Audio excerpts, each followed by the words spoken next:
And we're back, people. Sorry about that. We're back. Yeah, I found what panels we're working for.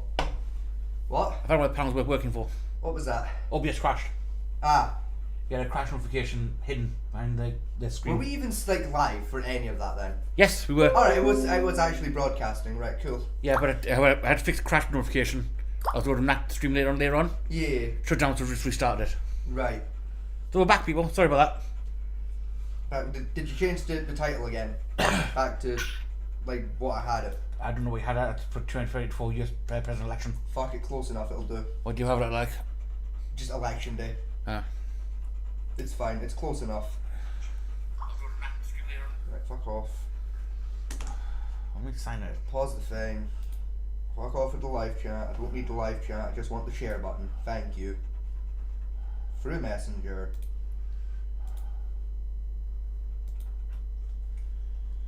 Send to you and you.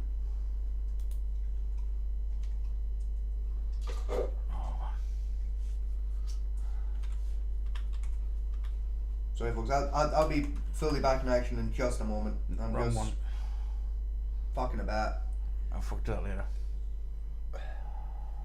Yeah, it's fine. We'll just leave the chat tabbed in the background. It's at this point quicker. Again. Oh, that's back. No, that's to sign in. Yeah, it's fine. We'll And we'll sort it later. I was signed in, but I've got to sign in with actual business one, not my personal one. Yeah. We'll sort it later. Yeah. So anyway, back to what we're doing. Oh. Yeah. Right. So, which one do you fancy? Right, what have we got? Remind me. Sorry, I've been thrown for a lip. What we? Pete Buttigieg. What were we on about? Pete Buttigieg, who's a Democrat basically. Right. Who's on Biden's administration. Okay. Destiny Yeah. against Republicans. Yeah. Ben Shapiro against Kamala voters. One Liberal versus 20 Trumps. And Charlie Kirk versus Woke. Fuck. Let's Pete Buttigieg. Aye. That guy. I currently live in Kentwood, Michigan. Grand Rapids, Michigan. Vicksburg, Michigan. Hold And on, I'm wait a an minute, undecided hold voter. on. I am- Fucking, wait a minute. Put that back a minute. Put that right back to fucking 00. Hold on. Was that who I fucking think that was? Who? Is that the guy that played fucking Morpheus? No. No, like look at his face. I currently live in Kentwood, Michigan. Grand Rapids, like Michigan. it sounds like him, doesn't It it? sounds like him, but it's not him. It sounds and looks a lot like Morpheus. Sounds like him. But tell you what though, right, I've noticed a few of these, you got the same people involved in the same debates, so it's like Jubilee thing run out of people. Yeah, I mean they probably are. Like, But tell you what, who went against Destiny though, was Andrew from the Whatever podcast. You'll recognise him, you've seen him run a few times, like shorts. I was gonna say I've never listened to the Whatever podcast, so Yeah. Vicksburg, I said I Michigan. probably And I'm an have just undecided got- voter. I am an undecided voter. I'm an undecided voter. What I want voters like you to hear is Whatever anything podcast but a like- vote for her works out to being a vote for him right now. Yeah. Because this is a swing state that could That's come the down to best. like a couple I've got no votes per idea who precinct. Bobber One of those Road might be you. Everyone take I a just moment, watched it. cast It your was vote. I wasn't going to vote at all, actually, but That was- after hearing him, I'm pretty confident in my decision now. Before I was undecided. At the conclusion of this event, I did mark down. Yeah, it was the same person. I know I have to vote. I'm Pete Buttigieg. I'm a father of Also, two, I a haven't veteran sent of the requests as well Afghanistan to say War. hello, I've somebody. served as Hello, mayor Sophie. of I my know you hometown care. in Indiana, Like we have a and few now cameras. I live in I know- Michigan. I saw And you today, come in. I'm But I surrounded also got by your text asking 25 me to say hi. undecided So hi, voters. Sophie. Hello. We also we've got three. My first we've got three claim views is going Donald on. Trump is only So running for Sophie's president here, for we're himself. here. Kamala Harris is running for Um, president to make your so life there's- better. Don't tell me. Yeah, I'm going to assume. Yeah, copyright. Okay, that's fine. I guess we're not doing that today then. We've got a third viewer going on. That could be That could be from earlier. In fact, no, it won't be from earlier. That might be my uncle. If that is my uncle, hello, Uncle Peter. It's good to see you here as well. Let's switch out that one. Hello to everyone that's here. Just as a nice big blanket statement. Hello to everybody that's present. My phone is blowing up in the background. It's great.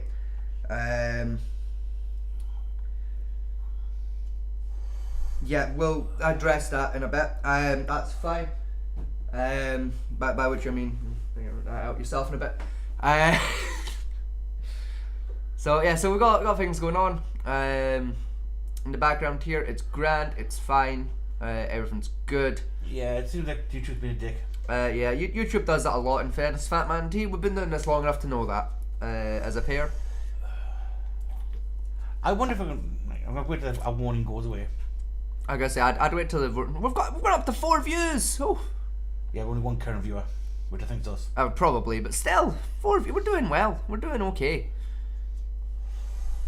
Go on, go away. It'll go away in a wee minute. Give it a minute. Yeah.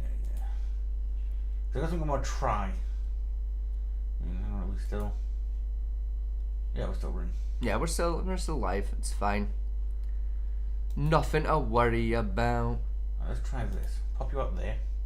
No, don't try and circumnavigate the fucking Morning. copyright. Hello, good morning. Nice meeting you. Is that copyright?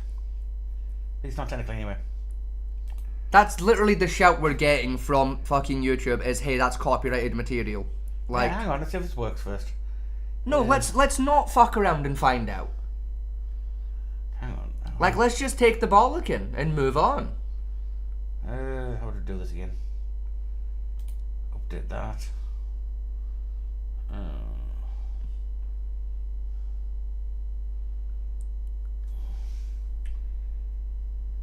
How to do this again? Is it window capture? I don't think it is. Let's try window capture.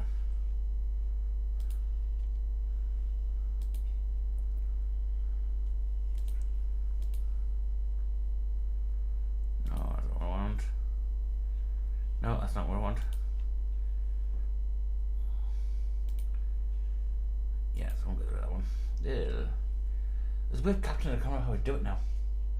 Or again, we could just not fuck around and find out. We could just take the bollocking and move on.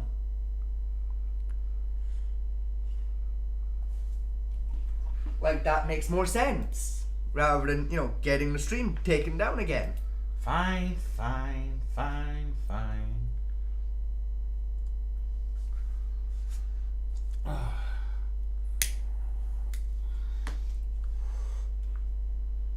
So I do know sometimes it's down to like size of the thingy.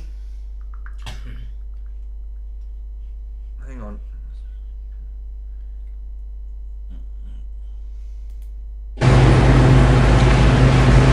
Put that there a second.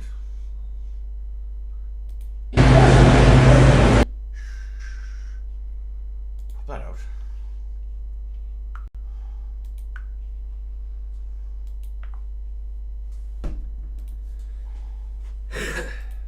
Right, that's thingy there. Right.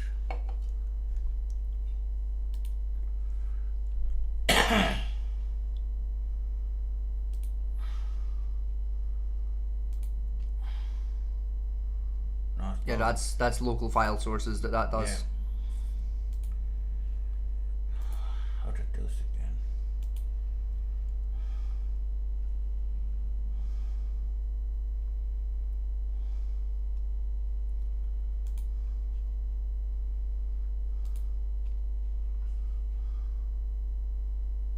No, that's not that.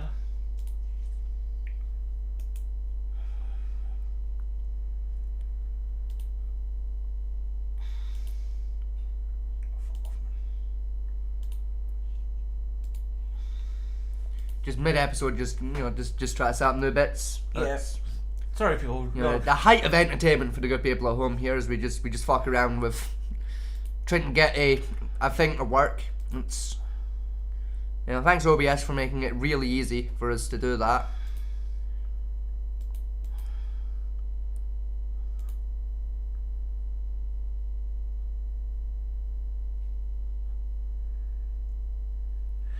Alright, can't do that way.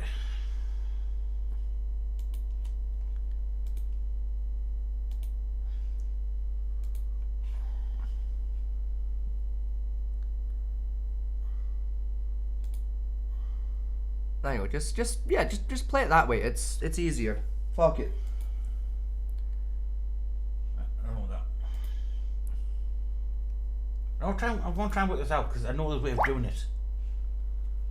That makes things. Well, can we figure it out when we're not in the middle of an episode? No, right. Like I feel like it makes more sense to do the episode and then think up new ways of doing things when we're not live on air. I feel like that makes more sense.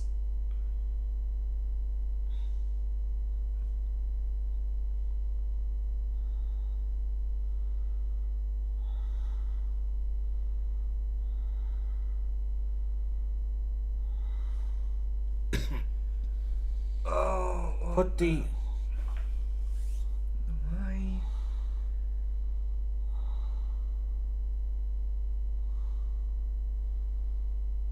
Oh, just right.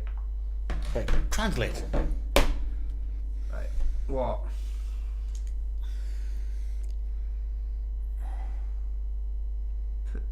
What?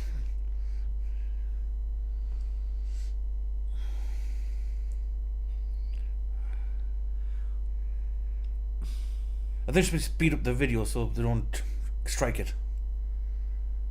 So assuming that's what it's supposed to mean.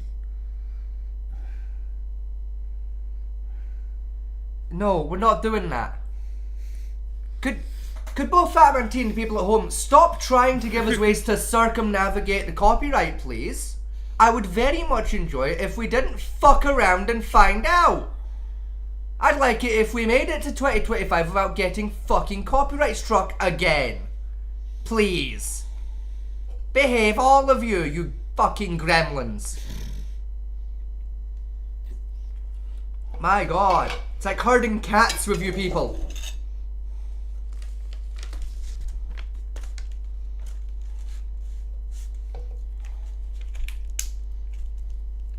Like, fuck, a ducks in the face with a fucking chainsaw.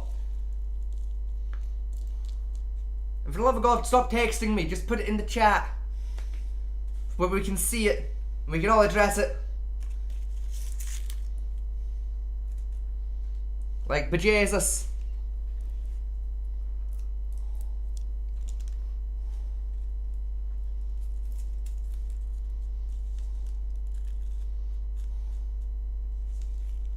That goes for everyone.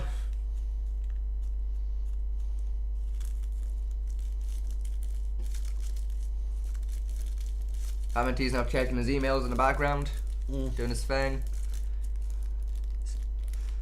Fuck it, what you do that? Let's have a look. What's going on the screen? Alright, Democrats start at 28, Republicans start at 38.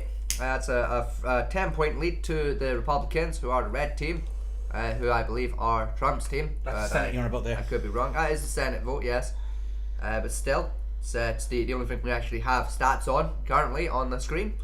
We've got some lovely comic style art renditions of the two runners, Trump and Kamala Harris. Very nicely done. The oven just went pink because I put some food on about a half hour ago. But yes, we have some lovely images available there. Artistic renditions, so to speak. Very pretty, very nice. I do like those.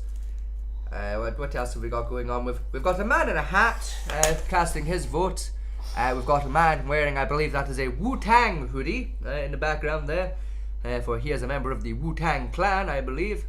In the background there, sitting on a shitty plastic school chair, probably also doing his vote, or maybe he's checking his phone or something. I don't know. We've got a very fucking. I've just noticed him. We've got a very tall dude in the background. We've got two really tall dudes in the background, going over to the table, getting their voting shit. What else we got here? We got a guy in a suit. That man's dressed up like in his Sunday best, ready to do the vote. He's taking the vote serious this year, that fella. We got a man in a green. We got a lot of men in this particular voting area this year. Don't know where that voting is. Don't know where we're getting that live footage from. That could be anywhere. That could be Washington, or that could be Wichita, or that could be Kansas, or that could be fucking absolutely anywhere. But they're voting there. Fucking Ballcap's having a nosy over his shoulder. He's having a wander. He's gone. He's disappeared. He's disappeared. He's back. He's back. Right. He went over to confer, get some pointers, make sure he hadn't fucked it up. He's gone again. We've got some phantom legs voting. If you look under the vote table, you can see some phantom legs putting their vote in the background there, doing his thing. Very fun. We've got an old man wearing a poncho jacket, a very, very comfortable looking poncho jacket. A packet, if you will, or a panocket. I think we'll go with panocket. That sounds funnier. Yes. What else is on the go? Let's see, what else can I make fun of here? We've got somebody wearing Cadbury purple. They're gonna get sued next week. We got there goes Phantom Legs. He's gone. Phantom Legs has left the building. I got a very, very old man wearing a bit of grey. I say very old. I think he's about 55. But he's there doing his thing, having an adventure. He's gone too. We've got a man in like a piss neon yellow t-shirt. That just looks shit. No, I couldn't dress up nice for the election. Fucking what a junkie. Yeah. Let's see, anything else I can bully? Anything else? Let's see. Oh, the camera's moving. Ooh. Let's try them quickly. Well, we can see the fucking Russian spy putting his vote in there. Look at that guy all in black, fucking trying to be incognito. We see you. We all fucking see you. Right, hang on 2 seconds. We'll try them quickly while you're here. Oh, what are we doing now? Are you back to trying to figure this out? I am, yes. For fuck's sake. Just give me 2 seconds. Why? Oh, cancel that. Don't do that.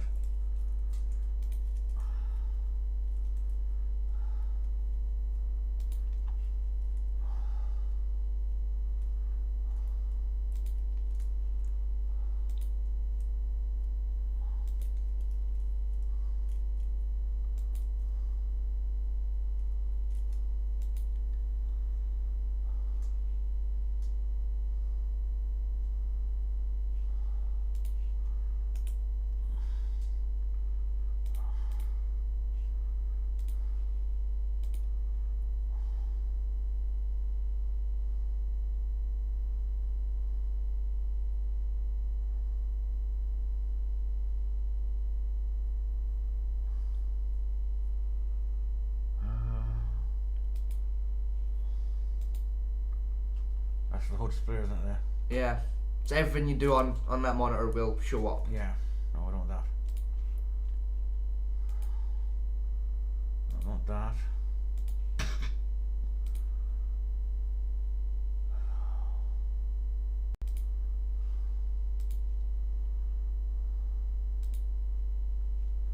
Nope, don't want that. Yeah, that's just the camera. Yeah, that's the camera.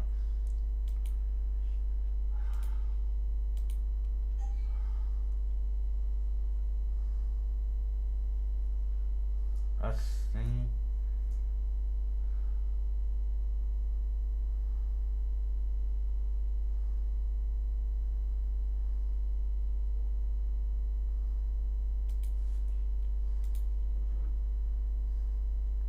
Oh.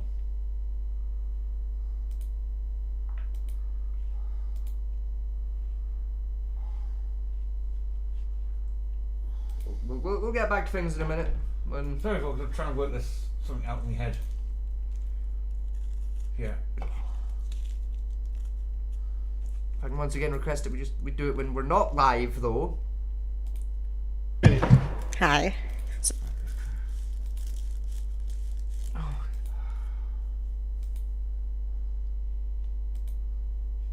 So I agree with you.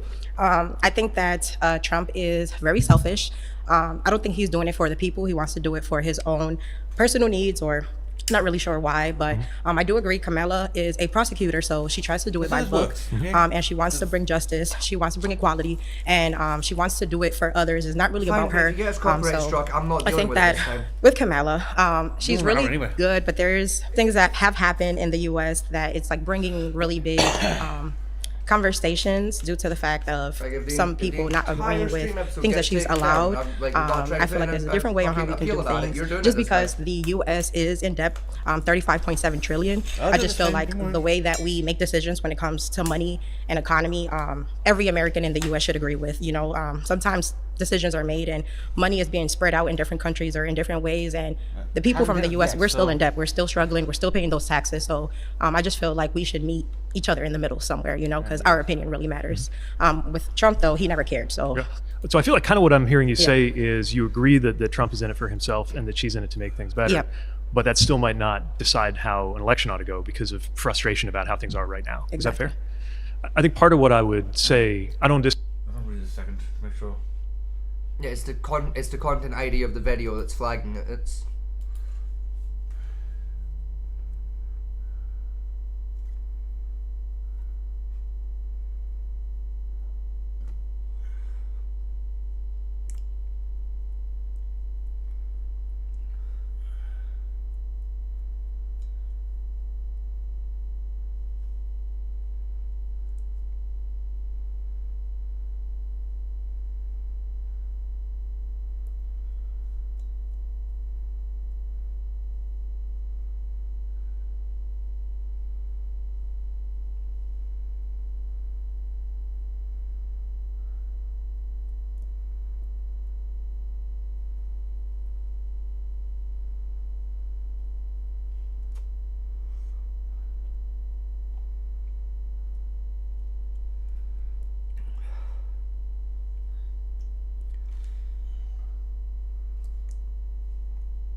Fuck it.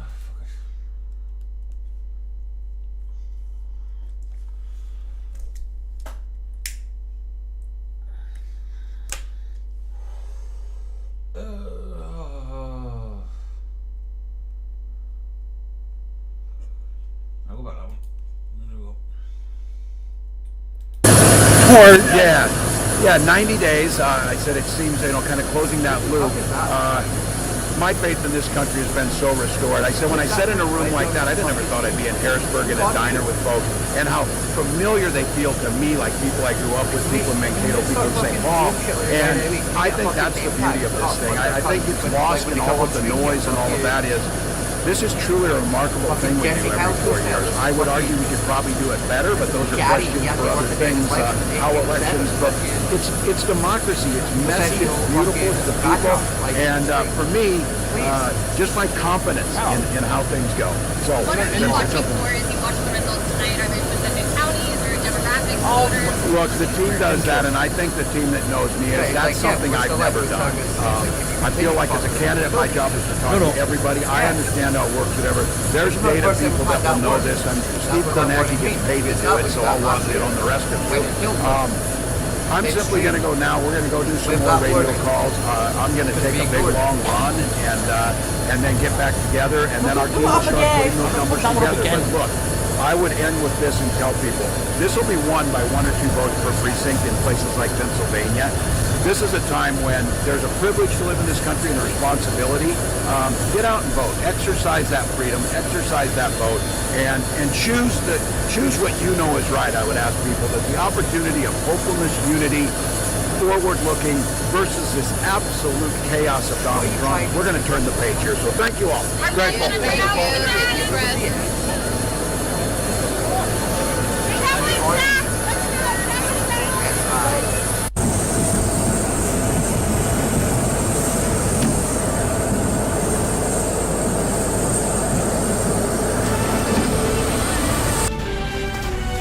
CNN can't do anything about it.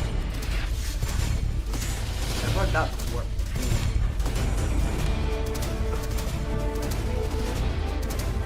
Fuck it. We'll watch the fucking vice presidential debate for a bit.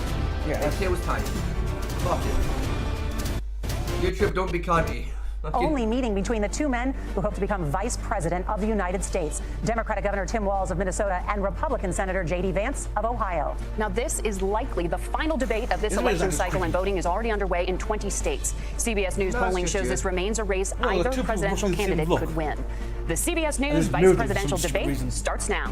Fight for every single vote, and we're going to take this country back. And we are ready to continue to build the future together. We're going to turn this whole country red with President Donald J. Trump's leadership. You know what's at the end of this little journey? Kamala Harris as the next president of the United States. This is a CBS News special, live from CBS News headquarters in New York. America Decides, the vice presidential debate.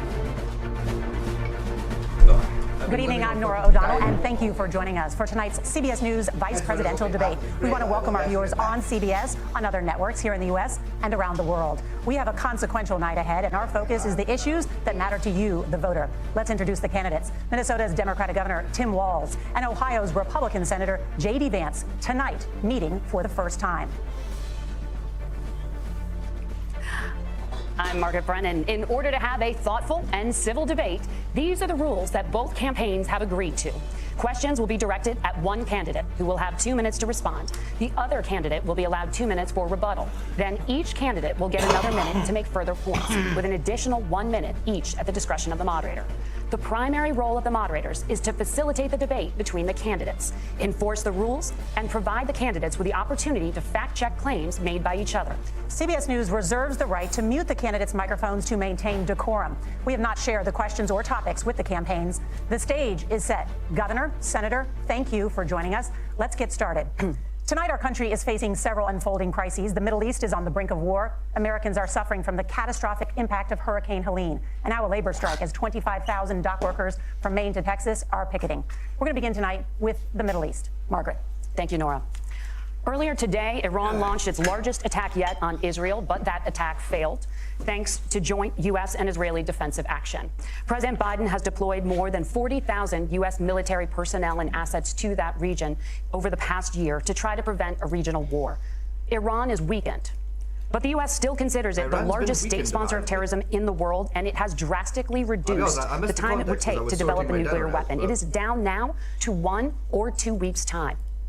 Governor Walz, if you were the final voice in the Situation Room, would you support or oppose a preemptive strike by Israel on Iran? You have 2 minutes. Well, thank you, and thank you for those joining at home tonight. Let's keep in mind where this started. October 7th, Hamas terrorists massacred over 1,400 Israelis and took prisoners. Israel's ability to be able to defend itself is absolutely fundamental. Getting its hostages back, fundamental, and ending the humanitarian crisis in Gaza. But the expansion of Israel and its proxies is an absolute fundamental necessity for the United States to have the steady leadership there. You saw it experienced today, where along with our Israeli partners and our coalition, able to stop the incoming attack. But what's fundamental here is that steady leadership is going to matter. It's clear, and the world saw it on that debate stage a few weeks ago. A nearly 80-year-old Donald Trump talking about crowd sizes is not what we need in this moment. But it's not just that. It's those that were closest to Donald Trump that understand how dangerous he is when the world is this dangerous. His chief of staff, John Kelly, said that he was the most flawed human being he'd ever met. And both of his secretaries of defense and his national security advisors said he should be nowhere near the White House. Now, the person closest to them, Donald Trump, said he's unfit for the highest office. That was Senator Vance. What we've seen out of Vice President Harris is we've seen steady leadership. We've seen a calmness that is able to be able to draw on the coalitions to bring them together.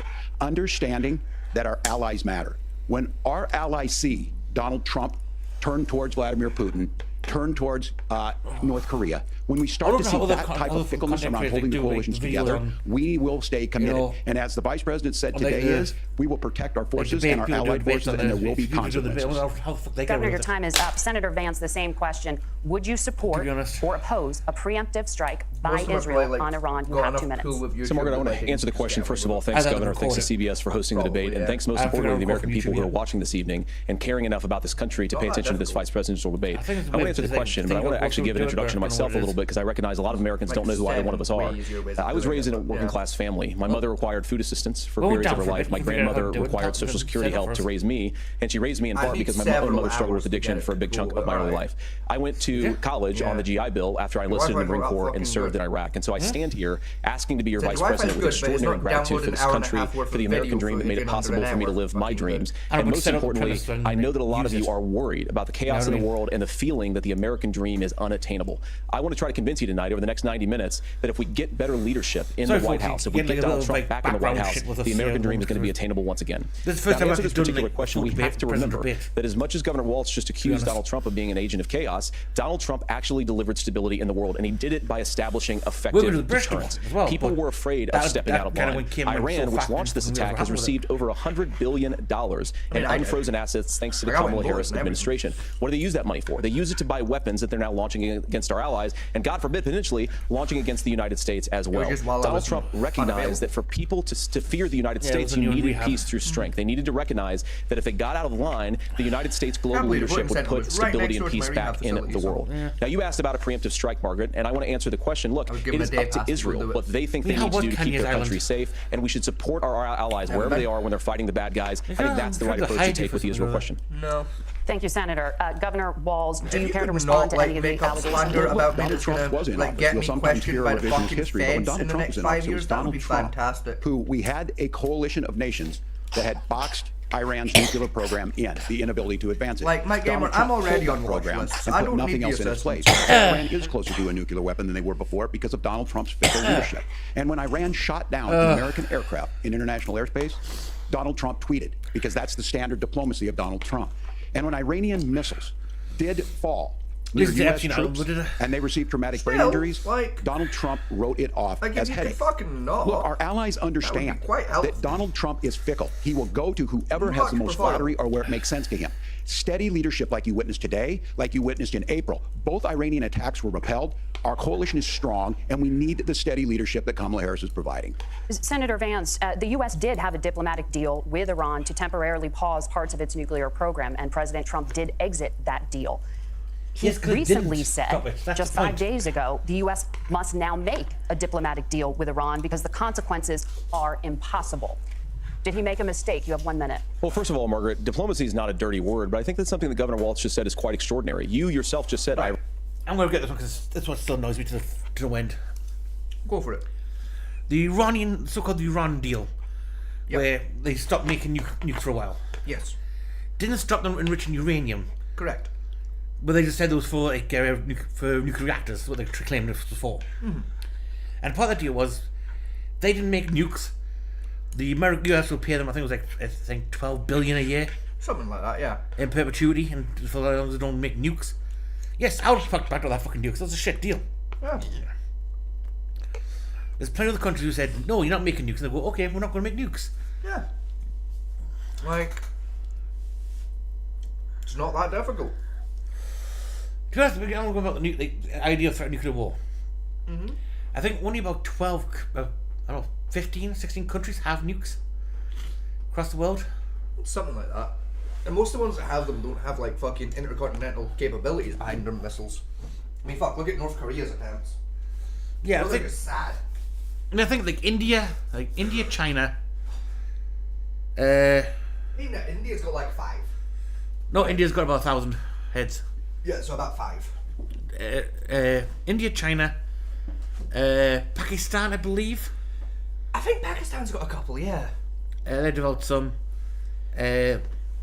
Us, France. Russia technically has some. Russia, America. I'm actually curious now which countries actually have them. I want to say the Germans have a few. I don't think the Germans did because they were part of the. I'm sure they've got a couple. I'm pretty sure the French have some too. Like, I'm not 100% off the top of my head, but I'm pretty sure France and Germany both have like a couple. There we go. 9 countries have nuclear weapons, apparently. United States, Russia, China, France, United Kingdom, Pakistan, India, Israel, and North Korea. Okay, less than I thought. Yeah. Yes, I know France was on the list. That's much less than I thought. Yeah.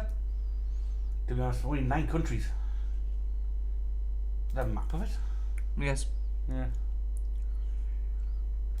I'll give you the actual numbers of nukes I have.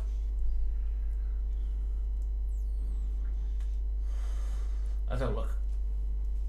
So by far outweighing everybody is America. 5,748 nuclear warheads. 78. So it's 48, yeah. Yeah, 748. Next is Russia with a straight 580. Yeah, 5,580. Then China at 500. North Korea sat at 50. India with 172 nuclear warheads. Pakistan with 170. Israel thing, I couldn't quite read the name of that. Israel at 90. France 290. And the United Kingdom at 225. How much does France need nukes for? And why so many? I mean, you know, they wanted them. I know they China's got 500 of them. We all know most of those is paper mache. Yeah. Rockets, really. They don't actually go anywhere. If I remember correctly, I'm pretty sure the French were the first to start looking into nuclear weaponry, and the Americans just beat them to finishing the research. No, it was Britain. It was Britain, Germany, and the USA started doing it around the same time. So I'm pretty sure we got the idea from the French. I remember France being the ones that started the research. France started the idea everyone on. Just kind of went, "Oh, fuck, that's a great idea," and beat them to it because we had better shit. Tell me Belgium with what do you call he? Einstein. Yeah, okay, He's Belgian. fair. I think he was working for the French at the time, though. So. No, he wasn't. He was working for the Belgian government. Was he? I was working for the Belgian University. I remember him working for the French around that time. He was working on something completely different for the French. Yeah. And that. He was more working on the application of the nuclear equation of the E equals mc squared. I believe referring to blast yields for mining, actually, rather than nukes at the time. Probably.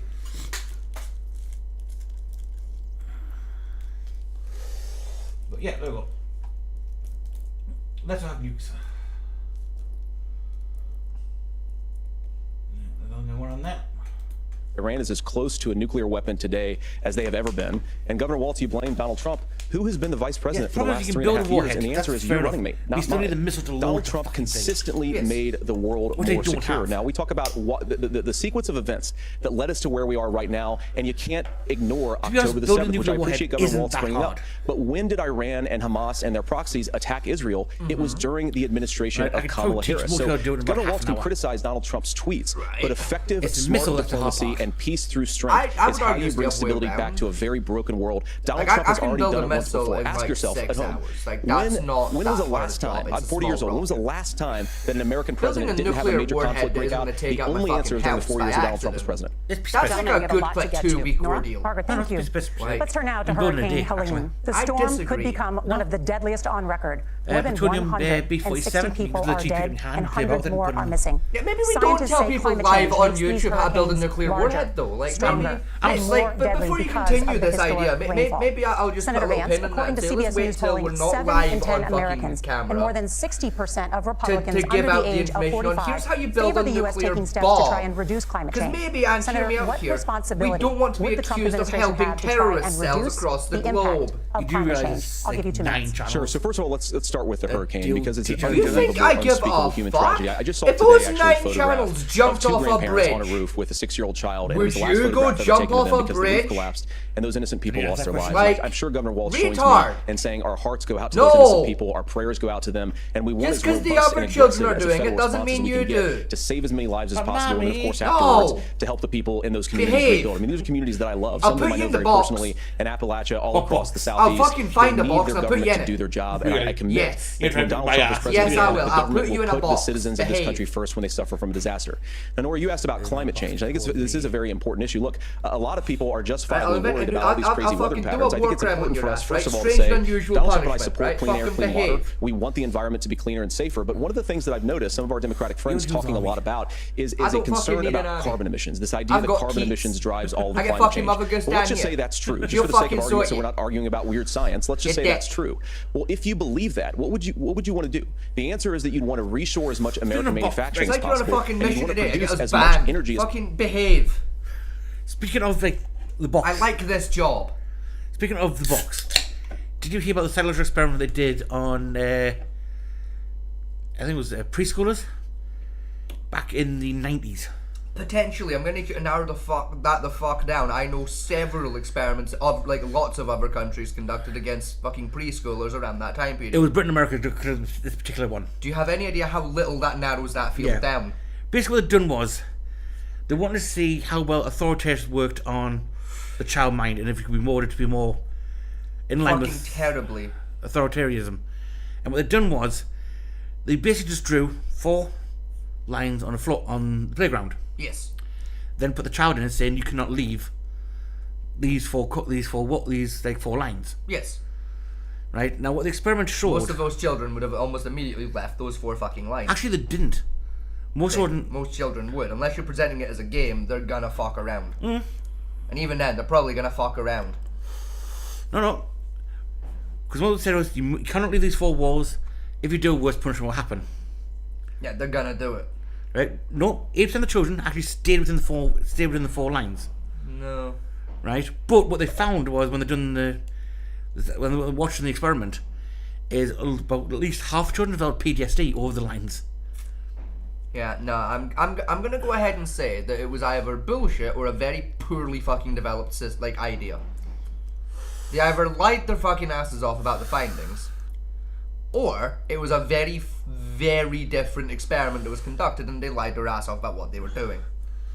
No, I've worked with children for a long time. I can tell you for fucking free, every single one of those kids would have immediately stepped out of that fucking box and said, "Bite me, bitch." Then kicked you in the shin and proceeded to take the piss out of you for an hour straight. Yep, they are Scottish children. I'm like, all children are fucking feral. Like, think about your fucking, like, your nephews. Like, fair enough. If we did that experiment tomorrow on your fucking nephews, you really think we're gonna get any usable fucking data out of them? Other than we got kicked in the shins called cunts? I don't know, because the idea, the premise of the naughty step is based on the same idea. Yeah, and how effective is the naughty step realistically? It's really not that fucking effective. If you believe what the schools say, it's about 80%. Yeah, why would we believe the school system? Like, motherfucker, the school system can't even educate children correctly. Never mind fucking punish them. Yeah, everyone knows that, right? That's something that fucked me off with the education system. Especially when we're looking at my niece's education. Yes, to do homeschooling stuff with her. Yeah. A lot of the education, like, I truly believe, is not teaching kids things anymore. It's not. It's just hand them information and, like, make them fucking figure it out. Not even that. I think it's all down to basically, this is what's going to be on a test, this we got to memorize. For this test. Not actually, this is, like, back when I was like, this is why this happens, but why is that? Well, this is this, even if it not nothing to do with the actual test. It's like, this is the whole subject round again, this is why it works. Yes. It may be on a test, you don't know yet. Whereas now it's like, this is definitely on the test, this is definitely on the test, remember this, remember this, remember this, remember this. When I was at school, it was like 50-50. Where, like, half of the shit, it was like, right, this will definitely be on the test. The other half of the lesson was like, it might be, we don't fucking know. Yeah. Like, we know the other shit's definitely on the test because it was on the test the last 5 years running, so we know it's probably going to be on the fucking test. This stuff, we ain't got a clue. We gotta learn it anyway because it's fucking useful. Which is why I agree with what you said, when everyone uses it in real life, some of the crap. It's on a test, because it just sounds smart. That's it, most of it is never. Pretty much never gets fucking used in real life. You know how often I use algebra? Fucking never. Depends what I'm doing. I've literally never used algebra since I left school. Ever. Algebra is not... You actually do, in a way. Because all algebra is an expression of equation, whereas you put a letter in there in place of a value. Yeah, I'd never use it. Never once in all me fucking... Like, in all my life since I left school have I had to figure out the fucking value of X. Never fucking once have I had a paper handed to me with the letter X, with a fucking maths equation, and somebody stood there holding a gun to me head, saying, figure out the value of X or I'm gonna blow your dick off. Never once in me fucking life has it happened. Never once. Well, give you an idea of some algebra question that most banks use all the time. Right? Do I work in a fucking bank? No, but here's an idea of like one that will apply in actual real life. Right? Some concept is... Right? Yeah. X shared by 100 equals. X shared by 100 equals... Yeah. X value, the number of pennies you have, shared by 100 pennies equals £1, and that tells me how many pound coins you have. Right, but see, now the problem with that equation, right, is I've got nowhere near enough fucking data to actually do the equation without the extra context of pennies. You don't need that. Yes, you absolutely do. You need one of the two. I either need to know what the equal is going to be, right? So it would need to be X equals, like X 100 equals, and then an answer to find the value, or X equals, like X 100 equals, and then the background context of pennies, etc., as you provided. Yes, that's context. That's the problem with learning algebra at school. They don't provide you that fucking background information that you actually need to do the equation. Yeah, but that's the version. And they expect you to figure out the fucking answer. That's the version of how algebra problem in real life. It's a case of X is the value of no pennies you counted, and then you share by 100 and equals the number of pound coins you have. And even then, it's not fucking algebra, because that is math you learn when you're a fucking 2-year-old at school. Yes, but it's like a pound equals 100 pennies. Yes, but and you have that context in the back of your head for the rest of your fucking life. Yes, because but it's useful information. All algebra is, in context, is replacing one value with a letter to show that that value can change, but the equation stays the same. Yes, but it's entirely fucking pointless. So, like, X could be... It's entirely useless. X could be 100 pennies, or X could be 1,000 pennies. Yes, but without that context, X is fucking meaningless. That's the point. It's not meaningless. And that's my point. Like if you provide me the equation without the context, yeah, it is a moot fucking point. Don't teach me it. Unless you're gonna teach me the subject with the context of the subject, don't fucking bother. Yeah, but algebra you teach algebra is you learn to make your own context for equation mapping. Yes, but see, and again, if I'm in a maths lesson and I get handed the equation of X 100 equals, and that's all I'm fucking provided, how the fuck am I expected to get the answer of unknown and 100 equals unknown? The only answer I can fucking realistically come up with only that information is 100.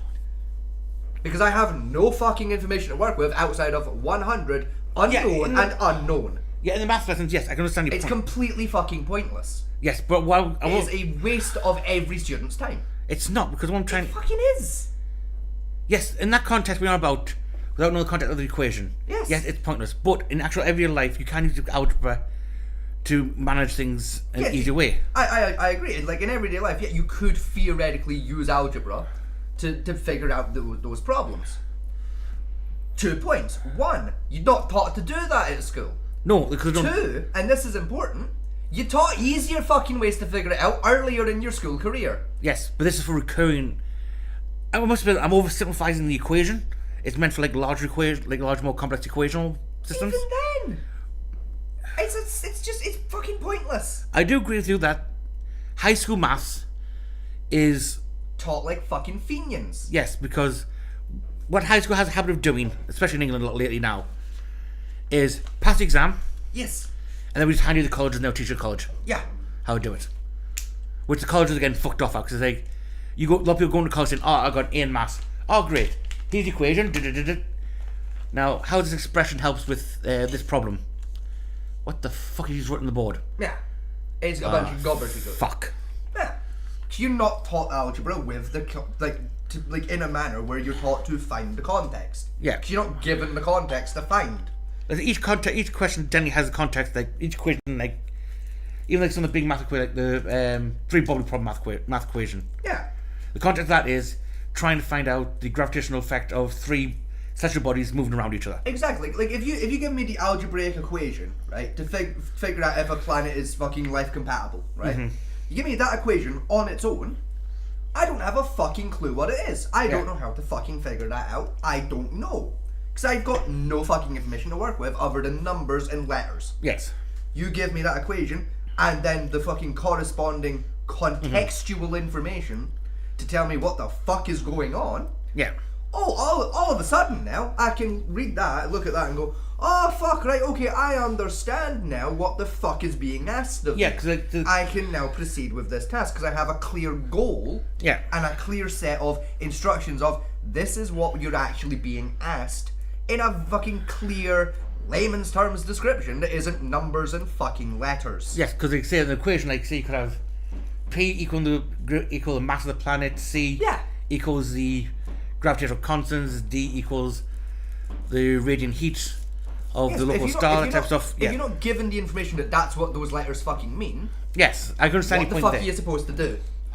I'm getting your point there now. Yes, with that context of how algebra actually works in actual real life contexts isn't taught at schools. Correct, because the way we got taught it at school, right, was we were told basically make up the context yourself, right? Yeah. So it's like you get given a fucking an algebra like question. We're like, okay, fucking A5, right, times B fucking 7 equals what? Right? It'd be like, right. So like for the context of the question, here's what you do, right? You take the A, you replace it with apples. I've got 5 apples. B's are bananas. You got 7 bananas. So you've got 5 apples, 7 bananas in the same basket. How many fruit you've got? Yeah. No, fuck you.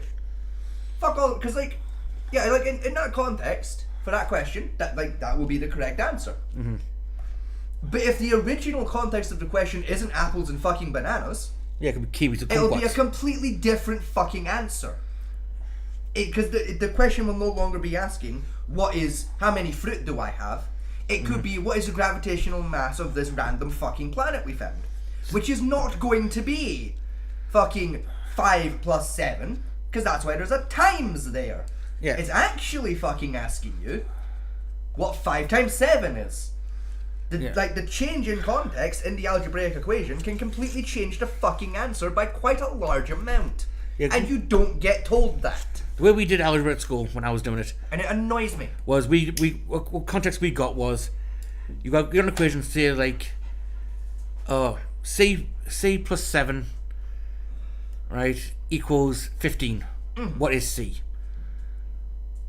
Go fuck yourself. That's what C is. We know you basically get minus 7 from the equation, from the answer. Gives you the context what C is. That's how they taught algebra back in my day at school. Oh, you got like Yeah. And I get it's pointless. C times 3 bracketed plus B plus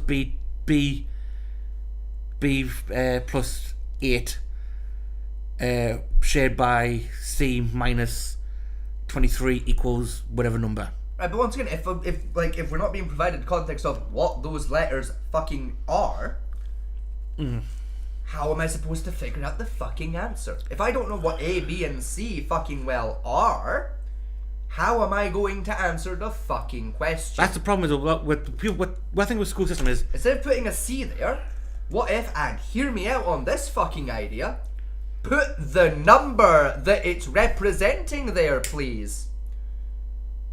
Like in some situations, right? Say you give me an algebraic equation, right? Instead of putting C there, you put pi there. yeah. Understandable. Everyone's on the same page of what fucking pi means. That's 3.14. I can do the math. That's fine. Yeah. Because that's a mathematical symbol that has a quantifiable, never-changing fucking value. A, B, and C are not preset mathematical fucking things. Like symbols that have never-changing fucking answers. They change every fucking equation. Therefore, you can take your A, B, C, so on and so forth up to Z, and you can shove them up your arsehole and spin. Because they're fucking no help to nobody. Well, no, I mean E equals mc squared, right? The most famous equation in the world, Yes.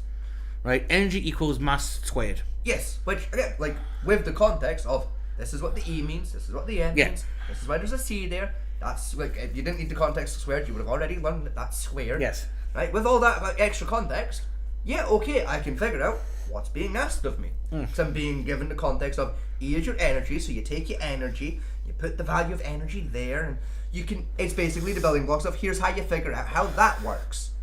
Right? When it's presented in that manner, fantastic. If you give someone just the equation on its own, Yeah. with no fucking background information whatsoever of what they're trying to figure out, they're not going to figure it out. No, because They're going to stare at it and go, 5? I'm going to say 5. And they're going to be wrong.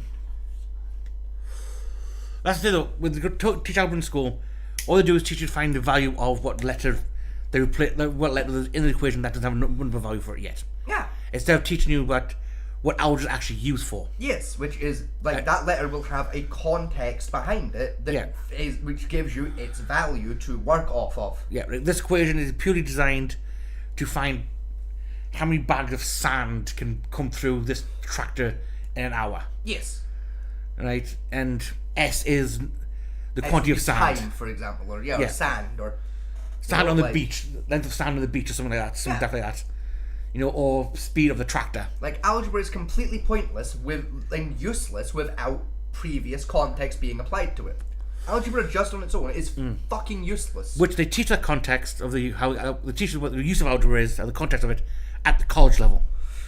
See, then they shouldn't be teaching algebra as a concept at the high school level. Probably if you're not going to teach it correctly, don't fucking teach it. That's what I'm getting at. Algebra itself is a basic concept of, these are standardized equations we use to find proof of something. Like, say we're trying to find the heat value of the PC. Yes. That's got an equation to it. Yes. Right? But they don't apply that context to it. No, because all they apply to is like, the temperature is 15 degrees, and there's a number, and you have to find what that number is by reverse engineering the question itself. Which you can do if they give you the final answer. Yes. Of, fucking say 15, take away B equals 22. Yeah. Right, you can go, right, okay, I know what the answers are going to be, right? I know part of the starting question, so all I do is I take the fucking final answer, I take off that bit, that gives me what that was. Yes. Da. Easy fucking peasy. Begin, they don't teach... But they don't give you that, 9 times out of 10, they don't give you that final answer. No. They just give you fucking 17 plus 8 equals fuck yourself. Figure it out. How can I figure out fucking C when all I have is the number 5, an unknown, and an unknown? Yeah. The content, what the equation's supposed to be used for, you can't plug in that extra. Which is what they don't teach in high school, which should be taught in high schools, because algebra is a basic concept. And I've told a lot of people saying, when am I ever going to use algebra in real life? And when they sit down and well, use algebra to work out how much money you have. How do you mean? Well, they can say the pennies pound want to give you. That's a basic algebra where you got P equal the number of pennies you've got stored away. Yes, it's one way to figure it out. It's not the best way to do it, but it's one way to fucking do it. I'm just giving some amber expression. Yeah, the easiest way to do it is just to do normal fucking math. It is normal math. Simple arithmetic of fucking. I currently have 310 Great British pounds and 22 Great British pennies. And, fucking in 2 days I'm going to be paid again, and I will be paid 80 Great British pounds and 15 Great British pennies. Yeah. Right? But in the next hour I'm going to spend 15 pounds and 17 Great British pennies. Therefore, when my paycheck finally comes in, my final total will be insert here, because I'm not doing that math because I've already forgot half the shit I've said. Yeah. Yeah, probably algebra is that simple equation, just expressed in a way where you have a changing value. Yeah, but it doesn't need to.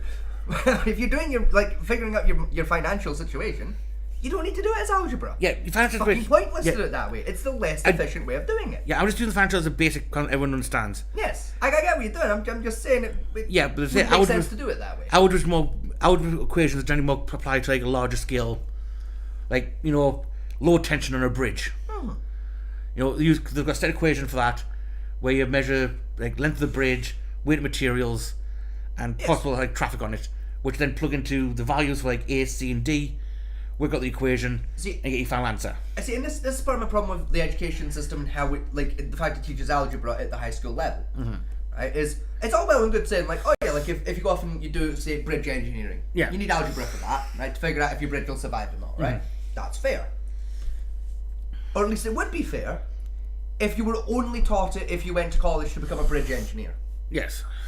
Right? Or you could say, oh, well, if you had to be a tax officer, right, for the government, you'd need algebra to figure out if this guy is fiddling his taxes wrong. Yes. That would be all well and good. If you only learned it when you went to college or university, whatever the fuck, to become a tax officer. Right. But you don't. You're taught a shit version of algebra that's fucking wrong when you're fucking 14. And most people just aren't going to use fucking algebra in their day-to-day job, because most of us aren't going to go become bridge engineers and tax officers and scientists. Most of us are going to work in a corner shop. No, but I understand teaching the basic information of the algebra equation as a base information. Yeah, if they taught it correctly. It's very correctly, yes. Provided the idea of you're going to have context, here's some base, some example context for that equation, that would be perfectly fine. Because that way, they don't fucking do that. That would then improve sods who's going to, like going to university, can like say, oh well, I've got the basic information now. Now I can understand the question. Like, the simplest quadrant is H times L times W. Yeah, go fuck yourself. That's the answer. Height times width times length. Yeah, go fuck yourself. That's the equation for working out what the like volume the area is. for shit. Like volume, actually. Yeah, close enough. The answer is go fuck yourself. If you're not providing me the numbers, you can go fuck yourself. That's the answer. Easy peasy. Yes, but the idea is you don't know what the volume of an item is, but you know the basic dimensions of it. Like, you know, that can's 5 centimeters high, 3 centimeters across. Yeah. Right. Listen, just giving us the equation and 2 centimeters and not wide. the actual numbers to work with, which is the context, makes it a fucking useless equation. No. You don't know what the fuck it is. No, I'll give you the equation and say that equation is for you to find out the volume of this object, of an object. Yeah. Right. In that case, give me the object and a fucking measuring tape. Yeah, that's the idea. But they don't do that. That's what we're supposed to have. That's the idea. Yeah. And that's exactly my point. You're supposed to have this information to do algebra. Yeah, because and when you're first taught it, they don't give you it. Because I was taught that equation, and like what they give us the exam was, the answer: here's a cube with a height of 5, a length of 6, and a width of 7. Yeah, and that's what's really annoying about it. What's the volume of this like item? When you do the exam, you get given all that contextual information in the exam, so you can do the maths. Yeah. But in the classroom, when you're being taught how to do it, you're not given the fucking context. You're expected to figure it out. I was to some degree, like fucking weren't. Like for the volume equation, I was given that context. We got it's like when I first learned in the first year of high school, it was a case of how many 1 centimeter cubes are in this like 5 by 5 by 5 cuboid. Yeah. And that's the well, the 1 centimeter. And that's not how we were taught algebra when I was at school. That's how I was like very sort of taught. Where it's like fucking like I was in earlier, like fucking A times B bracket fucking FC 72 close bracket times 86 by the square root of the hypotenuse of the sun equals go fuck yourself. Could I get some context? No. Yeah, that could you tell me like what the letters stand for? No. Figure it out. Yeah, the answer's 2 then, because you're giving me half a fucking maths equation. With none of the information I need to actually get the answer. The answer's 2. If you give an algebra equation, they've got to give you like this equation to find out like skin, find out the volume of this cube. Exactly. You and need the context of why am I doing it and here's how the do I cube figure question it out. with the basic information you need to fill in the letters missing to find out the answer. Yes. But that's not how they teach it. They just don't give you that fucking information, making it fucking pointless. Yeah. It is a futile endeavour that causes you to whittle away what little time you have before you march ever trudgently towards the grave. Which I think the point is that there's a basic concept which everyone should be taught at school, because to be honest, a lot of people use a volume equation in their everyday lives. Honestly, they do. I don't. A lot of people do. I mean, buy a fish tank like for an aquarium. You know how much water's gonna need. No, you know I do if I buy a fish tank, right? I need to fill it with water, right? I get the fish tank, I get a hose pipe and I attach it to my fucking sink. I turn the water on, I put the hose pipe in the fucking tank, and I sit and I watch until it fucking fills. Then I turn the water off. No, honestly, you have to work out the volume because you've got to work out the weight to where you can put the damn thing.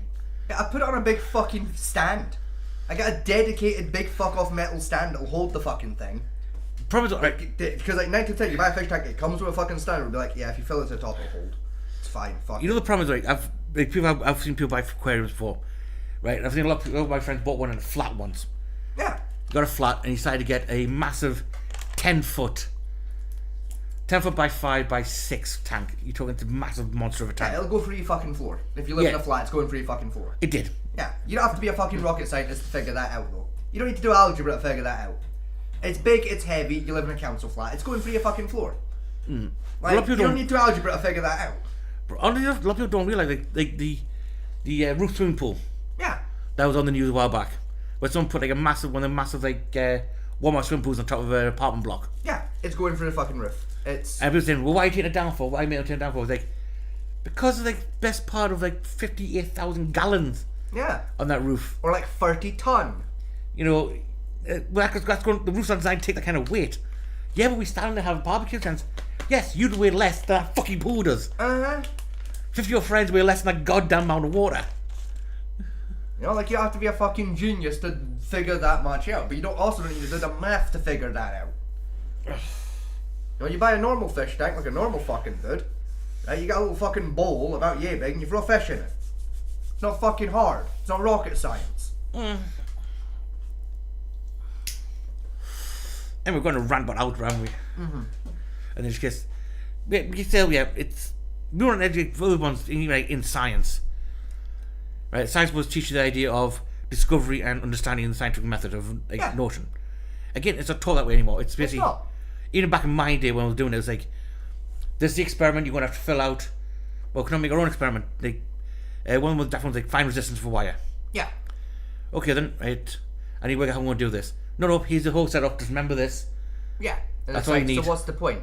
The entire idea of science is to, like, fucking have a question, do a thing to answer the question. Yeah, devise the experiment myself to understand what it is. Like realistically, you should be giving me the question of like, right, we want to figure out today in class, how does this work? And then give us the instructions of figure out a way to find out how that works. Find out how it works and then tell me. Yeah. And I'll tell you if you're right. Science realistically should be taught the same way woodshop is taught. Yeah. Right? The teacher should be a benevolent presence who is there to oversee the workshop and to give you a gold star when you find out which machine will kill you the fastest. I mean, some science is... A plus, Gareth. It was that one. Some science is... A plus for you. Some science is just memorization, like biology. Is 9% just memorization, especially on the early tests. Because that's all they can do with it. You can't like say, here's a body, figure what the heart is. Yeah. I mean, they could, but they don't want to because they're cowards. Well, Americans and a lot of American Asian schools do. Yeah, they give you a frog and a scalpel and go, find the heart. It's that bit. Yeah. A plus, David. That's the heart. Which we don't do, we just do like memorization because apparently we're boring squeamish. bastards. Yeah. Apparently we're squeamish over experimentation in this country. Yeah. And that they say our country good at memorization, but not very good at actually doing experimentation. No, it's shit. I hate the school system. And again, all that's done when you move on to the college level. And the colleges are kicking us in. You're sending students in that got A stars. Yes, our school got loads of A plus students this year. Yeah, they're not fuck all. Yeah, they're fucking useless. We're having to reteach them basic concepts that you were supposed to teach them because you taught them shit. I think what the colleges said that takes them. Most colleges were supposed to be like a 4-year course for most of the sciences of 4 years. Yeah. A college and 4 years university. Yeah. The college saying they haven't taken that yet. Now we have to do 5-year courses. Yes, because the first year is just reteaching what they should learn in high school. Learned. Yeah. For basic information in high school, which they didn't taught. If they were taught it fucking wrong. My favourite ones was there with chemistry. And that. Chemistry was the only science like in my school where I think we were taught pretty well. Nah. Like our chemistry teacher was basically, he was less a teacher and more of a safety inspector. Yeah. Where it'd be like, right, this is how these elements work. These are the elements we have on hand. Fucking figure something out. Yeah, throw some shit together. We'll see what happens. And his entire job from then on was to make sure you didn't put two things together. It was going to take your face off. See, the problem is now we had quite a big science. Like in my school, we had, because it was probably a technology school. It was branded to be. We had quite decent science labs where we had plenty of safety equipment, almost like to the college level safety equipment. Yeah. To do quite a lot of experiments. And even so did my school. We had the goggles, we had the coats, we had the blast shield, you know, like the PVC blast shield in case someone was gonna, like, you were gonna blow it up on purpose. We had blast shields. So you didn't get hit with shrapnel. We had blast shields. We even had what do you call these? You know, the vacuum chambers in case like noxious chemicals. Now we had those to do experiments. Yeah, we had one of those. Like, yet they wouldn't let us touch anything. Yeah. The teachers are the experimentators. Like, but aren't we supposed to do an experiment to figure this out? No, we're just going to show you it, then you have to write down what we've seen. Yeah. That's not chemistry, mate. That's just. Yeah, that's watching chemistry. I just watch a video and do that on YouTube by now. Like at that point, I'm as well just watching Breaking Bad. Like. And again, we also had like a, in our like LCBT department. We had like the wood workshop, and we had electronics department which did electronics. Yeah. And we also had a fully working at the back, completely there blacksmith forge. Yes. We had 6 forges, anvils, all the tools you could ever need to work the forge, including even a casting pit to do die casting. We had woodworking. And that. We had woodworking in computer labs. Even on the basement level, we had a machine shop to do car repairs. Yeah, we didn't have a basement in my school. Well, we did, but students weren't allowed down there. Right, because there was car hovercraft. Purely storage. Because in the old days at my school, before turning college, they actually did a mechanics course and a build course where they actually built like a hovercraft and a car. Yeah. From scratch. My school didn't do that shit. This is why I joined the school. This is back in my dad's day. And when we got there, because safety nuts went nuts, like, I can't touch that. It's a blacksmith forge. I want to do blacksmithing as my. You can't. Why? Too dangerous. Then why is it fucking here? Yeah. If I Could you can't not maybe touch it. get rid of it then? No, because we need to give a technology certification.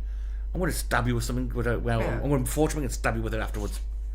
The other things I was going to make was a guitar for my shop class. Yeah. I said I can't do that. Why? Because you have to buy some parts in. And you can't make them yourself. And yes, I'll pick up some parts in, but I could use a CAD machine, which you spend thousands on to get in the school. Yes. To CAD out the guitar bass. Yes. And the stuff in that. Yeah, but the neck you're gonna have to buy because it's like I'll buy the neck and I don't mind doing that. You don't have to buy the neck. You can fucking make your own neck. It's not hard. No, they won't let me do it because there was too much tension on the neck when they put for the stringing. It's a bit of wood that's fucking curved. It's not rock. It's not hard to make a fucking guitar neck. I know. That's what I was told. Even the next day, we'll use CAD to mill out the neck to your specifications we need for it. Yeah, no. We've only got one teacher who knows how to use a CAD machine, and he's technically not the woodwork teacher. The woodwork teacher has no idea how to use it again. Then why is it here? There? Teach him then. Why is it here? Because as part of our we've got the grant for the technology degree for the school. Right, but you're not teaching technology. Yeah. Therefore, you don't fucking need the technology fucking grants and shit. Is it we had a vacuum former as well for like vacuum forming and that type of stuff? Basically, when we if you're not teaching guns how to use it, you're not doing the thing you're fucking qualified to teach. Basically, our city department looked like, you know, Mythbusters M3. It looked like that. Fair. All the shit they had in there, we had to play with. Yeah. But what we could play with was, here's a sander. Even the bandsaw we weren't allowed to touch. Now, to be fair, like when I was in first and second year, you weren't allowed to touch your bandsaw. But once you hit third year, it was like, right, okay, you've seen how to not fuck it up now. You're trusted with the bandsaw. Everything else you could use first, second year. The bandsaw and the fucking guillotine cutter, it was like, nah, third year's only. Third year onward, you can touch it. For now, you're gonna, because like, you take a finger off of this before you turn 16, we're fucked. So like, nah, our insurance don't cover that. No, even in my 11th, I was in year 11, I couldn't touch bandsaw. Nah, we were allowed to. Like, once we got third year, it was like, yeah, use the bandsaw, that's fine. Even like dad, like, you know how to not take your hand off of it now. So my dad walked in and complained about the crap the teaching us for like wood shop. Yeah. And why can't you touch it? Oh, it's too dangerous. You wouldn't know how to handle it. He handles worse tools at home. Yes. I've got tools from like the 70s which could literally blow me in your face. And he plays with those like the fucking Skittles. Yes. He can handle this very easily without doing anything. Because we had a joke we called Sparky. Yeah. And literally it was from the fucking 70s because every time we turn the fucker on. Yeah, my dad's got the exact same flavour of drill where sparks come out the arse end of it. Yeah. Once in a while if you try and hold it wrong, like... Full metal, you see the motor turn and was like... Yeah. You know, it was beautiful. Yeah, my dad's got a plastic one from like 1986, and just like I've used it once and once only to like hang up a clock in his house. I think it was. Yeah, I got electrocuted immediately. Plugged it in and like, cause like I'd like to put pressure, so I put my hand at the back like you would do with a drill. Yeah. And just a spark came out and just electrocuted my fucking hand. I went, nope, Dad, I'm going to B&Q. I'll be back in like 2 hours. I walked to the fucking. There's like an industrial estate, not too far from my dad's house. I just walked down there. There's like a little fucking DIY shop. Just walked in, I bought a drill. Walked in, I handed the guy a 20 quid note. Just went, I want a fucking drill. I don't care if it's a good drill or not. I need a drill. It's getting used once. Just what drill can I get for 20 quid? And he was like, I can do you an electric screwdriver. It'll fucking do. Just anything. As long as it doesn't fucking kill me. Like as long as it doesn't electrocute me like my dad's piece of shit does. Just give me a spinny thing. I don't care. I'll make it work. I then proceeded to take a drill bit and force it into an electric screwdriver for 20 minutes. Fucking super glued it in and used it as a drill. And then bought him a new drill bit set to replace that one drill bit. Yeah. Because I couldn't un-super glue. Yeah, my dad's one was metal. Yeah, my dad's one was plastic and it just flew. It's like from the 70s, full metal casing. It's like, shit. Tell how bad it was, right? You see, the old day, Tube TV used to get what's called colour flare. Yes. We got to get a bit too close to get like weird colours come across the screen. This thing was so much magnetic field with it. You literally hold it here and do that, and change the colour of your screen to all the different colour spectrums with it. Easily, yeah. Like, the days of tools when they didn't give a shit about safety. Oh fuck! It was ridiculous. It was even better not one warning label on any fucking thing either. Not one. Fucking. You know, like I mean, I remember from when I was at school, like with the woodworking shops and that, like. I think like the most fun I had like with, because I didn't take woodwork when I went when I did high school, like in 3rd and 4th year. Oh. But I remember when, like I was like early days into 3rd year, and I was first like really starting to get into like knife making and that. Yeah. And like I needed like a handle making for a knife I was doing, and I didn't have any spare wood at home, so I went down to the woodworking department while I was like at school, like just on my break. Like to ask like the wood shop teacher, cause like they had like a bin of like scrap wood and shit. And I was like, would it be alright if I just quickly like, could I raid your scrap wood bin? Like I need a wee bit of wood. Can I get a wee favour? Can I just fucking rob you of a wee bit of wood? Just fucking bash on, help yourself. So I got some bits, fucking. I was like, well, while I've got you here, sir, I don't suppose you'd be willing to like use the guillotine cutter real quick, just to cut a wee bit of metal for me, just like real quick, just while I'm here. What bit of metal you need to cut? I pulled out like a £1 wallpaper scraper. I was like, I just need like a wee bit taken off of this. Oh, has it gotten dull? Like I can sharpen it. I was like, no, I'm gonna turn it into a knife. You know what? Sorry. Oh yeah, you chose the sword. Yeah, I think I'm gonna turn it into a knife. Alright, I mean I probably shouldn't, but alright. So it fucking cuts it and that, and like fucking like I pull out my phone like, cause I've got like blueprints and shit I've made up of like what I'm gonna do. Show them out. I'm like, yes, I'm gonna put, like basically glue some wood to this, put some nails in it, paint it, sharpen this bit up here, and make like a little teeny tiny little katana type thing. It's gonna be really cool. And he was like, technically speaking, I shouldn't be helping you do this, but this is really fucking cool. This is really neat. So I'll tell you what, like when you're done, take a photo of it and like show me it. Show me a photo of it when you're done. Like, if you agree to do that, I'll help you. I was like, yeah, fair enough. Like, that's a fair trade. You know, fucking 3 days later, because like it was the Friday when I did that, so I came back in on the Monday, 3 days later. Came in, photo on the phone, went to the teacher. There you go, sir. Made that over the weekend. Like, that's what we did.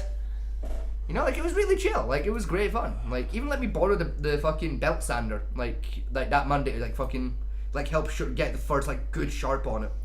Get like the initial sharpening fucking angles like really fucking tight.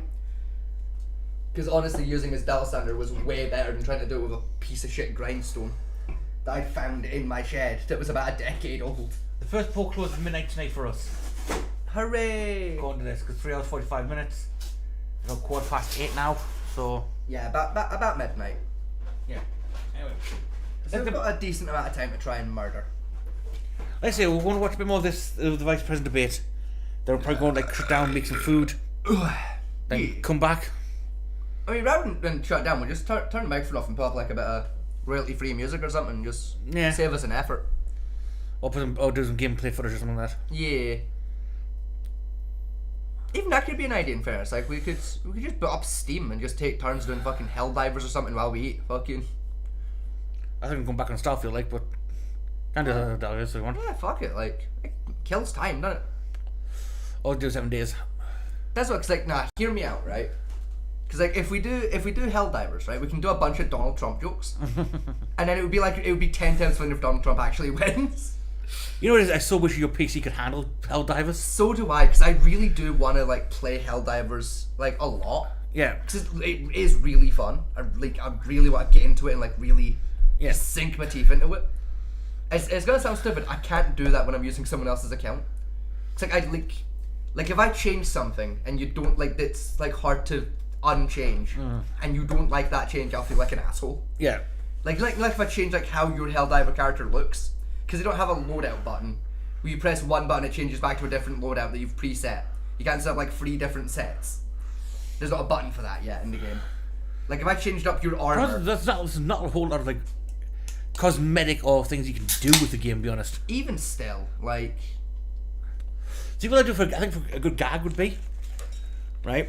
If you could like get a Connor them involved. Yeah. You get Frog's laptop. Can theoretically run Helldivers. Yeah, I doubt it will. It'll probably explode. Probably, but like because it technically could run. Because Helldivers killed my PC when I first tried to use it. It burned through the fucking PCU, which is impressive, to be honest. To be fair, like like on the topic of like getting the others involved as well as video games, like, there is something I've been like cooking in the back of my head for a little while. For like a couple of months. It's like an idea I want to do like at some point on the channel. What's that? I really fancy hosting like a games tournament. Like here on the channel, like just like basically get the boys together and just we do like a Mortal Kombat tournament or some shit, or like fucking like a racing game tournament, or just something like that. Just like just head to head, like 1-on-1s. We do like a little tournament table. Like we'll put a prize pot on it or something, or like I'll put a prize pot on it. I'll put like a 40 quid prize pot. I do have like the capture card back. I do buy a new one. Yeah. So could theoretically do that on the PlayStation and that. Yeah, like I just think it would be kind of fun. No. One thing is get like everyone together. And you know, you see them skits. We got like Joe Biden, Trump, and Obama playing video games. Yeah.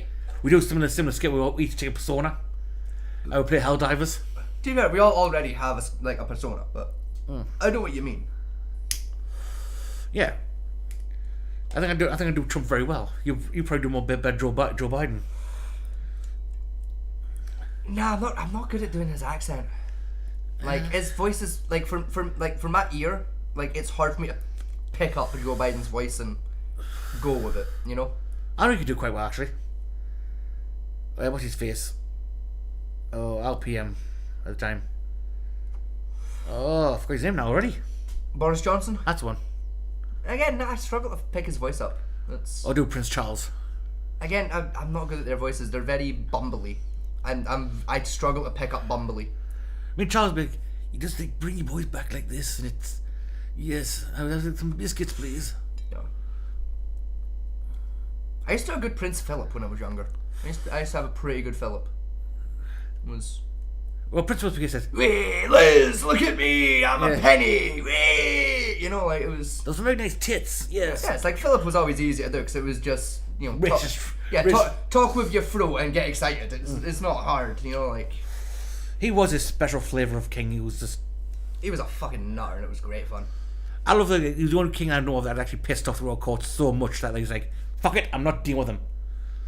Because one of the stories that come out of the royal palace, which I think is funny as hell, was just after the World War II when him and Liz got fully married. Yes. He wanted to talk to his wife. Yes. And the says, "You can't talk to her. Why?" "Because she's over there." "Okay, I want to talk to her." "Well, write a note." "Okay, now what?" "Put in this tray, and I'll walk it to her, and I'll bring back the response." He goes, "What the fuck is the point of this?" So he gets up, walks out. All the bullets trying to stop him from going to his fucking wife. He goes, "Get my way, die." Yeah. Move or be killed. Like. Right, but first he goes out back to the streets of London, goes to an army shop, surplus shop, buys 2 4 walkie radios, walks back to the fucking palace, walks to her bedroom, hands her one, and goes, "I'm going to call you on this, don't worry about it," and walks back off. And they go, "No, you can't do this, you can't do this, it goes against protocol." And try and stop me, see how far you get. Yeah, you think I give a fuck about your protocols? Like, Philip didn't give a fuck, he was great. You're bullshit, I'm a trained military person. Let's see who wins this fight. I do sincerely miss Philip. That man was just mental. I fucking miss him with a passion. Like, oh yeah, he fucking turned the royal court upside down. He really did. He just didn't give a fuck, like, at all. Oh, it was great. I think with William getting married, he was the one who like forced through the. You know, she's got no royal blood. She's coming against. I don't give 2 shits. Yeah, I don't care if I'm marrying a. I like the fact that both princes end up marrying quote unquote commoners. Yeah. Like. Well, one more common than the other one, really. Like both of them just didn't give a fuck anymore. It's like, I don't care if she's got royal blood anymore. A hole's a hole. Fuck off. Like, fuck you and your elitism. Fuck it. A hole's a goal. Go fuck yourselves. Like. I was actually reading a comic recently. Right? It was, I can't remember its name off the top of my head. And it came a concept of, you go to an elf village. Yes. And they all said, "Oh, we're cursed, our newborns are dying." And oh shit, I'll try and work out with magical curse, something like that. Goes around and so what's going on against? Oh, there's one last clearly woman. And goes, "Oh, how you doing, brother?" Again, "Brother?" "Oh yes, well, most high one, I was born with both, and I've received more female traits." Again, "All right." So he goes talks to her sister, and he goes, "So how do you want your child?" Again, "Yes, child died." Again, "Oh, how's your husband?" "Oh, my brother's doing fine." Your brother. Yeah. You know, got to keep the bloodline pure, so... I know the problem is here. Inbreeding! And a few of them go tell first audience, you what? Yeah, you're not supposed to shag your relatives. Yeah. You're supposed to bring more genetically into the gene pool a bit.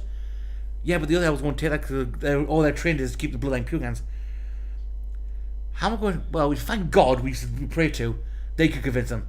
Oh, so you're going to find your God who vanished to teach you not to shag your sister. Yeah. This is going to be hard. I mean, hey, it worked for the Germans. Alabama. No, I mean, like, with the Germans, like, their God disappeared and they still stopped it eventually. Like, they got the idea after a while. Yes, that was a very risky fucking history joke. Thank you for pointing it out, ladies and gentlemen. I mean, not as risky as you know about the bakery vans. If you go to the contact behind the bakery van, ask an elder. Yeah, ask an adult. Someone who's probably in about the 70s will answer that question. They'll know what we're on about. I still love the fact they take the piss out of that in Chitty Chitty Bang Bang. What? The bakery vans. There's an entire like fucking 40-minute bit in Chitty Chitty Bang Bang where it's just them taking the piss out of that. Yeah. And like when I remember when Chitty Chitty Bang Bang came out as a movie, that series of events was in human living memory. Yes. Like it was recent fucking news. And they still ripped the piss out of it. What's that? And I love that, What's that so much. Oh, don't worry, that's just the oven vans that go around how baking bread. Why is there a star on it? Don't worry about it. Don't worry about it. Smash cut to Chitty Chitty Bang Bang with the child catcher cutting around with a whole fucking van. With fucking, and I quote, sweets and confectionaries in the back. And it's like, wow. Yeah. Y'all really went there this early. A tall, blonde, blue-eyed person sitting there baking bread into the fucking stuff.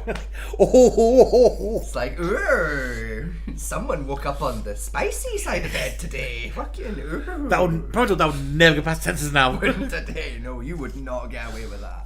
Can you imagine going to like your like film company? I'm gonna make a movie, right? It would genuinely be like making a fucking 9/11 joke in a movie that came out in 2006. Like it'd be way too soon. Even now you can say. Even now you wouldn't really get away with a 9/11 joke. Even that one, you can say, you can go to any company. I'm going to make a historical movie about a car that's alive-ish. Okay, what's context? But one thing seen is there's gonna be this bakery van. Yeah. They're gonna go. And we'll stop you there, buddy. And inside the bakery van, going baking bread. And it'll be like a tall blonde guy baking the bread. Stop. Yeah. Don't. No. How about no? How about die? The ground van's gonna be green, with a chimney. Stop right now. Get out of my office. You son of a bitch. Like, that shit we wouldn't get past the censor today. Which is a shame, but... it was just...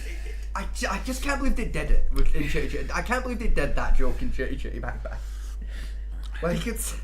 And it's so massively, because it's part of the actual plot of the movie. Like, it's, like, relevant to the story. But it's also very much just a piss take of a very real historical event. That happened, like, what, a decade prior? Less, about 5 years, actually. It was really fucking, really recent. I mean, remember, the war ended about 1952, fully. Yeah, it was about that, yeah. And Chitty Bang Bang came out, I think, in, like, 1959, 1956? I think it might have been, like, 1961 or something like that? 60, 61, something like that. It wasn't, like, too far after the war. It wasn't long after the bakery vans. It was really, really recent. Yeah, oddly enough though, after the war, all bakery vans vanished from England. It was great. Yeah, it was odd, it's a surprise. Yes, people used to come around the local villages with a giant oven for people to go and break the bread in quickly every day and then come back out. Yeah. Because they couldn't actually afford ovens in the houses. It's very, very odd those disappeared almost immediately after the wars. It's almost like they were up to something, isn't it? Yeah. It's almost like they weren't actual bakers. It's weird. Notice how they were also almost immediately replaced with ice cream vans. Yeah. I'm not saying they're related, but... Well, come on. It was odd. Right, every ice cream van has its accent fucking jingle. Yeah. And every kid on my hears everyone go, ice cream, and runs up the door towards the fucking van. They do, yeah. Like, pedophiles are missing a trick. They should just load up their white van to play that jingle every 25 minutes. Like, their prey will come to them. Fun enough, though, I think it was like one ice cream man who used to do that. Yeah, there's been several pedophile ice cream men. Yeah. There's been a lot of those over the years. I shouldn't make these jokes. Like, some members of my family watch this show, and like my family's got a long history of being ice cream men. Yeah. I really shouldn't make those jokes. But fuck it. I mean, it's not as bad. Like, I'll deal with the fucking text messages tomorrow. Saying, how dare you accuse Uncle Tony of being a pedophile. I mean, it's not as bad as like when you become a director of the NSPCC. True, but... You know, research. Yeah. 18 gigaquads. Yeah. Gigaquads, wow. Oh yeah, this one guy had like literally an entire very aware server. Of what you're referring to. Full of shit. Like, I'm very aware. What? Oh, it's for research. On what? I said, I am very, very aware of what event you're referring to. You gotta remember, I was still front lines when that news broke. Oh God. Many people in my profession at the time felt very betrayed. We were not happy. You know what? I could stand one, maybe one director. Maybe one. 7? Back to back at that. It was uncomfortable. This was the rest of Peter. We've got a new director coming in. Great. 2 years later. Yeah, about him. Yeah, so it turned out 2 years later. Yeah, so we did it again. For fuck's sake, lads. Vet your staff. Don't worry, this new director's been completely vetted. We can guarantee. For fuck. God damn it. Like, I'm starting to think, right? They weren't paedophiles when they got the job. I think the job turned them into paedophiles. Like, I'm starting to think being the fucking director of the NSPCC turns you into a pedophile. You said, I'm like, right, what's my first job? We've got this file for you to look over. And just like child porn. Yeah, and it's like the Ark of the Covenant. But instead of tearing your face off, it just gives you a hard on in an inappropriate moment. It's like, fuck. Just press this button. Oh, I'm gay now. And I was like, oh no, oh shit. Oh fuck, I'm a pedophile. Oh shit. Oh well. Don't clip that. Right? Don't any of you fuckers clip that. Don't worry, we'll give a picture of his face one day and you can clip and add the sound to it. No, don't fucking deep fake that. Fuck all of you. You fucking gremlins. Don't you dare. I ain't going to jail for that. Fuck off. See these jokes now, because these are jokes that when we get popular in about 10 years' time, these are jokes that come back up to get cancelled. To be fair, it's both of you to assume that, like, in 10 years' time, we won't still be making the same fucking jokes, in fairness. Yeah. Like, we already don't care if we get demonetized. Do you think when we get fully paid, we're gonna care then, either? Like, to be honest, if we do get popular enough to get, like, money for them and shit, it'll probably mostly come through, like, donations and, like, fucking Patreon. PayPal, StreamYard, that type of shit.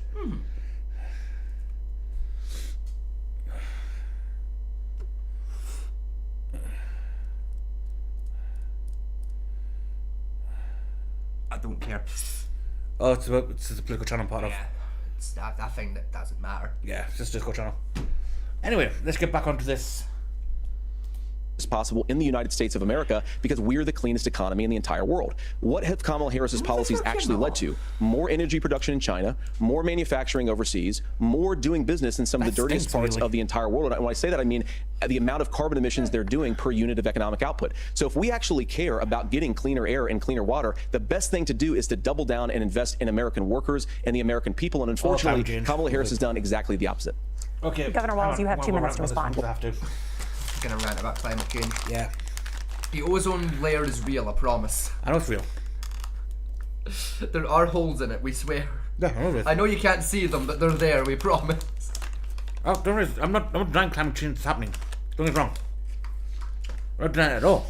It's a genuine it's a genuine thing I heard a fucking climate change denier say was like, they said there's holes in the ozone layer, fucking pointed to the sky and went, where?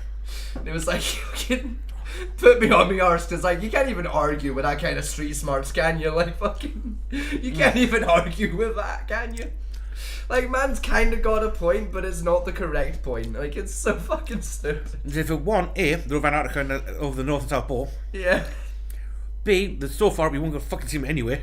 Even still, it's just like it's just, it's simultaneously, like, if it was any other subject and any other topic, he'd have a really good fucking point. but because of the subject matter, he sounds like a fucking idiot. Like, it's so fucking It's like good. Flat Earth would say, I can't see a curve.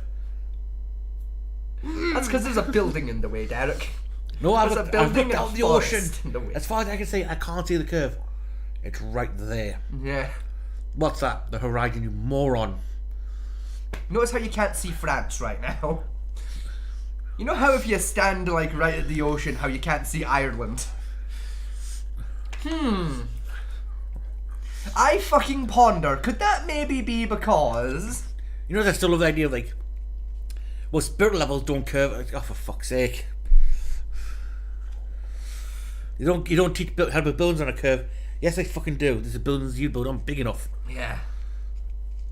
Because remember they built the Metro Centre. Yes. That actually had calculated the curve of the Earth when they built that. Because that covered like, I think it covered like the 3 square miles total of all the complexes. Something like that, yeah. So there's like a slight deviation in curvature they had to account for. That account for when they actually built it. Like, see, they're doing it there. Whoa, yeah. Yeah. Amazing, isn't it? Fuck it. This was in the 70s with all these laser things. Man, just did that shit by eye. Fuck it. Like. Oh, my most favourite one, I still love to this day. As someone generally said, and he sticks by it. A lot of them do, actually. Right, you ready for this one? The light from the moon is cold.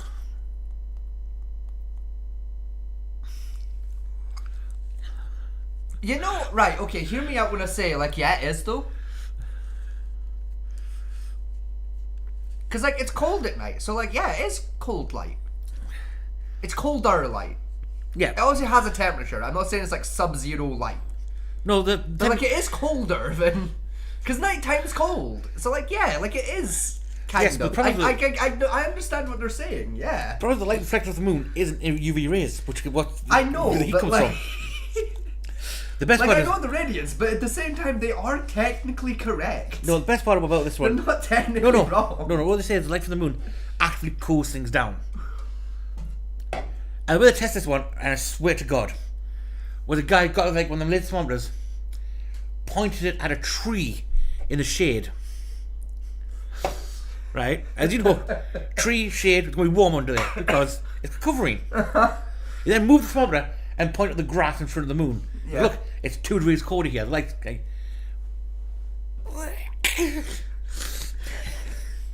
Like, I can see... I know what they're saying. What they're saying is correct, but, like, the context they're giving behind the statement is wrong. Oh, that's how they did it. Like, they're not technically wrong, but they definitely ain't right. Yeah, he pointed at a shady area under a tree, which is going to be warmer because the tree's in the way, Yeah, it's got natural cover from the elements. which retains heat. Yeah. And then there's point at a random, like, open area of brass. As he pointed there, it's like, oh, heavens! McDiddums, no. It's not how... It's not how that works at all. I think during a cloudy day, it'll be warmer then still as well. You fucking idiots. No, it's cold when the cloud's out. No, it's fucking warmer. Trust me, it is. Because cows bounce heat back. Trust me, it works that way. Like, oh, it's fucking... It's so stupid. It's... Then we try and convince like some science deniers like, well, we can keep things hot and cold. No, we'll keep things hot. Can't keep things cold. Melt everything. No, trust me, it'll keep it insulates from hot and cold. Yeah, will can insulate the cold. Yeah. It doesn't. It only. No, it does. It traps temperature. That's what it does. It traps air. It traps the temperature. It locks the temperature at its current state. I've never seen. And you don't understand thermodynamics, do you? Yeah. Well, I didn't go to college for this fancy science. Exactly. Shut the fuck up. Yeah. That's well. I'm like maybe I just went to a different type of school, but like you learned that at high school. Yeah. You learned the basic laws of thermodynamics in high school as part of physics. That was like first year shit. Yeah, I mean, fair enough. It's not like the, like Einstein's theory, relativity theory with the fucking full on like the laws of thermodynamics in full context. But it gives you the basic idea of heat equals heat. Yeah, like we try and heat tell. Is hot and cold is cold. So my best one, we try and tell them that space is actually quite hot. Yeah. It can't be. It's colder things freeze. Yes, because there's enough matter in between particles to transfer heat. Correct. Individual atoms are fucking scattering. It's like 1,000 degrees up there. Yes, it is technically very hot in space, but it's also technically really fucking. Yeah, because there's enough space between atoms to transfer the fucking heat from one side to the other. Yes. There's that like massive gap in between the fuckers. Oh, my best one with the ones is the vacuum. Yes. Space is a vacuum. Yes, it is. Technically, yes. Yeah, but why does it suck everything away? Wrong type of vacuum. Yeah. Technically, space is a vacuum-sealed chamber. Technically, if you want to get extra about it, it's technically all the planets are vacuum-sealed against space. I think the hardest point they can't understand is space is just the absence of shit. Yes. You know, it's a vacuum because there's nothing there. But there is shit there, but there's not a lot of shit there. Yeah, not the fact of like something like a vacuum cleaner. Yeah, no, it's. Because I see space move where a window blows out and everything gets sucked out into space. Yes. It's like, oh, it's a vacuum. No, that's just like. That's depressurization. Pressure something moving from like a high pressure to a low pressure area. Yes. What? Yeah, try that with a can. It's the transference of pressure. You know, put a thing in a can, heat it up. You know, put some air in a can, seal it, then punch it and see what happens. Yeah, it goes. Like it fires it out. It's. Oh, my other one I love is like the you can't have pressure without a container. Yeah, you can. I do love ones like, yeah, but there's a gradient on the planet. Yes, we understand that. But if there's a gradient, that means there's no container because nothing to push it down. Yes.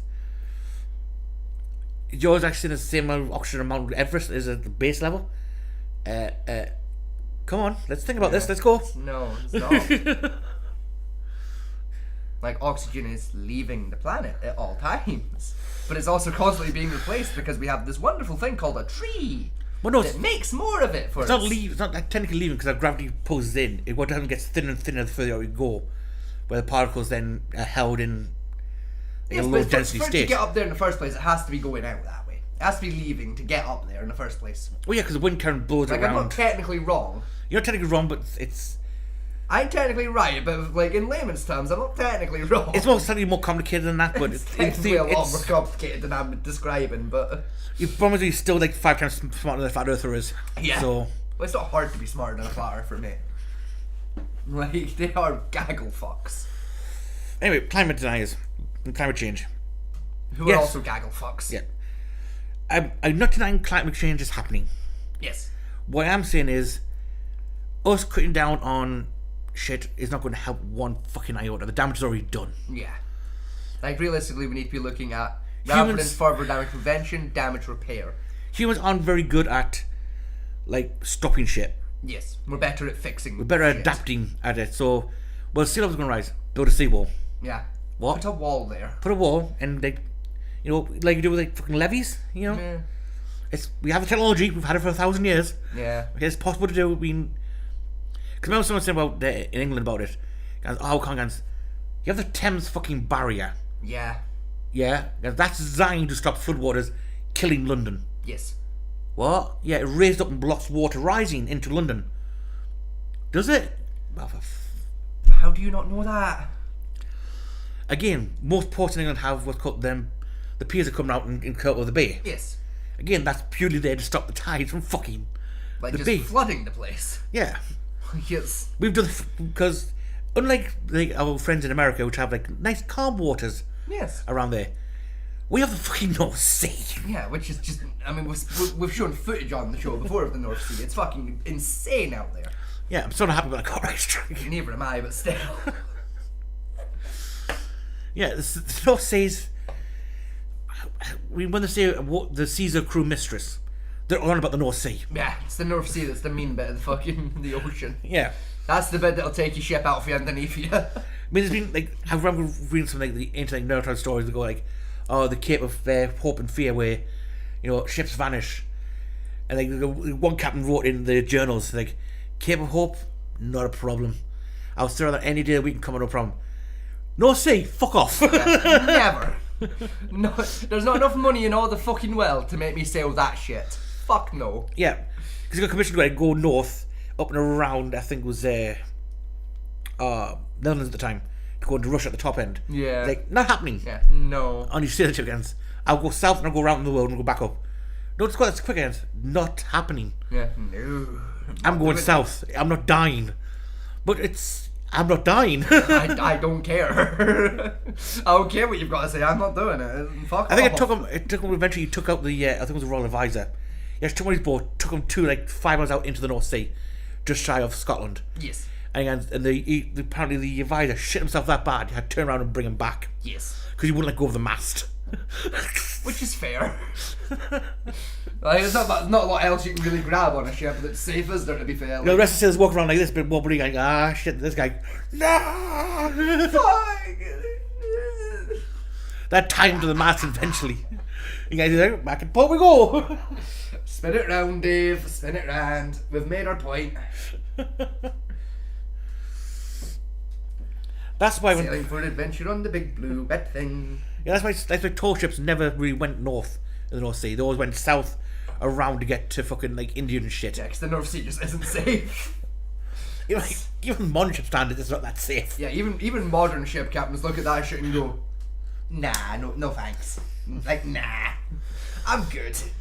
I mean, you know, like they say, like, oh, the fishing trawlers go out there all the time. Yes, because they're designed to like dance on those the water waves. And like, you know, fucking they have skip 18 square miles of water per wave. I mean, if you they're designed to take that impact, not snap in half. I mean, look at a fishing trawler. It's got like steel plates like this thick. Yes. They got like 5 inches on the hull. Easily at the bow 5 of the hull. inches, yeah. And the keels on those bastards are fucking huge. Because a lot of people like look at American like fishing trawlers, like, oh look, no keel, it's not.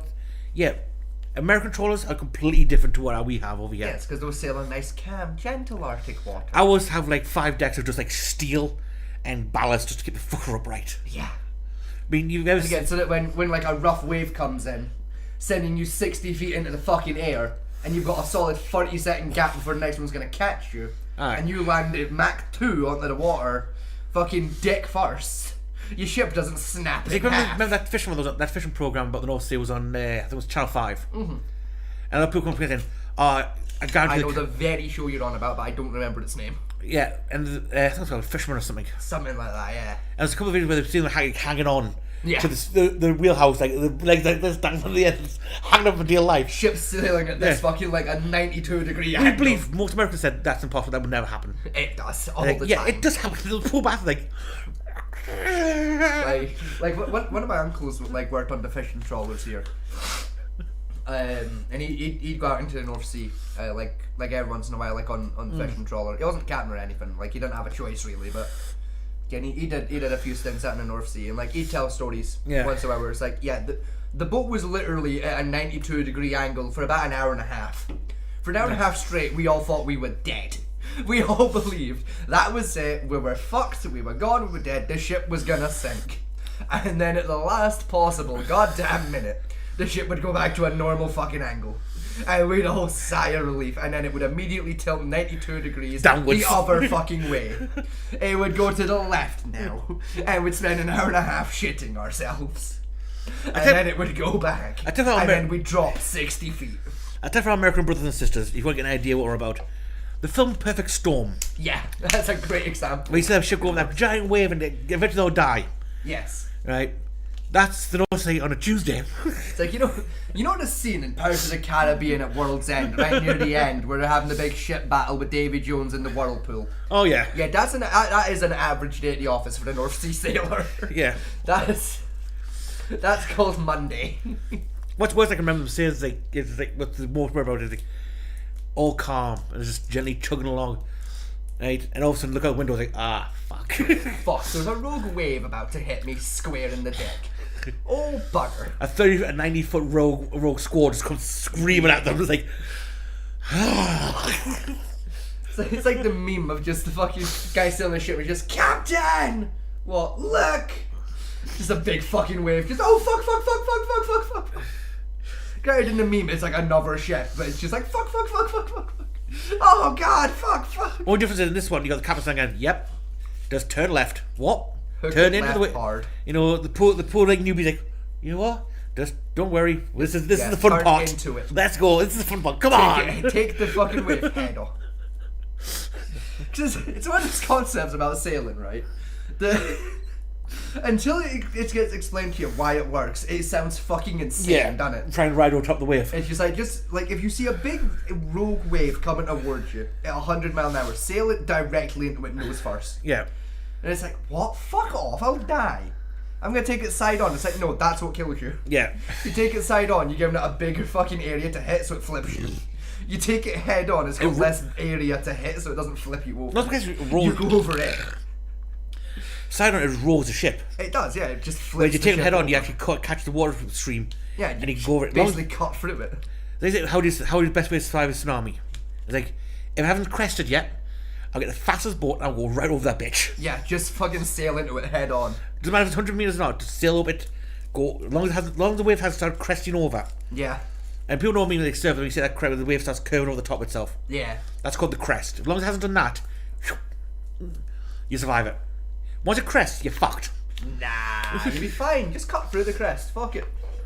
What could go wrong? It's possible to do it, but very much more risky to pull it off. Yeah, fuck it. What could go wrong? This fucking... You're probably gonna die anyway. Just... I do love that people saying, well, what's the scenario look out at sea? And it's like, out at sea? Yeah, like 100 miles offshore. Blip. What? Yeah, it's like, blip. Most people wouldn't even notice it. Yeah. Most people think, oh, what the fuck was that? I've been tapped. But what's 100 meters? Yeah, because then it drains all the water coming from the shore backwards about 5 miles. Yeah. As it comes to our shore, but 100 miles at sea, blip. Most ships wouldn't even notice it was there. That's why buoys only set like about 2 miles out. That's when the wave starts actually forming up that size. Because like, if you ever like stood like at the beach and there's no water and there's suddenly a buoy like just going up and up and up and up and up and up and up and it's suddenly 20 feet in the air, you should run. Run far and run fast. It ain't gonna save you, but it's gonna make you feel better before you die. Or if you're British, find a surfboard. Yeah. Or Australian. Australians are more likely to find a fucking surfboard than we are. We don't really do surfing here. It's like, I remember it was one of the ones like in America when the hurricanes were coming up. And literally one of the ones that came out at the time was like, well, all British people, please get the fuck inside. Because like most British are saying, yeah, that's fine, it's drinking beers outside, yeah, like, just hurricanes. Because we're used to that shit. We're used to like just fucking bizarre rain weather. It's like, yeah, fuck it. This is. You know, everyone else running away panicking, we're gonna die. British guy, yep, lovely, kite. Yeah, fucking. Like I knew the weather was gonna fucking follow me. Fucking, Jesus Christ. I just want a bit of sunlight for fuck's sake. Down in Tennants, fucking. The Americans say, how come your house aren't destroyed? You had like 100-mile winds. Yep. And your house is still intact. Yep. Why is that? Brick. Yeah, we build our houses to survive our weather. You idiots don't. It's. You build your house as a replaceable item. We don't. Yeah. We want to live in our houses. We make our houses permanent. You make them disposable. It's quite simple. My house stood for 100 years. Well, they say the current house that we're living in now, 200 years, our house in America is about good. Mm-hmm. I think mine's about 3 nearly, give or take. It's probably pushing it, yeah. It's probably pushing about 300, yeah. It's still standing. Building's old, dude. Like, it's pure sandstone, this fucking studio. It's great. The kind of reason why we're shivering a little bit with the voice is because I've got no insulation in this house. Yeah, it's also why you were able to hear the fireworks so fucking clearly when they kicked off. Like, yeah, our house, the studio is made of pure goddamn sandstone and has no insulation. It's shit. I mean, it's thick. I mean, the wall's good, like, 1.5 feet thick, but yeah, but still, that's not enough to stop a sound of an explosion. No. Anyway, back on saying, humans are better at adapting rather than mitigating. Yes. Because we're greedy fucking. We promise, like, there's something Ben Shapiro said, which I kind of agree with, is you're not going to stop the third world countries who are trying to survive to say stop using fossil fuels because that's all you can afford to feed his family. Yes. That's all they have available. Yeah, that's what he needs to keep the lights on, to cook his food, is those fossil fuels. Yes. And to be honest, right, renewable energy is a lie. I'm sorry, it's a lie. It really is. I know if you remember hearing this first time, maybe shocked. No, it's wind farms. They're bullshit. Yeah, they're utter shit. They're like, especially with wind farms, the efficiency rates on wind turbines are fucking atrocious. You know, they're like 35% efficient. They're fucking. Oh, they're worse than that. It's like 25 because if the wind gets too strong, you got to put the brakes on and not let the blades turn. Because where we live, we've got like what 7? About 7, yeah. And how many times have you seen the fuckers move because the wind's too strong? I've seen them actively working once. Yeah. They spend more time with the brakes on because the wind up here is too strong and it fucking destroys the transformers in them. And again, solar panels are the biggest scam on our planet. Yeah, because the second a cloud comes over, it stops working. Not that though, right? Solar panels work, yes, if there's nothing in the way of it. Yes, because again, like a solar panel is what? Fucking, it's like 40% efficient? 52% actually. Total. Oh, it was close. The problem is though with the solar panels is the one like especially when you get buy for the houses, like domestic houses, they're expensive and they don't produce that much power. Yeah, no, nowhere near enough for them to pay back what you spent on them. Yeah, and they only last 10 years. Yeah, and you're not gonna make back your $5,000 in 10 years on energy bills. It's like £5 per panel. You need like what 6 panels to get anything out of it decently. Yeah. Then they get England. In the middle of like the fucking Sahara Desert, yeah, no problem. Yeah, they're great out in like deserts and shit. Yeah. Like the average suburban neighborhood, they're fucking worthless. Yeah, you're better off to get a little wind turbine up, and that'll probably give you more power than the fucking solar panel will. Yeah. You know, geothermal energy, yep, it's good. Actually, one of the cleaner ones we can have. Geothermal's probably like out of like the renewable energies that like we actively use as a society. Geothermal's probably the best one we have. Geothermal and is it hydrophobic energy, hydroponic energy? The one where you put fans in the ocean and it uses the currents to make electricity. That one. Yeah. Those are like the two best ones. Hydroelectric energy. Yeah, hydroelectric turbines that you build in the most dams. Yes.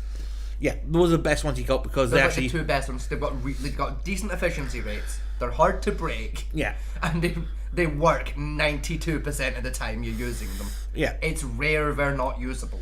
I mean, and what I do love, like, even like the most efficient one you're going to get your hands on is nuclear. Yes.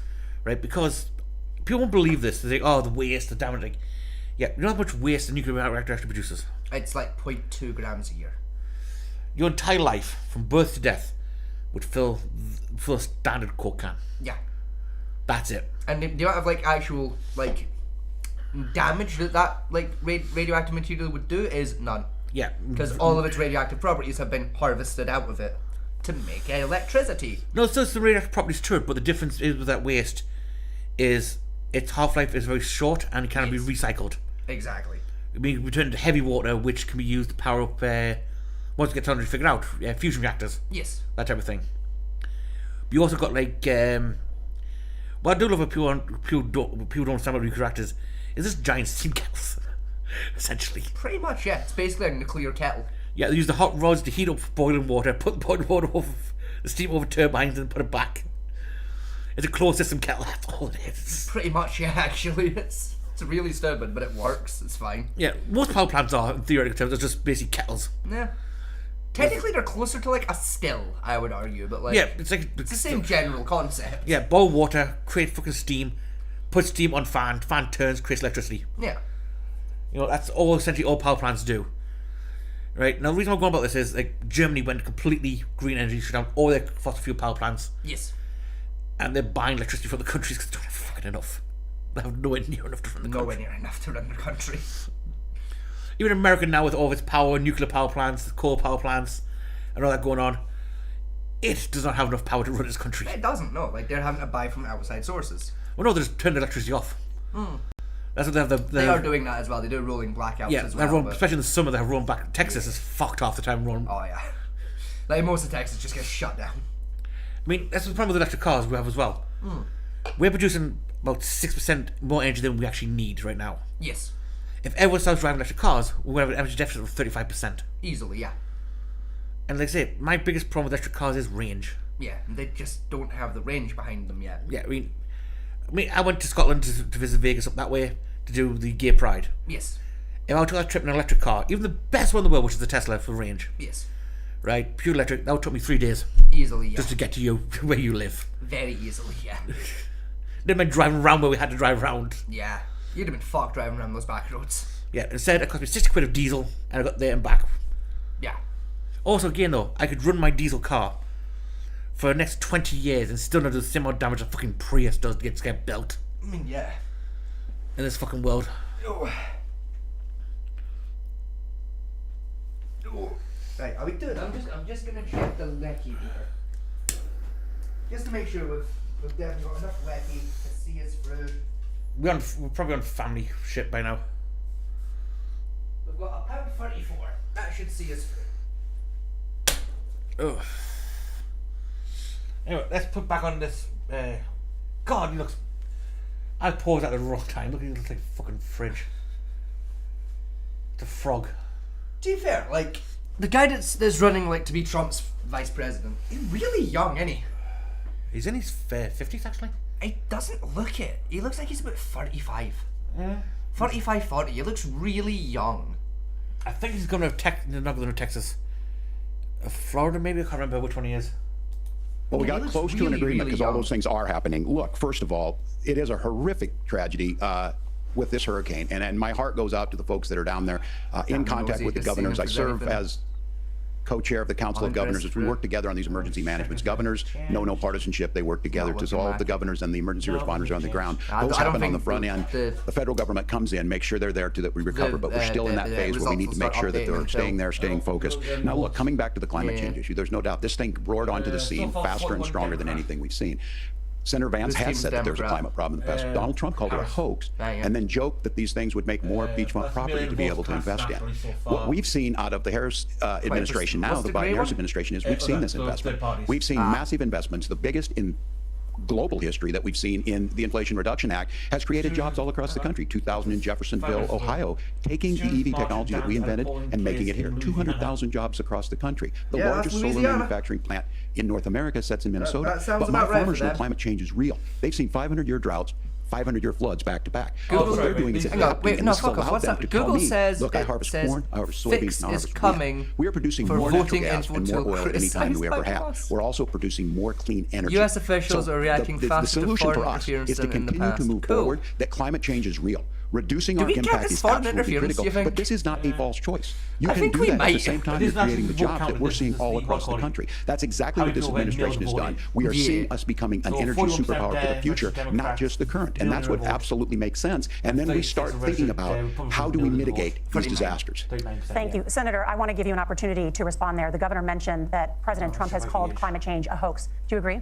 Well, look, what the president has said is that if the Democrats, in particular Kamala Harris and her leadership, if they really believe climate change is serious, what they would be doing is more manufacturing and more energy production in the United States of America, and that's not what they're doing. So clearly, Kamala Harris herself doesn't believe her own rhetoric on this. If she did, she would actually agree with Donald Trump's energy policies. That makes sense. Something Governor Walz said I think is important to touch upon, because when we talk about clean energy, I think that's a slogan that often the Democrats will use here. And I'm talking, of course, about the Democratic leadership. And the real issue is that if you're spending hundreds of millions or even billions of dollars of American taxpayer money on solar panels that are made in China, number one, you're going to make the economy dirtier. We should be making more of those solar panels here in the United States of America. Some of them are, Tim, but a lot of them are being made overseas in China, especially the components that go into those solar panels. So if you really want to make the environment cleaner, you've got to invest in more energy production. We haven't built a nuclear facility, I think, one in the past 40 years. Natural gas, we got to invest more in it. Kamala Harris has done the opposite. That's raised energy prices and also meant that we're doing Senator, worse by the climate. your time is up. Governor, would you like to respond? Well, look, we're producing more natural gas than we ever have. There's no moratorium on that. We're producing more oil, but the folks know, and like I said again, these are not liberal folks. These are not folks that are Green New Deal folks. These are farmers that have been drought one year, massive flooding the next year. They understand that it makes sense. Look, our #1 export cannot be topsoil from erosion from these massive storms. We saw it in Minnesota this summer. And thinking about how do we respond to that, we're thinking ahead on this. And what Kamala Harris has been able to do in Minnesota, we're starting to weatherproof some of these things. The infrastructure law that was passed allows us to think about mitigation in the future. How do we make sure that we're protecting by burying our power lines? How do we make sure that we're protecting lakefronts and things that we're seeing more and more of? But to call it a hoax and to take the oil company executives to Mar-a-Lago, say, give me money for my campaign, and I'll let you do whatever you want. We can be smarter about that, and an all-above energy policy is exactly what she's doing, creating those jobs right here. Governor, your time is up. The overwhelming consensus among scientists is that the Earth's climate is warming at an unprecedented rate. Margaret? Thank you, Nora. We're going to turn now to immigration. The crisis at the U.S.-Mexico border consistently ranks as one of the top issues for American voters. Senator Vance, that big enough? Your campaign is pledging to carry out the largest mass deportation plan in American history and to use the U.S. military to do so. Could you be more specific about exactly how this will work?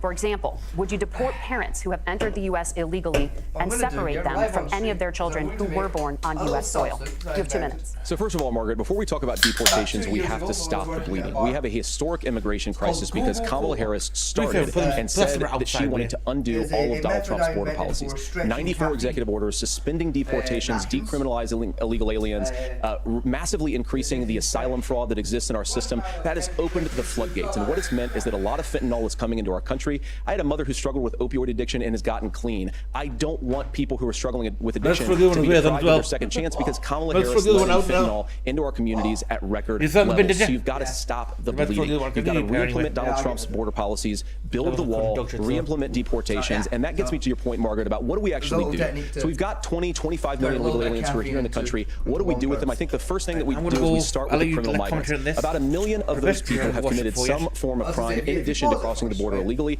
I think you start with deportation. I'm going to share, because it's a special occasion, right? I'm going to share the secret recipe to Go-Go Cola here. Right? But while you share it, I'm going to go to the loo. That's fair. So what you do, ladies and gentlemen, right, is that you will have to adapt to the size of glass you have, right? But you get a can of energy drink of your choosing.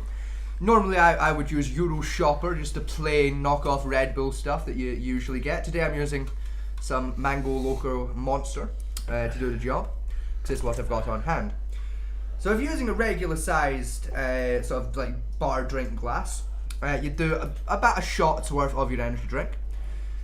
So what I'm going to do is, basically you want it to be about 1/6-ish of your glass.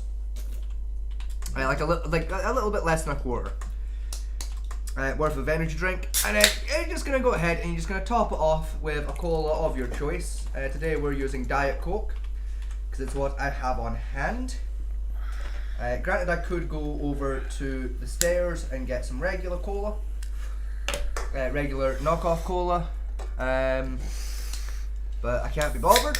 There's some restaurants when they keep an eye on that way. Yeah, you know, I'm keeping an eye. I've seen you do your thing. So we're just topping out here.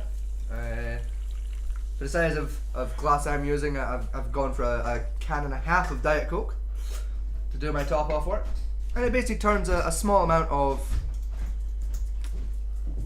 energy drink into a much larger length energy drink that, while technically has less caffeine in it overall, means you can basically stretch that caffeine out over a long period of time, so it does the same job for longer. So you can basically turn one can of energy drink that might last you, say, an hour into about 4 hours, maybe 5 hours worth of caffeine, which is quite fucking helpful, if I do say so myself. This is a trick I picked up when I was working in bars, where I would have 1 or 2 small cans of energy drink that I'd have to try and stretch out to last an entire fucking shift. Which, believe you me, is no easy feat. So, with that having been made in the background and me having stolen Fat Man T's chair for a moment, so that I can see the screen and things easier while Fat Man T is away, and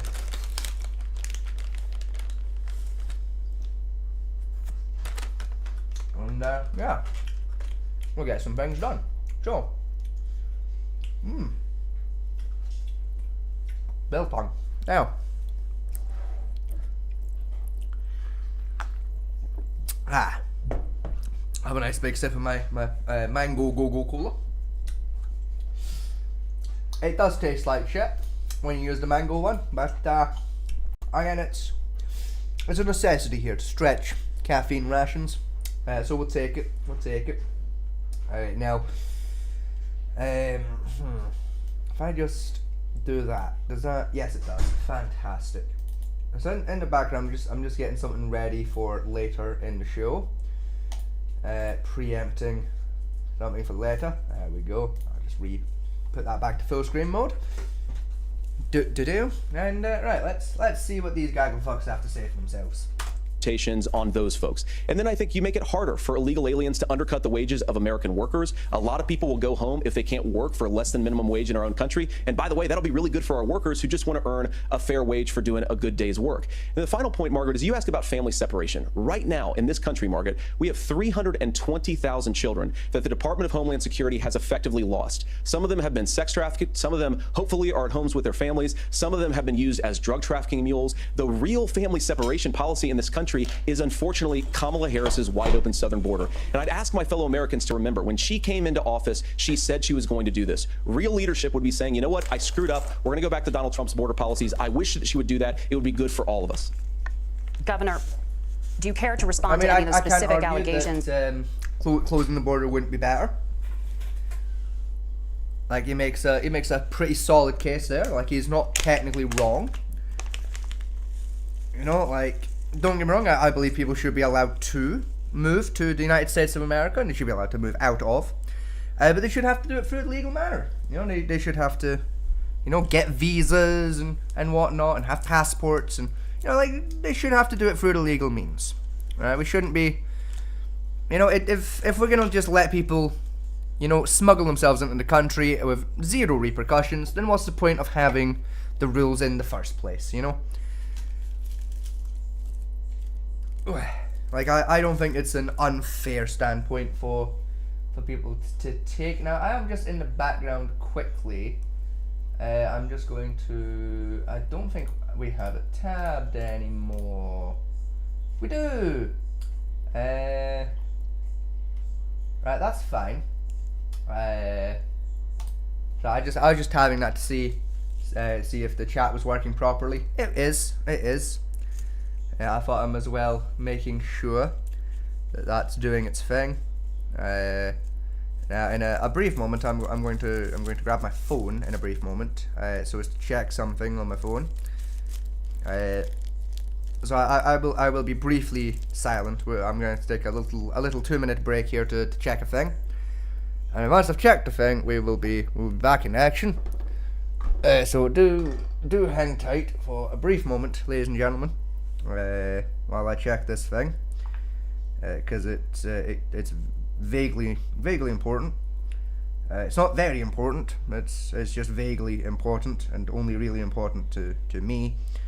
It's basically just me being a nosy sumbitch. Yes, then right. Okay, that's fine. That's there. That's there. That's right. That's fine. So yes, okay, right. I've checked the thing. The thing is correct. We're good. Okay. So now having now done that. Hey. That's right. I've got an itchy face. I'm gonna itch. I'm gonna scratch my face.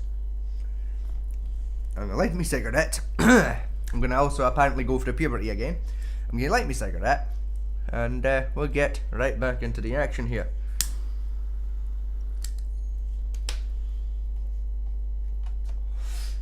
That wasn't what I was trying to check. Alright, where's the thing? Now, please do feel free to talk amongst yourselves in the chat here, or if you have any questions or anything, feel free to throw it in the chat. We will, you know, once we see any messages in the chat, we will of course get to them if they are relevant to get to. If you ask a question in the chat and we spot it, we will of course answer that question if we are able to. So with that having been said, we're gonna kick things back off. Including that the vice president is, quote, letting in fentanyl and using kids as drug mules, among other things, regarding children. The drug mule is not true, but I will say about the fentanyl, because this is a crisis of this, the opioid crisis. And the good news on this is the last 12 months saw the largest decrease in opioid deaths in our nation's history. 30% decrease in Ohio, but there's still more work to do. But let's go back to this on immigration. Kamala Harris was the Attorney General of the largest state and a border state in California. She's the only person in this race who prosecuted transnational gangs for human trafficking and drug interventions. But look, we all want to solve this. Most of us want to solve this, and that is the United States Congress. That's the Border Patrol agents. That's the Chamber of Commerce. That's most Americans out here. That's why we had the fairest and the toughest bill on immigration that this nation's seen. It was crafted by a conservative senator from Oklahoma, James Lankford. I know him, he's super conservative, but he's a man of principle, wants to get it done. Democrats and Republicans worked on this piece of legislation. The Border Patrol said, this is what we need in here. These are the experts. And the Chamber of Commerce and the Wall Street Journal said, pass this thing. Kamala Harris helped get there. 1,500 new border agents. Detection for drugs, DOJ money to speed up these the adjudications on this, just what America wants. But as soon as I was getting ready to pass and actually tackle this, Donald Trump said no, told them to vote against it because it gives him a campaign issue. It gives him what would Donald Trump talk about if we actually did some of these things? And they need to be done by the legislature. You can't just do this through the executive branch. So look, we have the... I do want to say this, right? I want to say this quickly, because this bugs me with every election in every country, right? Especially during the debates, right, is the presidents, vice presidents, whoever the fuck, right, is debating. They get to say shit like, oh, so-and-so said this, so-and-so did that, and are not challenged on present evidence of that. Like, if like, all I'm saying, right, is if this conversation was happening in a court of law, that would be hearsay. They wouldn't get away with that, and it bugs me to get away with it during an election. It really grinds my gears. Right, because they're not being challenged to prove that what they've just said is true. And it annoys me. It annoys me greatly. You know, I'm not saying it's not true. I don't know if it's true or not, and that's kind of the problem. You know, like it's irritating. You know, I wanted to make it clear that that's something that bugs me sometimes. Options to do this. Donald Trump had 4 years. He had 4 years to do this, and he promised you, America, how easy it would be. I'll build you a big, beautiful wall, and Mexico will pay for it. Less than 2% of that wall got built, and Mexico didn't pay a dime. But here we are again, 9 years after he came down that escalator, dehumanizing people and telling them what he was going to do. As far as the deportation plan, at one point, Senator Vance said it was so unworkable to be laughable. So that's where we're at. Pass the bill, she'll sign it. Governor, your time is up. Senator, the question was, will you separate parents from their children, even if their kids are U.S. citizens? You have 1 minute. Margaret, my point is that we already have massive child separations thanks to Kamala Harris's open border. And I didn't accuse Kamala Harris of inviting drug mules. I said that she enabled the Mexican drug cartels to operate freely in this country. And we know that they use children as drug mules, and it is a disgrace, and it has to stop. Look, I think what Tim said just doesn't pass the smell test. For 3 years, Kamala Harris went out bragging that she was going to undo Donald Trump's border policy. She did exactly that. We had a record number of illegal crossings. We had a record number of fentanyl coming into our country. And now that she's running for president, or a few months before, she says that somehow she got religion and cared a lot about a piece of legislation. The only thing that she did when she became the vice president, when she became the appointed border czar, was to undo 94 Donald Trump executive actions that opened the border. This problem is leading to massive problems in the United States of America. Parents who can't afford health care, schools that are overwhelmed. It's got to stop, and it will when Donald Trump is president. Senator, your time is up. Governor, what about our CBS News polling, which does show that a majority of Americans, more than 50%, support mass deportations? Look, we fix this issue with a bill that is necessary, but the issue on this is what happens when you don't want to solve it. You demonize it. And we saw this. And Senator Vance, and it surprises me on this, talking about and saying, I will create stories to bring attention to this. That vilified a large number of people who were here legally in the community of Springfield.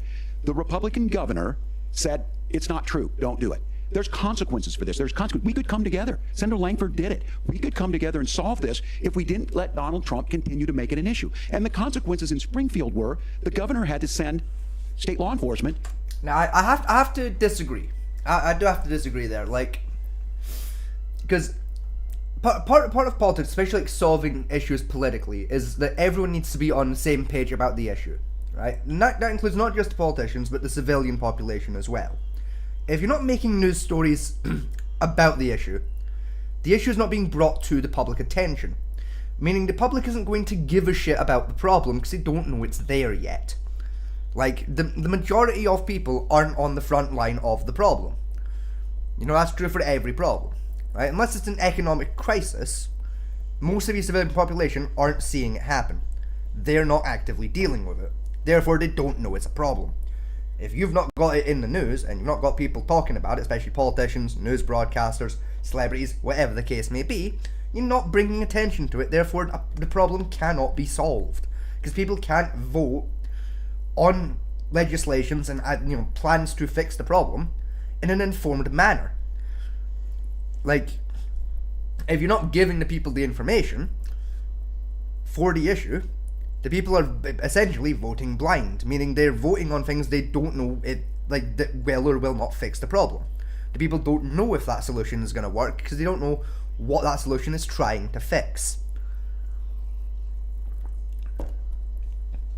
To escort kindergartners to school. I believe Senator Vance wants to solve this, but by standing with Donald Trump and not working together to find a solution, it becomes a talking point. And when it becomes a talking point like this, we dehumanize and villainize other human beings. Tim, Governor, your time is up. Senator, I'll give you 1 minute, but let me just ask you the question first. The governor has made the point, and I think as a sitting lawmaker, you know that Congress controls the purse strings and any funding. So you have said repeatedly that Donald Trump would, through executive action, solve this. Do you disagree that Congress controls the purse strings and would need to support many of the changes that you would actually want to implement? You have 1 minute. Look, Margaret, first of all, the gross majority of what we need to do at the southern border is just empowering law enforcement to do their job. I've been to the southern border more than our borders are. Kamala Harris has been, and it's actually heartbreaking because the Border Patrol agents, they just want to be empowered to do their job. Of course, additional resources would help, but most of this is about the president and the vice president empowering our law enforcement to say, if you try to come across the border illegally, you've got to stay in Mexico, you've got to go back through proper channels. Now, Governor Walz brought up the community of Springfield, and he's very worried about the things that I've said in Springfield. Look, in Springfield, Ohio, and in communities all across this country, you've got schools that are overwhelmed, you've got hospitals that are overwhelmed, you have got housing that is totally unaffordable because we brought in millions of illegal immigrants to compete with Americans for scarce homes. The people that I'm most worried about in Springfield, Ohio, are the American citizens who have had their lives destroyed by Kamala Harris's open border. It is a disgrace, Tim, and I actually think, I agree with you. I think you want to solve this problem, but I don't think that Kamala Harris does. Senator, your time is up. Governor, you have 1 minute to respond. Yeah, well, it is law enforcement that asked for the bill. They helped craft it. They're the ones that supported it. That's because they know we need to do this. Look, this issue of continuing to bring this up, of not dealing with it, of blaming migrants for everything. On housing, we could talk a little bit about Wall Street speculators buying up housing and making them less affordable, but it becomes a blame. Look, this bill also gives the money necessary to adjudicate. I agree, it should not take 7 years for an asylum claim to be done. This bill gets it done in 90 days. Then you start to make a difference in this, and you start to adhere to what we know, American principles. Look, I don't talk about my faith a lot, but Matthew 25:40 talks about, to the least amongst us you do unto me. I think that's true of most Americans. They simply want order to it. This bill does it. It's funded. It's supported by the people who do it, and it lets us keep our dignity about how we treat other people. Thank you, Governor. And just to clarify for our viewers, Springfield, Ohio does have a large number of Haitian migrants who have legal status, temporary protected status. Well, Margaret, but thank you, Senator. We have so much to get to. Margaret, I think it's important we're because going to turn out of the economy. Thank Margaret, you. The rules were that The you guys were economy, going to fact check, and since you're fact checking me, I think it's important to say what's actually going on. So there's an application called the CBP One app, where you can go on as an illegal migrant, apply for asylum or apply for parole, and be granted legal status at the wave of a Kamala Harris open border wand. That is not a person coming in, applying for a green card and waiting for 10 years. That is the facilitation of illegal immigration, Margaret, by Thank you, Senator, for describing the legal process. We have so much to get to, Senator. Those laws have been on the books since 1990. Thank you, gentlemen. The CBP One app has not been on the books since 1990. It's something that Kamala Harris created, Margaret. Gentlemen, the audience can't hear you because your mics are cut. We have so much we want to get to. Thank you for explaining the legal process. Nora? Thank you, Margaret. The economy is a top concern for voters. Each of your campaigns has... I gotta say, I don't like how that was handled, honestly. I get they've got, a strict time limit, they've got other topics to get onto, but I wouldn't have cut their mics, honestly. I'd have just let them go for a bit. Let them fucking hash it out properly with each other. All they've done there is they've built tension for the rest of the debate going forward. Again, I fully understand, they've got a time limit, they've got more topics they've got to get to. I get it. All you've done there is you're gonna make the rest of the conversation more difficult because both parties are now pissed off. They're pissed off at each other and they're pissed off at the broadcaster for silencing them. It was not a smart move. It's not how I would have personally handled the problem. I would have just let them fucking hash it out and fucking get out of the system. Cause the idea of a debate or a discussion or any conversation is you talk about the topic till you've discussed everything relating to it. They evidently haven't finished talking about that topic. They still have quite a lot they would like to say on that topic. If you're not going to let them tell you everything relating to the topic you're asking them questions about, you shouldn't be asking them about that topic. It's again, I get they're trying to keep things civil and orderly and keep things on a nice structure to make sure they can talk about all the things they want to talk about, but you ask me, the political debate system, it should be treated the same way sports are, where if we need extra time, we get extra time. It's fine, no one cares. You want to spiel on for an extra 20 minutes for the debate, let them spiel on for the extra 20 minutes. Just adjust the TV schedule accordingly. Has released an economic plan. So let's talk about the specifics. Governor Walz, Vice President Harris unveiled a plan that includes billions in tax credits for manufacturing, housing, and a renewed child tax credit. The Wharton School says your proposals will increase the nation's deficit by $1.2 trillion. How would you pay for that without ballooning the deficit? Governor, I'll give you 2 minutes. Yeah, thank you. And Kamala Harris and I do believe in the middle class because that's where we come from. We both grew up in that. We understand. So those of you out there listening tonight, you're hearing a lot of stuff back and forth, and it's good. It's healthy. That's what this is supposed to happen. You should be listening. How's this going to impact me? The bold forward plan that Kamala Harris put out there is talking about this housing issue.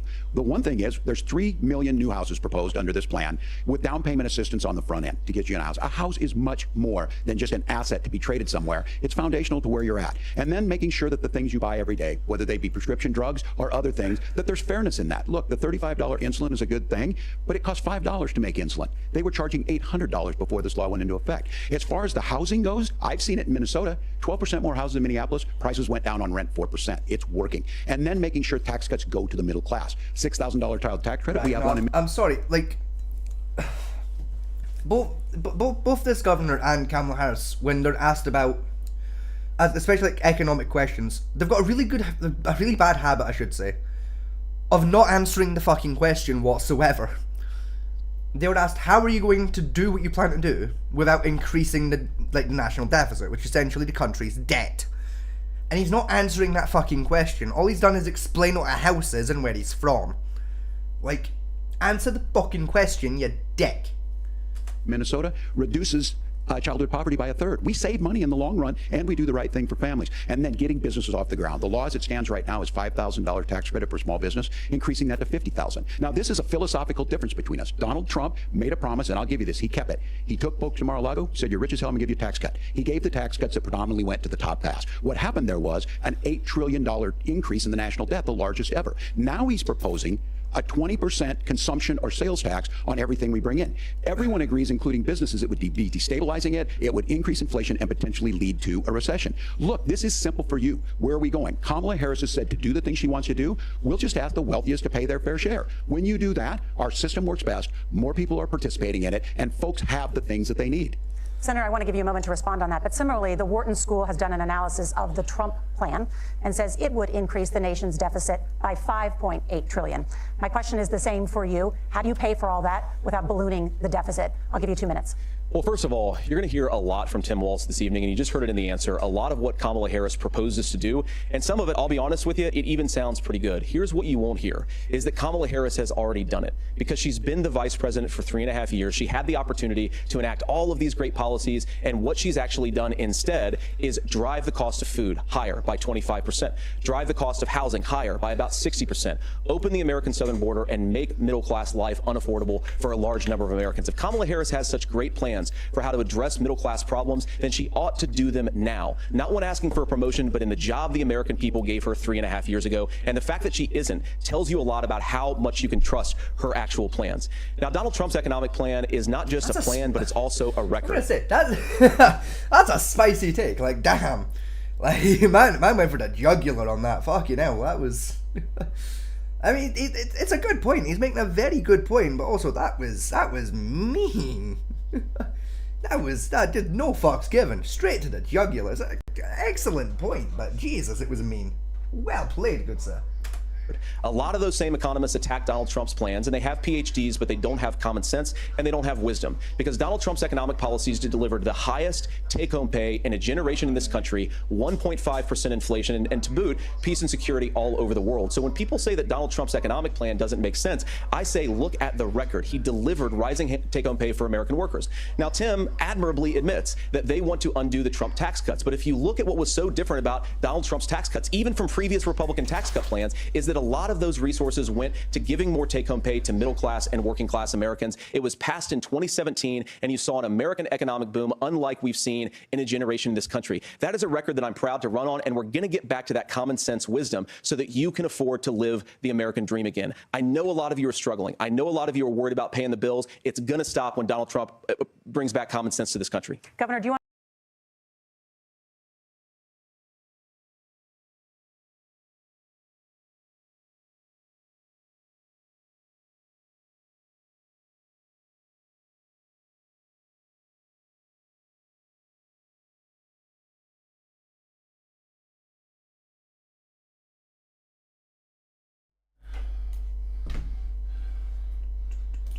It's that one.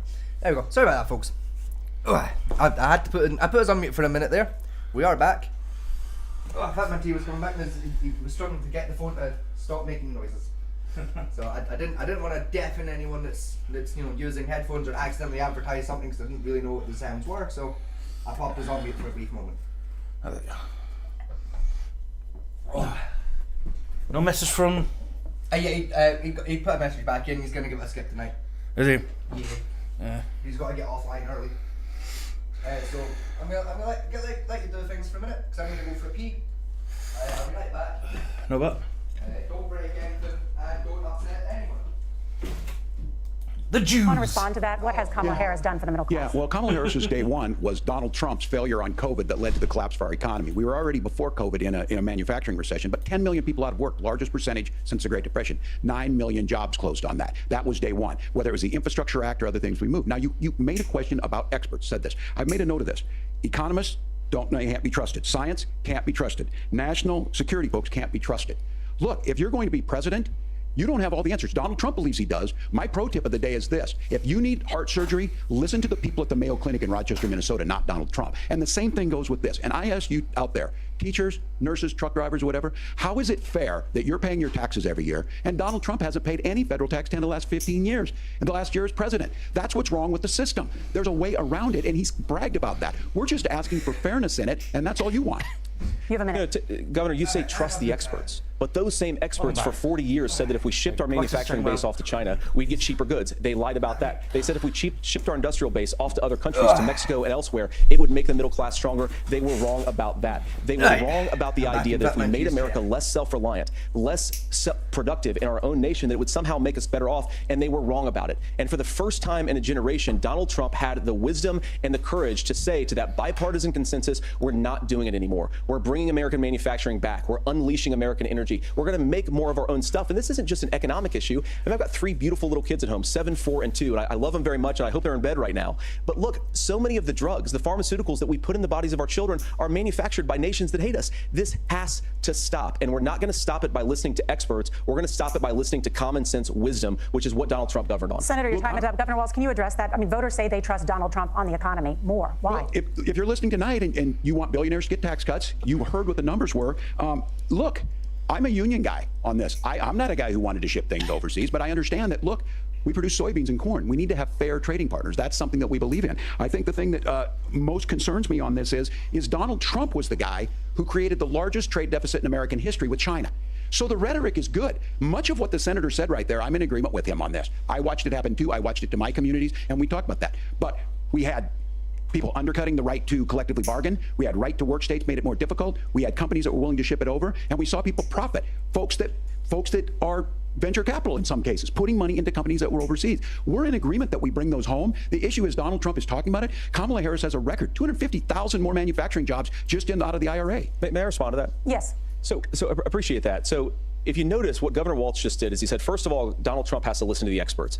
And then when he acknowledged that the experts screwed up, he said, well, Donald Trump didn't do nearly as good of a job as the statistics show that he did. So what Tim Walz is doing, and I honestly, Tim, I think you got a tough job here, because you've got to play whack-a-mole. You've got to pretend that Donald Trump didn't deliver rising take-home pay, which of course he did. You've got to pretend that Donald Trump didn't deliver lower inflation, which of course he did. And then you simultaneously got to defend Kamala Harris's atrocious economic record, which has made gas, groceries, and housing unaffordable for American citizens. I was raised by a woman who would sometimes go into medical debt so that she could put food on the table in our household. I know what it's like to not be able to afford the things that you need to afford. We can do so much better. To all of you watching, we can get back to an America that's affordable again. We just got to get back to common sense economic principles. I hope we have a conversation on healthcare then. Senator, Governor. Please. Thank you. Margaret?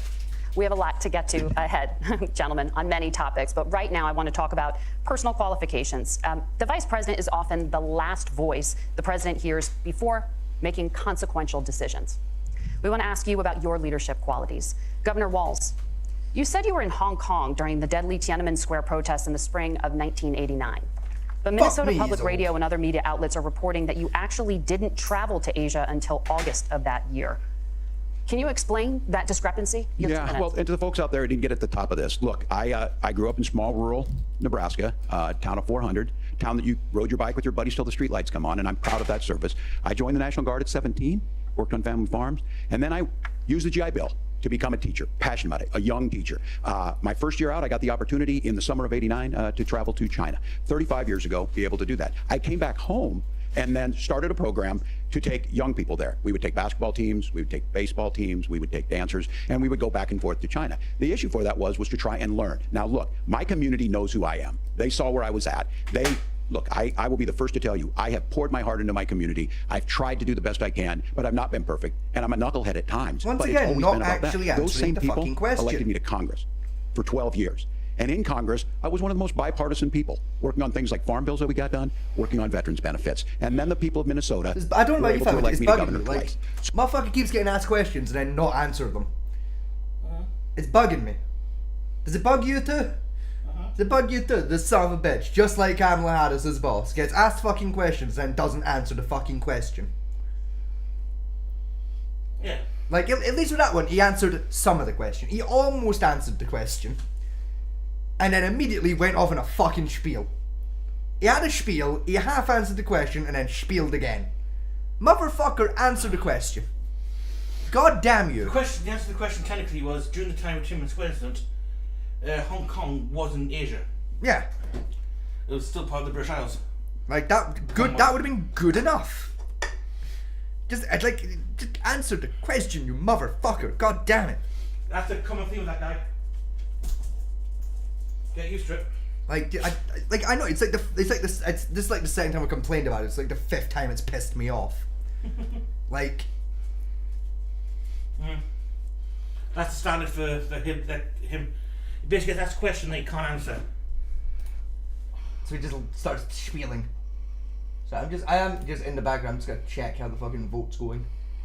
See if there's anything interesting on the go. I say in the background, like it's not like immediately on screen for everyone, but like, you know. I'm gonna make in the background to the conversation me and Fat Man T are having. 2 hours and 26 minutes until the first polls are closed. So we should be getting the first set of results coming in about maybe 3 hours. The first few confirmed results will be coming through fully. Give or take. Thereabouts-ish. If we just look at the current. Oh, so no, sorry. Those are previous stats for areas. Yeah, okay. Nothing to really work with here. That's the wrong button. That's also the wrong button. Where's the button I'm looking for? Here it is. There we go. Electorals. Fair. Right. Sorry. No, I was buttons. Once again, I am getting paranoid about this. I am just gonna make sure. Yes, our chat is working correctly. I'm getting paranoid about that because it wasn't working properly earlier. So I'm now getting a little paranoid and constantly gonna check to make sure that is properly functioning. Anyway, we'll get back into it. So look, my commitment has been from the beginning to make sure that I'm there for the people, to make sure that I get this right. I will say more than anything. Many times I will talk a lot. I will get caught up in the rhetoric. But being there, the impact it made, the difference it made in my life, I learned a lot about China. I hear the critiques of this. I would make the case that Donald Trump should have come on one of those trips with us. I guarantee you he wouldn't be praising Xi Jinping about COVID. And I guarantee you he wouldn't start a trade war that he ends up losing. So this is about trying to understand the world. It's about trying to do the best you can for your community. And then it's putting yourself out there and letting your folks understand what it is. My commitment, whether it be through teaching, which I was good. I know, like we'll pause to address that briefly. Donald Trump's been to China several times, not just as president, but also for business trips.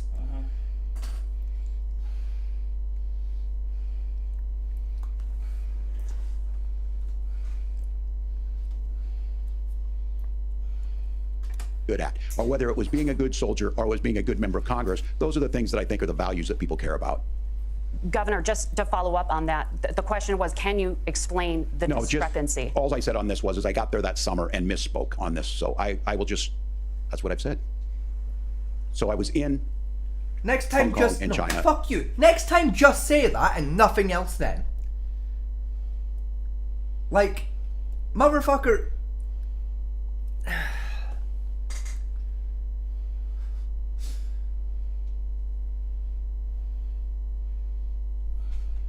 There's no words.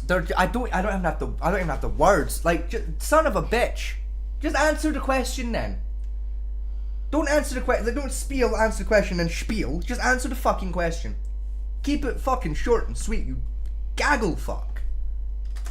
During the democracy protest went in. And from that, I learned a lot of what needed to be in governance. Thank you, Governor.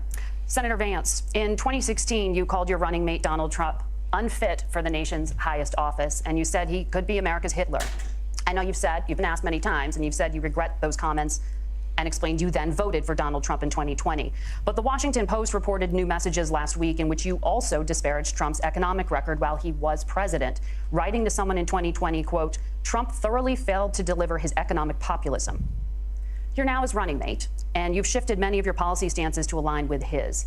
If you become vice president, why should Americans trust that you will give Donald Trump the advice he needs to hear and not just the advice he wants to hear? You have 2 minutes. Well, first of all, Margaret, because I've always been open. And sometimes, of course, I've disagreed with the president, but I've also been extremely open about the fact that I was wrong about that. If I'm looking for someone wrong with me as vice president, I want someone who criticizes my policies. Yeah.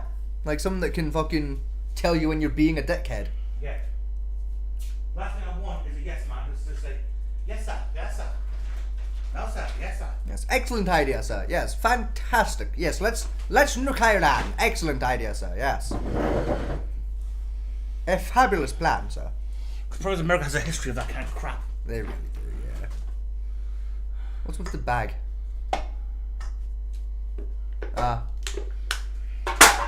We have a long stream to go.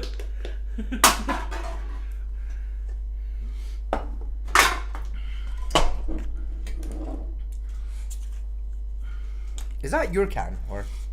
No. The Coke Zero, no. The can fell on the floor. Yeah, we're still clearing after Halloween after a children invasion. Yeah, that's fair. Do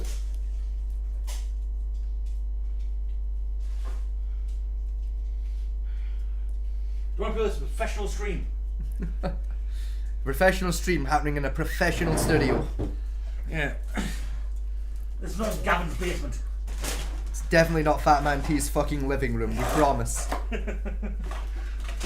Absolutely Fat Man T's living room, but it's... Of course. We're going to start somewhere, aren't we? I mean, true. Like we're ever gonna not be using just a living room or random spare room in a house. Like, it's... No, if we start making, like, you know, Ludwig type money or fucking... Even then, like, we just buy a bigger house and have a dedicated room in that house that's a spare room that gets turned into a small fucking studio. Yeah, I'll make a studio. Like, we ain't going to a studio, we're just gonna have a spare room. I don't know. I'd rather have an inbuilt... Ask me to pass you them. Like I'm here, I could've just... I could've just handed you the thing. Alright, I should reclaim my seat. Aww. Fair child. But I like your seat, it's comfy. Well, buy one yourself. No, that's expensive. Like, I've not even bought a cupboard yet, like, no. This chair cost me a whole 15 British pounds. Yeah, that's exactly how much my couch cost me.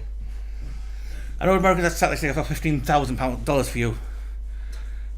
I think everyone's at like 35. Donald Trump. I was wrong, first of all, because I believed some of the media stories that turned out to be dishonest fabrications of his record. But most importantly, Donald Trump delivered for the American people. Rising wages, rising take-home pay, an economy that worked for normal Americans, a secure southern border, a lot of things, frankly, that I didn't think he'd be able to deliver on. And yeah, when you screw up, when you misspeak, when you get something wrong and you change your mind, you ought to be honest with the American people about it. It's one of the reasons, Margaret, why I've done so many interviews is because I think it's important to actually explain to the American people where I come down on the issues and what changed. Now, you pointed out to most issues from 2020.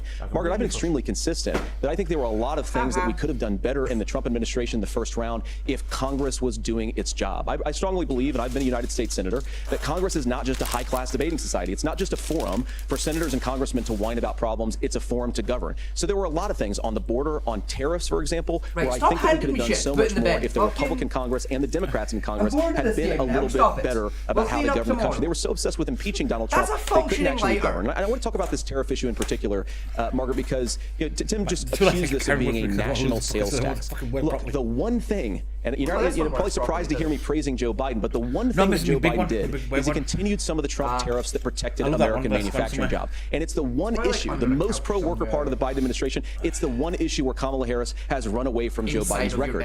Think about this. If you're trying to employ slave laborers in China at $3 a day, you're going to do that and undercut the wages of American workers unless our country stands up for itself and says, you're not accessing our markets unless you're paying middle-class Americans a fair wage. Senator, your time is up. Nora? Thank you. Now to the issue of reproductive rights. Governor Walz, after Roe versus Wade was overturned, you signed a bill into law that made Minnesota one of the least restrictive states in the nation when it comes to abortion. Former President Trump said in the last debate that you believe abortion, quote, in the 9th month is absolutely fine. Yes or no? Is that what you support? I'll give you 2 minutes. That's not what the bill says, but look, this issue is what's on You're trying to everyone's fuck mind. with phones using Donald Trump fuses. put That's this not all into behaving. motion. He That's bragged about fuckery. how great it was that he put the judges in and overturned Roe versus Wade. 52 No, you years can't of have personal the autonomy. fucking plastic And then he bag tells you us, take it oh, we send it to the states. It's a beautiful thing. Have the big bag. Amanda Zaleski would disagree with you on it's a beautiful thing. A young bride in Texas waiting for their child at 18 weeks. She has a complication, a tear in the membrane. She needs to go in. The medical care at that point needs to be decided by the doctor. And that would have been an abortion. But in Texas, that would have put them in legal jeopardy. She went I don't home, know if the got microphone picked sepsis, up, but our nearly neighbor dies, just and now she shouted may have very difficulty loudly the having word children. gold. Or in Kentucky.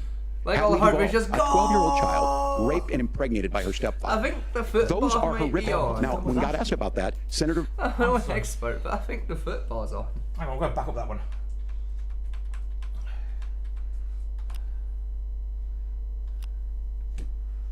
Trump put this all into motion. Americans a fair wage. Senator, your time is up. Nora? Thank you. Now to the issue of reproductive rights. Governor Walz, after Roe versus Wade was overturned, you signed a bill into law that made Minnesota one of the least restrictive states in the nation when it comes to abortion. Former President Trump said in the last debate that you believe abortion, quote, in the 9th month is absolutely fine. Yes or no? Is that what you support? I'll give you 2 minutes. That's not what the bill says, but look, this issue is what's on everyone's mind. Donald Trump put this all into motion. He brags about how great it was that he put the judges in and overturned Roe versus Wade. 52 years of personal autonomy. And then he tells us, oh, we send it to the states. Look at this one. Roe versus Wade is not an abortion rule or physical autonomy law. Right to privacy. Yeah, all Roe versus Wade means your doctor couldn't go to your husband and say, she's trying to kill your kid, mate. Yeah. That was it. Privacy bill.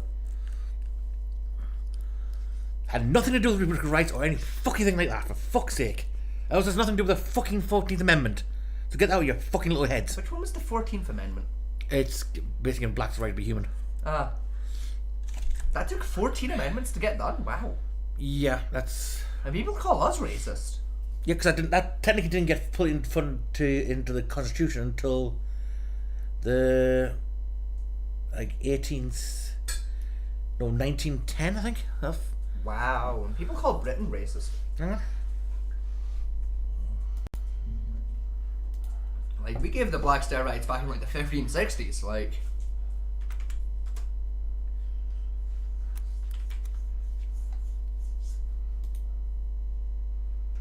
'86 1886 was when it was added. Wow. And again, people call us the racist country. Yeah, about 50 years after the abolition of slavery.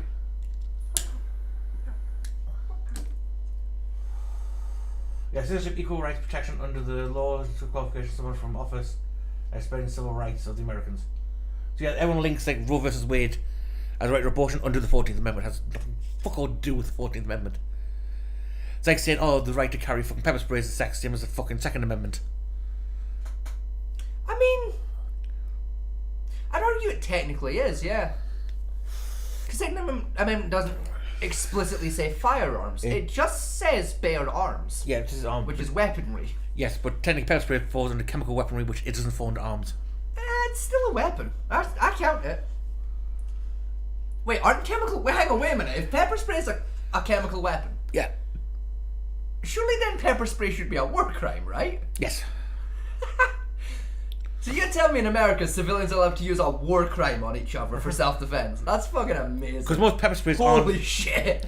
The word pepper spray is misleading because most of them aren't pepper. It's mace and... I would say it's like bear mace and shit. Like it's mace and a dogmeat. You know, mace is a shit you get on nutmeg. Yeah. that is defined by the Geneva Convention, because the Canadians... Probably used it to make a gas or something. They did. They made mace gas, which... Fuck yeah. Burnt eyes out, choked, and caused, like, hundreds of, like, few hundred deaths in... Fuck yeah. During the Second World War. Go on yourself, Canada. So yeah, it's technically... It's watered down, though, but it technically is a... It's legit a war crime. God bless America. The only country in the world where civilians can use a war crime on each other for self-defense. Yeah. It's fucking amazing, dude. Holy shit. But you've seen New Panabun's new skit? No, not recently. I've been busy. I don't know. Where is he at? Forgot to do this quicker. Like, I don't pay that much attention, to be honest, like, when it comes to...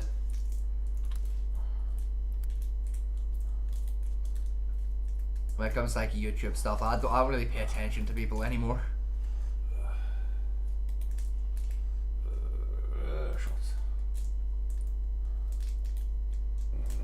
John! Oh, yeah, no, okay, I did see this one. This one came up yesterday. Oh my gosh, did you actually get it to culture?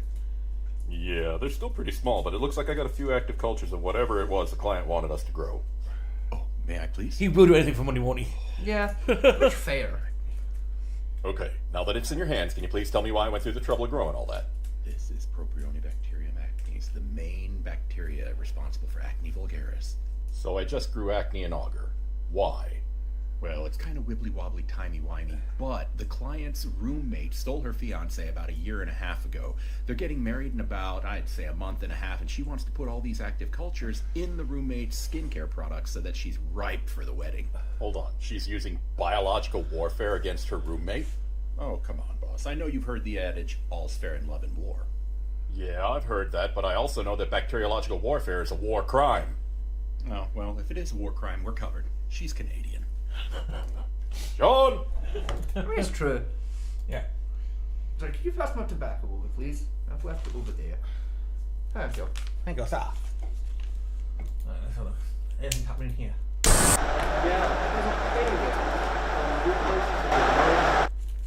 Yeah, it's still just footage of people putting their phones in. Yeah. That's starting in 3 hours. Refresh that. Return this running fine. 2 hours 10. Yeah. So yeah, the first phone system put up midnight. Yeah. Organization I work for, the American Forest Policy Institute. You don't hear about us unless we want you to. They are doing that work. They have turned out actually more voters who did not vote in 2020 than the margin of victory that Joe Biden had in each of the battleground states in 2020. They've turned out those folks.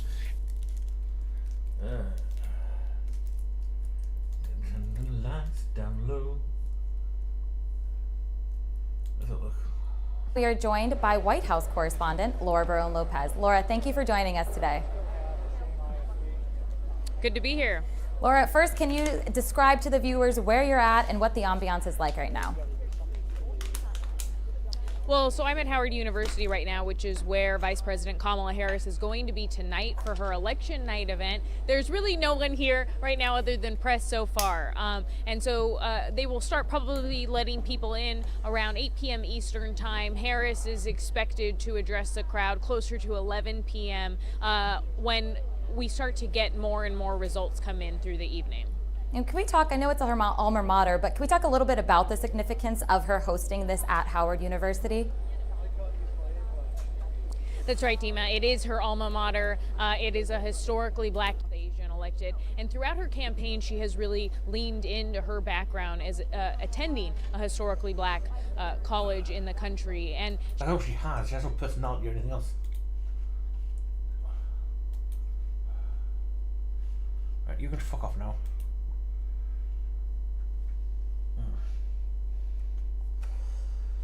This one's a scene from the fucking from across the country, so that can piss off.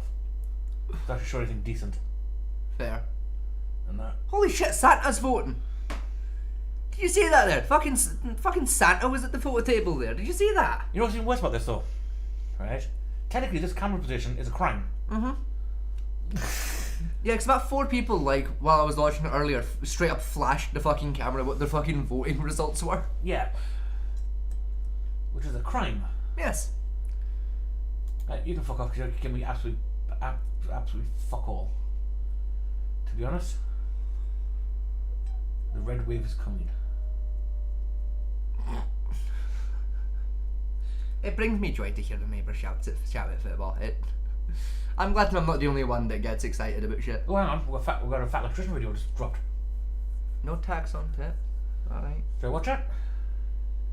Nah. No? No.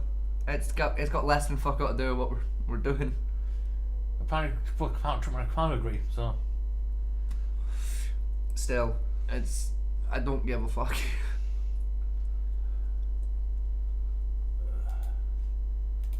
It's a beautiful thing. Amanda Zaworski would disagree with you on it's a beautiful thing. A young bride in Texas waiting for their child at 18 weeks. She has a complication, a tear in the membrane. She needs to go in. The medical care at that point needs to be decided by the doctor. And that would have been an abortion. But in Texas, that would have put them in legal jeopardy. She went home, got sepsis, nearly dies, and now she may have difficulty having children. Don't you fucking dare on that one.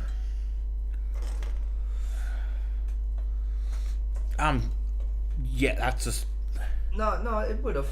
If the hospital had performed an emergency abortion in that situation, the hospital could have been liable for legal prosecution. That is correct for Texas. It's not, because the Texas has abortion in the heartbeat bill, which allows for extreme medical cause, which that would fall under. True, but it still runs the risk of there being a very expensive fucking court case. It wouldn't. So the doctor's allowed to make the medical decision whether it needs abortion or not. Yes, but they still may have to prove it in a court of law, which means paying lawyers, which is fucking expensive. And hospitals don't like doing fucking expensive. Yeah, but he's still framing it wrong. I'm sorry. I mean, he is and he isn't at the same time. Like, it was very much a we don't want to go to court problem. Yeah, but he's still being very dishonest over what he's saying. I know, 100%, but... Like, he's right for the wrong reasons. Or in Kentucky, Hadley Duvall, a 12-year-old child, raped and impregnated by her stepfather. Those are horrific. Now, when God asked about that, Senator Vance said 2 wrongs don't make a right. There is no right in this. So in Minnesota, what we did was restore Roe versus Wade. We made sure that we put women in charge of their health care. But look, this is not what, if you don't know Amanda or a Hadley, you soon will. Look, their Project 2025 is going to have a registry of pregnancies. It's going to make it more difficult, if not impossible, to get contraception and limit access, if not eliminate access to infertility treatments. For so many of you out there listening, me included, infertility treatments are why I have a child. That's nobody else's business, but those things are being proposed. And the catch-all on this is, well, the states will decide what's right for Texas might not be right for Washington. That's not how this works. This is basic human right. We have seen maternal mortality skyrocket in Texas, outpacing many other countries in the world. This is about healthcare. In Minnesota, we are ranked first in healthcare for a reason. We trust women, we trust doctors. Senator, do you want to respond to the governor's claim? Will you create a federal pregnancy monitoring agency? No, Nora, certainly we won't. And I want to talk about this issue because I know a lot of Americans care about it, and I know a lot of Americans don't agree with everything that I've ever said on this topic. And, you know, I grew up in a working class family in a neighborhood where I knew a lot of young women who had unplanned pregnancies and decided to terminate those pregnancies because they feel like they didn't have any other options. And, you know, one of them is actually very dear to me. And I know she's watching tonight, and I love you. And she told me something a couple years ago that she felt like if she hadn't had that abortion, that it would have destroyed her life because she was in an abusive relationship. And I think that what I take from that as a Republican who proudly wants to protect innocent life in this country, who proudly wants to protect the vulnerable, is that my party, we've got to do so much better of a job at earning the American people's trust back on this issue where they frankly just don't trust us. And I think that's one of the things that Donald Trump and I are endeavoring to do. I want us as a Republican Party to be pro-family in the fullest sense of the word. I want us to support fertility treatments. I want us to make it easier for moms to afford to have babies. I want it to make it easier for young families to afford a home so they can afford a place to raise that family. And I think there's so much that we can do on the public policy front just to give women more options. Now, of course, Donald Trump has been very clear that on the abortion policy specifically, that we have a big country and it's diverse. And California has a different viewpoint on this than Georgia. Georgia has a different viewpoint from Arizona. And the proper way to handle this, as messy as democracy sometimes is to let voters make these decisions, let the individual states make their abortion policy. And I think that's what makes the most sense in a very big, a very diverse, and let's be honest, sometimes a very, very messy and divided country. Governor, would you like to respond and also answer the question about restrictions? Yeah, well, the question got asked, and Donald Trump made the accusation that wasn't true about Minnesota. Well, let me tell you about this idea that there's diverse states. There's a young woman named Amber Thurman. She happened to be in Georgia, a restrictive state. Because of that, she had to travel a long distance to North Carolina to try and get her care. Amber Thurman died in that journey back and forth. The fact of the matter is, how can we as a nation say that your life and your rights, as basic as the right to control your own body, is determined on geography? There's a very real chance, had Amber Thurman lived in Minnesota, she would be alive today. That's why the restoration of Roe versus Wade. When you listen to Vice President Harris talk about this subject and you hear me talk about it, you hear us talking exactly the same. Donald Trump is trying to figure out how to get the political right of this. I agree with a lot of what Senator Vance said about what's happening. His running mate, though, does not, and that's the problem. Governor, your time is up. Senator, let me ask you about that. He mentioned, I think, referring to a national ban. In the past, you have supported a federal ban on abortion after 15 weeks. In fact, you said if someone can't support legislation like that, quote, you are making the United States the most barbaric pro-abortion regime anywhere in the entire world. My question is, why have you changed your position?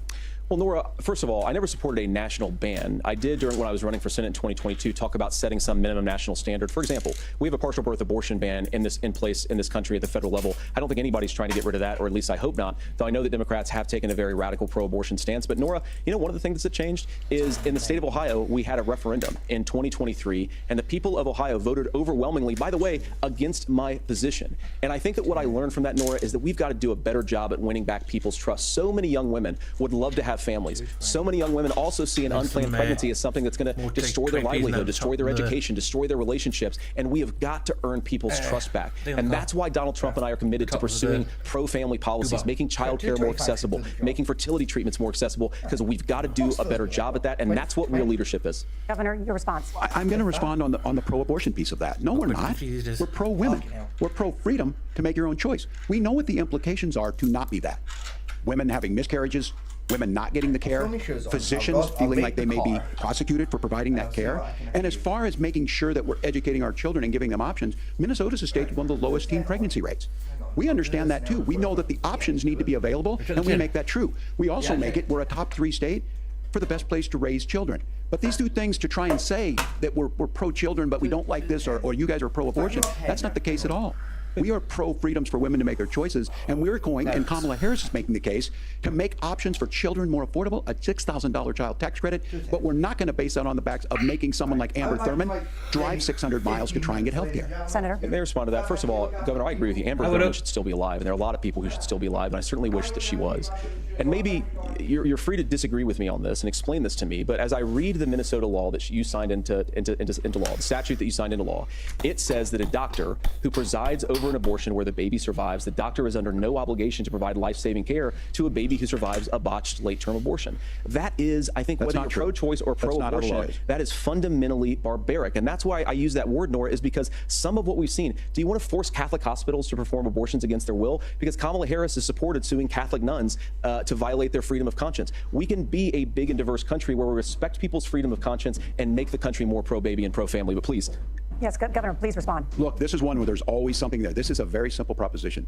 These are women's decisions to make about their healthcare decisions, and the physicians who know best when they need to do this. Trying to distort the way a law is written to try and make a point, that's not it at all. What was I wrong about, Governor? Please tell me, what was I wrong about? That is not the way the law is written. Look, I've given but how? I've given this advice on a lot of things, that getting involved, getting against, that's been misread, and it was fact-checked at the last debate. But the point on this is there's a continuation of these guys to try and tell women or to get involved. I use this line on this, just mind your own business on this. Things work best when Roe versus Wade was in place. When we do a restoration of Roe, that works best. That doesn't preclude us from increasing bonding for children. It doesn't increase us from making sure that once that child's born, like in Minnesota, they get meals, they get early childhood education, they get health care. So the hiding behind where Kamala Harris is proposing them, she's proposing all those things to make life easier for families. I asked a specific question, Governor. You gave me a slogan as a response. It's not the case. It's not true. That's not what the law says. So they fact-checked it with President Trump. No. Gentlemen, there's a lot to discuss. We have to move on, and we're going to be right back with much more of the CBS News vice presidential debate in just a moment.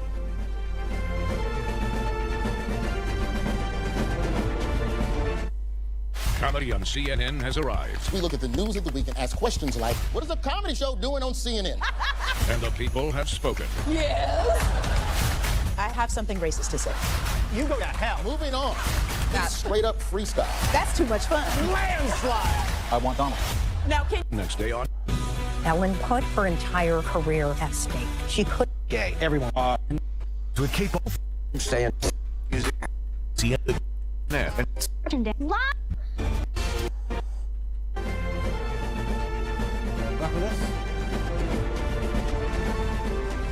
Welcome back to the CBS News Vice Presidential Debate. We want to turn now to America's gun violence epidemic. The leading cause of death for children and teens in America is by firearms. Senator Vance, you oppose most gun legislation that Democrats claim would curb gun violence. You oppose red flag gun laws and legislation to ban certain semi-automatic rifles, including AR-15s. So let me ask you, earlier this year, for the first time, the parents of a school shooter were convicted of involuntary manslaughter and sentenced to 10 years in prison. Do you think holding parents responsible could curb mass shootings? I'll give you 2 minutes. Yeah, well, Nora, on that particular case, I don't know the full details, but I certainly trust local law enforcement and local authorities to make those decisions. I think in some cases the answer is going to be yes, and in some cases the answer is going to be no. And the details really matter here, of course. For example, if a kid steals a gun, that's going to be different than if a parent hands over a gun knowing that their kid is potentially dangerous. But look, I want to just sort of speak as a father of 3 beautiful little kids, and our oldest is now in 2nd grade. And like a lot of parents, we send our kids to school with such hope and such joy and such pride at their little faces on the first day of school. And we know, unfortunately, that a lot of kids are going to experience this terrible epidemic of gun violence. And of course, our hearts go out to the families that are affected by this terrible stuff. And we do have to do better. And I think that Governor Walz and I actually probably agree that we need to do better on this. The question is just how do we actually do it? Now, here's something that really bothers me and worries me about this epidemic of violence. The gross majority, close to 90% in some of the statistics I've seen, of the gun violence in this country is committed with illegally obtained firearms. And while we're on that topic, we know that thanks to Kamala Harris's open border, we've seen a massive influx in the number of illegal guns run by the Mexican drug cartels. So that number, the amount of illegal guns in our country is higher today than it was 3.5 years ago. But what do we do about the schools? What do we do to protect our kids? And I think the answer is, and I say this not loving the answer, because I don't want my kids to go to school in a school that feels unsafe or where there are visible signs of security. But I unfortunately think that we have to increase security in our schools. We have to make the doors lock better. We have to make the doors stronger. We've got to make the windows stronger. And of course, we've got to increase school resource officers, because the idea that we can magically wave a wand and take guns out of the hands of bad guys, it just doesn't fit with recent experience. So we've got to make our schools safer. And I think we've got to have some common sense bipartisan solutions for how to do that. Governor, you have 2 minutes. Well, I think all the parents watching tonight, this is your biggest nightmare. Look, I got a 17-year-old, and he witnessed a shooting at a community center playing volleyball. Those things don't leave you. As a member of Congress, I sat in my office surrounded by dozens of the Sandy Hook parents, and they were looking at my 7-year-old picture on the wall. Their 7-year-old were dead, and they were asking us to do something. And look, I'm a hunter. I own firearms. The vice president is. We understand that the Second Amendment is there, but our first responsibility is to our kids to figure this out. In Minnesota, we've enacted enhanced red flag laws, enhanced background checks, and we can start to get data. But here's the problem. If we really want to solve this, we've got folks that won't allow research to be even done on gun violence. And this idea that we should just live with it, and here's what I do think, that this is a good start to the conversation. I 100% believe that Senator Vance hates it when it's abhorrent and it breaks your heart. I agree with that. But that's not far enough when we know there are things that work. I've spent time in Finland and seen some Finnish schools. They don't have this happen, even though they have a high gun ownership rate in the country. There are reasonable things that we can do to make a difference. It's not infringing on your Second Amendment. And the idea to have some of these weapons out there, it just doesn't make any sense. Kamala Harris, as an attorney general, worked on this issue. She knows that it's there. No one's trying to scaremonger and say we're taking your guns, but I ask all of you out there, do you want your schools hardened to look like a fort? Is that what we have to go? When we know there's countries around the world that their children aren't practicing these types of drills. They're being kids. We owe it to them to get a fix. These are things that shouldn't be that difficult. You can still keep your firearms, and we can make a difference. We have to. If you're listening tonight, this breaks your heart. Senator. Tim, first of all, I didn't know that your 17-year-old witnessed a shooting. And I'm sorry about that, and I hope that you're doing okay. Christ have mercy. It is awful. And I appreciate what Tim said actually about Finland, because I do think it illustrates some of the frankly weird differences between our own country's gun violence problem and Finland. Is okay. First of all, we have way higher rates of mental health abuse or mental health substance abuse. We have way higher rates of depression, way higher rates of anxiety. We unfortunately have a mental health crisis in this country that I really do think that we need to get to the root causes of, because I don't think it's the whole reason why we have such a bad gun violence problem, but I do think it's a big piece of it. Another driver of the gun violence epidemic, especially that affecting our kids, it doesn't earn as many headlines, but is the terrible gun violence problem in a lot of our big cities. And this is why we have to empower law enforcement to arrest the bad guys, put them away, and take gun offenders off the streets. I think there's a whole host of things that we can do here, but I do think at our schools we've got to talk about more security. Senator, thank you. Governor, you previously opposed an assault weapons ban, but only later in your political career did you change your position. Why? Yeah, I sat in that office with those Sandy Hook parents. I've become friends with school shooters. I've seen it. Look, the NRA, I was an NRA guy for a long time. They used to teach gun safety. I'm of an age where my shotgun was in my car so I could fess it on after football practice. That's not where we live today. And several things I want to mention on this is, talking about cities and where it's at, the number one, where the most firearm deaths happen in Minnesota are rural suicides. And we have an epidemic of children getting guns and shooting themselves. And so we have, and we should look at all of the issues. Making sure folks have health care and all that, but I want to be very careful. This idea of stigmatizing mental health, just because you have a mental health issue doesn't mean you're violent. And I think what we end up doing is we start looking for a scapegoat. Sometimes it just is the guns. It's just the guns. And there are things that you can do about it. But I do think that this is... Say something else to do with in a minute, right? I want to point something out, right? About a statement there, like there's a rising increase of young people getting hold of guns and shooting themselves, right? Yes. I'm assuming he's referencing this as a form of suicide, right? Yes. No, suicide and accidental. Either way, right? I'd very much like to point out, right, here in the United Kingdom, as we said in the previous episode on the topic, handguns are very illegal here, yes? Yes. Can't have a handgun. It's a crime, it's a no-no, you go to jail for a long time. Yes. Right, okay, right, we've established that, right? It's a strong point to establish ahead of time, right? Yeah, do you know how many people I went to school with shot themselves as a form of suicide last year with handguns? I'm guessing few. 8 people from not just my high school, my year at high school. Kids, people I went to school with that I knew growing up. 8 of them last year alone blew their fucking brains out with a handgun. Yeah. In a country where you're not allowed to have a handgun. Yes. It's almost as if gun control doesn't actually do anything other than make it difficult for people who want to have a firearm for a legitimate reason to get them. Life finds a way. Exactly. Like people that want firearms for illegal purposes are gonna get a hold of them. Yes, they know how to get a hold of them. Yes, they have contacts for that. Again, as we stated in the last episode, before I moved down here to England, I could have had a fucking gun at my front door in under 48 hours for about 60 quid. No questions asked. Like, criminals are able to get their hands on criminal items. Yeah, it's not hard to do. Yeah, it's like drugs. Heroin is illegal. Yet people, namely criminals, can still get a hold of heroin. Yes. You make the thing illegal, it doesn't go away. You just make it more difficult for people to get hold of it for legitimate reasons. Yes. That's the point. It's arse logic, I call it. Yes. And again, like, yes, mental health does not always equate to violence, true. But, again though, those suffering from mental breaks and that type of stuff don't usually give a shit about... Again, I can speak from this from experience. I'm not usually a violent person. Yes. But during those some like states of the hallucinations and that type of stuff, you have no idea what the fuck you're doing. And the last thing that's going to be going through your head is, oh, I wonder if that's illegal or not. No, you're not going to give a fuck. Yeah. Like,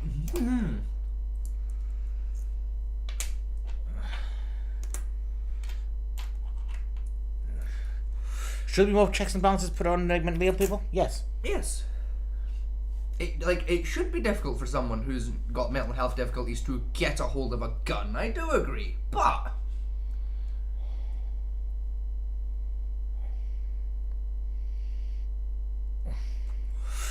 no, it's not gonna fucking solve the issue overall. Yeah.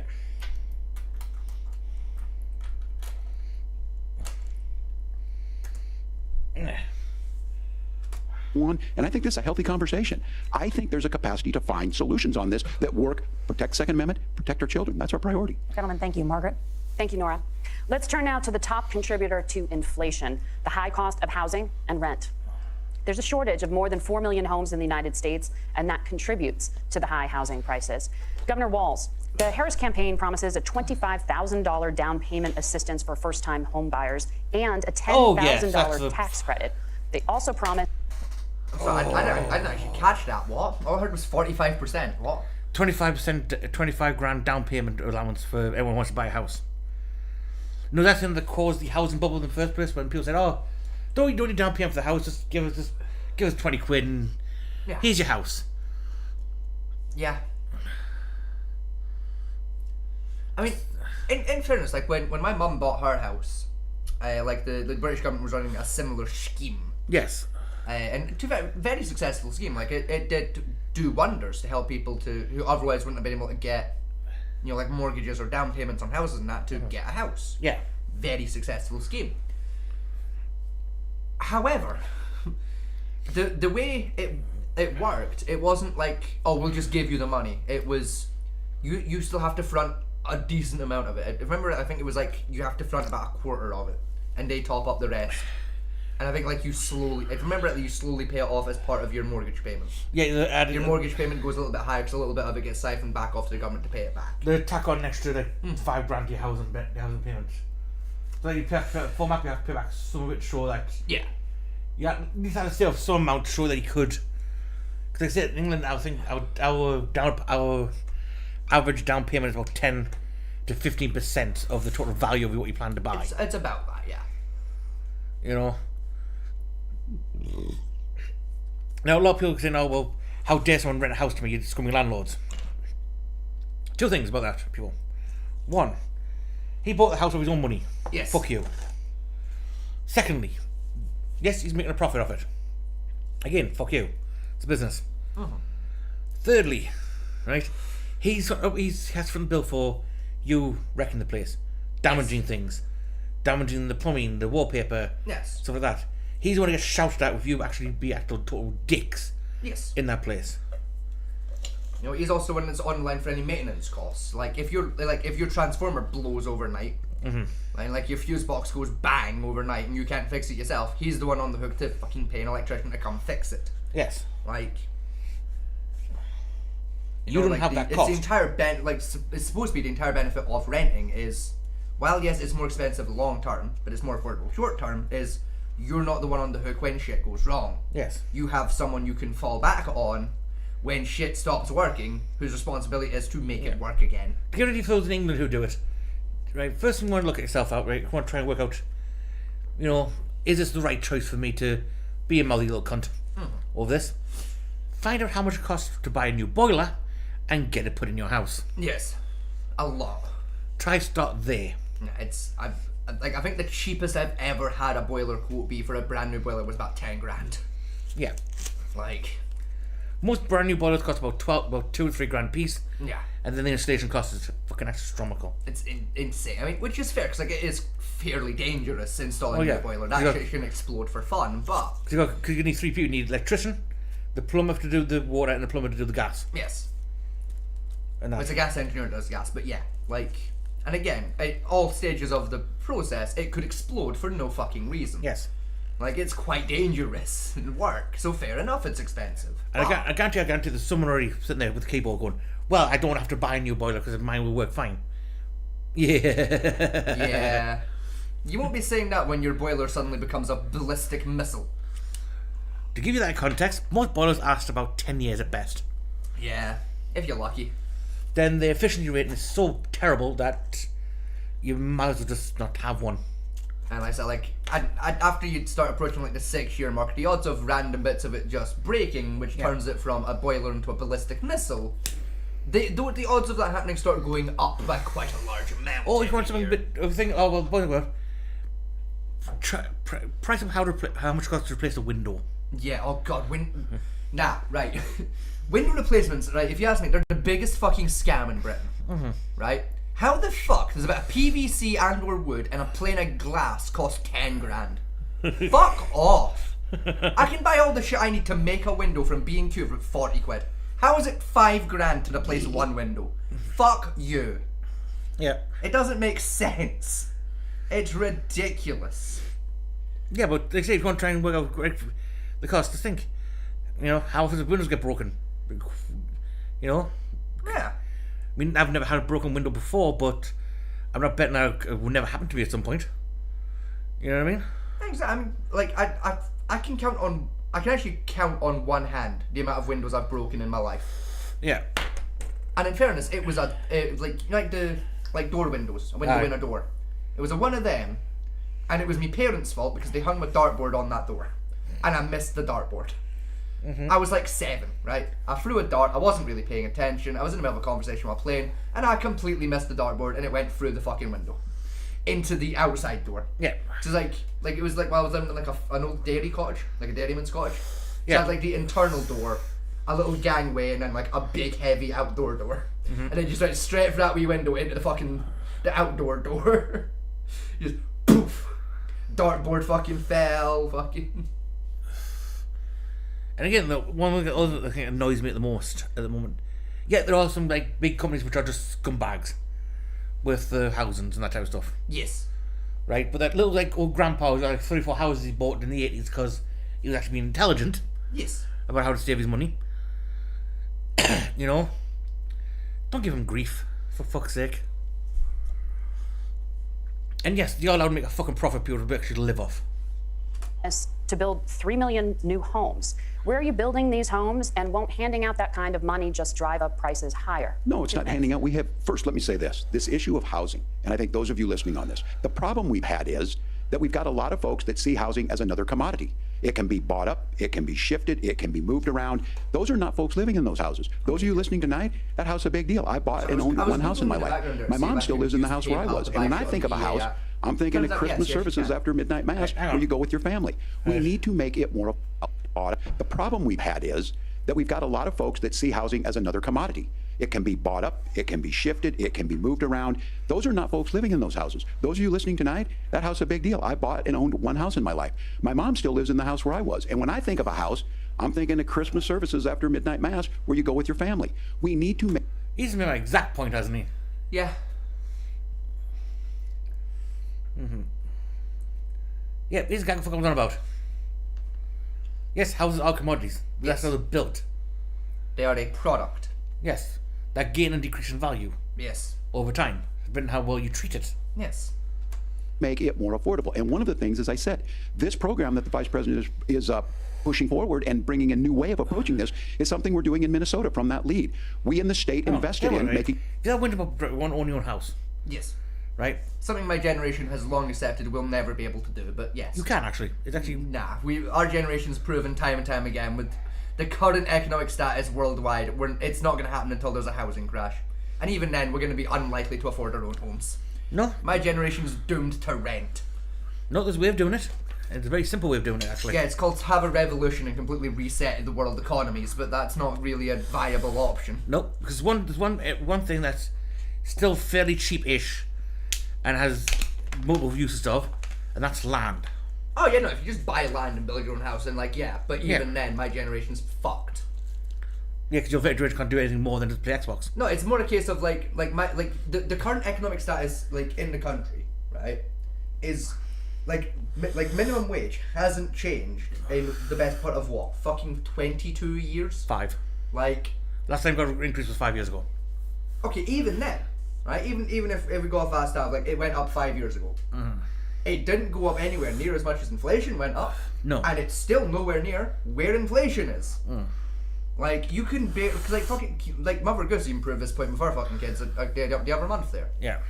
Today, on a normal fucking income, you can barely afford to live, never mind save up fucking $8,000 to buy a fucking field. I think her current income roughly is somewhere around 30, close to 29, 30 grand mark, which actually puts them middle class. No, it's nowhere near it. Middle class about 30 grand. Minimum wage right now, your yearly income before tax is going to be sat at around 12.5. About 12.5, 13 grand. Easy. 15 grand. If you're doing an average of a 30-hour work week. Yeah. That's before tax. After tax, you're looking at about 13, 12. Yeah, which is nowhere near enough to fucking live in a year. Nowhere near it. Yeah. And most people, as you said, well, code. Yeah, there's not many coding jobs out there. I'm sorry. Become an influencer. Coding, this is the thing. We actually had to get taught at school. When I was at school, right? Yeah. Was the teachers had to actually have an assembly, right, with the school, to sit everyone down and just be like, look, we don't have enough room for everyone to take game dev, right? We don't have enough room for everyone to take web design or we can't have everyone do programming classes. We just don't have the resources. More importantly as well, you can't all become game developers. Yes. You can't all become programmers, web developers, whatever the case is. There's not enough jobs in the sector right now to give all of you a job. Not just every student in every school in the country, every student in this building, there's not enough jobs for you in that field. There never will be. Right, that's the problem with the job. Because it's an incredibly competitive market that's already over fucking saturated with professionals. You've got no chance statistically. You statistically have a better chance of winning the lottery.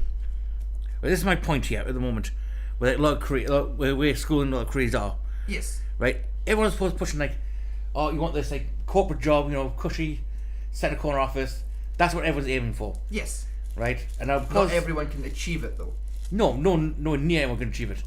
Let's say everyone's going to university. Yes. And spend the best part of 10 years in education still. Yes. Which getting a degree which will not get you anywhere near a job which you're thinking is going to get you. Yeah, nowhere near it. Or even taking a course will get you that job you're thinking of. Yeah. Right? Which is a shame. Yes, but you're fucking idiots. Yeah. Right? Whereas if you spend 3 years or even 2 years, go to college, do a vocational course, become a plumber. Right? You're going to make just shy of what that lawyer's making. Right? But you're doing it within 2 years of getting that job. Mm-hmm. He's got to go through 5 years education, taking up all the retail jobs, which are dropping the wages because, like, say, as far as retail's concerned, like, well, there's plenty of university students here who are dumb enough to go to this college. Yeah. And that, which won't get anywhere, so they'll be stuck here for the rest of their lives. Mm. You know, we'll just turn them out dime a dozen. Now, if the poor actually, people going to university actually went, hang on, I want to make a bit better money now. Become a plumber, become an electrician, become a carpenter. Right? If you want really good money, become a fucking welder. Yeah, I mean, don't get me wrong, there's plenty of folk in my generation that do these jobs. Like, I've got a lot of friends that are fucking... Yeah, I've got a friend called Zach, he does Navy welding. Like naval welding, I should say. Cause he doesn't That's one of the highest paid welding. I know, but still. Like, he doesn't do it with the British Navy, just it's like civilian naval work he does it's right still now. quite highly paid, that. Yeah, very, very high paying. Like, man makes a small fortune. About 100,000 a year, give or take, on average? About that, give or take. I don't know man's personal finances, but I guess... It's about average, I mean... Yeah. If I'm working like welding, like, I know a truck welder is about 64,000. They're the ones that works, like, welds, like, the 18 wheelers together. Yeah. The highest paying one is an underwater pipe welder. Yeah. For the oil fields. And they're up to nearly $250,000 a year. For, like, working 6 months. Yeah, easily. If that. You know, like, my friend Liam, fucking really cool guy, devout fucking Catholic fella. He does, oh fuck, what does he do now? It's some fucking obscure field of carpentry. He does, like, woodworking shit. I can never remember what the fuck it is precisely he does, but he fixes chairs and shit. He makes a small fucking fortune doing that. You know, like, I've got friends that are electricians. When I was in rehab, I was in there with a guy that was a Sparky. Like, he made a small fucking fortune doing that. Like, yeah. You know, those jobs do exist, and there's a lot of people in my generation, and you know, like the awkward in between generation of our generations that do those jobs, and they make good money, but not enough. But even then, they have the same problem as every other profession right now. It's an oversaturated market that's highly competitive. There's too many people in the job, and not enough of the job going around to realistically make it. That actually isn't at the point though. There's actually not enough of like the Sparkies, the carpenters. There's not enough of them out there. Actually, we have a deficit on those jobs by about 8. Right, we've not got anywhere near as many of people in those jobs as we did, you know, a few years back. No, actually, what we need. The numbers are way lower than we realistically need. No, the numbers are even then, if enough people in that generation did turn to those jobs to get us back up to that number, they'd be in the same position as they are right now in every other field. Where there's fucking too many of us and not enough work going around. Yes, you know, like no matter what my generation does, we're fucked. We're absolutely fucked as a generation. Any solution we can come up with that isn't just burn it down, reset the economy, we're fucked. Any solution that isn't reset the economy or have a housing market crash circa 2002, we're just fucked. We don't stand a chance. The only people in my generation that realistically stand a fucking chance are the same with every other generation, are the kids born into fucking wealth, who by default have a chance because they've got cheat codes on the little cunts. You know, my dad owns Microsoft, therefore I have like a $45 billion fucking inheritance coming in. They don't have to give a fuck about the economy. They are good. Let's start a new game plus. Yeah, the rest of us are a tickle bit fucking shagged. Right? They're like on my current income right now, right? I because I sat and did the math like last week, right? For what I want to do for Christmas, right? I only have to save up about 140 quid. Yeah. I'm stressed about whether or not I'm gonna pull off saving up 140 quid. Because life is stressful. And life is expensive. Yes. You know that better than I do. You spend more fucking money than I do when it comes to just not dying. Yeah. It's expensive. Like realistically, like in terms of like financial stress, you got way more stress than I do financially. But you also have a better income than I do financially. But we can both agree, shit's expensive. Oh yeah. Trying to save up 140 quid between now and Christmas, it's an achievement. It's a challenge. That one's difficult. Right. I started work when I was 14. Right, and I worked all the way up until I was around 27. When I started working, I had to stop and take care of my mum. Yes. Before she died, and then I had my own mental breakdown, which prevents me going back to work at the moment because the doctors are scared I might kill somebody. Right, as I've worked all my life, right, I bought things, I did things, like, to give an idea of what my life was like when I was younger, is people write out a bucket list of things they want to try. There's 2 things on everyone's bucket list I haven't done yet. One was skydiving because I was too fat. Yeah. See, skydiving's not on my bucket list. I don't find hurtling myself towards the earth at high speeds to be a fun adventure. I said on an average bucket list. And the other one is I haven't gone abroad yet. See, I think that's the only one I have actually done, is I've been to other countries. I've been, technically speaking, I've gone to several countries. By which I mean I've been in several airports. Yeah. Like, I've never had a passport, I've never flown. Yeah, like I've done 3 holidays out to America, out to Colorado to visit my uncle who lives in Colorado. And like, obviously to get to Colorado from like Scotland, you gotta fly from Scotland to like fucking Belgium, and then Belgium into fucking Amsterdam, and then Amsterdam like over the fucking ocean. Yeah. Like into like New York, and then New York to fucking LA, and then LA into Colorado. Right? It's bizarre how you have to get fucking Colorado these days, right? And it's like, realistically, I've been to like fucking 27 different fucking airports, right, across like 9 countries. But realistically, I've only visited 1 country. Yeah, even the holidays were cheap, like £400. Like, but and even like my family couldn't afford those holidays. Realistically, the only reason I was able to do those holidays was because my uncle helped pay for us to get there. Yeah, because he really wanted us to go out to visit him. So like we paid for like the visa and the passports. He paid for the plane tickets. We called it fair. Yeah, and you stayed there. We figured like went halfers, stayed at his gaff, called it a day. Like, yeah. I mean, I'm hoping like next year, the 2 of us, yeah, then we'll try and like work out a way for us to go to, because the borders are open now, go to Japan for a couple of weeks. Yeah, that would be great fun. You know, do a bit of streaming around there. We'll figure out how to get our streaming on our phones to fucking work at some point. Yeah. You know, and just spend some time over there, because we both actually do quite enjoy the Japanese culture. No, like, I guarantee you country. I guarantee you go back 10 stone heavier. Oh, yeah, we left. Because their food is fucking gorgeous. You know, like, you know, for me, I sort of got, like, the culture's just fucking fascinating. I love Japanese culture. They're really interesting people. And I'd love to go out and see how they do things, like, day to day. Highly racist as well. I mean, true, but still, like... Like, my ultimate, like, Japanese holiday wouldn't be, like, the touristy shit where you go to, like, Tokyo and you see the city and you see the lights and... fuck that. I've got to, like, fucking bumfuck nowhere Japan and just stay like a random Japanese family. Like a foreign exchange student would have just, like, how do y'all do it day to day? I'm like, 'cause I find that interesting.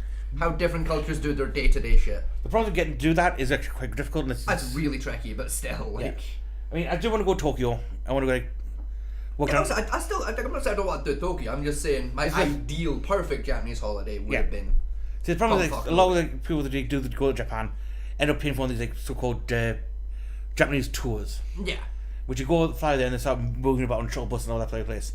Fuck that, I don't really want to walk around and experience the city how a civilian would experience the city.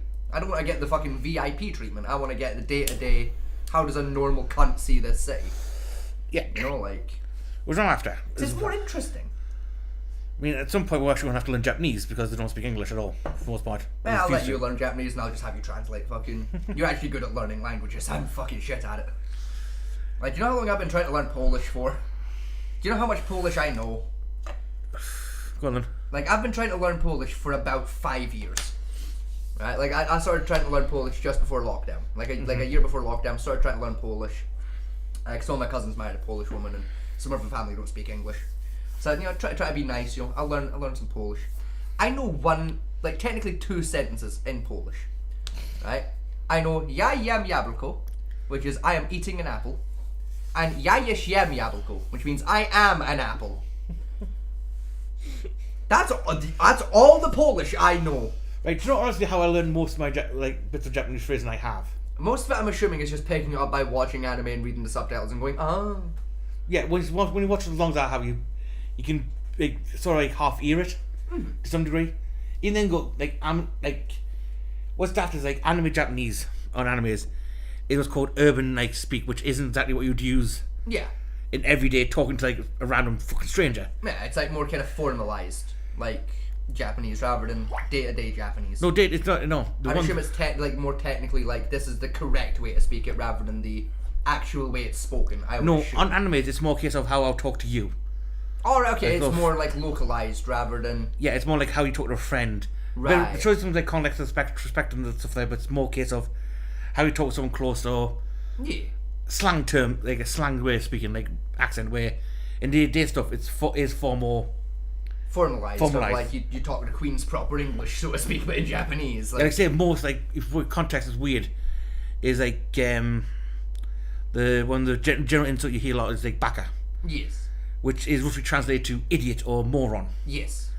But bakia, which is slightly different, can translate to something more, because I know there's one phrase, but I can't remember exactly what it was when you say it in with one tone, it means, how you doing, it's good to respect. So you change your tonic and context, it becomes, I'm going to fuck your mother tonight. Yeah. Fair. It's a kind of weird... Ism of the language. There's a lot of insults in Japanese, proper Japanese insults, it's translated over to saying fucking twat. Most of the insults is just an impolite way of an aggressive way of saying you. Yeah. It's you, bitch. That's how they actually insult each other too much. Say you very rarely, if you raise your voice too high, it's you've fucked yourself, because you shouldn't raise your voice. You shouldn't get upset in public. Yeah. So people shouting at each other. You see in anime, it doesn't really happen. It's more no. You son of a fucking cunt! I'm gonna fucking gut you with a spoon. Yeah. I like the idea to get aggressive the same way the Scottish do with each other. Of we're not gonna shout at each other. We saved the shouting for the tourists. Yeah. When 2 Scottish people are properly fucked off at each other, an outsider looking in on that conversation, you can't tell if we fucking hate each other if we're best friends. Yeah. Because it's the same flavour of banter. It's the tone the banter's being said with. It's the bow. Everyone goes, oh, just bow like this. No. You bow depending on how your level of respect is. Yes. To the other person. So to me and you, it's a casual dip. But say if you're the CEO of my company, my ass would be kissing the floor. Yeah. My foot on the floor. If you're a middle manager, I'd be like, eh. Yeah, like a half bow, oh yeah. If you're just my supervisor, it's yeah, you're right, fuck off. Type thing. It depends on the social status of the person you're bowing to, and whether they are paid to Scotland, we don't do that. No, but it's one of those isms that people presume by watching Japanese TV shows or the anime. Yeah. We go, oh, it's yeah. Or write down there's a whole social point of. It's with my example with Scottish banter, because it is a similar concept. It's two Scottish best mates having a bit of banter, right? It's if we sound like we're genuinely pissed off at each other, we're fuming, fucking see you fucking cunt. We're actually just taking the piss out of each other, we're just having a bit of a laugh. Yeah. But at the same time, also if we sound like we're taking the piss out of each other, we're just having a bit of a banter and a laugh. That's exactly what's going on. If like we're saying the exact same shit, but it sounds more like a normal conversation, with a normal tone of voice. Wait, shit, tobacco down. Like someone's getting hurt, right? Somebody's about to get shanked. Right? If we were both Scottish, right, and we just had we were in the middle of a serious fucking argument, but we were ripping piss out of each other, right? It'd be something along the lines of this, of see you absolute fucking bampot. I swear to God, the level of fucking irritation you cause me on a day-to-day basis, it makes me want to put me head through a pane of glass, shove those shards of the broken glass up my arsehole, pour a bottle of Tabasco sauce up my arsehole, and then set myself on fire. You are the biggest cunt I've ever met. That's me I'm about to punch you. Right? That's that tonal context. Whereas if I said that same sentence, right, see you fucking dickhead, right? You absolute fucking cunt, right? You bampot. The level of irritation you daily cause me, right? Because I'm brought up to more of a jovial tone. I'm being playful. I'm taking the piss. At the same time, again, do the same sentence, but I'll bring it down to an angry of see you fucking dickhead. You fucking bampot. I'm taking the piss. It's a bit of banter. It's what's odd about how the Scottish do on aggression. Is the standard Scottish aggression that's everyone else's aggression, we're being playful. When we sound like we're being playful, we're being playful. It's when we sound like we're being quite neutral on the topic, we're genuinely fucking angry. It's really weird. Unless we're angry about something that's more serious. It's not a conversation angry, it's you've just told me fucking the government's just done something stupid and I suddenly sound angry. That's because I'm angry, because it's not playful. A playful conversation, it's a genuine conversation. It's what's weird about Scottish dialogue. It's the tone, the tone of voice can be a clue, but the actual context of the conversation is equally important when it comes to Scottish colloquialisms. And I think to an extent it's probably the same for Japan. Not quite. I mean, say one thing. It sounds like it's a similar idea of. Yeah. With the same things meaning very different. Same words and phrases meaning very different things based on the context. It's the same kind of idea in Scotland. It's just we're more emotionally. It's a more emotional context and situational context rather than conversational context. If that makes sense. Anyway, I need a pee again. So.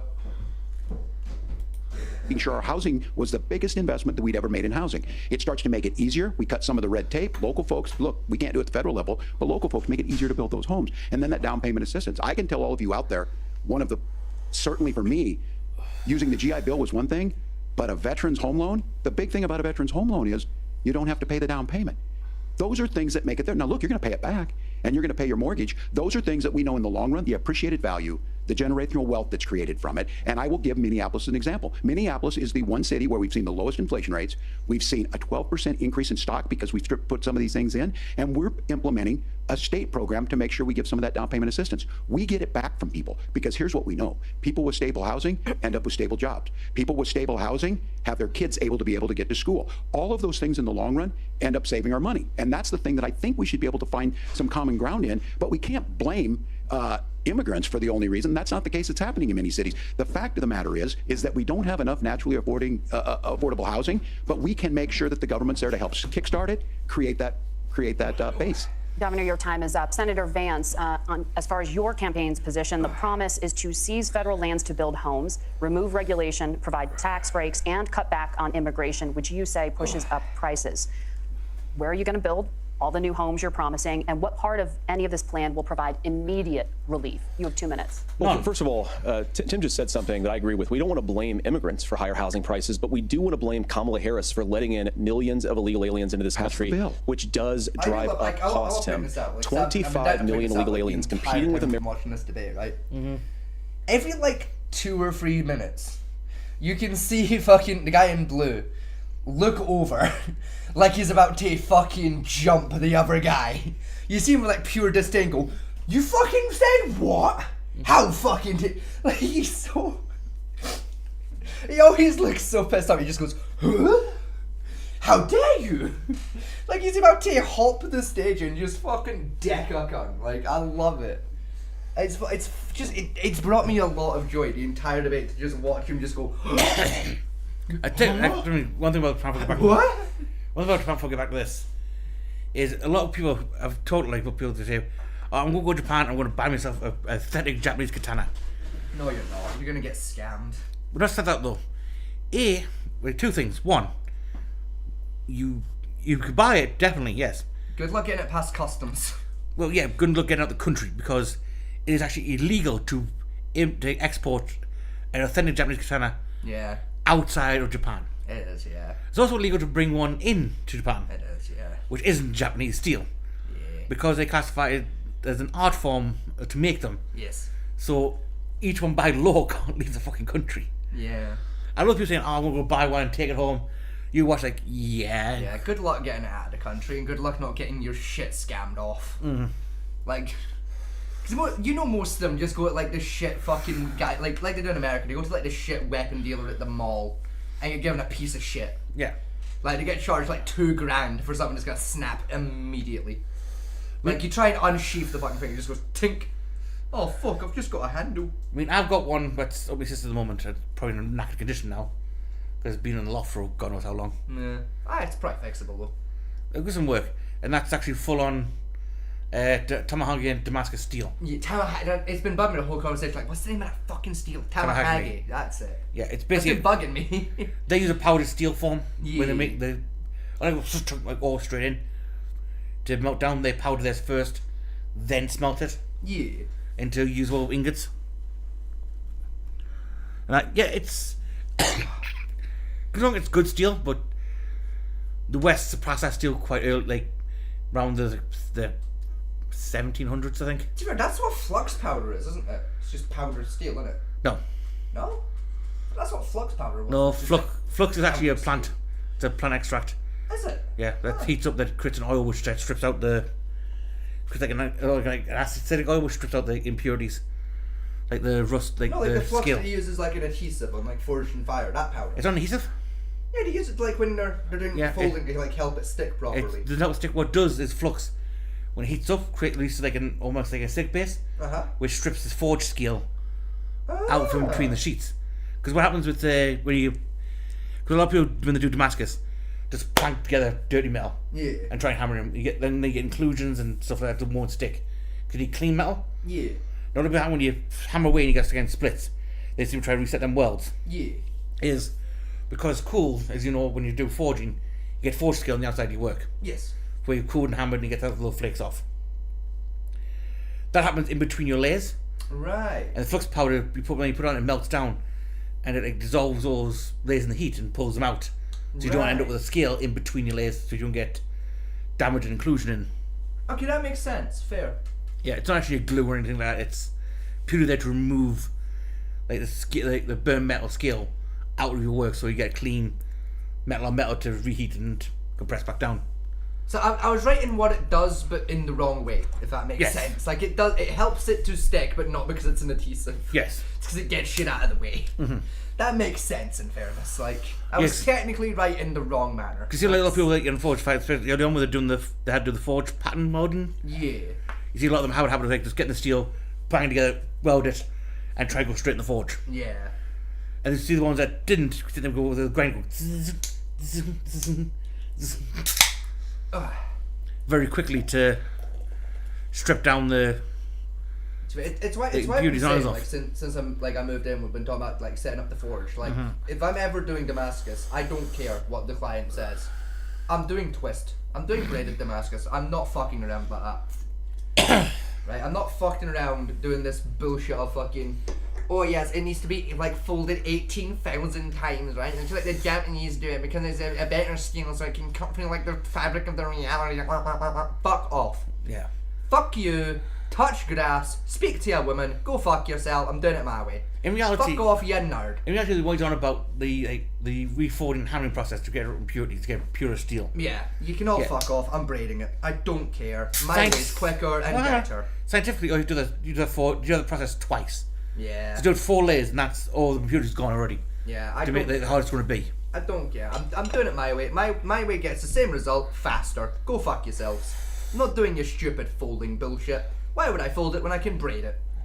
Yeah, again, the folding it causes like bends and welds. You better just like Exactly. Layer, like, put 20 layers on, get out, pull out with a long billet, slice up, stack, re-weld. My way's even easier. Forge. My way's even easier, right? I get the ingots. I fucking pull them out to make them nice and long. I get 3 of them. I put them in a vise. And I fucking braid the fuckers together to make one really long, essentially a rebar. And then I hammer that bitch into shape. You get just as strong a fucking Damascus. You get, in my opinion, a prettier pattern. And it's equally as strong and equally as good at holding a fucking edge. And it's faster. I can make that in like an hour and a half. With your bullshit folding fuckery, it takes me 8 hours to get the same result. It's a waste of time, energy, and resources. You're all a bunch of weeaboo fucks and need to touch grass and talk to a woman. You sad fucks. Well, we know what the do love is. Sorry, it bugs me. the fucking weeaboo nerds with the fucking incessant bullshit. Yeah. Right, about katanas being god weaponry because the fucking steel's folded 18 billion times across the foreskin of a dragon's cock. Don't get me wrong, I mean, I specialise in Eastern swordsmanship. Right? Particularly Bajutsu and Kendo. Yeah. Right? Even I know for a fact that the katana is not the be-all and end-all of all weaponry. It's nowhere near it. They're stupidly fucking fragile weapons. Yeah, because they can't even... It's the blade... It's like, I will forever argue, right? And I'm going to get flagged for this, but I will forever argue the katana is Asia's fucking equivalent and answer to the epee. It's very thin, it's very fast, it's decent at cutting. No. But if I hit that with a hammer at the right angle, you're going to go from having a nice straight blade to a fucking moon. It's going to turn into a crescent blade and it's going to be, less than fucking useless to you. Don't get us wrong, Japanese blades aren't thin. They're quite thick and they are relatively strong for what they are. Yeah, like blade to blade contact, oh yeah, very strong, got a good spine. I fucking twat your fucking katana on the fucking flat bit, it's going to curve. That bitch is going to fold. They're designed to curve. Because the bend plug can be fixed. Yeah, still though. Mid-fight, right, a fucking opening swing, I just go and baseball bat your sword, and it fucks off. You're screwed. You ain't defending shit with that. But again though, like say, again they got people saying, oh, samurai ran the battlefield with swords. Can't do that to a bastard sword. Ran the battlefield with swords. They fucking didn't. No, most of your samurai were wielding very similar equipment to fucking your foot troops. They were either fucking walking around with fucking ashigarus, the big fuck off spear bastards. Those are either called yaris or ashigarus. I can't remember which one it is because I can't remember the fucking correct context round for the unit placement system. Right? Because I can't remember if yari was the word that carried over or if it was ashigaru that carried over. But it's one of the two for the name of the weapon. Right? So they were either cutting around with spears and shit, or they were cutting around with bows and fucking arrows. Yeah. Right? Yes, they had the sword on hand, but it was there for an emergency. Yeah. Let's say the katana itself. Fucking nerds. What everyone says is the supreme weapon. Right? Wasn't even the one that carried in battle. It was Ichi. Yeah. The katana was mainly ceremonial. Katana was mostly a dueling sword. Yeah. So ceremonial in purpose. Yeah. It was purely like we walk around the street and someone fucked you off, quick sword fight in the street, and then moved on. Yeah. It wasn't actually a great military weapon. It was you had the Ichi, which is a much longer version of the katana, and much sturdier and much actually usable, shall we say, as a war weapon. And even that bastard had the same flaw of if I hit that at the right angle with a fucking like abnormal European sword, it's gonna fold fucking half. Now don't get me wrong, European swords had their flaws as well. True, We've talked about but this. At least with the average European longsword, right? One of our equivalents to a fucking katana. If I hit the flat end of it, it's not gonna do that. It's not gonna fold. No, just shatter. Yeah, granted it'll snap, but you know what? At least I still have a straight cut blade to fucking shank you. Well, you have an edge, but not exactly I can still theoretically kill you with that. Right? A snapped blade is far more fucking helpful in a fight than a bent blade.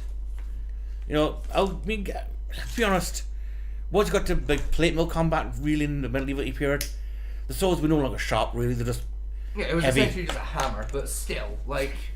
Yeah, the swords went from being actual sharp implements to like not enough weight. Can I have a few more pounds? Thank you. Go you fucker! You know, like fair, but even still, you know, like just it bugs me. It really annoys me. It annoys me when these fucking weeaboo nerds like the katana's the strongest thing in the world. No, it's not. Like motherfucker, like hand me a katana, I can bend it in half over my knee. They're fucking useless. You can't do that with a bastard sword. Right. You can do that to a katana. There's a great phrase in Japanese martial arts, right? Never has a sword wept so much than marching against a spear.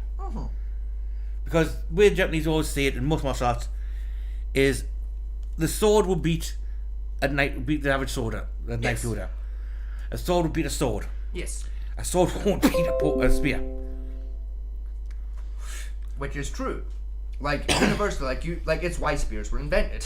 Yes. You give a spear to an untrained peasant, he can figure it out and kill pretty much anyone.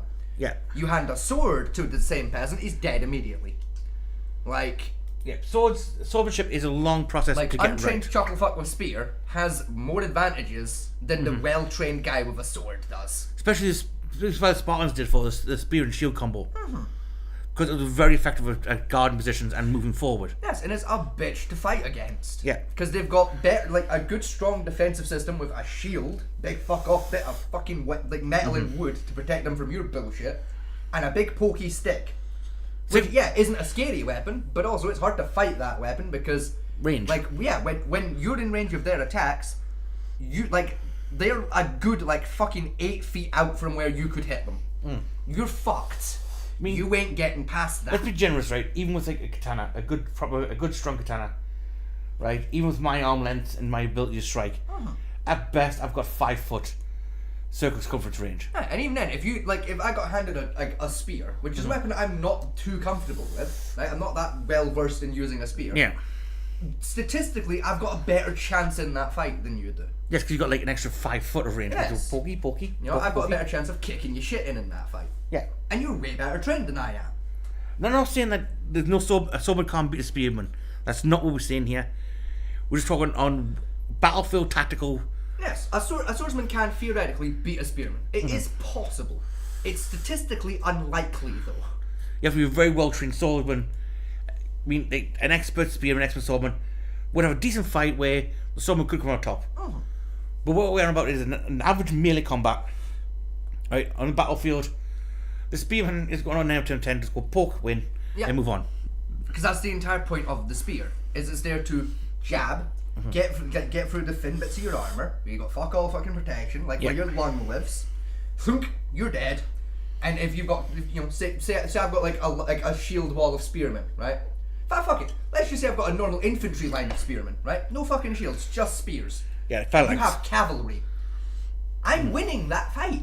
Yeah, pikemen. Because I can go pokey and either poke you off your horse and either kill you outright or drop you to the ground where I can poke you more and which again though, if you look or I can just stab your horse, sending you flying, landing on your head and snapping your fucking neck. Like Game of Thrones, that type of stuff, when they do come out with horseback, the horse charge right through the middle of the formation. Fuck do they do that? That's why the horses went around the side and flanked. Yeah, it's the more efficient way to do it when you're running cavalry. Is you don't charge into the center of the fucking infantry formation. You charge the flanks. Yeah, because you still come in fucking head on, but you go on at the side and you go. Because you've got less resistance, and you whittle them down by doing laps. Even with heavy cavalry, and say I don't have a pike, I just have a little shield, right? The weight of your horse, if I decide to dodge slightly and hit the knee, that horse falls. Yeah. That horse is now in the way, and everyone else will fall over the fucking top of it. Exactly. And also, you as a rider have just been sent hurtling at 35 miles an hour head first into the concrete and or dirt where you're going to snap your neck. Yes. Because all fucking 300 pounds of you in your armour have just collided with the ground head first at 35 miles an hour. Yes. Which is going to snap your neck. Yes. That's what, again, though, it's one of those weird things about, again, though, with, a lot of movies, I tell you the best one for me was Braveheart. Yeah. We have the mouth battlefield, we watch it together, you see the units clash, and then it cuts back after the battlefield, 1,000 people, 10,000 people dead across the entire battlefield, blood soaked in the ground. No, about 500 people died at best. If that. More than how many people got tired and just went, and back to get lunch. Yeah. We'll try again tomorrow. Yeah, going back to the cavalry attacks against, spearmen, or any form of infantry, for that matter, right? The only time, I repeat, the only time charging your cavalry headfirst into the dead center of an infantry formation, where it's a viable option, is if they are a single fucking line. Yeah. They are a single file line. That is the only time where that is even close to viable. Yes, even then, it's a bad idea, but it's doable. Even then, the only time we really do that, even then, a single line, is if they're not trained soldiers, the peasantry that have been randomly round up from the local villages. And even then, it's not a great idea. No. It's doable, but you're going to take way more casualties than you would just hitting the sides. Yeah, most cavalry, they use marcher first, soften up the middle a bit. Yes. And the cavalry come down on a flanking formation, come behind, or going straight for the command tent. Yes. And take out the king. You know, or the way I prefer to do things, like especially if I'm playing like a medieval strategy game, right? Is I actually send my cavalry in first, right? Because, and hear me out, right? If the enemy team's got archers, the horses are fast enough to basically dodge the arrows. Yeah. Right? You got a better chance than like the arrows messing you, right? But also, right? Because the way I like to do it is I send my cavalry in first as like the heavy duty shock troops. Yeah. You go in, and just start whittling your infantry and or cavalry down. Just in combat, like say like the enemy team doesn't have any cavalry, it's just pure infantry and archers. I come in, dodging your fucking arrows, and I start whittling your infantry down by hitting the fucking sides. Because eventually your archers will run out of ammo, have to fucking fall into the front line to become infantry as well, and I can just fucking blender your troops. And if eventually I run out of cavalry because you managed to kill all of them, I still have all of my infantry to come sweep up the mess. Which is going to be more infantry than you have. Because I've killed your infantry with my shock troops. And even if I don't kill that many of your infantry, the infantry that's still standing are very badly wounded. So I'm going to win that fight, because I have fresh infantry versus battered infantry. Like, it's just silly. It's really fucking silly.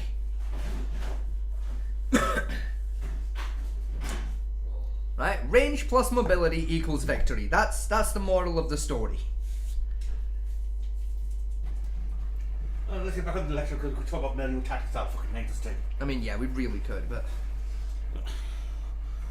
because like some of this weird bullshit around it from like Hollywood and shit. It's just Hollywood has a lot to answer for when it comes to not just like how like most people understand military technique, especially historical military technique, but also just like how people understand swordsmanship in general. Yeah. Some of the shit like fucking Hollywood like tries to convince you was a thing with sword fighting just hurts.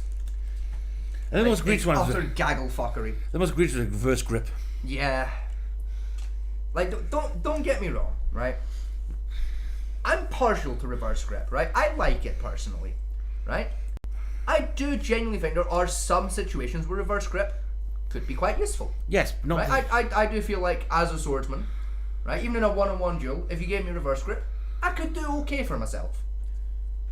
But it would have to be with a much smaller blade than I would normally use. Yes. Like reverse grip with a short sword, for example. Easy fucking peasy, gentlemen. Yeah, just a bit piece of piss. The reverse grip. If I'm using reverse grip. Try to do that with a bastard sword. Yeah. I'm gonna snap me forearm at the very first block. That's it though. If I'm saying like I'm fighting, and I've got reverse grip, I'll probably do it with my non-dominant hand for starters. It'll be something just like slightly longer, between like a Drake and a short sword, something a little longer. And while using reverse grip, I'll have my main combat weapon, so like a short and bastard sword, something like easily one-handed wielded. I'll use this as more of a block weapon. Yes. So block, strike in, come round, pin down. Or you can even do it the other way around. Use your dominant hand to do your blocking work. So you've got more strength behind that. So you got a better chance of holding back an attack and come in with the secondary to do your damage. Yeah. Or I say, which historically is how dual wielding worked. You'd have a main weapon that was bigger and longer, and a secondary arm that was a little bit shorter to either block with the short where you've got more stubbiness, or block with the main where you've got more overall strength to block with. Sword break. Your option. Sword breaker. That was done for. It's like block, snap sword, big weapon comes in, heavy damage. Exactly. Or like say using like a reverse grip dagger, is like say you get against your sword and shieldman, so like more effective. Yes. Is you block his sword, come round, hook round the shield, bring your sword into a weak spot on the armor. Like realistically, knives and daggers are like the only like historical weapon where reverse grip is viable and quite good. Even then, only as a blocking. Yeah. There's very few scenarios I could use as an offensive hand weapon, and again, I have to be very close to my target. Exactly. Like unless you're doing like assassination, it's still not a great option. But even assassination, it's not a great option. Well, yeah, like if I'm sent to assassinate an emperor, right, and he's asleep in his fucking bed, right, and I'm in his fucking closet with a dagger, ready to go murder him. Just for the style points, I'm gonna reverse grip that shit to get him in the fucking jugular, like. Cause A, it looks cooler, and B, like that's a little bit quicker than fucking that. Cause my dad was a good. That's more comfortable. Out of me, my dad was a better knife fighter than I was. Yeah. Right? I'm pretty daft. My dad's way better than I was, to be honest. He specializes with butterfly blades, which are not battle songs. Get that out of your head. Yeah, they are different weapons. Butterfly blades had a thumb hook in it, Yeah. which is span the blade around your hand and been like butterfly wings type shit. I do prefer battle songs personally, but It's a beautiful fighting style. Don't get us wrong. it is. Now I'm he's just more comfortable with a battle song. Now they say when he was learning their knife fighting techniques, used to be like between expert and amateurs at knife holding. Yeah, when he started, you know, because again it's just, I think down mostly Hollywood is expert with like blade straight up from the hand, point that way. Yes. Quicker control, style, lock, easier motion, especially with two hands. Yes. Yeah, then you get the Hollywood came in, and then the reverse grip of the knife fighting came like, oh, you're professional, you have your knife reverse because you like slash, point, slash. No. I think because you saw that in tell you a very good version of this is you saw it in Under Siege. Yes. Have you seen that one? No, but I've heard good things. Under Siege, Maybe a pretty good film. It's one of Steven Seagal's like better films. Yeah. Now you see in that show, in that movie, is he's fighting against the bad guy. The bad guy's got a full on, like straight out, up towards throwing handguard knife here. Yeah. And like Steven Seagal goes for the reverse grip, and he's him like this around. Yeah. Looks very pretty. It does. Right, but again, Because I could have killed that in under 5 minutes because it's Steven Seagal. Again, though, like all you got is like quick slashes across the chest, shell wounds. That realistically are like it's nothing. It's it's annoyance. It's not even a flesh wound. It's a skin wound. You know, little pokies. Little pokies on here, little cuts like on the arm. Yeah. Realistically, not doing all the damage.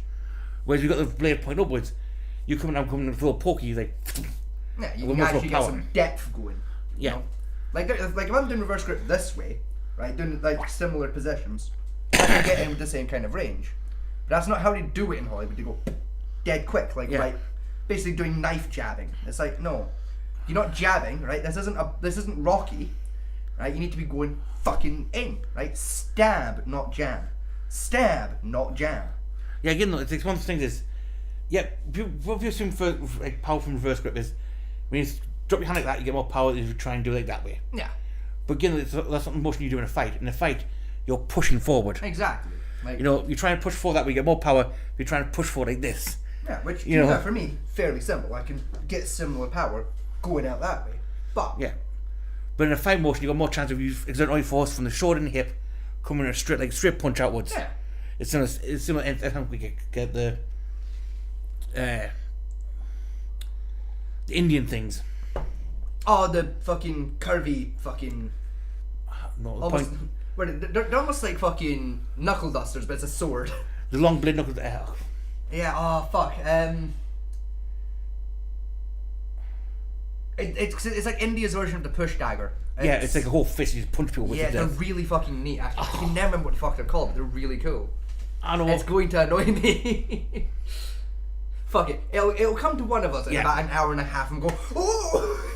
We'll stop everything. It's be like, that thing we were on about earlier that was a knuckle duster but a sword. It's called a... They were designed that way to give you like that motion of stab, and then punch to get maximum damage. Yeah. But again, like I say, one time reverse grip really in like with only single dagger in that type of scenario would work is if I got you pinned, you got your arms pinned, you can't do anything, and I switch around to get my hand up and give a push down. Yeah. To get all my weight behind it to push down into the body. Other than that, I'd just rather have a normal blade and just slap you about with it. Yeah, I mean, like really, like if I was in a fight where like I have to do reverse grip, right? I have to do this fight with reverse grip. You know what I'm picking for that? The Gladius. Yeah. Like a Gladius, like in my opinion, the Gladius is like a rare example of a weapon where realistically you can't fuck up using it. Because of where the pommel is, in terms of the pommel to handle ratio. Yeah. And it's your amount of fucking weight behind that pommel. For normal forward grip, perfectly balanced. The pommel's doing a lot of heavy lifting to bring you down to give you extra oomph behind your cuts. But in reverse grip, it's doing a similar job of, it's putting that weight there where you're used to it, so you can still, essentially, if you're front grip trained, you can still fight it reverse grip with relative confidence and still get quite a lot of bump behind it. Be honest. And again, that pommel's perfect for that very idea of, if I've got the enemy on the floor, I can reverse grip it, grab the pommel and give me extra momentum to get a stab going. Right. Like a downward stab. It's great for that job. There's 3 I'll probably use if I have to fight reverse grip. Khopesh.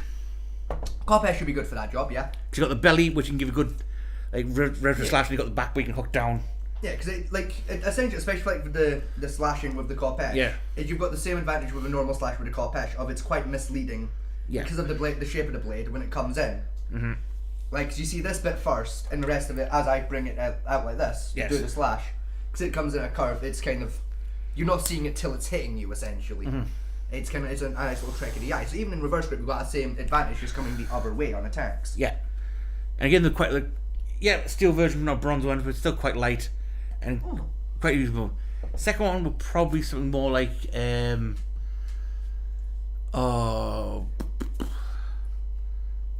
that name's gone. Sickle. Yeah, no, again, sickles are great because again you've got that same curve. And yes, sickles were used as main battle weapons. They were historically. They were both a farming tool and a war weapon. Very effective war weapon, in fairness. Especially because there's an example of a war sickle. It's on. I can't remember what museum. There's one on display in a museum somewhere. Leeds got it. Maybe I don't know if it is the same one I'm on. Leeds Armory's got an African Kurike sickle blade. No, it's not an African sickle I'm on about. It's a European one. Oh yeah. Again, it would look Leeds Armory. It's I can never remember where it is, but it's essentially it's literally just a farmer's sickle, right? Mm-hmm. But you can very clearly tell where they just sawed the original fucking handle off it and just stuck it onto like a fucking halberd pole. Yeah. It's like fucking 8 feet long. It's ridiculous. It's the stupidest shit you will ever see. Like for a historic, because the handle is so the pole is so big, and the weapon at the end of it is so tiny. It's like the water, but it was apparently devastatingly effective because of this. Yeah, because you got one point thing come down, you got the point. You had all that force coming down, but also just the range advantage as well. And the point will pierce through the armor. Yeah, and it didn't pierce through the armor. You got the thing that hook on the neck, pull them down, hook the shield, pull the shield at the hand. Like it was a devastatingly effective weapon. Like, because I remember the first time I heard about it. Like I said immediately, I was like, do you know how I would have used that if I was a commander or a general in the medieval times? I had access to that weapon. I'd hand that to my cavalryman. Yeah. Right, because like all I'm saying, right, like when it comes to cavalry, cavalry with lances and spears, devastatingly effective. Mm-hmm. Cavalrymen with swords, devastatingly effective. Yeah. Combine the two. Like if I had cavalrymen and I gave them halberds, right? Like just pole axes, right? 18-foot pole axes where they can do jabby or they can do slashy. I've got the best of both worlds there. Well, that's what lances were. In one job. That's what a lance was. Well, lance was more jabby. They weren't traditionally didn't have a lot of blade going on. They were more stabby. No, they didn't. Like you could theoretically do this, but you swing it, but you were using it more like a fucking baseball bat most of the time. You know? Cookery. That's the thing of cookery.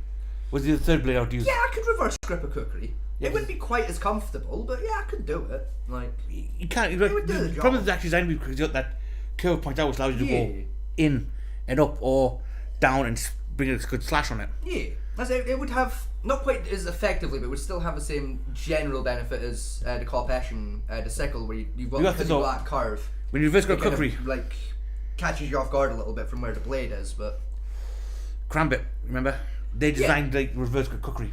I mean, essentially, yeah, they're just dinky. Yeah, but essentially, the Karambit was designed around the cookery being reverse gripped by the Gurkhas. Yeah, because the cookery's what, like, not a cookery, the Karambit, sorry, is what, like fucking 5 inches tall?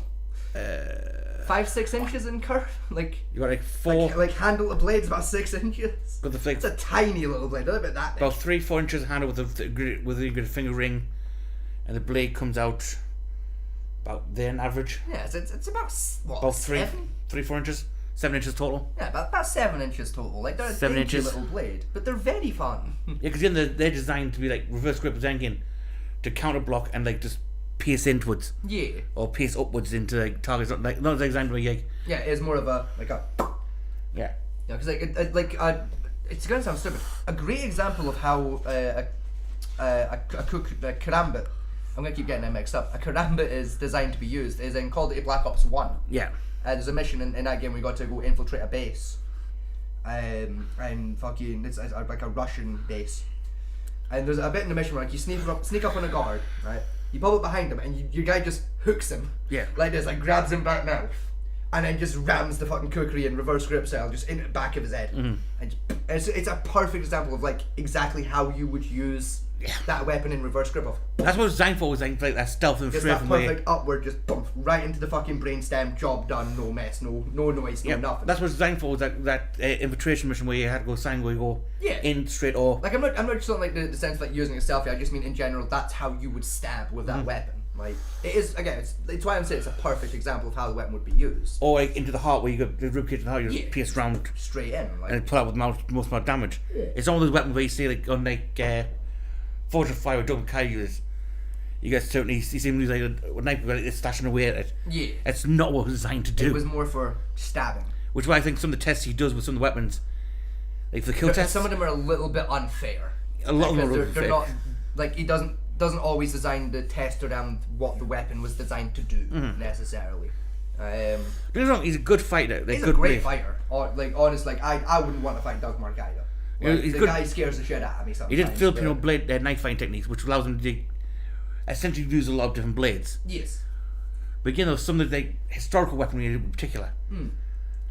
They have like such odd little weird case scenarios for why they were invented. Like some of the ones he doesn't always take into account when he does his tests. It's like something like he said, "Oh, it's too heavy, I can't wield it." Even like some of the judges, they say, "Oh, it's just painful." Like it's supposed to be. Yeah, historical weapon back then. You're talking like these people spend the time doing physical labor all the time. You know, a 4-pound sword back to someone in the medieval period would be a toothpick. Yeah. You know, that'll be very easy for them to go, yeah, move on. Yeah, you know, like it is something that has bugged me in the past with Forged in Fire in particular, where like, especially like with Doug Marcaida, like you'll pick up a weapon like, it's heavy, it's unwieldy, it's like, yeah, you're a twink though, Doug. Yeah. You weigh about 50 pounds soaking wet. Like, yeah, it's gonna hurt your fucking arms. You don't have any. I mean, like, tell me the great one. I've got better arms than Doug Marcaida. Tell me the great one this one got me was it was a bastard sword test. Yeah. And one guy had a bastard sword which was about 5.5 pounds, I think. Yeah. The other one had 3.5 pounds. I was both all just like, oh, it's too heavy, I can't. We would probably like.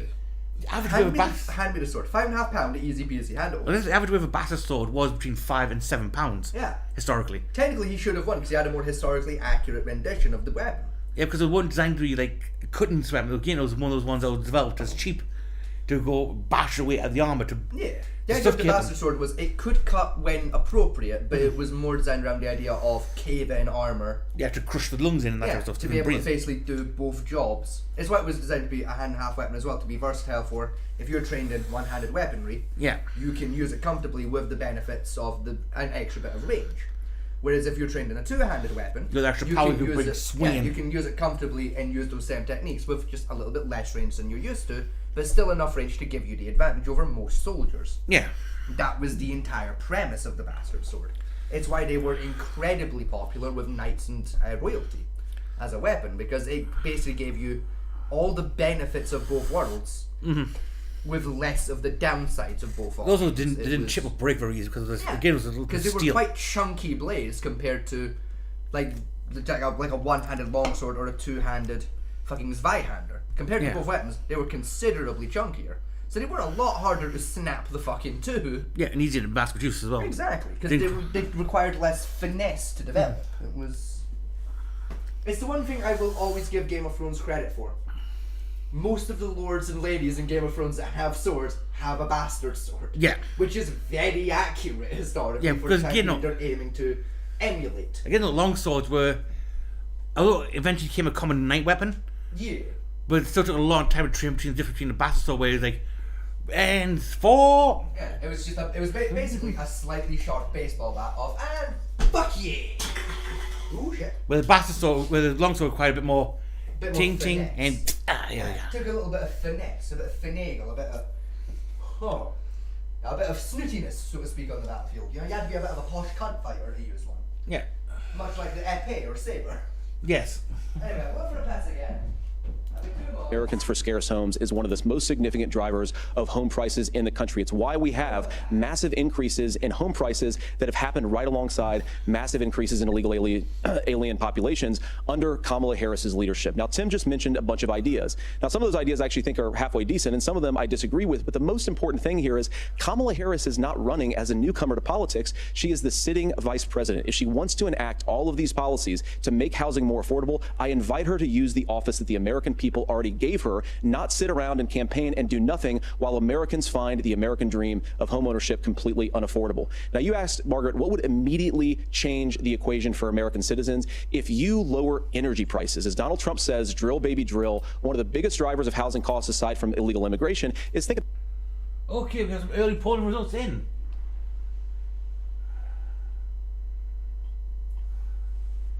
This is coming live now, as you can look. Let's have a look here. Trump has won Indiana and Kentucky by the looks of it.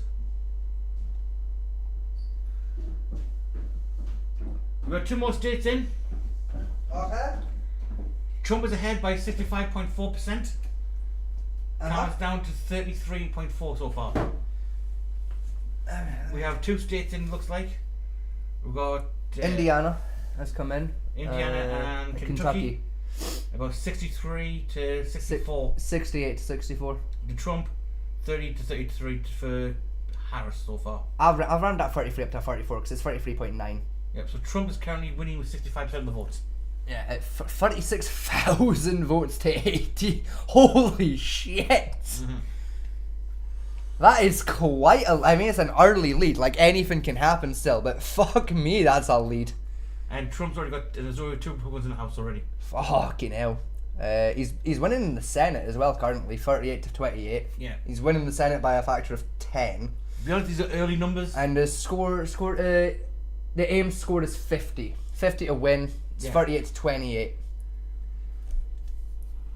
Honestly, this might be yet another year where I don't make any money from the US election. What do you put on, like? I fucking put money on Harris. Because, like, it's like I said before, like, while I do think Donald Trump would be a better president for the US, based on the early poll statistics that were coming out, it was looking, and still is looking a lot like Kamala could run away with it. Yeah. Because I said, it's so early days, it's hard to tell realistically how it's going to go, because anything can happen. You know, like, you got swing states and shit to worry about, like, it could happen at any moment. Either one could, like any one of them wins a single state 100% to no percent, job done. Like, game over, you know? Like Trump's definitely took Kentucky and Indiana. Oh, yeah. Far. I mean, so far, like, it's early days in the poll, but with that much of a lead so far on both of those states, he's got those states. There's not a chance. Mm-hmm. Yeah, so that's what it looks like so far. Which honestly, yeah, it makes sense for especially Kentucky. The Kentucky result, yeah, that's Kentucky. That's very much how Kentucky do things. They're very... It's gonna sound mean, but they're quite right-wing in Kentucky.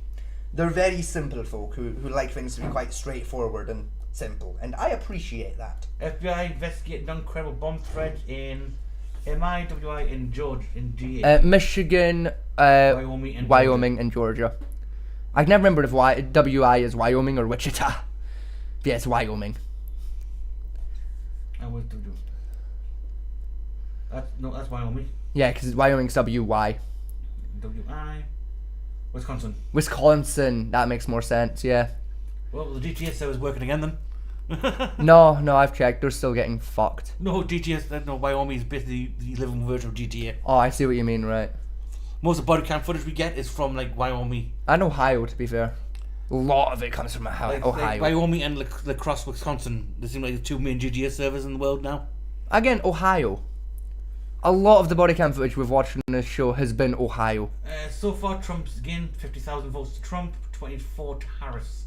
That is quite a lead so far. Like, god damn. Again, it's very early doors. Very early doors, but still, like, oh. Yeah.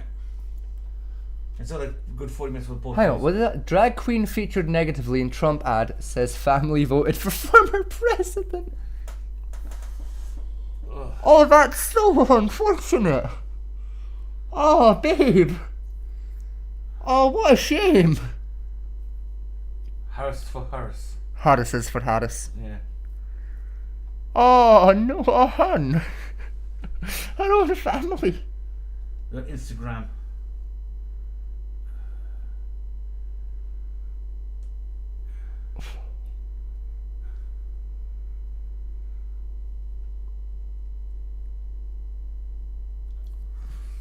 Oh, the family voted for Trump and I read now, funny. That's what I was like, oh, hun, oh, babe, what a shame.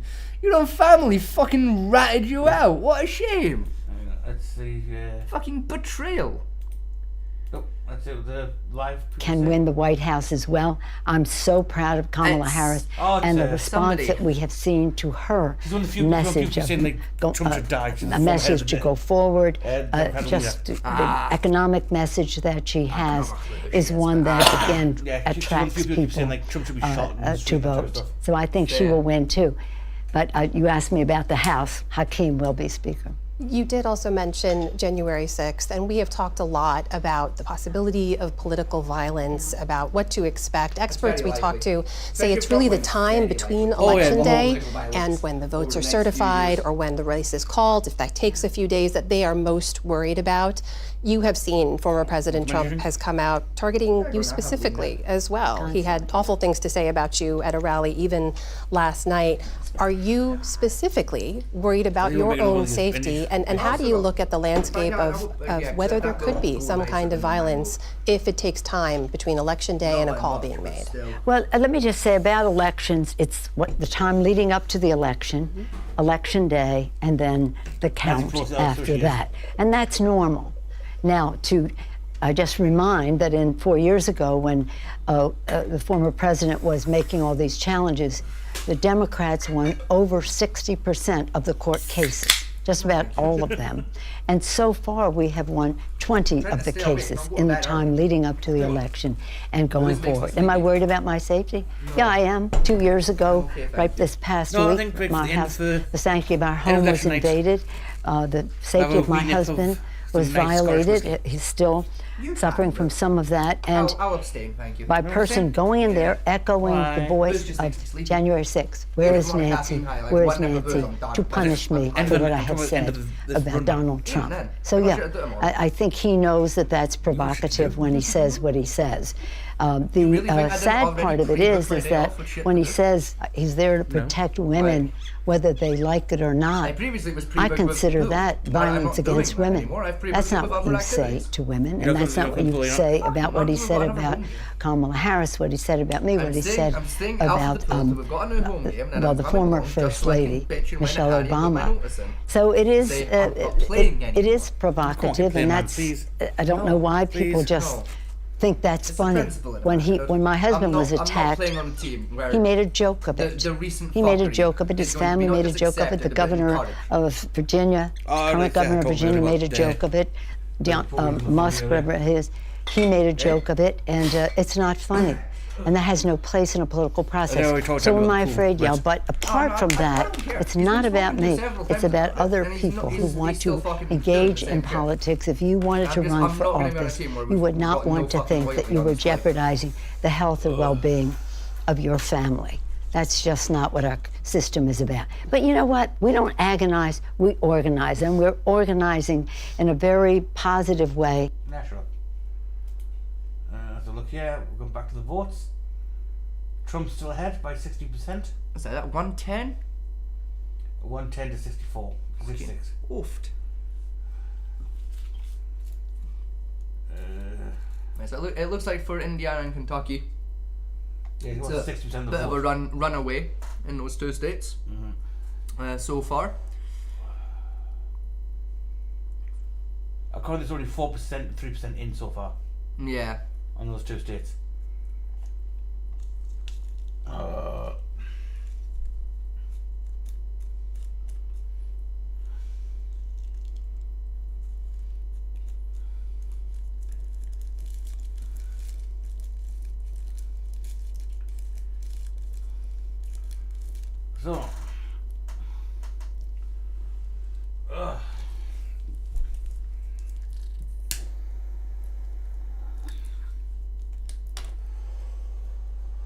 let's look NBC News, what they've got on going. Record early voting numbers. More than 4 million people cast a ballot.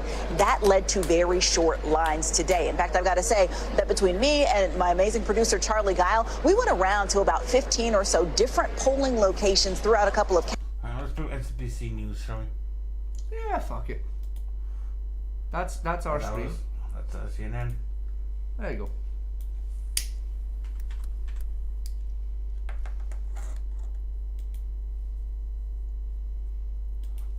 The clerk says that the line this morning stretched out of the door, that it went an hour long or so, and they actually have a small college in the area. So they said that they've been having a lot of people take advantage of Wisconsin's same-day registration and go into that table that you were just looking at and actually register in person on this election day. I'll tell you my favorite story, Hallie, is that someone said he was undecided up to the moment that he walked up to this polling location, which is essentially a field house here in Milwaukee in a park. He said he didn't know who he was going to decide on, so he took 2 laps around the park, hit a long walk, and finally decided he would be backing, in this case, Vice President Kamala Harris. But you mentioned Milwaukee is a place that we're going to be watching incredibly closely. Yeah. It's one that has been the focus for Democrats. Saw a lot of big visits ahead of Election Day. It's one that is very important to them, so we're going to be watching these results very closely. Unfortunately, those results might take a little bit longer to come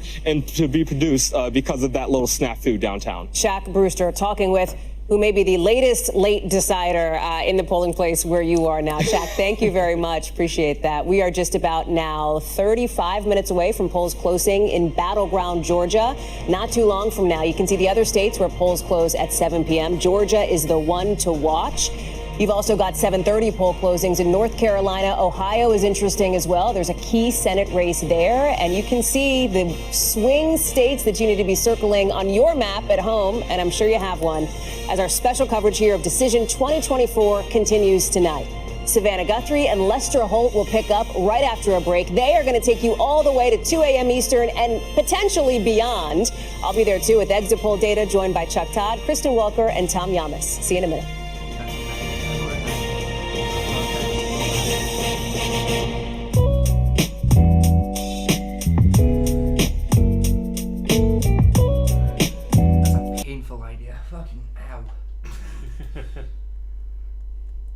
That's like 12 consecutive hours of just talking. Holy shit. So that's 12 consecutive hours of us talking. That's gonna fucking hurt. Yeah. Think about it. If a truck driver's paying 40% more for diesel, then the lumber he's delivering to the job site to build a house is also going to become a lot more expensive. If we open up American energy, you will get immediate pricing relief for American citizens, not by the way just in housing, but in a whole host of other economic goods too. Senator Vance, you still have 23 seconds there. Do you want to answer where? Governor, we will get to you in a moment. But Senator, where are you going to seize the federal lands? Can you clarify?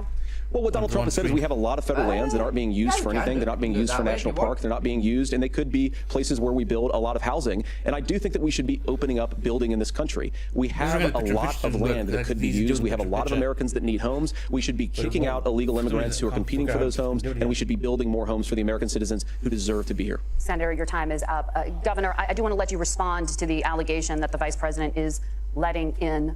Well, of course, that's not true. And again, you have the facts. I guess we agreed not to fact check. I'll check it. Look, crossings are down compared to when Donald Trump left office. But it's, again, blaming and not trying to find a solution. I was going to ask, though, on this question, are we going to drill and build houses in the same federal land? And I think when people hear federal lands, these are really important pieces of land. Now, Minnesota doesn't have a lot of federal lands. I know in the western part of the countries we do. There's not a lot of federal lands in and around Minneapolis, for example. So the issue is I don't understand the federal lands issue unless we see this, and I worry about this as someone who cares deeply about our national parks and our federal lands. Look, Minnesota, we protect these things. We've got about 20% of the world's fresh water. These lands protect. They're there for a reason. They belong to all of us. But again, this is when you view housing and you view these things as commodities. Like, there's a chance to make money here. Let's take this federal land and let's sell it to people for that. I think there's better ways to do this. We've seen it in Minnesota. We're able to refurbish some of these houses. We're able to make some investments. That gets people in. And I'm still on the fact on this. economists.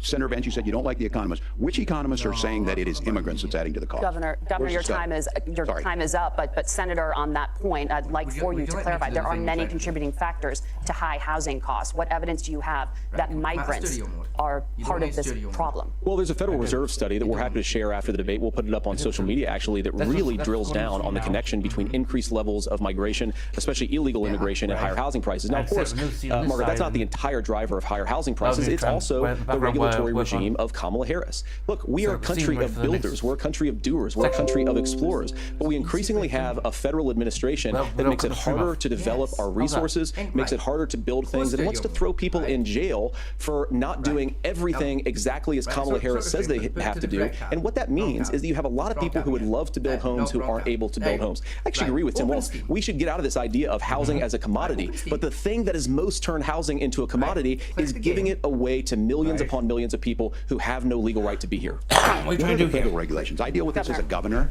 You can very quickly reply. I'm sorry.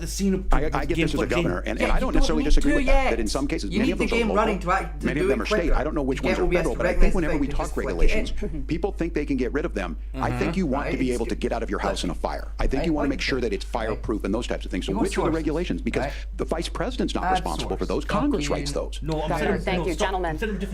We have a lot to get to. You're passionate about the housing crisis, I can tell. But Nora? Thank you. Right, but the idea was what the YouTube is the high cost of to be playing at the same time. So I'm saying is in the same scene, and just shrink the display for YouTube, put it in the corner, I have the game screen going. Since then, Senator, you've talked about changing how chronically ill Americans begin broadcasting it as a back layer, so it doesn't take up the screen. And can you guarantee that Americans with pre-existing the top layer, which will be won't the YouTube stream, I'll give you 2 minutes. Shrink it down and put it in the corner. We're going to cover Americans with in one foul move. We've got in fact, a lot of my family members have gotten health care. I believe members of my family actually got private health insurance. It'll take less than 10 seconds. Switched off of Medicaid it's a case of delete the video Donald Trump's leadership. And I think that a lot of people have criticized this concepts of a plan remark. It takes 10 seconds. It's very simple common sense. I think it's Tim Walz knows for 12 years in Congress. You're not going to propose a 900-page bill standing on a debate stage. It would bore everybody to tears, and it wouldn't actually mean anything because part of this is the give and take of bipartisan negotiation. Now, when Donald Trump was actually president, and again, he has a record to be proud of, prescription drugs fell in 2018 for the first time in a very long time. Under Kamala Harris's leadership, prescription drugs are up about 7%. Under Donald Trump's entire 4 years, they were up about 1.5%. He introduced pricing transparency. Think about healthcare. You go into a hospital, you try to buy something, and nobody knows what it actually costs. That price transparency will actually give American consumers a little bit more choice and will also drive down costs. And we talked about, the reinsurance regulations is what I was talking about. Look, Donald Trump has said that if we allow states to experiment a little bit on how to cover both the chronically ill but the non-chronically ill, it's not just a plan. He actually implemented some of these regulations when he was president of the United States. And I think you can make a really good argument that it salvaged Obamacare, which was doing disastrously until Donald Trump came along. And I think it's an important point about President Trump. Of course, you don't have to agree with everything that President Trump has ever said or ever done, but when Obamacare was crushing under the weight of its own regulatory burden and healthcare costs, Donald Trump could have destroyed the program. Instead, he worked in a bipartisan way to ensure that Americans had access to affordable care. It's not perfect, of course, and there's so much more that we can do, but I think that Donald Trump has earned the right to put in place some better healthcare policies. He's earned it because he did it successfully the first time. Governor? All right, here's where being an old guy gives you some history. I was there at the creation of the ACA. And the reason it was so important is I come from a major healthcare state, home of the Mayo Clinic, home to Medical Alley, 3M, Medtronic, all of those. We understand healthcare. It's why we're ranked first on affordability and accessibility and quality of healthcare. And ACA. He signed on to a lawsuit to repeal the ACA, but lost at the Supreme Court. And he would have repealed the ACA had it not been for the courage of John McCain to save that bill.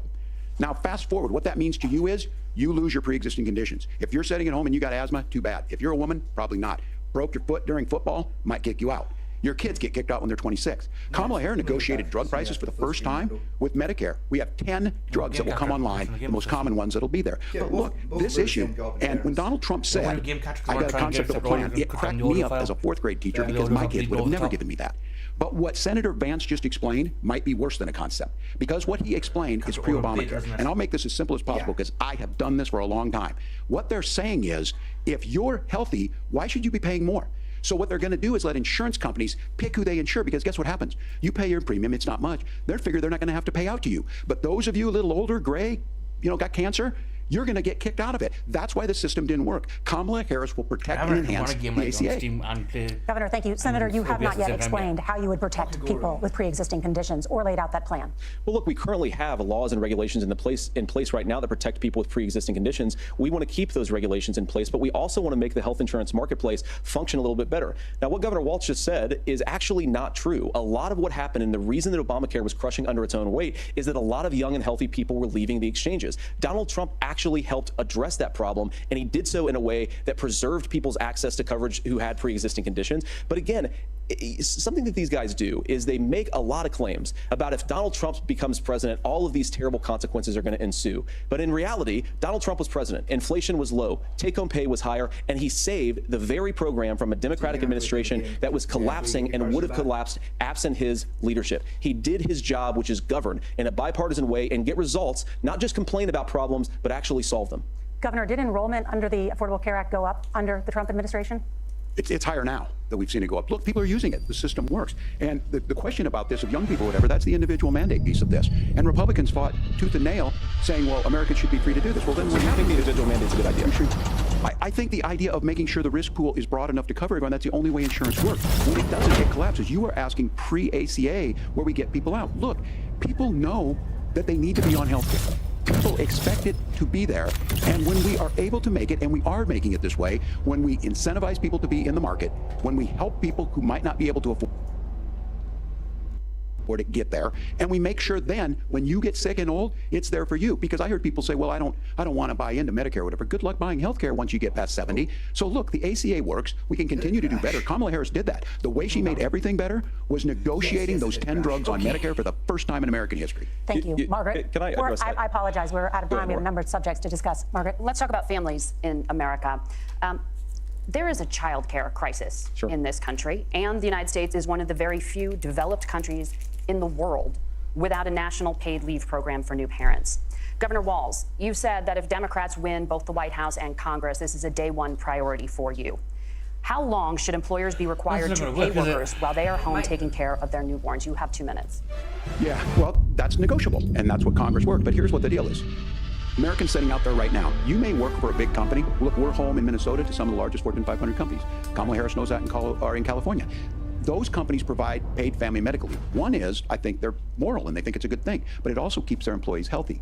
We in Minnesota passed a paid family medical leave. You have a child, and I had to go back to work 5 days after my kids were born. This allows you to stay home a certain amount of time. What we know is that gets the child off to a better start, the family works better, they stay in their employers, we get more consistency in that. So Kamala Harris has made it a priority. We implemented it in Minnesota and we see growth. That's how you become a pro-business state. But the negotiations on it, and here's the issue, those big companies are able to offer it. Those of you out there who don't have it, just imagine what happens if you get cancer or your child gets sick. We know what happens.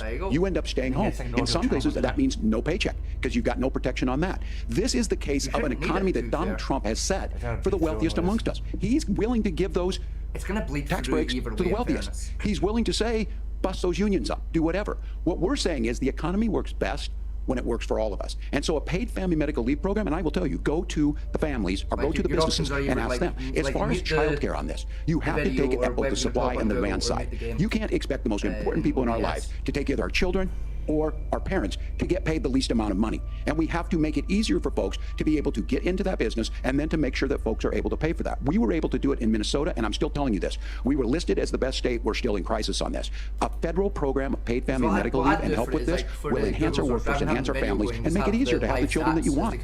Governor, your time is up. Senator, do you support a national paid leave program? And if so, for how long should employers be mandated to pay their employees while they are home taking care of their newborn? You have 2 minutes. Well, first of all, Margaret, a number of my Republican colleagues and some Democrats, too, have worked on this issue. And I think there is a bipartisan solution here because a lot of us care about this issue. I mean, look, I speak from this very personally because I'm married to a beautiful woman who is an incredible mother to our 3 beautiful kids, but is also a very, very brilliant corporate litigator. And I'm so proud of her. But being a working mom, even for somebody with all of the advantages of my wife, is extraordinarily difficult. And it's not just difficult from a policy perspective. She actually had access to paid family leave because she worked for a bigger company, but the cultural pressure on young families and especially young women, I think makes it really hard for people to choose the family model they want. A lot of young women would like to go back to work immediately. Some would like to spend a little time home with the kids. Some would like to spend longer at home with the kids. We should have a family care model that makes choice possible. And I think this is a very important substantive difference between Donald Trump and Kamala Harris's approach. I mean, look, if you look at the federal programs that we have that support paid family leave right now,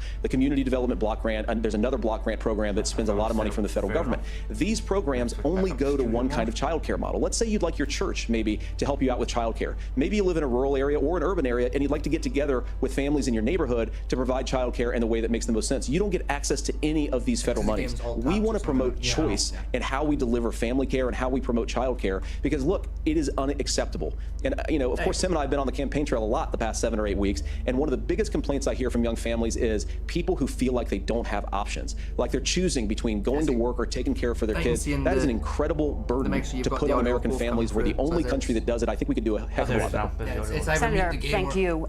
You have also said, Senator Vance, many things about the American family. The Federal Reserve says parents will spend nearly as much on child care as they do on housing each month.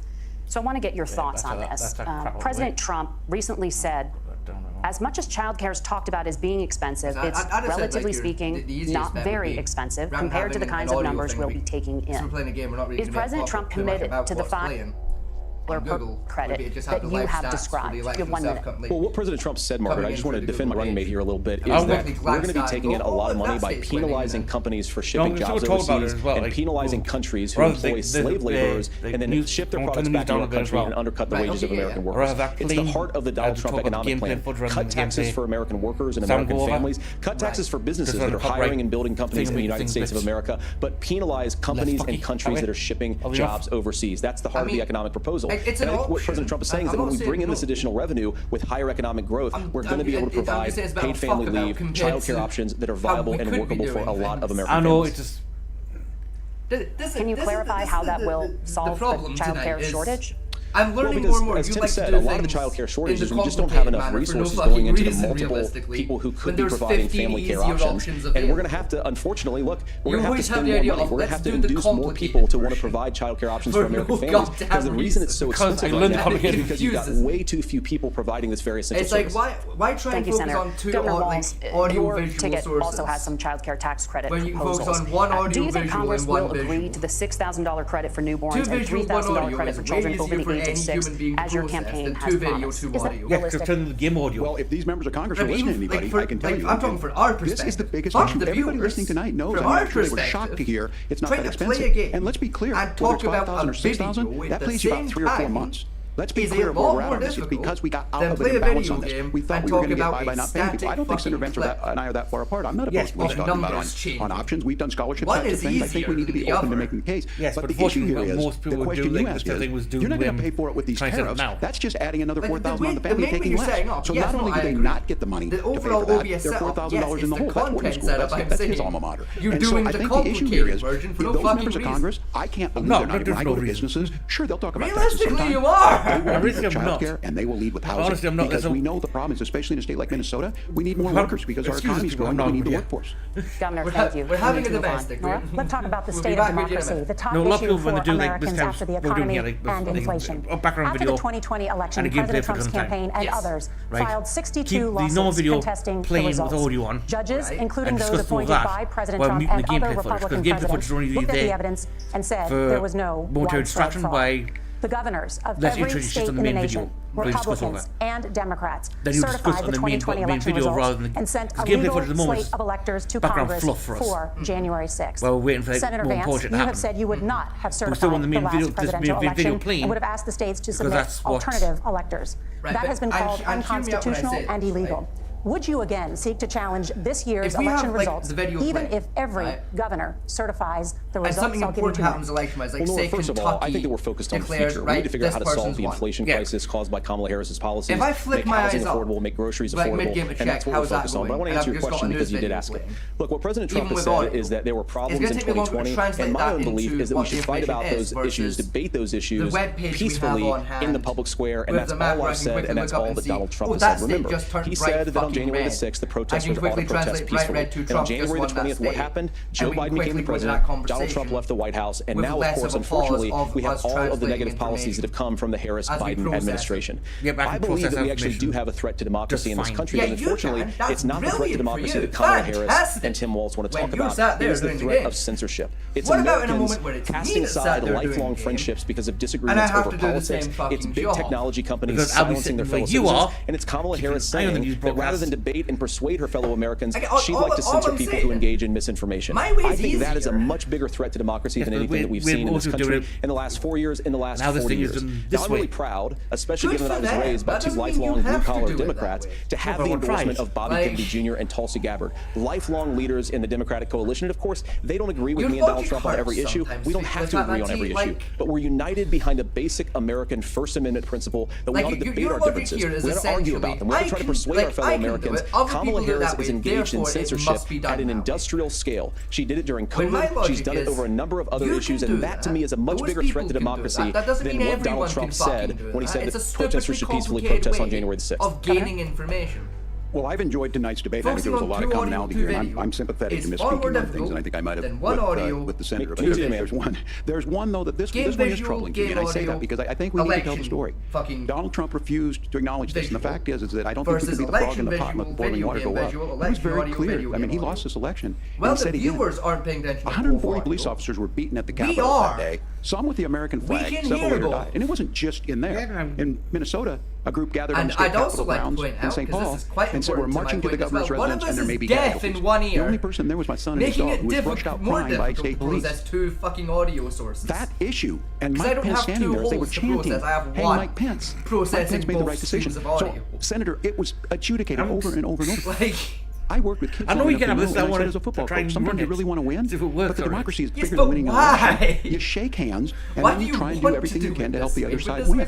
That's what was at stake here. Now the thing I'm most concerned about is the idea that I've laid out why it's more complicated. And everybody isn't already laying the groundwork for people not accepting this. I've and laid the president's out in words clear matter. terms. Here's all the reasons a president's why words your matter. People well, hear it's that. the same setup method. I think the this issue of settling our differences at the ballot box, shaking hands when we lose, being honest about it, but to deny what happened on January 6th, the first time in American history, the same. From a production president or perspective anyone of tried to overturn from a our fair side election of the and screen. a peaceful transfer of power. And here we are 4 years later in the same boat. I will tell you this, that when this is over, we need to shake hands this election, and the winner needs to be the winner. This has got to stop. It's tearing our country apart. Shagged fucking Santa Claus or something. Senator Vance, did you want to respond to that? Magic Tim, first of doesn't all, mean the rest of it's us really reform rich of godlike for Democratic powers. leaders to say that Donald Trump is a unique threat to democracy when he peacefully gained over power on January the 20th, as we have done for 250 years in this country. We are going to shake hands after this debate and after this election. Of course,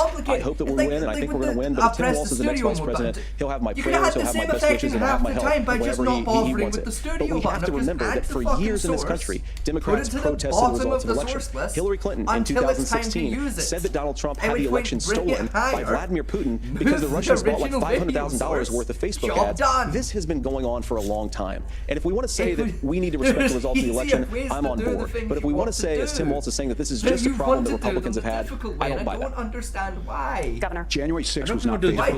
And I think a revisionist history on this. Look, I don't understand how we got to this point. But the issue was that happened.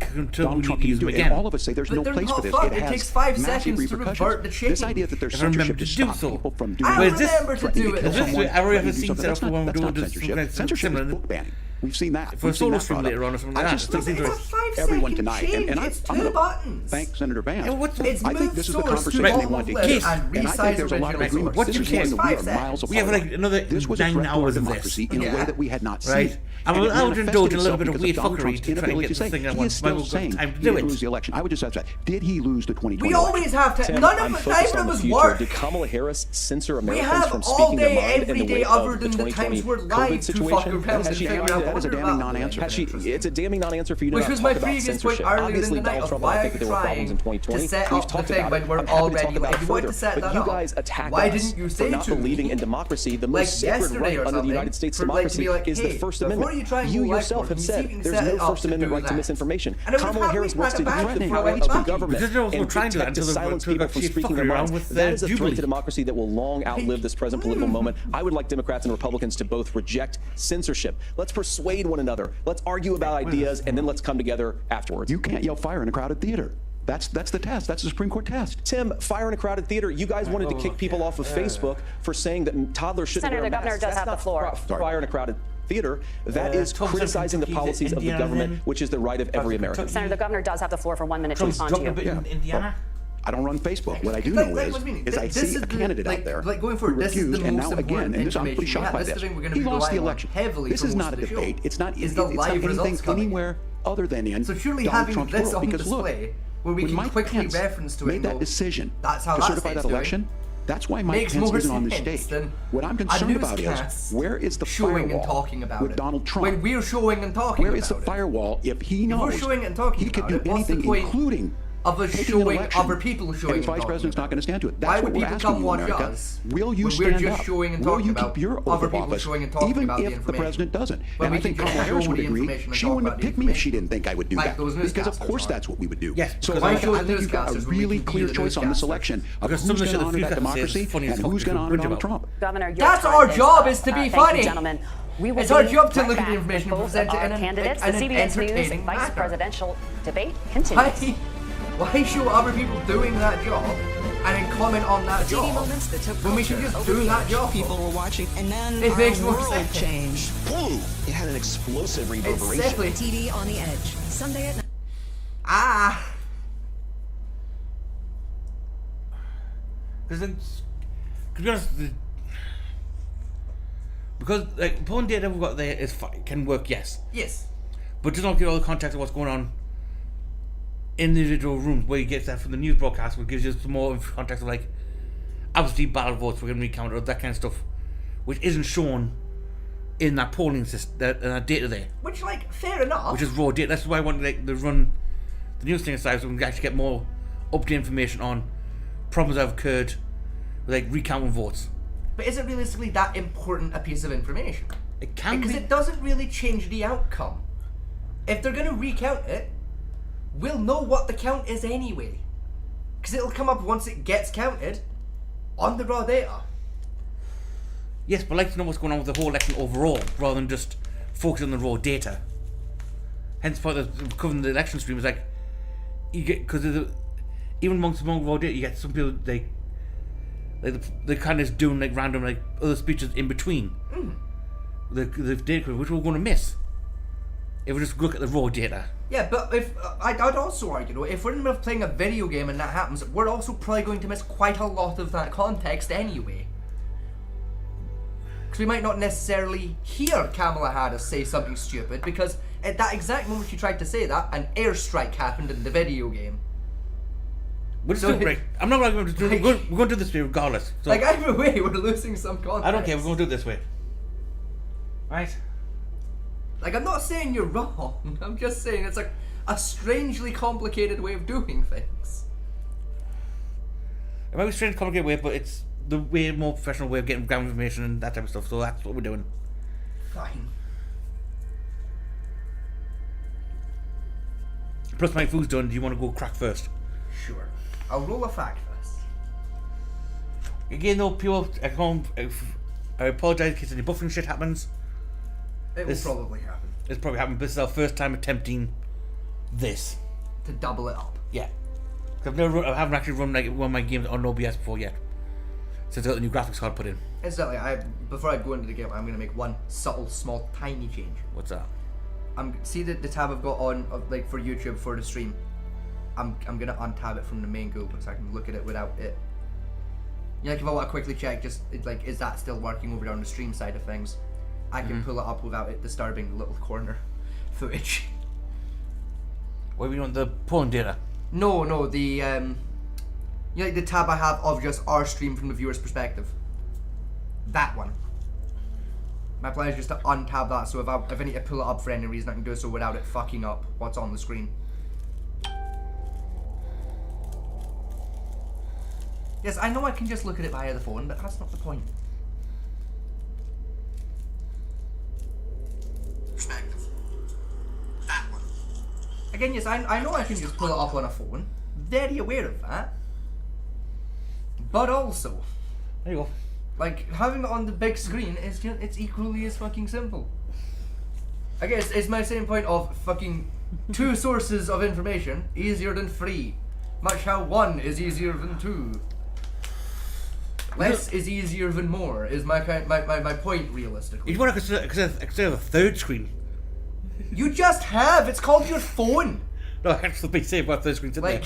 I do have a 3rd monitor and I get stacked. Yeah, I know, but also you've just provided a 3rd monitor. When my point is, much like my previous point of less information sources for me to give a fuck about are easier for anyone. Where we're at. That was it. There we go. There you go. Happy now? Yes, thank you. There you go. It's down there. I mean, like I said, if I need to quickly check to make sure it has anything broken on the viewer side of things, I can quickly do that. And just by pause the game, click a button. No, that's fine. Go back to it. Bring that off. Bring it back OBS. We're going to find there.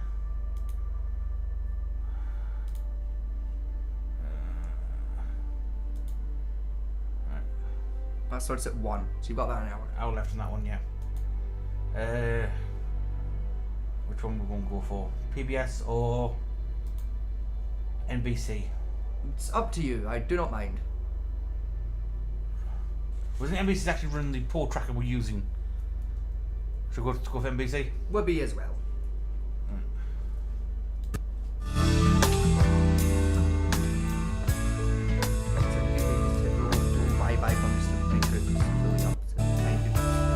It bugs me when live streamers do that. More Americans turn to NBC News than any other news organization. It's a small thing, but it does slightly annoy me. What did you do?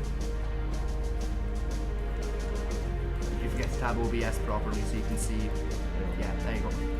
Make sure. All right, we're back at 6:55 in the East. We are just minutes away from the first poll closings of the night. And that also means we are minutes away from our first calls of the night, including one of the biggest battlegrounds Save yourself an effort. At the top of the hour, the first polls closed. Our decision desk able to make its first task bar is right there. Fuck off. And 60 delegates up for grabs, including one of the biggest battleground prizes in the South. Georgia. Own cornflakes. Showing a race down to the wire. The state key to former President Trump's strategy for victory. I'll buy some cornflakes and piss them and feed them to you one day. And if Vice President Harris wins it, the path to the White House runs right through this state. She opens up another path to the 270 electoral college votes needed to take the White House. We are standing by for the first vote count and new exit poll information from this critical battleground as our decision desk gets ready to make the first call on the road to 270. So let's get to it. Who's ready to count some votes? Blaine Alexander is in Union City, Georgia for us tonight. Polls just about to close in that battleground. Hi, Blaine. What are you seeing? I needed to play around like. Well, Savannah, really, this is the nerve center for Fulton County elections. This is the elections hub. I can give you a quick look inside right over my shoulder. This is where we're going to see the tabulations. And I spoke with a top county official who tells me how this process will unfold through the night. Basically, what happens when the polls close here in Georgia, about 3 minutes from right now, poll managers are going to take the memory cards and they're going to take the paper ballots. They're then going to drive them to one of 7 check-in centers that spread throughout the county, and then all of that information, all of those things are going to come right here. It's going to be an interesting thing. We're going to see each one of those precinct managers walk in escorted by a law enforcement officer to bring those memory cards and the paper ballots, and that's when the tabulation process will begin. Now, of course, the big question is how long is it going to take? Well, we know that Georgia law now requires them to start being uploaded, the early voting ballots and the absentee ballots to be uploaded within an hour of polls closing. So around 8 o'clock, we're going to start to see those results. They'll be shown on a big screen that's not too far away from where I'm standing, and certainly all of this is going to start to come alive once the polls close in about 2 minutes, Savannah. Well, I'm not a happy person. Thank you very much. Now to our panel. Hallie Jackson is our senior Washington correspondent. Kristen Welker is host and moderator of Meet the Press. Hallie, let me start with you. We're about to get our first characterization. Finally. What do you think? Listen, Georgia is going to be a critical state here. This is a place that had a very, very close razor-thin margin back in 2020. So what happens in Georgia is going to matter. A couple of things that I'm watching as I'm digging into those exit polls, which we'll get to after the polls close. Independents, who's doing well there? Non-white voters, black and Latino voters, especially when you're looking at places like Metro Atlanta. We're always looking at young voters, and we are always looking at the gender gap, of course. We know that that is one of the dominant stories. Yeah, exactly. And so we'll see if it continues to be. I think a real tell for that is going to be after 8 o'clock when polls close, and we can start to report out more. Georgia was one of those traditionally red states that Democrats had thought about and dreamed about for many years, and not until 2020 did they finally get it. It was the swingiest state of the 2020 election. Trump won it by 200,000, I think, in 2016, and then Biden barely eked by.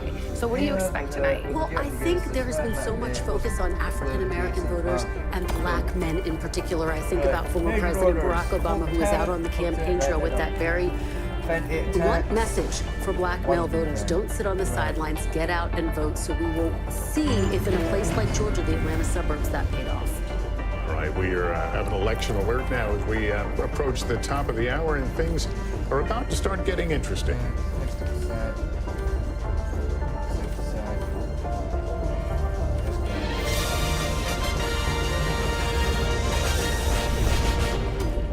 All right, 7 o'clock in the East, and we will not waste any time. This is the moment where we move from those months of speculations to actual results. That's right. The polls have just closed in 6 states, and NBC News is ready to make our first projections of the night. Here we go. We start with the state of Kentucky.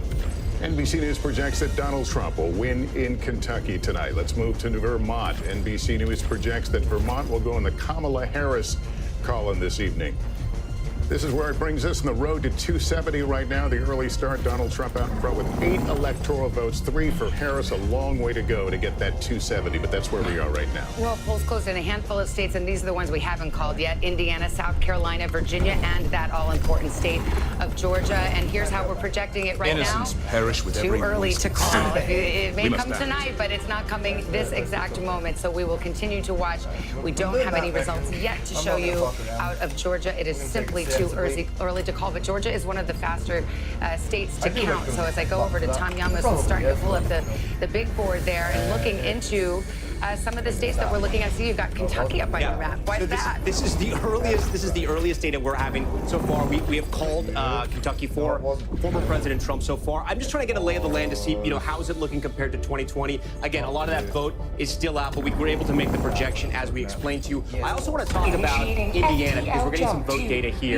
Still too early to call. Remember, only 14% of the net vote is in right now. We also have this great feature on our board where we can show you where the remote vote is. So obviously, the bigger the bubble is around those counties, that's how many votes are still outstanding. So here in the Indianapolis region, still a ton of votes waiting there. This is a state that Republicans have really done very, very well in elections past. If you go back here, Trump in 2020 won about 16 points. Before that, it was even higher against Hillary Clinton. This is a state that Republicans are going to be safely in the win column, most likely. One of the places we can start to get data from is Hamilton County. 60% of the vote in. This is not a great sign for Trump right now, but again, I want to be very clear. It's only 60% of the vote in, and this is what I'm talking about. 52% is what he won in 2020. She's on top right now with about 50% of the vote. There's about 1,300 vote difference right now. Again, still very early, but this is the first data we're getting tonight, so we're kind of parsing what we can so far. There are big areas like South Bend, Pete Buttigieg, who was the mayor there, obviously, where Notre Dame is as well, and the big city of Indianapolis, Evansville. There's a university down there. If we look at the map in 2020, these are mostly rural counties, red counties where Trump can really run up the vote. But again, in some of these smaller counties, he wants to be 60-70% to make sure he can overcome what she's going to get in Indianapolis. But still very early tonight. Savannah. We're going to get a lot of data as it's coming in, hot and heavy throughout the night, but right now, still very, very early. This is when we get the tea leaves out. This is the tea leaves portion of the night. And, you have the red state. You know that Indiana's that Trump will prevail most likely. Same thing with Kentucky. But sometimes we can look into those counties and particularly the suburbs because that is where we're starting to see a trend. Did I read your mind? Savannah, we're mind melding because I'm looking at Hamilton County and I'm going, okay, people at home are probably going, wait a second. Hamilton County, was I supposed to know about that? What was that? One of the big ones? Here's why it's so interesting. It's because of the tea leaves, Savannah, and because of the trend lines as well, right? This is a county where Republican margins have been shrinking over time. Democrats have been making inroads. It is a suburban county. It is something similar that we see in places like Georgia, right? In some of these places in Pennsylvania and elsewhere. And that is what's so interesting about Hamilton. Let's not over-index on it. It's early, so that's why we're interested in it because it's at least some data that's coming into us. But that's part of the story here. You can see the importance of some of these places by how many times the candidates have visited Donald Trump. 8 trips to Georgia, 7 for Kamala Harris. I mean, we cover it every night, them in this state and that state, but when you see it laid out, it's quite It really is. And think about the state of Georgia. We'll be looking at those Atlanta suburbs. What types of margins do we see there? That's how President Biden wound up eking out a victory.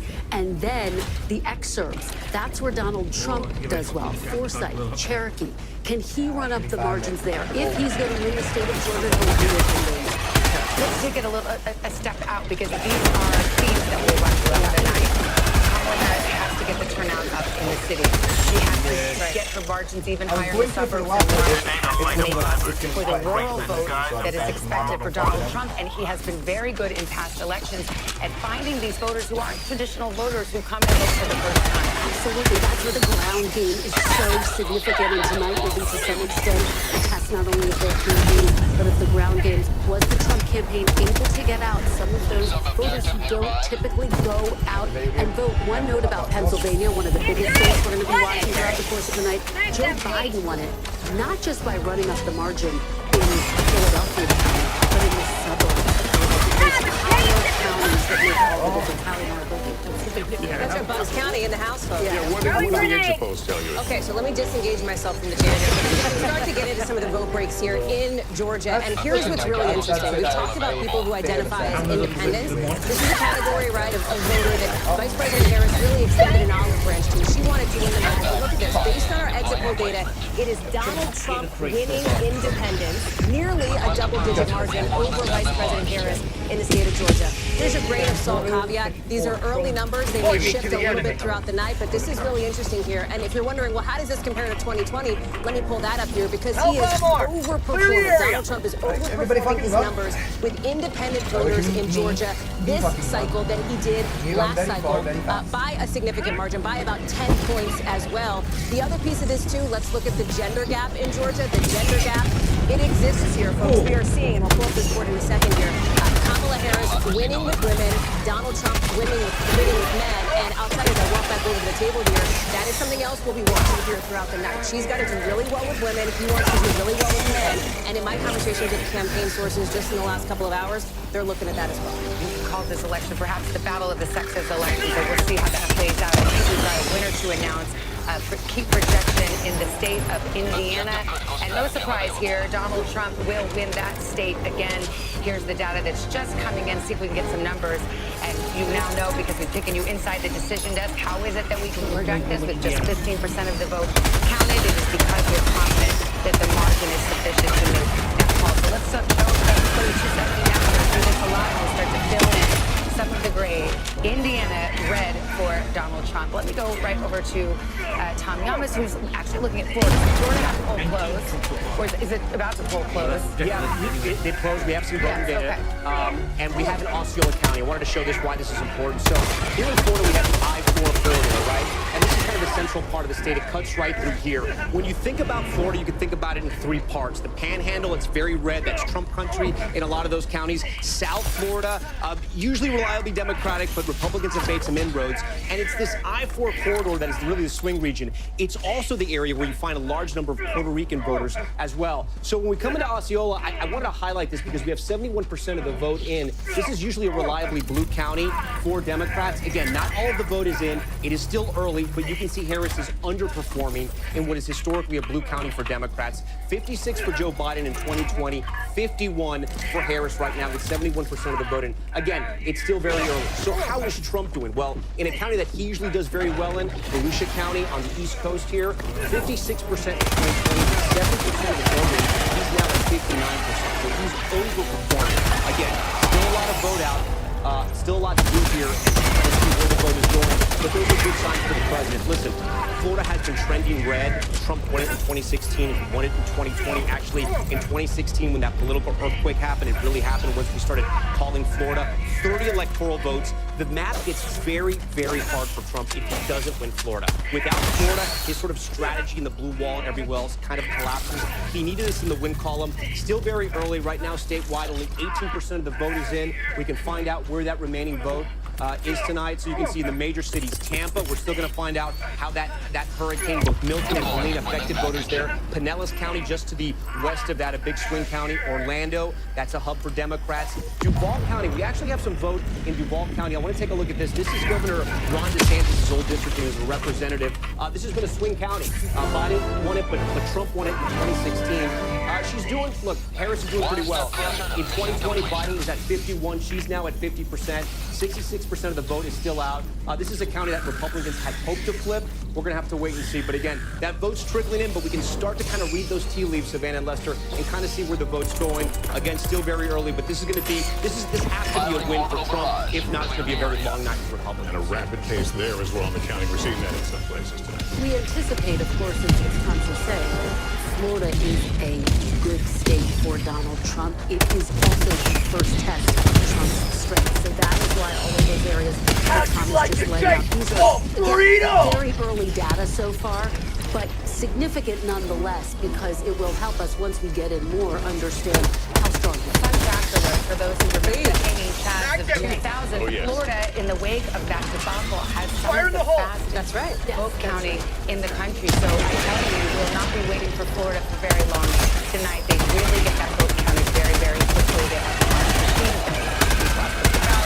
so you won't have to wait too long for that. At this point, are we seeing anything unexpected? So far, I do think the independent numbers are going to be really interesting to watch that tonight, especially in what we saw in those early national exit polls that a lot of people were identifying not as Republican, not as Democrat, but as independent. So that's a storyline to watch. I'll tell you another time as we're talking about Florida. Osceola County has a large Puerto Rican population, the biggest of any county, I believe, in Florida. And this is something that I've heard in my conversations with Democratic campaign officials and those close to the campaign, that they feel like that is a part of the Latino population that they can really try to move the needle with here after those controversial comments in that opener for former President Trump. Well, actually, let's go over to comment. I should say the poll closed at 8 o'clock in Florida, but we do get some information for 7 o'clock poll close timings. I think that's part of the confusion here. But we're talking about this Osceola County. It's a third Puerto Rican. Right, yeah. Right. So it's interesting because you have the Latinos down in Miami-Dade. I know, go ahead and give your shout out. Miami-Dade is great.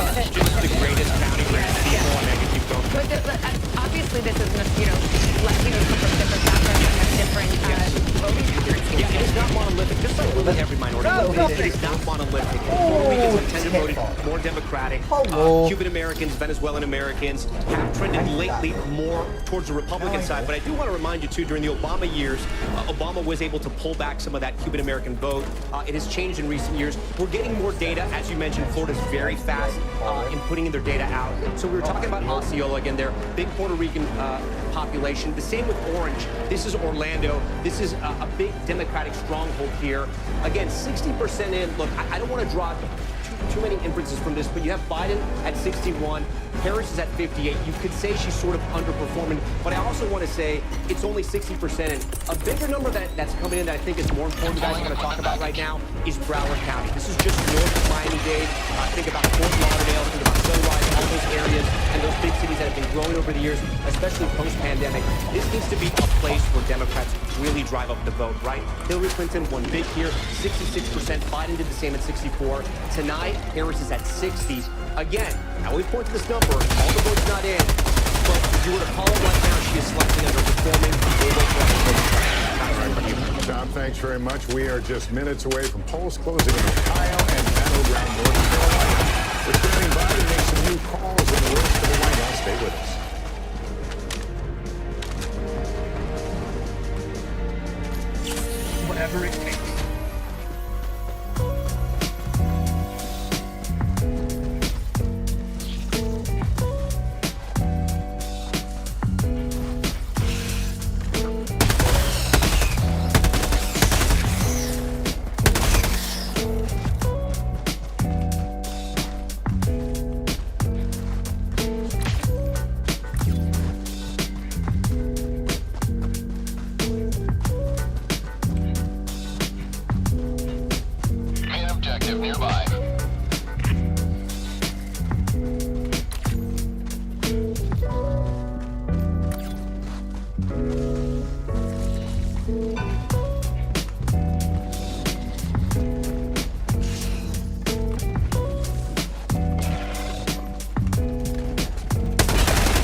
nice cup of liberty.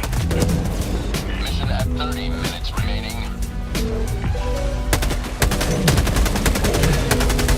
Mag's empty.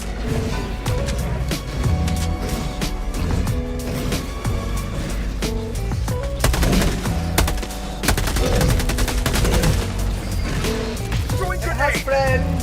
Oh God. It has friends. Oh, sweet Jesus Lord.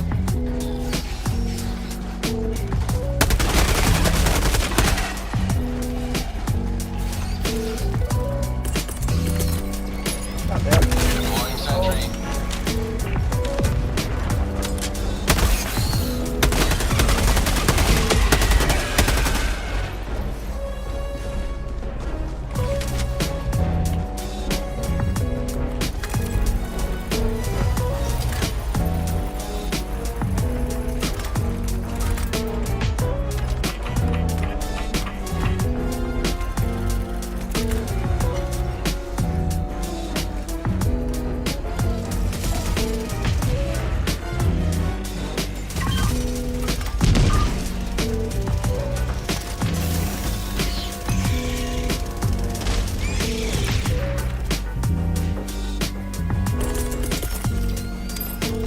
Deploying equipment package.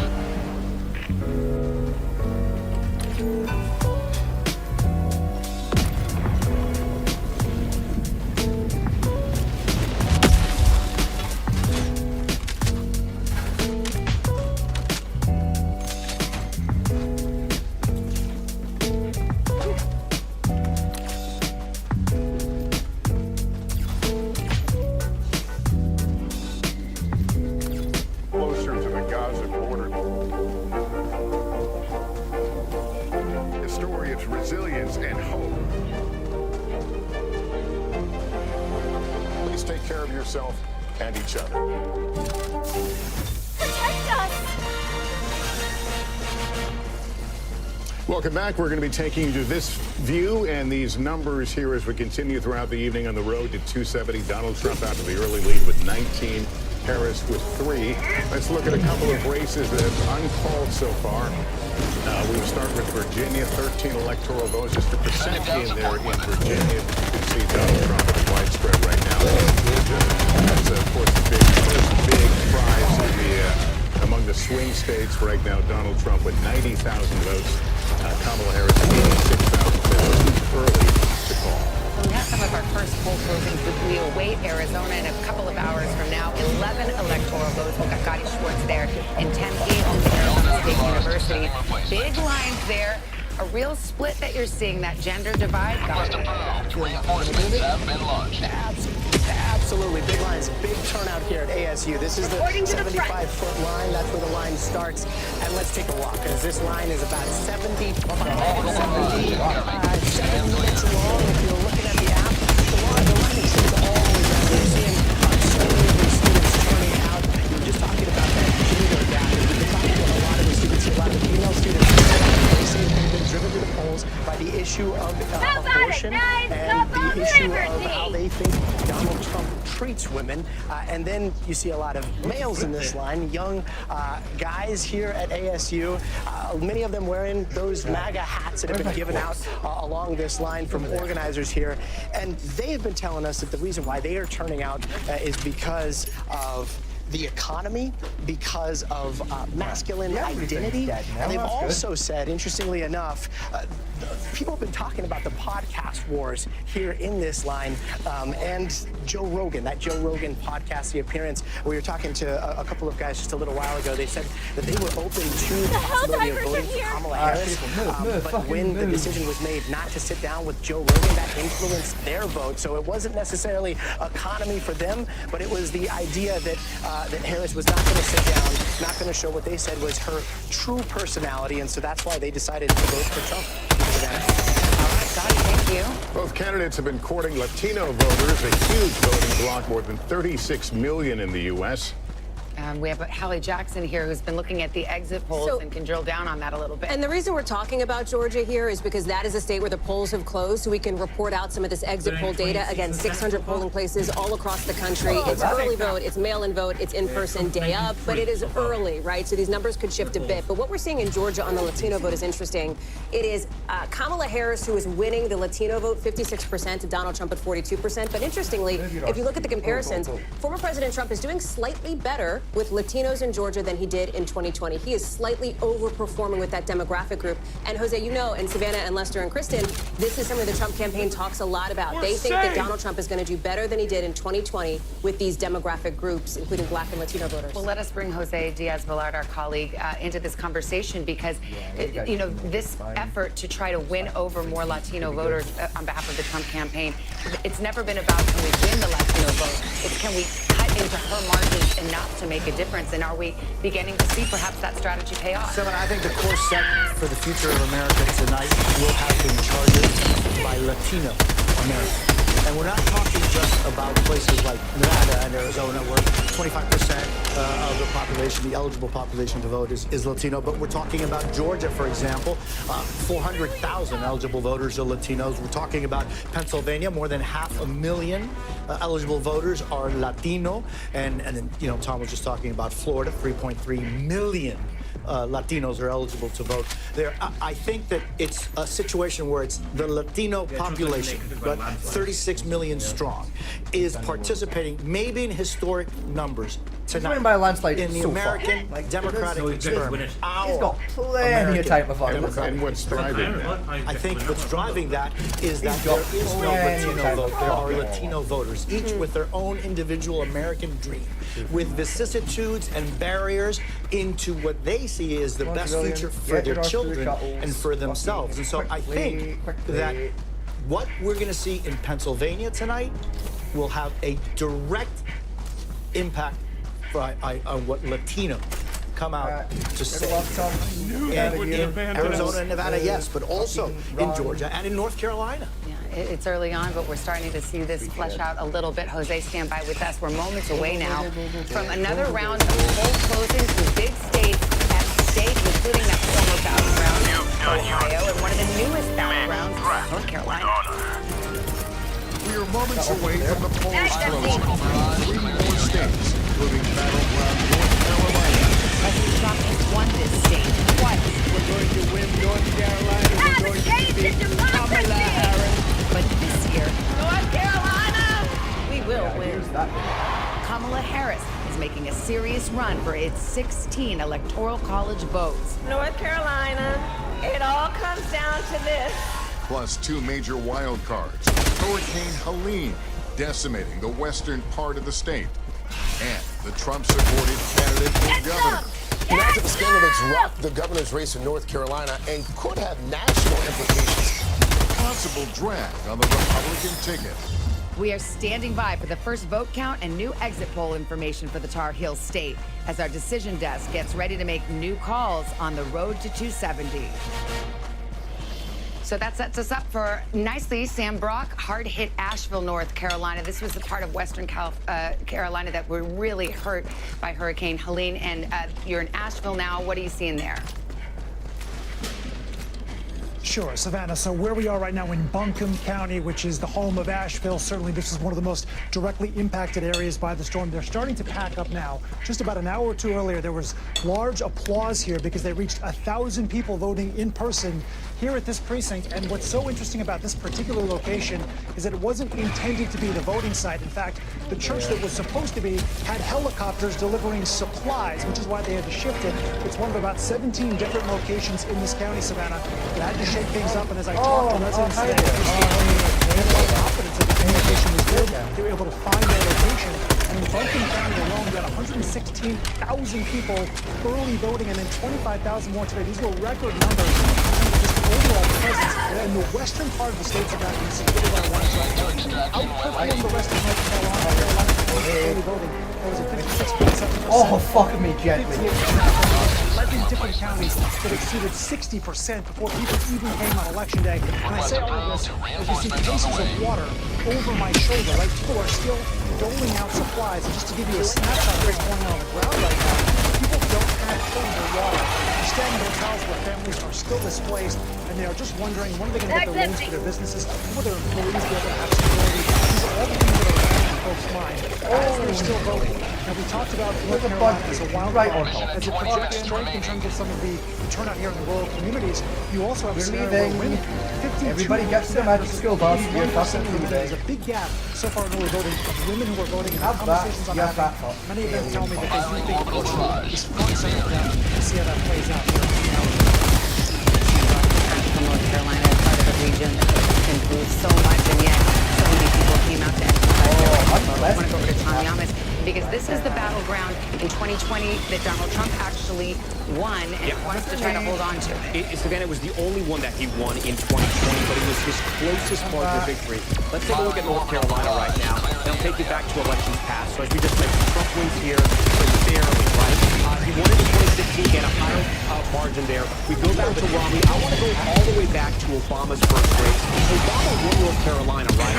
But since then, Republicans have been able to flip the state, but those margins have come down just slightly. I spoke with Governor Roy Cooper, Governor of North Carolina, who told me this is going to be their year. So how do they turn the vote out, and how do they flip North Carolina from red to blue? The 3 places they have to do it. The first one is Charlotte, Mecklenburg County. This is a majority-minority county, right? Jose was talking about the Latino voters. You have about 16% in Mecklenburg County, 30% black voters there. They have to drive out those voters. The second place, this is the population center here, which is known as the Research Triangle. The capital, Raleigh, you have schools like NC State in Raleigh. Just next door in Durham, you have Duke. And then right next door to that, in Orange County, you have UNC Chapel Hill. And finally, the Triad. A lot of people, if you don't know North Carolina very well, this is sort of a forgotten metro area. You have places like Greensboro, High Point, Winston-Salem, along with those historically black universities.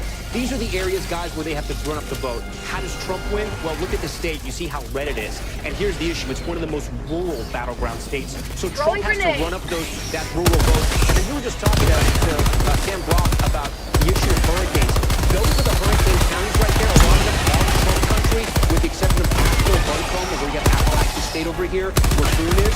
Those are Trump countries. Hopefully those people are going to go out and vote for him. That's what they need. Back to you guys over there. All right, Tom, and the Democrats have put on quite the ground game there in North Carolina to try and flip that in their direction, which will make their task considerably easier.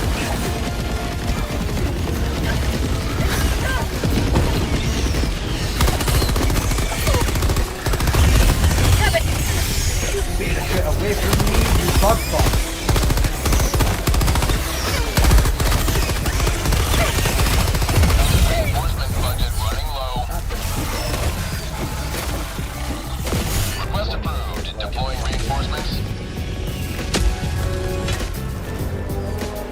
Point me to the enemy.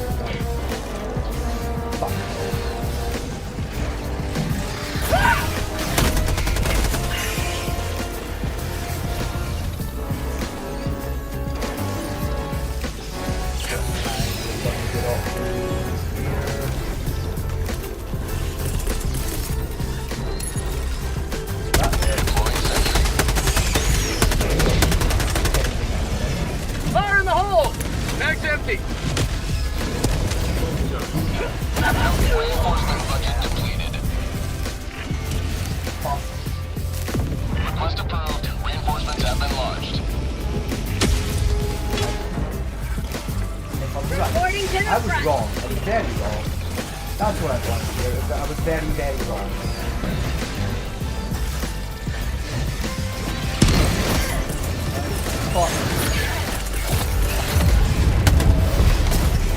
Fuck off then. Sometimes the price of victory is the blood of heroes.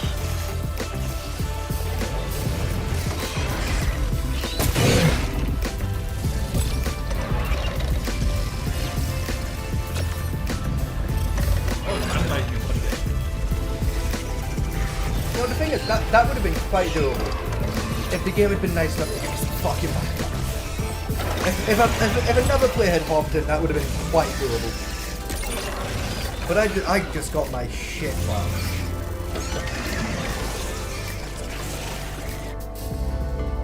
Like, 1 or 2 more guys, I'd have been fucking set. Press up. Mission complete. Sample collection below. I've just been to a random mission. I don't want a random mission.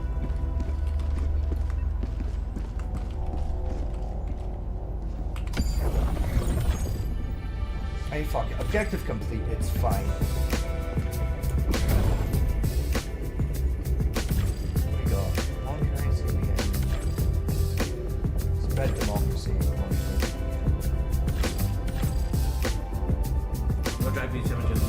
Allied destroyer coordinates received. Launching an ICBM. Mission coordinates We've got any locked. on the objective for it. I'll give them a hand. Help us prime. Engaging orbital thrusters. Yeah. Hey, go. Orbit synchronized.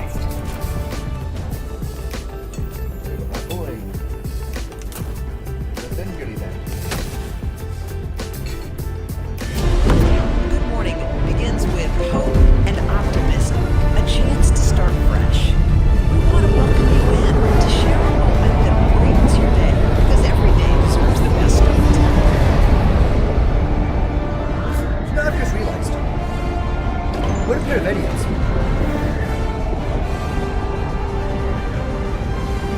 That's the part of taking up NBC News election coverage at 7:30 in the East. We've got some new results to show you. West Virginia, Donald Trump is the projected winner in West Virginia with 4 electoral votes. Here's where it puts us on the road to 270. Donald Trump out in front with 23-3 for Kamala Harris. Polls just closed in a handful of states. Here are ones that we cannot call yet: Ohio and the battleground of North Realistically, Carolina. we're all which we've been talking talking about. Here's our projection at this hour. Too early to call. Just not ready. What's this bullshit? Any This is information what about tax. that yet? What's this Georgia bullshit? is also Where's too that early tax? to call. Polls closed about a half hour there now. And we do have a projection. This has to do with the United States Senate. West Virginia, the winner is Jim Justice. As expected, he will go to the Senate. This is a pickup for Republicans. This was a long time held seat by Senator Joe Manchin, who was a Democrat, then an independent. But Yeah, you guys go ahead that way. The Democrats, but now the Republicans have picked up one Senate seat. As I turn to the table here in Kristen, just so people understand, right now the Democrats will hold a very narrow lead in the Senate. But they're looking to, the Republicans are looking to flip that tonight. They need a net pickup of 2 seats. They just got one, so it is significant. We are looking at least was expected. So they now turn to the state of Montana. They turn to the state of Ohio. Brown looking for a 4th term there. He has gotten a pretty fierce challenge from Trump-backed former car dealer Bernie Moreno. So we'll see how that turns out. One of the things that's coming out a little bit, a lot of these Senate races have gotten a lot closer in recent weeks. Democrats who felt somewhat comfortable as we've gotten closer to Election Day have seen that margin really narrow. Again, this brings us back to this discussion of split ticket voting. In 1988, 17 states had different people vote for President versus Senate. That was down to 1 state last year. The state of Maine, Susan Collins won, but the state went for Joe Biden. So we'll have to watch that very closely, but again, we're expecting that result. Ticket splitting has become more rare in the Trump era. However, it's making a comeback in some of these Senate races where people might vote for a different party for president than they do for the Senate. How are you next morning to duty on North Carolina? That's right. So now that North Carolina polls have closed, I want to talk you through some of what we're seeing from these exit polls numbers. And it is interesting here, right? First, we're going to take a look at the non-white vote in North Carolina. These are the black voters, including Latino voters that Tom was talking about in some of those key counties in North Carolina. As expected, Vice President Harris is winning non-white voters based on these early exit poll numbers. But take a look at Donald Trump here. He's got that 25% slice of the pie. Let me show you the comparison. He is outperforming where he was 4 years ago with non-white voters in North Carolina. He was at 19% in 2020. However, 2 things are also true here. Let me show you white voters here, and we can take a look at the comparison here. You can see that it is former President Trump winning with white voters at 61%, Kamala Harris at 39%. But again, take a look at the comparisons to 2020. She is actually outperforming where President Biden was back in 2020. She is doing better with white voters in North Carolina. So you might look at that and you might go, as we take a walk back to the desk here, you might go, okay, well, those 2 things, do they balance out? Not really, because white voters make up a larger share of the electorate in North Carolina than non-white voters, so she might be willing to make that trade, essentially. All right, Allie, thanks. I want to go back over to Tom. You've got some more information in Florida, but before you get into that, just to be clear, there's 2 poll closings. Yeah, it's what we call a split poll closing. So on the eastern portion of the state, we have data coming in because the polls have closed there. We can tell you about the data. And some of the further parts of the panhandle, they haven't closed just yet, so we won't be giving you that data just yet. We'll probably wait another 30 minutes. I want to show you something that's somewhat surprising. It may surprise you if you watch presidential elections and you follow election nights like this one. So Donald Trump right now, with 73% of the vote in, is up 55% in Miami-Dade County. Again, this is where Democrats find their votes in the state of Florida. Biden won Miami-Dade County by 53. They've now flipped those numbers. This is very encouraging when you think where Hillary was 63%, 53. Now tonight, 55. Again, there's still 73% of the vote left. This shouldn't be a complete shocker because Governor Ron DeSantis won Miami-Dade 2 years ago by about 11 points, which was a surprise at the time. But this shows how Republicans are expanding the map and how Florida is becoming more and more red. I do want to show you some potential good news, possibly for the Harris campaign, if they're watching tonight. So we're watching some of the vote coming in Georgia. Remember, I told you more than 50% of the vote from Georgia is going to come around the Atlanta metro region. Let's take a look at some of these counties around Atlanta. 74% of the Douglas County. Look at the numbers. 65%. Biden is at 61. So this means she's overperforming the exact county where she has to find those votes. Let's look at another county here. Right now we don't have any votes just yet in. Rockdale County, she's another big one. She's at 75%. She has to work for years. So she's overperforming right now in some of these counties in the Atlanta metro region. Again, guys, this is where she has to drive up her vote. If she can expand the map, I see why you're all running Democratic this way. vote It makes sense. They can hold Georgia. You remember this was such a close race 4 years ago. Any votes they can find in that Atlanta region is going to help them, guys. Right, Tom, thank you so much. We've got guests over at Insider's desk today. We also want to ask them what they're thinking of some of these early returns. We're starting to see some themes come out. We've got Cornell Belcher, we've got Mark Lauder. Cornell, I'll ask you what you think about what Tom just talked about. You had the story in Miami-Dade where it's potentially a big victory in that county signs, perhaps that outreach to the Hispanic vote is working for Donald Trump. And yet in Georgia, you're starting to see some of that suburban vote really being ramped up for Kamala Harris. No, I think it's right. Florida is what? What? Not invested in Florida.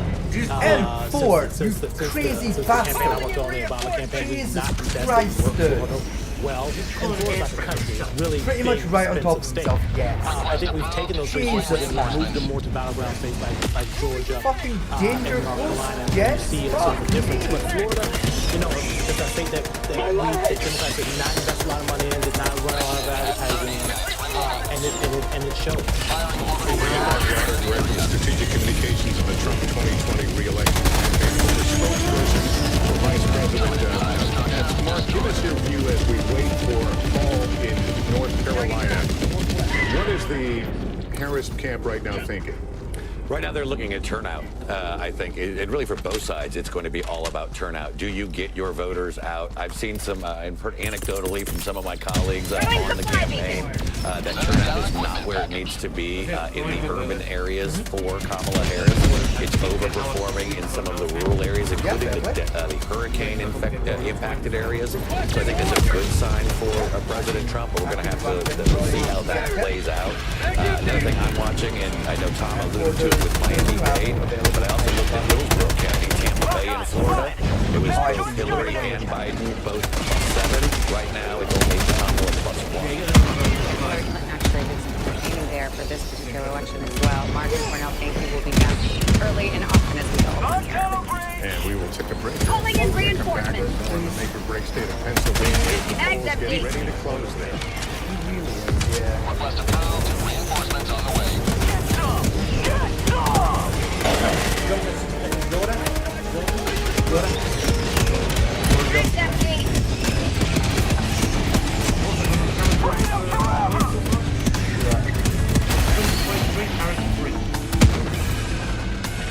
Was that for Senate or?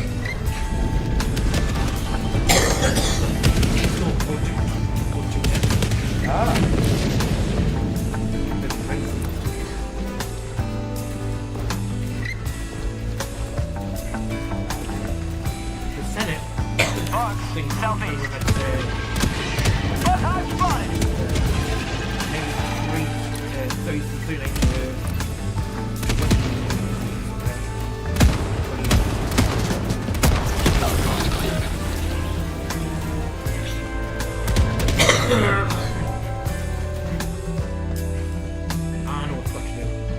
Dropping a pin, north, 300 meters. Didn't catch the window capture. Yeah. Yeah, I'll Marking location, northwest.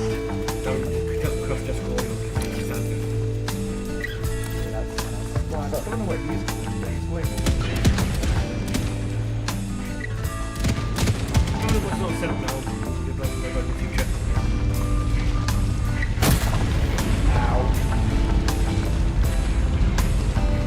This was how I'm trying to make source about the enemy himself.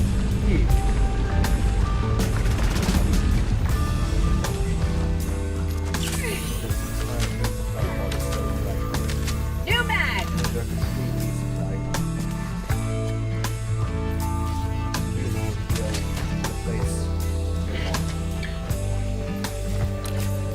Makes sense to me.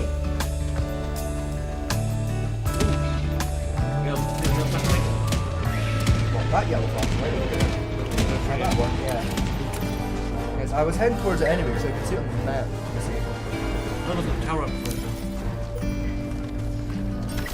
It just showed up the map, so diamond icon. No, gotta get the map together. See? Yeah, the tag on the corner up. Yeah, we'll look through the map. Yeah, one of the other guys in his action probably has it going.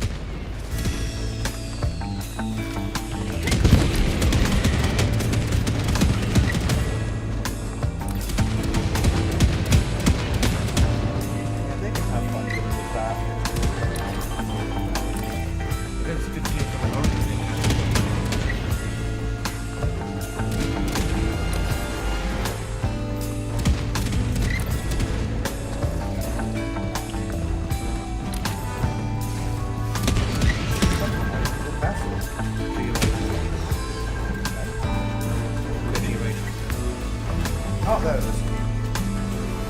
Rare sample acquired. Do you pledge not to hold a vote on any legislation that would ban abortion? Do you still have faith and confidence in the Supreme Court? Is this plan to ban price gouging anything more than a gimmick? If it's Sunday, it's Meet the Press. No, it's okay, see. I thought 140 vibrating, but no.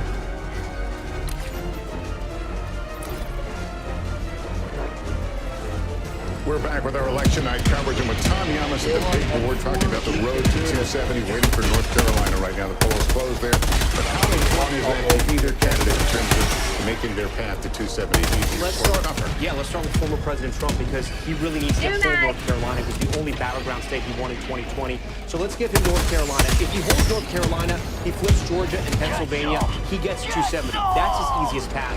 But Lester, if he can't win North Carolina, his whole map changes. Why do I say that? Because he can no longer win just 3 states. He has to win 4. He can do it by winning Pennsylvania and Georgia and keeping the blue wall, or I should say tearing down the blue wall, Michigan and Wisconsin. If he can't go there, he has to go out west and win both Nevada and Arizona. That puts him over the top. But again, without North Carolina, for his scenario, he needs 4 states. Harris has put a lot of money and time and people on the ground in North Carolina. She has. What do you do for her? Well, look, if she wins these 16 electoral votes, it eases some pressure off her, right? Because her easiest path is the blue wall. If she can win Pennsylvania and North Carolina, look how close she is. She only needs 9 more electoral votes. Pretty much any other state, with the exception of Nevada, gets her there if she's able to win there. So if she can take North Carolina, the Trump team gets much more nervous, and the Democrats become much more optimistic because she's won out east. If she can win in the Midwest and pick off a state out west or hold it, she's going to be. All right, now let's go back to Savannah. Talk a lot about the blue wall. Wisconsin is a big part of it, and our great Gil Brewster is in Milwaukee with some breaking news and a possible issue with absentee ballot counting. There's Savannah. I want to first start with what we're seeing at these polling locations because the locations are open for about another hour. I want to let you go inside. I can't go inside and report, so I'll let our camera go inside there now where we've seen a steady flow of people at this location. There was a line that went on for more than an hour this morning. You see things have slowed down a bit. The reports from around the state is that the process is going smoothly, but where we are seeing hiccups is with the vote counting. We just learned from the clerk in Milwaukee downtown where they are counting all of the absentee ballots and early votes at once that the city of Milwaukee had to restart the processing or counting of those absentee ballots. They say an observer saw that while the ballot tabulators were sealed, the door wasn't properly closed on them, and after going through with the bipartisan team and making sure that nothing was tampered with, the city, out of an abundance of caution, decided to restart counting all of those absentee ballots. What this means is that as we expect results from this battleground state of Wisconsin, you're going to have to wait a little bit longer. The clerk said in the past that they weren't expecting results from this city to come until after midnight Central Time. We now believe that timeline has shifted 2 to 3 hours later into the night. There's more than 100,000 ballots that those clerks are going to have to work through. So the vote is still ongoing right now, but be prepared to wait as those results come in later tonight, guys. Brewster in Milwaukee. We're used to waiting for Milwaukee until the wee hours of the night. I want to go back to the table here. Hallie, you've been looking at some of the exit polls. I think you've got some North Carolina information and some interesting results. So there's some conventional wisdom here, and then there's some data that flips the conventional wisdom on its head. So let's talk about that, specifically as it relates to these age groups. We know, right, the Biden coalition in 2020 that propelled him to the White House involved young voters, right? And for our purposes, young is 18 to 29. In North Carolina, and I want to show you here, you can see that for older voters, and I'm talking senior vote here, former President Trump won those older voters. That is not unexpected. His campaign has long thought that he would do well with seniors. But here's what's interesting. Look at Vice President Harris. She's got 47% of the senior vote. She's doing better than President Biden did with seniors in 2020 in North Carolina. So she is outperforming where he was 4 years ago. Then you look at that youth vote, right? Again, not unexpected that Vice President Harris would have a slight lead. And I would say this is very close. We are waiting for more numbers to come in, more of these waves as they're called from the exit polls, but still interesting. But again, look at 48% for former President Trump. He is outperforming among young voters in North Carolina. So you have that kind of conventional wisdom. They're overall sort of winning the groups, at least to a degree that we thought they'd win. But each of them are overperforming on the sort of flip end. Savannah Sellers is here to talk about you were aiming for an enemy. Fuck you. What? You've been tracking around the polls leading up to tonight. Yeah, absolutely have. And first I want to dig in a little further on North Carolina and what Hallie just said, because if we dig even deeper in and we talk about gender in that under 30, it's similar to the trends that we've been discussing. Trump has improved what he did with young men. Tonight, 60% in our NBC News exit poll there say they support him. That is up from 42% that voted for him in 2020. Whereas with Harris, she's performing even better than Biden did with women. 65% saying that they support Harris, and 58% actually support. Is that just North Carolina, or is that an That's just North Carolina. That's our North Carolina exit poll tonight. North Carolina is really interesting to me because I've been talking with college Democrat and Republican presidents on campuses there, but the college Democrats were so organized in this. What they did on these campuses was really neat. They lobbied the state to have more polling places on campuses. They even had it be made that student ID would be an exceptional form of ID on several campuses, which was not the case prior. We're also seeing with that young men appeal for Trump seems to be working in some places. I'm interested to see if that continues throughout the night. Mr. Gotti mentioned in his podcast appearances earlier in the night, Joe Rogan, Logan Paul, things like that. This seems to be where he is in that crowd of other battlegrounds. And just that Harris would be touting the fact that they have Paul Rudd, for example, trying to energize college voters in Pennsylvania, Joe Savannah as well. Keep them in line.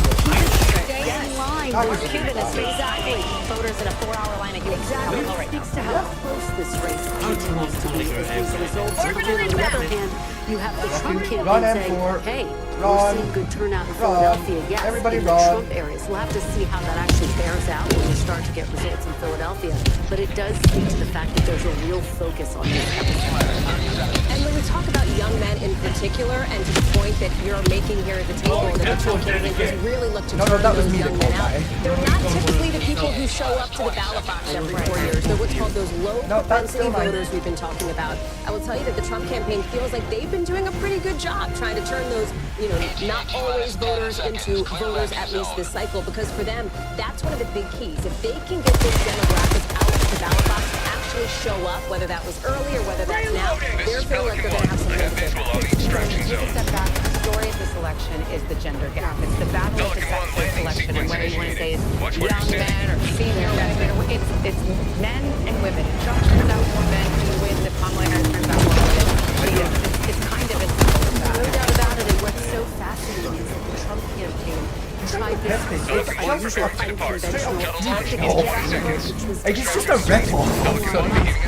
outside groups, and they've been quite bullish having each other. We feel good about this decision. Remember, the Harris campaign was considered a flag well. They brought in President Obama to make the case. Any evidence right now how that appeal has translated into votes today? Well, that's one of the things that she has talked about on the campaign trail. I sat down with the vice president not too long ago, and she feels like she needed to earn every single one of those black male votes just as much as Joe Biden would have. That's why you saw her. We talk about podcasts, doing like an NBA podcast, a football podcast. Sure, she did Call Her Daddy to try to reach out to those young women. That's the name of course, that very popular podcast with women. But she also was trying to extend an olive branch to men. I would just say this. Two things are true. Right? Kamala Harris, let me say it this way. Donald Trump is doing better with men based on public polling right now than Kamala Harris is doing with women, though that gap exists. But also remember that historically, women have turned out more than men in every election dating back to 1980. And so that is going to be one of the big key factors into tonight. And that's why that moment with former President Obama was so significant when he called on them not to stay. We're just a few minutes away now from a big batch of poll closings at 8 o'clock Eastern time, including the one that everybody's been watching, Pennsylvania. And we'll be right back. The victory for democracy. Always good to have another hero on.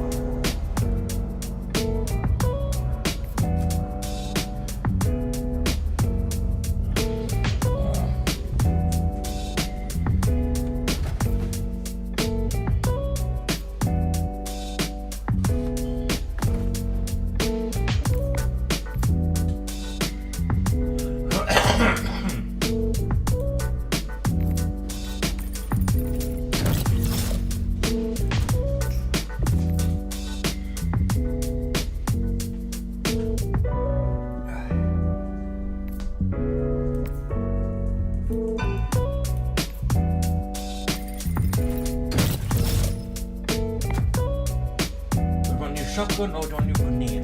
I don't mind. I'm probably not going to use either. What's the grenade? What kind of grenade is it? Smoke. Either, because I'm not going to use either. Realistically, so whichever is more useful to you. No, doesn't he complete this to get the next thing? The one after that is this energy gun. Fair. That's shooting him.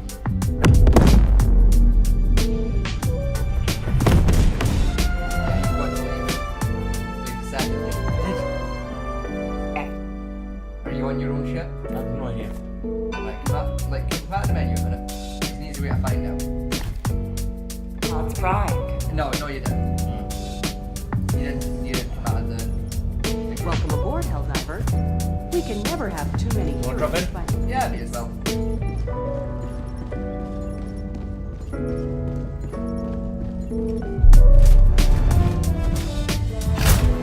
I don't know what this is called, is it?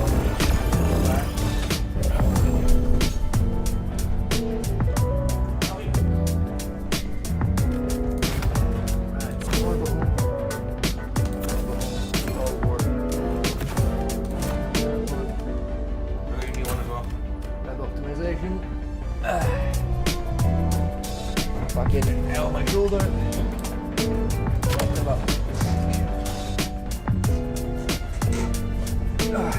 Helcom launch initiated.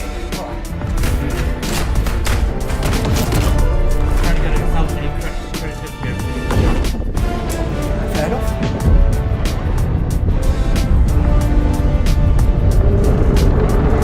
Oh, they're getting through.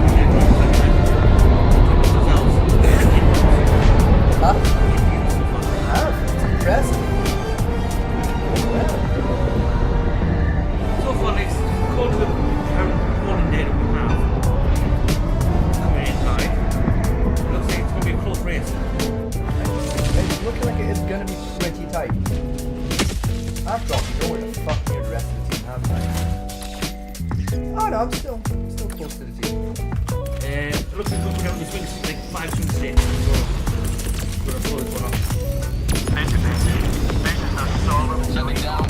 Americans turn to NBC News News lives in the now. Look at this. You can't even see anything. Let's break down what you gotta see this. News for the generation now. NBC News Network.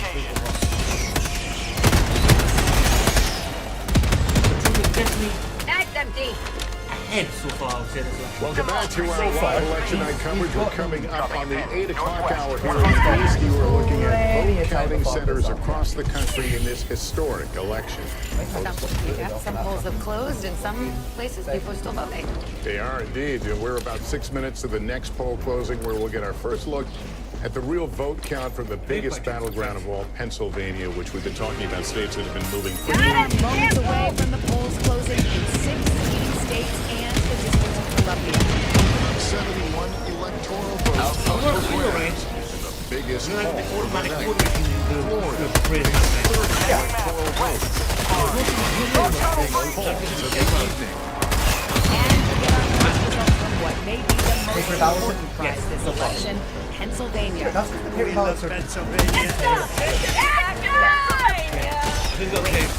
come down to a Pennsylvania is extremely crucial. If Vice President Harris It all comes down to this. path to 270 narrows significantly. We're going to win Pennsylvania. We're standing by for the first vote count and new exit polls. Critical battleground as our decision desk gets ready to make the call on the All right, getting ready for Pennsylvania. NBC's Stephanie Gosk is in Philadelphia. Stephanie, this is where the Harris campaign really needs to ramp up those turnout numbers. What are you seeing? Yeah, they really do. Well, it's calming down here in Northeast Philadelphia. This is kind of a working class, diverse community. People still getting in under the wire in these last few minutes. But the big question, Savannah, afterwards is how long is it going to take to call the state of Pennsylvania? 4 years ago, it took until Saturday. I was on the phone with the former Secretary of the Commonwealth talking about the challenges they faced back then. 2.6 million mail-in ballots. That was what slowed the process down. And it was a new process for people in this state. 4 years later, they haven't changed the laws, but things are a bit better. There are fewer mail-in ballots, just under 2 million. They have new machines to process them and more people. But the optimistic outlook from election officials we have spoken to is that the majority of those mail-in ballots won't be fully processed until Wednesday night into Thursday morning. And if this race is as tight as it was 4 years ago, when Joe Biden won by about 80,000 votes, those mail-in ballots will be crucial to make the call here. So we're still talking days, Savannah. Yeah, and in some of these big jurisdictions like Philadelphia, Stephanie, now they have election workers who are prepared to work all night and count all night, so perhaps it goes a little bit quicker. We'll check back with you a bunch. We have got Tom Yamas over at the big board, and you're still getting vote in from Georgia and North Carolina, two big pieces of the puzzle. Yeah, and I want to talk about Georgia right now, because North Carolina, there's still only about 2% of votes in.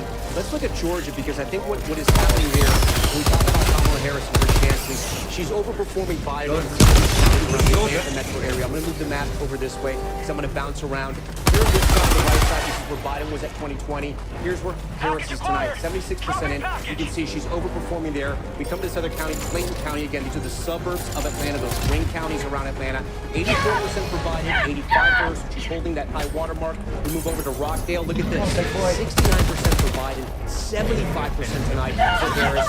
They're looking at these numbers tonight. Again, there's still a lot of vote out, but they're looking at these numbers tonight, and they're telling themselves this is the kind of rhythm they want for the rest of Georgia throughout the night. Only 25% of the vote is in. Trump is way on top, but again, 25% of the vote is in. Remember, we can show you guys where the vote is out. These giant bubbles, the bigger the bubble, that's how many votes still have to be counted. So you can see a lot of the rural counties, a lot of them are coming in. There's still some of the rural counties that are out, but the big area, remember, 50% of the vote is going to come around the Atlanta metro region. Let's also talk about Pennsylvania, guys, because we're getting close to getting some information in Pennsylvania. And remember, this 2020 Joe Biden state is going to be the keystone state and the key to the election tonight. Trump won it in 2016. The difference about 40,000 votes. In 2020, he wins by about 80,000 votes. Biden does. The interesting that has happened, and we've learned a lot about Philadelphia, the counties around Philadelphia, places like Chester, places like Montgomery County. Those people in the know call it MoCo. Talked to Hallie about that, as well as Kristen Welker as well. Delaware County, Delco, and Philadelphia County. This makes up about 30% of the vote for Pennsylvania. We're going to be watching what happens here. What's interesting that happened here in 2020, so Biden actually underperformed Clinton, but he overperformed in those suburbs. So we'll be watching what happens there. You also have these swing counties here, the Lehigh Valley, Monroe County, part of the Poconos, Northampton, and Lehigh. Lots of Hispanics there. We're going to see what happens, and we are so honored to have both Kristen and Hallie, people who know about Wawa. They know about Eagles fans. They know about steaks. Come on. How good is Wawa? Phillies. Wawa's the best. Always. But tell me about some cheesesteaks, with or without? With. Whiz without, Bev. Okay. Whiz without. All right. Well, we have a lot of time just to do Philly talk. We won't leave Pittsburgh out, but we got coming up on a poll close. Yeah, 21 seconds until the top of the hour. Another poll close. We're going to hear from about 17 states here coming up at the top of the hour. And there's our election alert as we stand by the Drama building now because we've been talking about Tennessee, Pennsylvania. What's up, K2? I don't know if you can hear me, bro.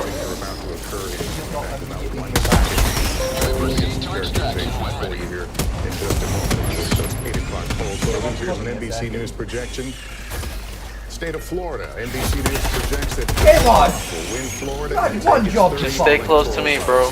State of Massachusetts, Kamala Harris, the projected winner tonight with 11 electoral votes.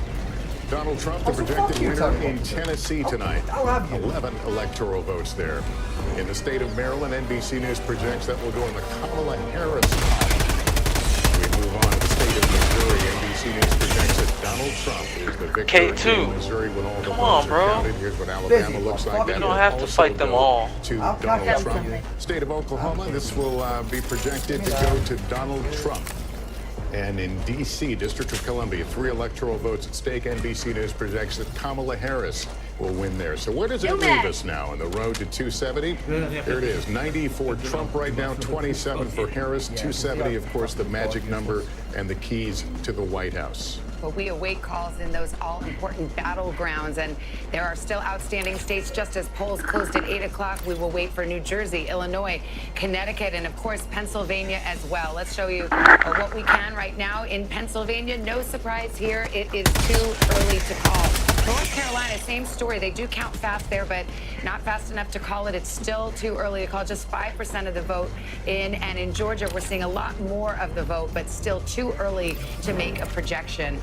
Let's go to Tom, who's starting to look at some of the numbers here. And I see you've got Virginia up there, which is a potential bellwether, something that might give us some indication about how this night might go. Yeah, and it's a state that we can look at to see how the suburbs are going to perform across the country. I know a lot of you guys know the D.C. area very well. 30% of the vote is going to come from these northern suburbs. It's a good barometer to know also how Harris is doing with suburban women. So let's put a 2020 to compare here. So Prince William County, it looks like Harris is slightly down with 75% of the vote in. This one stood out to me. 95% of the vote is in Loudoun County right now. Biden was at 61%. Harris is now at 56%. Again, there's a difference of about 35,000 votes. 95% is in, and we can actually see how much of the vote is left. Only about 3,600 votes remain in Loudoun County. So she's underperforming there. As we keep going here, Fairfax County, 45% in. She's at 68%. Let's see how Biden was doing there. About the same. Something else that's interesting that's happening in Virginia. Virginia Beach. This is a swing county.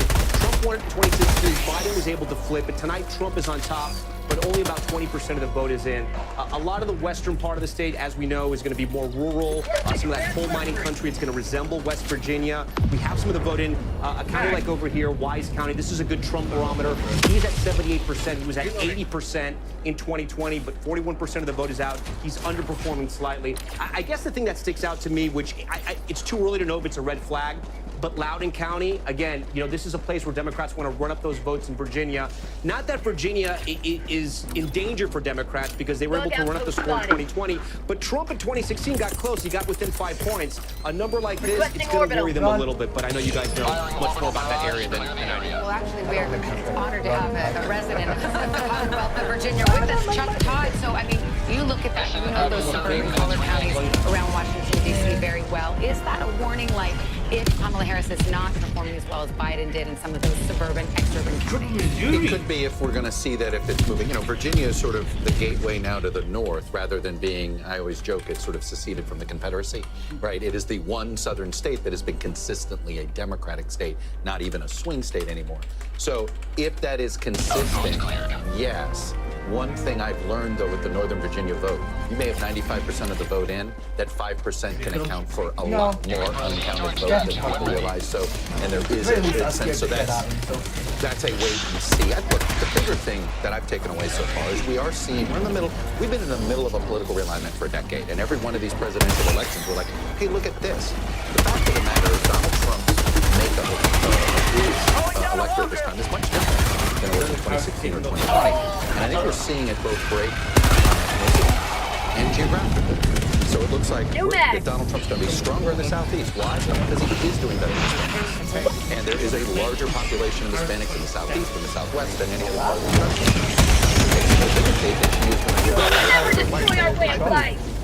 Messing around with Indiana. Indiana's not the red state. Fuck, man. Come on, K2, we missed one. Almost even in the rural counties, Indiana's a very white state. That's a tea leaf. I just throw it out there. It's a tea leaf. They obviously border where the voters go. No, she's performing a couple of points better. So clearly there are some older whites. And run this way, bro. See this country divided by regions where she's stronger in the north because she's improving with white voters. And he's stronger in the South because he's improving with voters of color, in particular Hispanic voters. I'm not seeing as much evidence among African-American voters, but definitely Hispanic voters. It's not just Florida.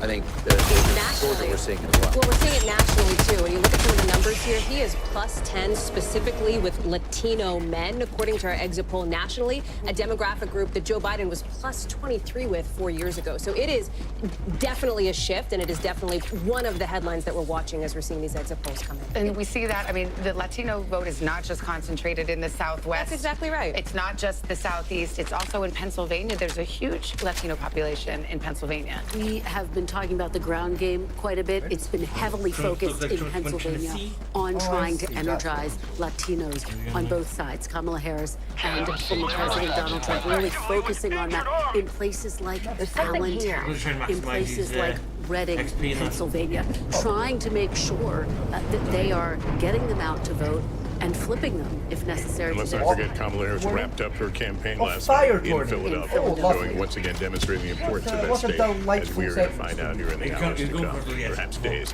And Kelly, you've got some more from your exit polls. You know, it's interesting. Chuck's talking about the graceful removal from the chair. Thank you all for bearing with me. Chuck's talking about the realignment here and where people are sort of politically.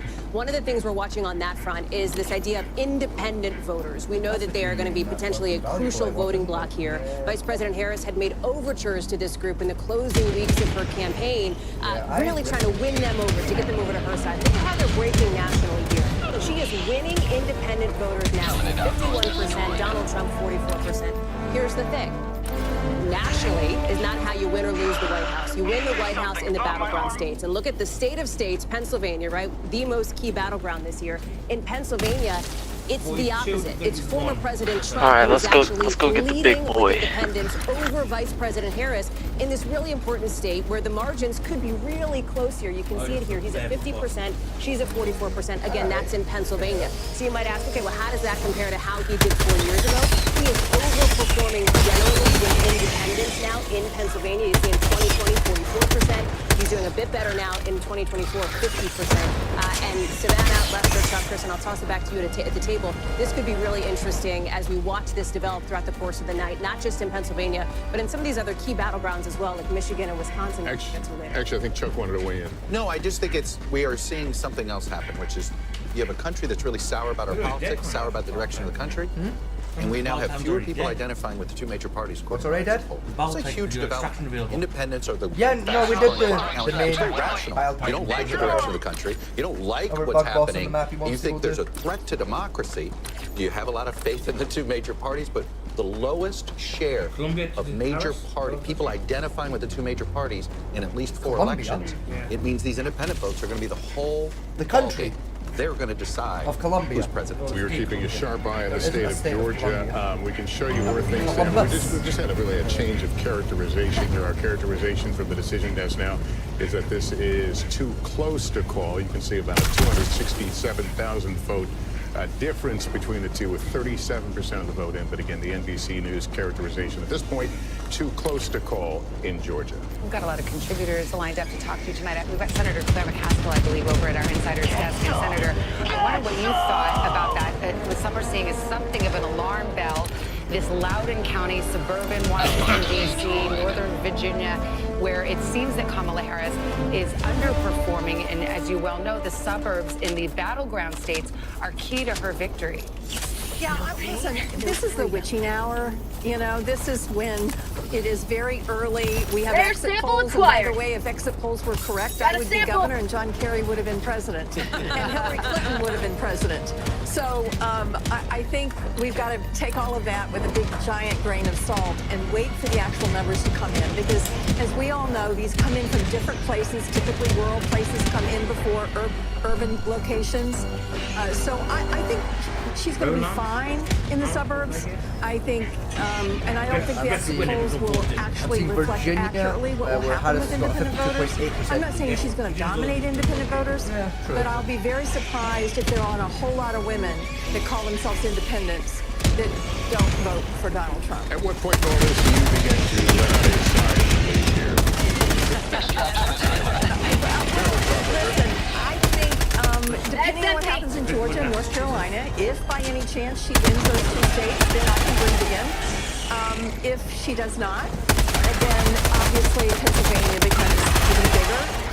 And let's don't sleep on Nevada. I think that may be the closest margin in this race. I think it may be literally maybe 500 to 2,000 votes separating the two candidates. We're waiting close there in less than an hour. Nevada and Arizona, the Midwestern battlegrounds, but we do not expect results there, frankly, for days. So I guess Senator McCaskill is going to be holding her breath for a very, very long time. We've got Sarah Fagan here, too, a veteran of Republican campaigns. And again, with all the caveats, we are reading tea leaves right now, Sarah. What are you looking at? What are you noticing? And how do you see this shaking out? So if you look at Florida, if you look at Virginia, Donald Trump is running about 4 points better than he did in 2020. But then contrast Georgia and North Carolina, where I should caveat that less of the vote is in. He's running 1 point ahead in Georgia. He's running a little behind North Carolina, where he did in 2020. And that says to me, perhaps, that the Harris GOTV effort is quite strong, that she's pulling her votes out in places where the campaign organized. So she's holding that margin closer. And the GOTV, for those of you just joining us on Political Nerd Fest, get out of the ground game when we're talking about it. You know, this is about when you say, you pull the bus up and you say, let's go, we're going to hold you by the hand and take you to the polls. And organizing is the key to any successful campaign. Absolutely, and you have the Harris campaign touting the fact that, for example, they knocked on 3 million doors over the weekends. It winds up being numbers, though, until people actually go to the polls and vote. And I do think, just bouncing off something that Chuck said earlier, just to zoom out for a moment, remember that one of the biggest issues of this campaign was change. What people really want is change. And so what you saw in both of their closing arguments was an attempt to argue they're the change. And so they are saying because I think the person who winds up winning this race will be the person who ultimately voters say, that's the change. And like everything in this election year, it's complicated because you have a former president, so there's a certain incumbency there, and a sitting vice president, and there's certain incumbency there as well. There's something baked into Donald Trump's call for change here because he was already in the White House for 4 years. Same thing for Vice President Harris as you're looking at the popularity or favorability rating for President Biden, which is low. And so the question, is that going to be a drag on how she does? To your point on the get out the vote effort, this is why early vote is critical for both of these campaigns with some 79 million people voting early. Better to bank those votes. What if somebody gets sick? What if somebody's kid has to stay out of school or whatever? Get those votes in now to get them locked and loaded. Let me just change the conversation just for a moment because we do have another call to make, and it's an NBC News projection in the state of South Carolina. South Carolina will go to Donald Trump when all the votes are counted later. And here's where the breakdown right now that Donald Trump, again, the projected winner. 24% of the vote in there, a vote difference of about 104,000. But again, Donald Trump will pick up South Carolina. Here's where it leaves us on the road to 270. Donald Trump out in front with 99. Kamala Harris, 27. We've had a few key battlegrounds where polls have closed. They're counting, but we don't have results yet. Still either too early to call or too close to call. Let's go to NBC's Garrett Hagee at Trump headquarters in West Palm Beach, Florida. Mar-a-Lago, tell us what the campaign is saying to you. Well, Savannah, what seems to be calming nerves down the street at Mar-a-Lago is what they're seeing out of Georgia right now, a state we were just discussing, where their key to victory was essentially blowing the doors off in rural turnout and improving their margins among minority voters, Latino voters, black voters. The campaign is seeing, in the same exit polls we're looking at, improvement among black voters, particularly black men, who the Trump campaign has spent heavily for months and months and months to try to win over, even just a few percentage points, the kind of thing that could make a difference in a state divided by fewer than 12,000 votes 4 years ago. The other thing that I think has accrued to Trump's favor in Georgia is the resumption of unity among Georgia Republicans. Remember, there was a huge fallout with Brian Kemp, the popular Republican governor there, after 2020. Trump and Kemp made amends, although they rarely appeared together on the campaign trail. The two singing from the same hymnal in the race in closing weeks, along with a lot of these other Trump candidates, could be helpful to Trump in that state. All right, Garrett, we have a call to make. This is K2 this way, bro. Yeah. We have one more and then we can leave. Takes the race there. He faced off against the Lieutenant Governor Mark Robinson, a very controversial candidate, and the polls had shown. Well, we talked about ticket splitting, where perhaps the vote for the presidency might be different than the vote down ballot. This perhaps will be an indication of that. Josh Stein, the winner of the governor's race in North Carolina. Just a brief word about this controversial lieutenant governor candidate. You both are jumping to tell me who wants to take. Let me just say we got 9 minutes. Don't you like to see some freedom? This Republican gubernatorial candidate was. But just remember, the ticket splitting piece, this is a state that is the president. That's it. That's what this is. The Democratic governor wanted North Carolina. Doesn't that mean maybe the vice president Harris is allowed? It does not. And just to throw that out there, this is a state that Republicans want Republican for president or Democrat. This was a campaign. They have to. The set by problems even though the problems by starting happening controversial comments on an adult website, and so that was the question is, that was, by the way, one of the controversial and giving me the biggest one. The question is, will he drag down support for former President Trump? We don't know the answer, but we do know that in 2020, President Biden was not able to win this state because there was, in part, it's believed, a controversial and that did sink his chances. Now, just to zoom out a little bit, a Democrat hasn't won the state of North Carolina since 2008, when Barack Obama did it. Good, just stay alive, bro. I'm coming right back to you. Well, for the whole weekend, 3 days straight from North Carolina. How important this state is to his North Carolina was very, very tight in 2022. Trump won it, but it was right up there in terms of narrow margin. And it's a good reminder that even if the electoral vote count ultimately has a pretty wide gap, these margins can be very tight, and those electoral votes, listen, they all go to the winner, right? So that's what matters here in North Carolina. So we're talking to Garrett Hagee, who was in West Palm at Trump headquarters. Let's go over to Peter Alexander. He's at the Harris headquarters in Washington. Yep. Hey, Savannah, you just heard from Garrett a moment ago talking about how Donald Trump's team seems to be satisfied that he is doing a bit better with those black and Latino voters right now. Get out of here, my boy. The Harris campaign feels good that she is outperforming with white voters over Joe Biden's performance with them in some of our early exit poll indications in parts of the country right now. One thing they're keeping an eye on, another thing we're hearing from senior officials within the campaign as they get ready to start the program here is that they are seeing really good enthusiasm among those youngest voters, those college students and particular right now, they're talking about long lines. You know what? Let me do this. So starting the Star Spangled Banner, I'll give it back to you. We'll probably take a couple of minutes here. All right, Peter, that is Harris headquarters in Washington, D.C. We've got Tom Yamas over at the big board. Yeah, we're talking Georgia, right? Because it is so close. A reminder here, we're talking about Democrats feeling a little hopeful in North Carolina, Republicans feeling a little better about Georgia. If they swap, right, if Democrats win North Carolina and Republicans win Georgia, they're both seeing like total votes. We're back to square one where we were in 2020.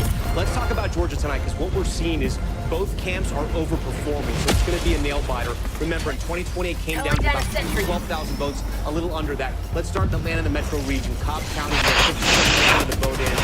Let's see highlighting at 56%. This is actually, Cobb County tells the story of the Atlanta metro region. Newt Gingrich represented Cobb County, and look how Democrats have been able to run up the score. From Romney in 2012, Clinton flips it. Look how they're growing the margins. And tonight, that's exactly what Kamala Harris is doing, growing the margins in Cobb County. Let's go around the city and have a poll. Sullivan, 53%. Let's see how that compares to Biden, 72. She's holding her own around the Atlanta metro region. Let's see over here. Gwinnett only has about 1% in, not really worth a discussion there.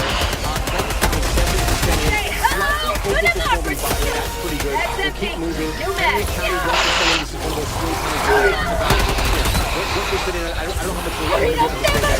Lafayette County, Atlanta suburbs, 70% of voting.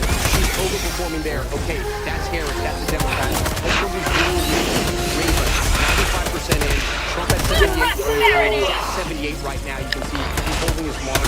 Union County, a little bit lower than he's around 80% mark where he should be, and overperforming the White County. Those are the rural counties. Let's go to Georgia's Black Belt, where they have counties with lots of African American voters. Here in Doherty, this is about 70% African American here, slightly overperforming Biden. So again, guys, what I'm trying to say here is right now, it's very similar to what we saw in 2020. Trump seems to be hitting his marks where he was in the rural counties, in those African American counties and around the Atlanta region. Democrats are hitting those marks. It's going to be very close. It's one of the reasons why when we click on Georgia right here, it is literally just too close to call. All right, Tom, we got a lot ahead here. We're going to take a break, and then another state. Which candidate will it bring closer to those crucial 270 electoral college votes? We will be right back. Landing in progress.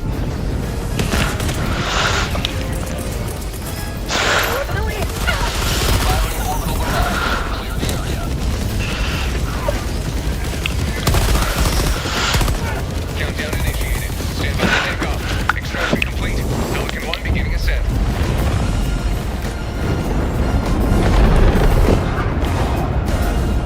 Another victory for the right side of history.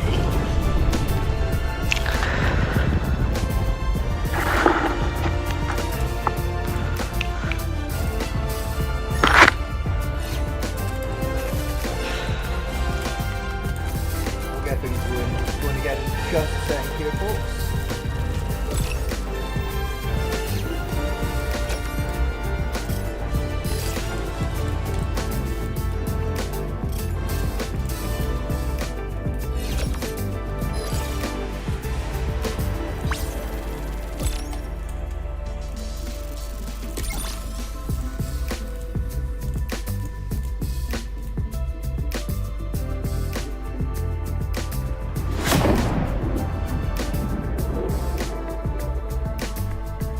Allied destroyer has joined squadron.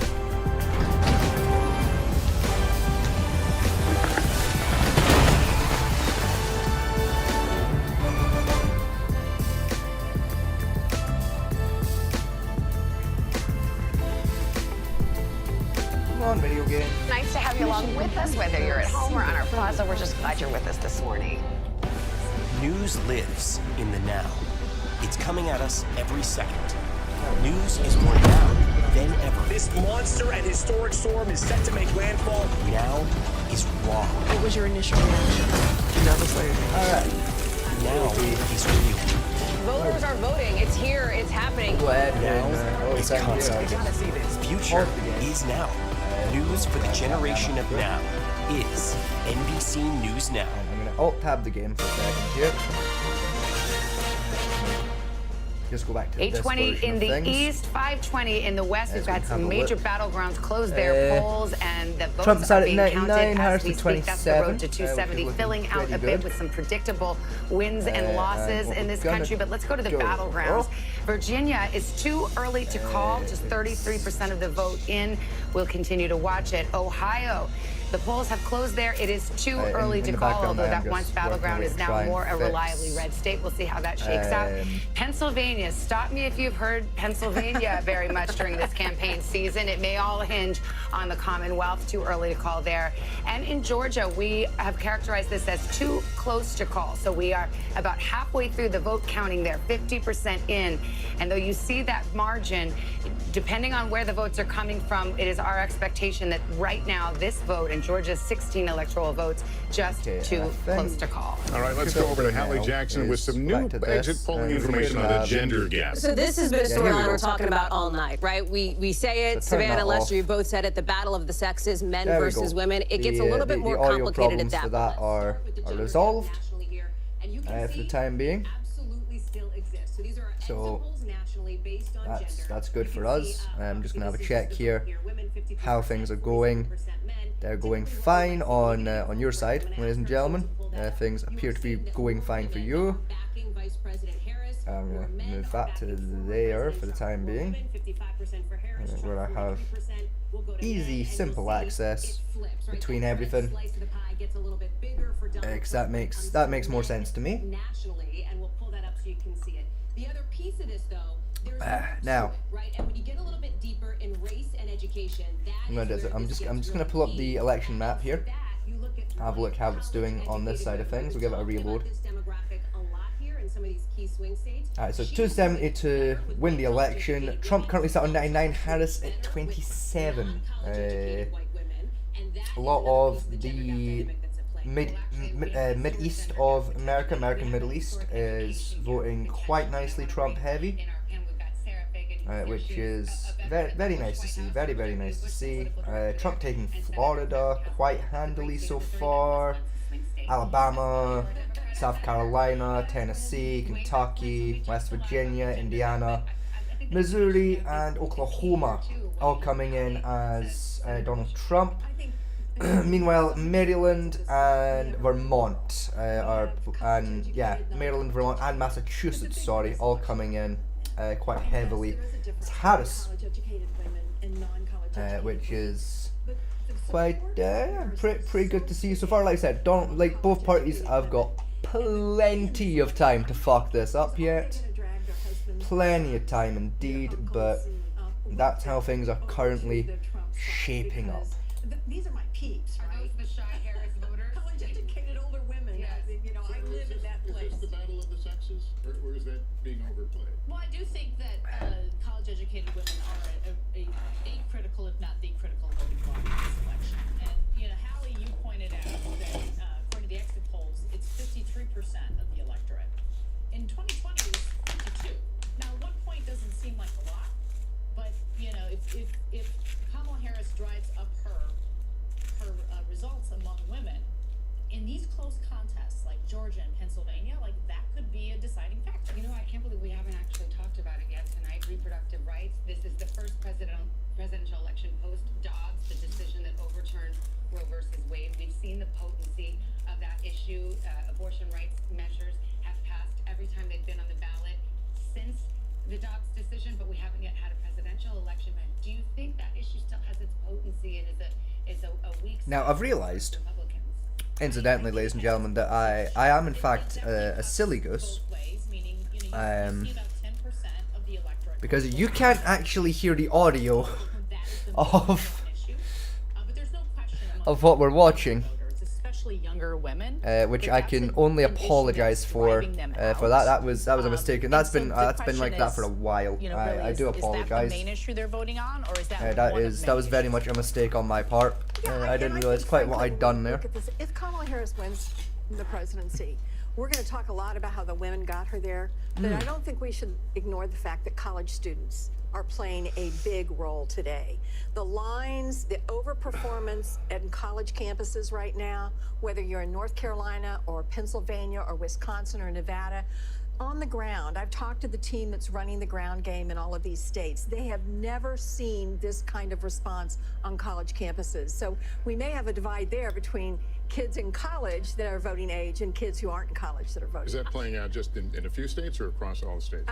In all of the states, they're exceeding their model on how many people are voting at these at places that are primarily college campuses. We can put up the Florida abortion ban. Remember, there are 10 states with abortion on the ballot tonight, and we can show you how Florida Amendment 4. This, by the way, requires a 60% to reach the 60% level. So right now, not there yet. We're not making a call, but that's. It's been interesting to see these ballot measures. We have one in Florida. You mentioned there abortions on the ballot literally in 10 states, 2 of them battlegrounds, Nevada and Arizona. Some of the battlegrounds, Michigan, for example, had abortion. Harris currently winning out in New Jersey, which is interesting to see. Michigan. Now, is there a question in your mind, Senator McCaskill, whether or not North Carolina pretty evenly split currently, 30.8 for Harris, 47.8 for Trump. Pretty small lead to Harris, but pretty evenly dispersed there. I don't know. I think ProPublica has done such an amazing job of publicizing the deaths. Donald Trump is projected to be the winner for Oklahoma currently, based on the results coming in Oklahoma right now. And Texas isn't a battleground state, but there's a Senate race out there that I've got to have an eye on Trump tonight. currently winning Oklahoma 72.1% of their vote, which is 330,000 votes that have come into Donald Trump out there for people who can't currently see the screen because they might be busy, for example. Overall, in Ohio, Trump at 50.1 versus Harris at 49.2. So again, pretty evenly split at Ohio at this time. Let me pick up that thought in a moment. We have an election alert now. This is a poll closing here. Arkansas closing their polls in 4 seconds. We'll be closing here momentarily. We'll perhaps get a characterization. That's the only one. Yeah, Arkansas has officially closed their polls. No more votes can be cast from Arkansas.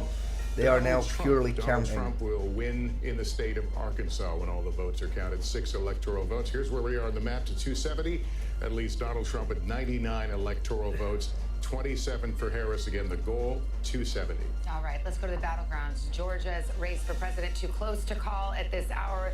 53% of the vote in, just too close to make a prediction there. Pennsylvania, too early to call. They're just getting started in the Commonwealth of Pennsylvania. And North Carolina, also too early to call. We do have more vote there, but we're just not in a position yet to call those races. However, Tom, as I go to you, these are some of the races. Georgia and North Carolina, these are fast counters.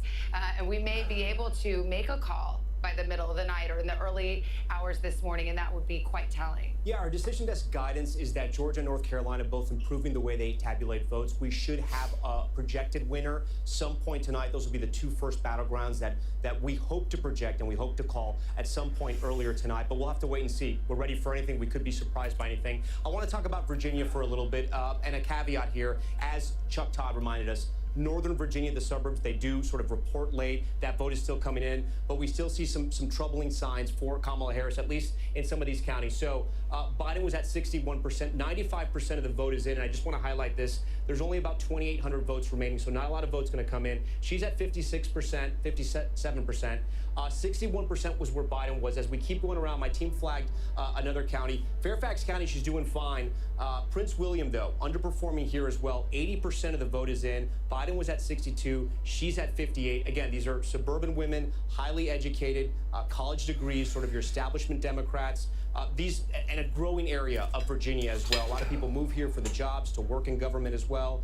Again, it's still very early. We're still waiting for all the votes to be called in Virginia. An area we watch too is Chesterfield. This is just south of Richmond. African Americans who originally lived in Richmond moved out to places like Chesterfield and Henrico as well. It's one of those swing counties. Biden won in 2020. Trump won it in 2016. So we're keeping an eye on it. And you see, this is where Biden was in 2020. This is where Kamala Harris is tonight, 49.4, but there's only 35% of the vote in, so still a lot of vote to be counted there. So we're going to stay and watch that. As we move further west, we have some counties out here, rural counties. This is Wise County. This is Trump country near West Virginia. You can see 94% in. He was I am going to just briefly in the background here. I'm just going to check my phone. Again, how does he win states see like if anything Virginia? interesting is happening on my phone. The suburban areas, there isn't anything interesting happening on my phone. In the rural areas. So that's now been checked. We're happy with that. If they want to hold those marks. Virginia Beach, this is another area we're going to be watching. Again, an area that sometimes tends to swing. Trump with 48% in 2016. Biden was able to flip it 30% in. Again, still early, but Trump is ahead there. So we're watching Virginia, guys, and we'll see what happens. We're still waiting for some of the vote to come in here. So some interesting things coming in. Maybe trouble Democrats, maybe they trouble across the board. What we're going to do is I'm going to all right, we shall wait. We do have a key projection right now. The state of Delaware, the home state of the sitting president, Joe Biden, will go for Kamala Harris is coming as through correctly for you folks. Here's how the vote shook out, just 48% in, but this is an easy projection with the margins as they are expected to be. So here's where we fill out our map. I see what I've done. On the East Coast, Delaware being added to the tally for Kamala Harris. Donald Trump leading as some of these big states in the South, which are expected to go his way, are starting to report in. Speaking of the South, we've got NBC News correspondent Allison Barber. She's in the key county of Gwinnett County, Georgia. First vote starting to come in there, and what are you hearing? We've got both campaigns really laser focused on this area. I just maneuver that. There we go. Yeah, they care a lot about this county, Savannah. And let me just show you, because we've just started to see precinct captains coming in with their memory cards, with the votes that happened in person on Election Day. You see this line that goes out the door around. What you're looking at are all of the precinct captains from Gwinnett County. Ultimately, what they're doing is they're coming in here. They have with them little bags that are secured with the official election seal on the top of the envelope and memory cards, and at least 2 from each precinct that have the total of votes for today. So they come in here, they check in with these folks, and then they ultimately take their memory cards to the different election workers that are sitting around here, and they open up, they look at those envelopes, make sure they're sealed properly, make sure it has everything necessary by Georgia law inside of it, and then they send them back into this room here, where we start to see those votes processed and then sent out to the public. In addition to all that's happening on here, back here, and come with me, we'll weave a little through everyone here.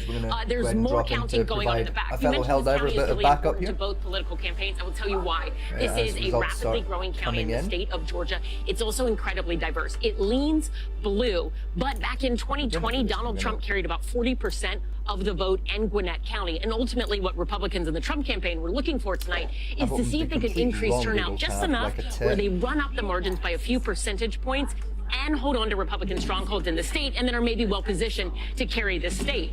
Democrats, the Harris campaign, they were also hoping to up their turnout here so they could create that blue wall Tom has been talking so much about in Metro Atlanta. And a lot of it has been happening in here tonight. Keep coming a little this way, because one of the most significant aspects of tonight that we've watched in here are the early votes, early in-person voting numbers in this county. Over 50% of active voters in Gwinnett County alone voted early. That's either by mail-in ballots or early in person. Back over here, you see all these things? I've been describing them today almost as like trash cans, but what's inside of them?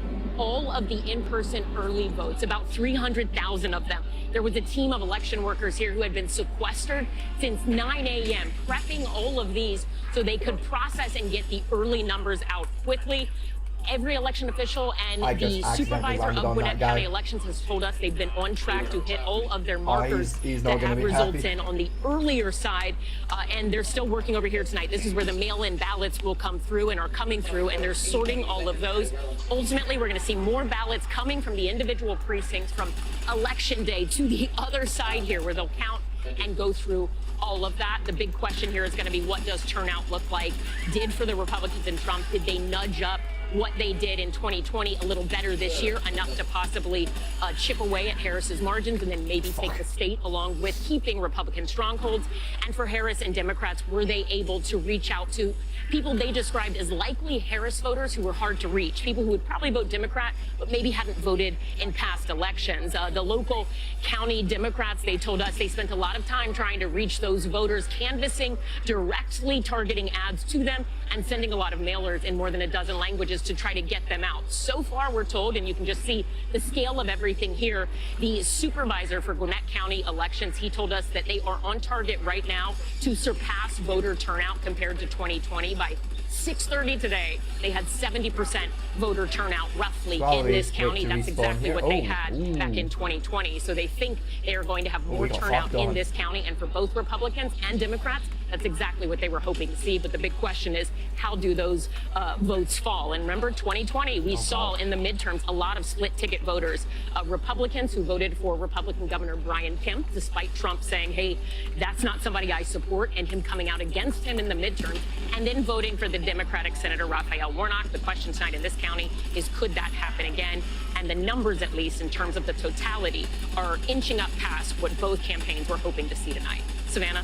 All right, Ellison, thank you. Gwinnett County's late rallies by Donald Trump there, and that county and neighboring Cobb County. And you got to hand it to the election workers. They're so focused. That's what I was thinking as I was watching that. She walks right by and they don't even look up. They don't even look up. They're counting the votes. It makes you feel good about democracy at work. These are the heroes of the night. Yes, absolutely. There's also a storyline in Georgia about election workers, of course, right? And the threats that election workers have faced in so many of these battleground states. And you look at Georgia, that is the home, of course, of Ruby Freeman and Shay Moss, who were two elections workers who came under fire, faced death threats, faced severe hardship in their lives because of those election fraud lies from former President Trump. So these election workers, man, are they doing a civic duty for everybody? My favorite part of voting is when I walk in and see the smiley faces. They've got this great task in front of them, and it's true. Hug an election worker if they consent. Yeah. And it's part of the story of tonight, though, and tomorrow morning, because they've brought on more election workers in all of these states to make sure that they can count more quickly. I do think Ellison's report was fascinating. Gwinnett County, it went for Clinton by 6 points,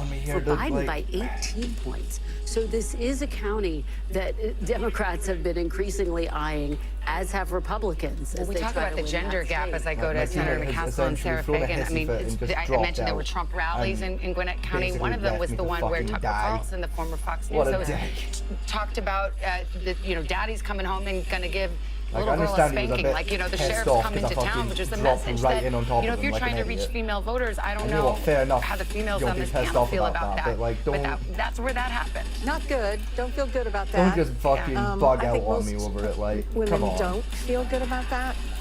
But, I come from a state that is very Trump heavy. So I certainly know that there are women out there that have bought what he's selling. We're pulling out. I like to say I think there's about a third of the Trump voters that don't believe a word he says, but they really like the idea that their tax cut's going to stay in place, and they think their business interests are going to be better protected with less regulation. And then 2/3 of the Trump voters who believe every word he says and like it just fine. Sarah, I want to get your thought on something at work right now. There's a bit of a mixed message in the campaign, the Donald Trump's campaign, about early voting. Go ahead and make sure yes, do it, don't do it. Land right on top of how do you think that is playing out tonight? Well, if you look at some of the early vote returns, certainly we saw higher numbers of Republicans voting early. It looks to me like a lot of those were election day voters previously who voted early. Okay, great for the Trump campaign. They banked votes. They can focus on those who haven't voted. So to me, what I'm going to be looking for is his share of the early vote higher than it was in 2020? Democrats dominated the early vote totals in 2020.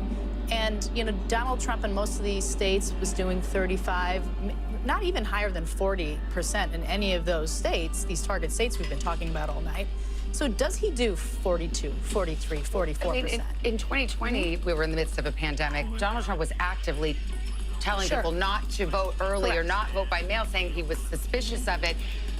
To Lester's point, he changed that tune. Now they're actively encouraging Republican voters to go in and early vote, and Republican voters seem to have answered that call. That's right. It was a huge strategic blunder in 2020 to have done that, particularly in a close race. Had he not done that, perhaps he would have won.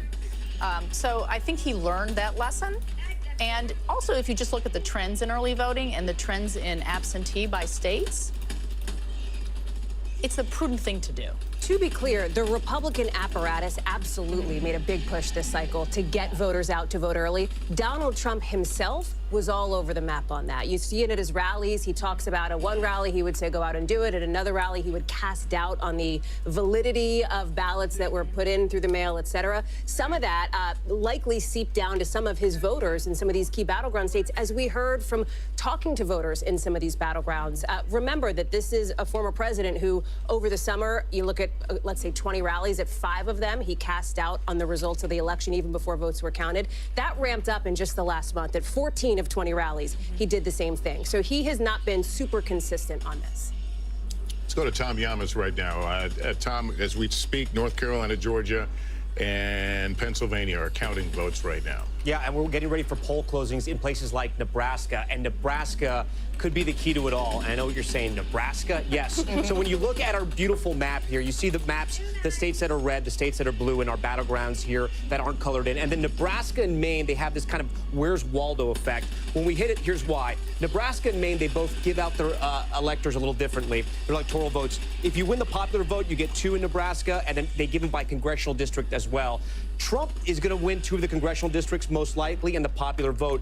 But Congressional District 2, CD2 in Nebraska, is a battleground district. And the entire election, I say, could come down to this. Let me explain why. So let's take you to Nebraska and show you where CD2 is. It's essentially the city of Omaha, right? I'm going to draw it for you and then show you the congressional district. It's the city of Omaha, a little bit of Saunders, and then a little bit of Sarpy as well. I should say all of Saunders as well. That's essentially the way it looks, right? I'm going to give you the congressional map so we can cut it out a little more. So this right here, that's Congressional District 2.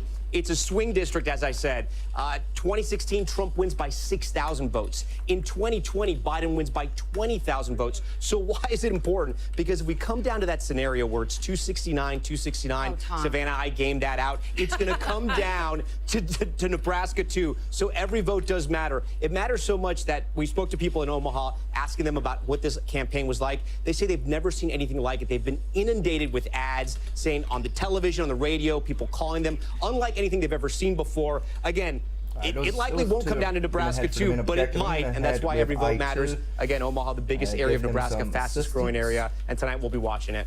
Tom, you promised me you would not raise the specter of the 269 to 269. It could happen. We're ready for it. It could happen. The Constitution has provisions for it, but can we just all agree? Let's hope we don't get there. Is that Chuck Todd? Kamala Harris currently taking the lead out in Massachusetts. Exploding? Yes, perhaps it is. But you know, it's interesting to see these are such contested races, and it's actually nice to see. I think we've divided our country so much into red and blue. It's nice to see that once you get on a county by county level, all of these states they're not monolithic. There's more to it, and we still do live right next to each other. And Nebraska, too, is a very good example of that. Yeah, but I would say you're right. We live right next to each other. But the folks that live in Omaha, I guarantee you, some of the folks that live out in a very sparsely populated rural county don't relate to some of the same issues that the people in Omaha think are important. It's much more of an urban area. There's also a hot Senate race there right now where the Republican was expected, you would think, would just cruise to re-election there, but there's an independent candidate, Dan Osborne, who's really giving a run for her money for Deb Fischer. Yeah, and I will say that one of the things about the urban-rural issue is when you think about the ground game, I don't think we talk about this enough, the ground game for the Republican Party is much harder. Going door to door in rural communities is a much different operation than going door to door in a densely populated area. It's not as efficient, it's more difficult. Frankly, a lot of folks out in the rural area don't want strangers knocking on their door. They're not used to having people they don't recognize coming up the driveway 2 miles down from their nearest neighbor. So it is harder for the Republican Party to do the ground game, the GOTV, as we talked about earlier, than it is for the Republican Party. But it'll be interesting to see how this independent does in Nebraska. He says he's going to be independent. He won't caucus with either party. He won't vote for either leader. He says his job would be to try to bring the two parties together. It's probably a winning message right now. I just don't know if Nebraska's pretty red. All right, well, the drama is continuing to build. 3 big battlegrounds closing at the top of the next hour. Don't go away. We'll be right back as we count down the road to 270.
on the Gaza border. A story of resilience and hope. Please take care of yourself and each other.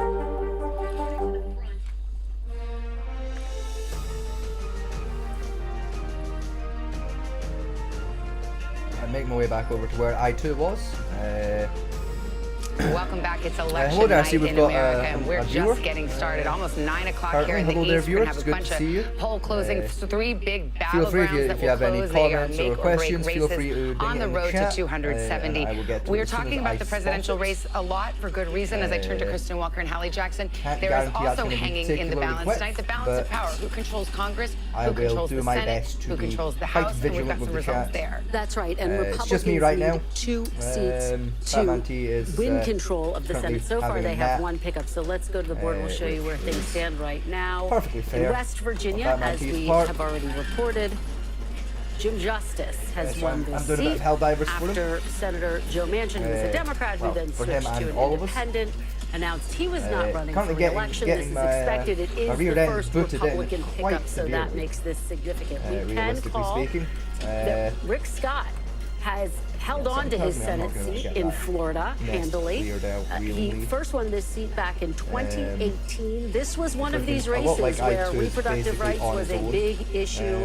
Former Congresswoman Debbie McCarcel-Powell trying to make that the big focus of the race, but it was not enough to get her over the finish line. We're watching this very closely, the Senate race in Ohio. Too early to call Senator Sherrod Brown, looking for a 4th term against former car dealer Trump-backed businessman Bernie Moreno, so we'll watch that closely. Pennsylvania, another big battleground. Yeah, right, Senator Bob Casey with 67% of the vote. Dave McCormick with 30.4% of the vote. Too early to call with just 13% in. Let's take a look at the big picture here. Again, Republicans have now picked up 1 seat for the Senate at this hour.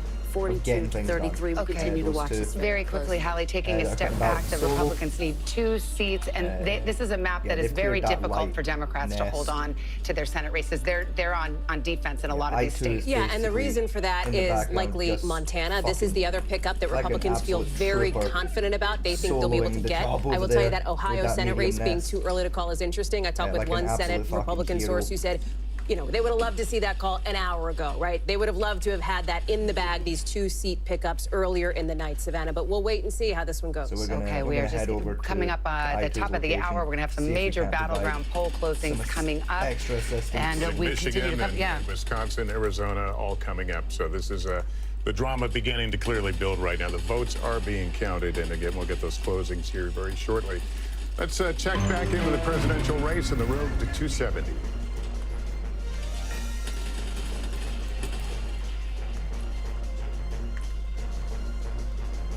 All right, it is 8:51 in the East, and here is where we stand right now on the road to 270.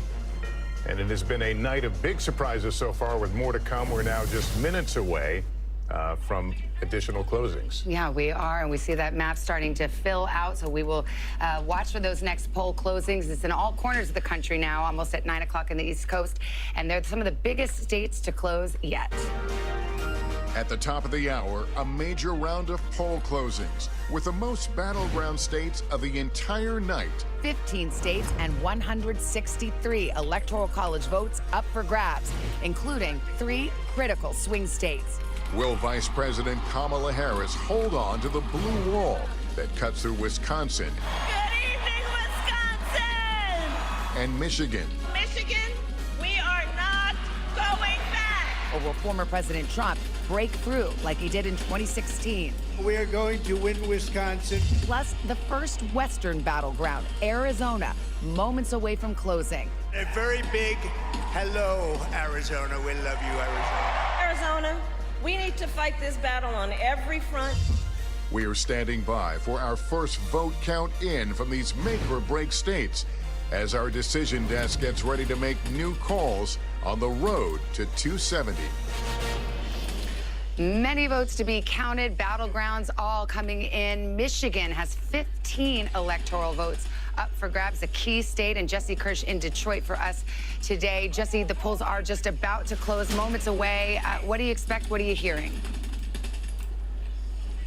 Yeah, so Savannah, statewide, they close at 9 p.m. Eastern, but here in Detroit, in the East Coast time zone, the polls have been closed for almost an hour. You can see this ballot drop box is sealed off here. However, despite all of that, we're going to move down the block here. This is the city elections office. And what we've got going on here is people who have been in line well past when the polls officially closed to continue registering to vote. And inside, it appears we do still have some people in that line. We had people telling us they'd waited in line for around 4 hours. One young woman told us that she almost got out of line because of that duration, dealing with logistics as well as just waiting to be able to register to vote, but was ultimately able to do so. Someone else told us that they got out of line because of the wait. If people got in line by 8 p.m. Eastern time and they closed the doors here at that time, people were going to be allowed to go through the registration process. And it seems people are still going through that at this hour. This is a traditional Democratic stronghold, the city of Detroit.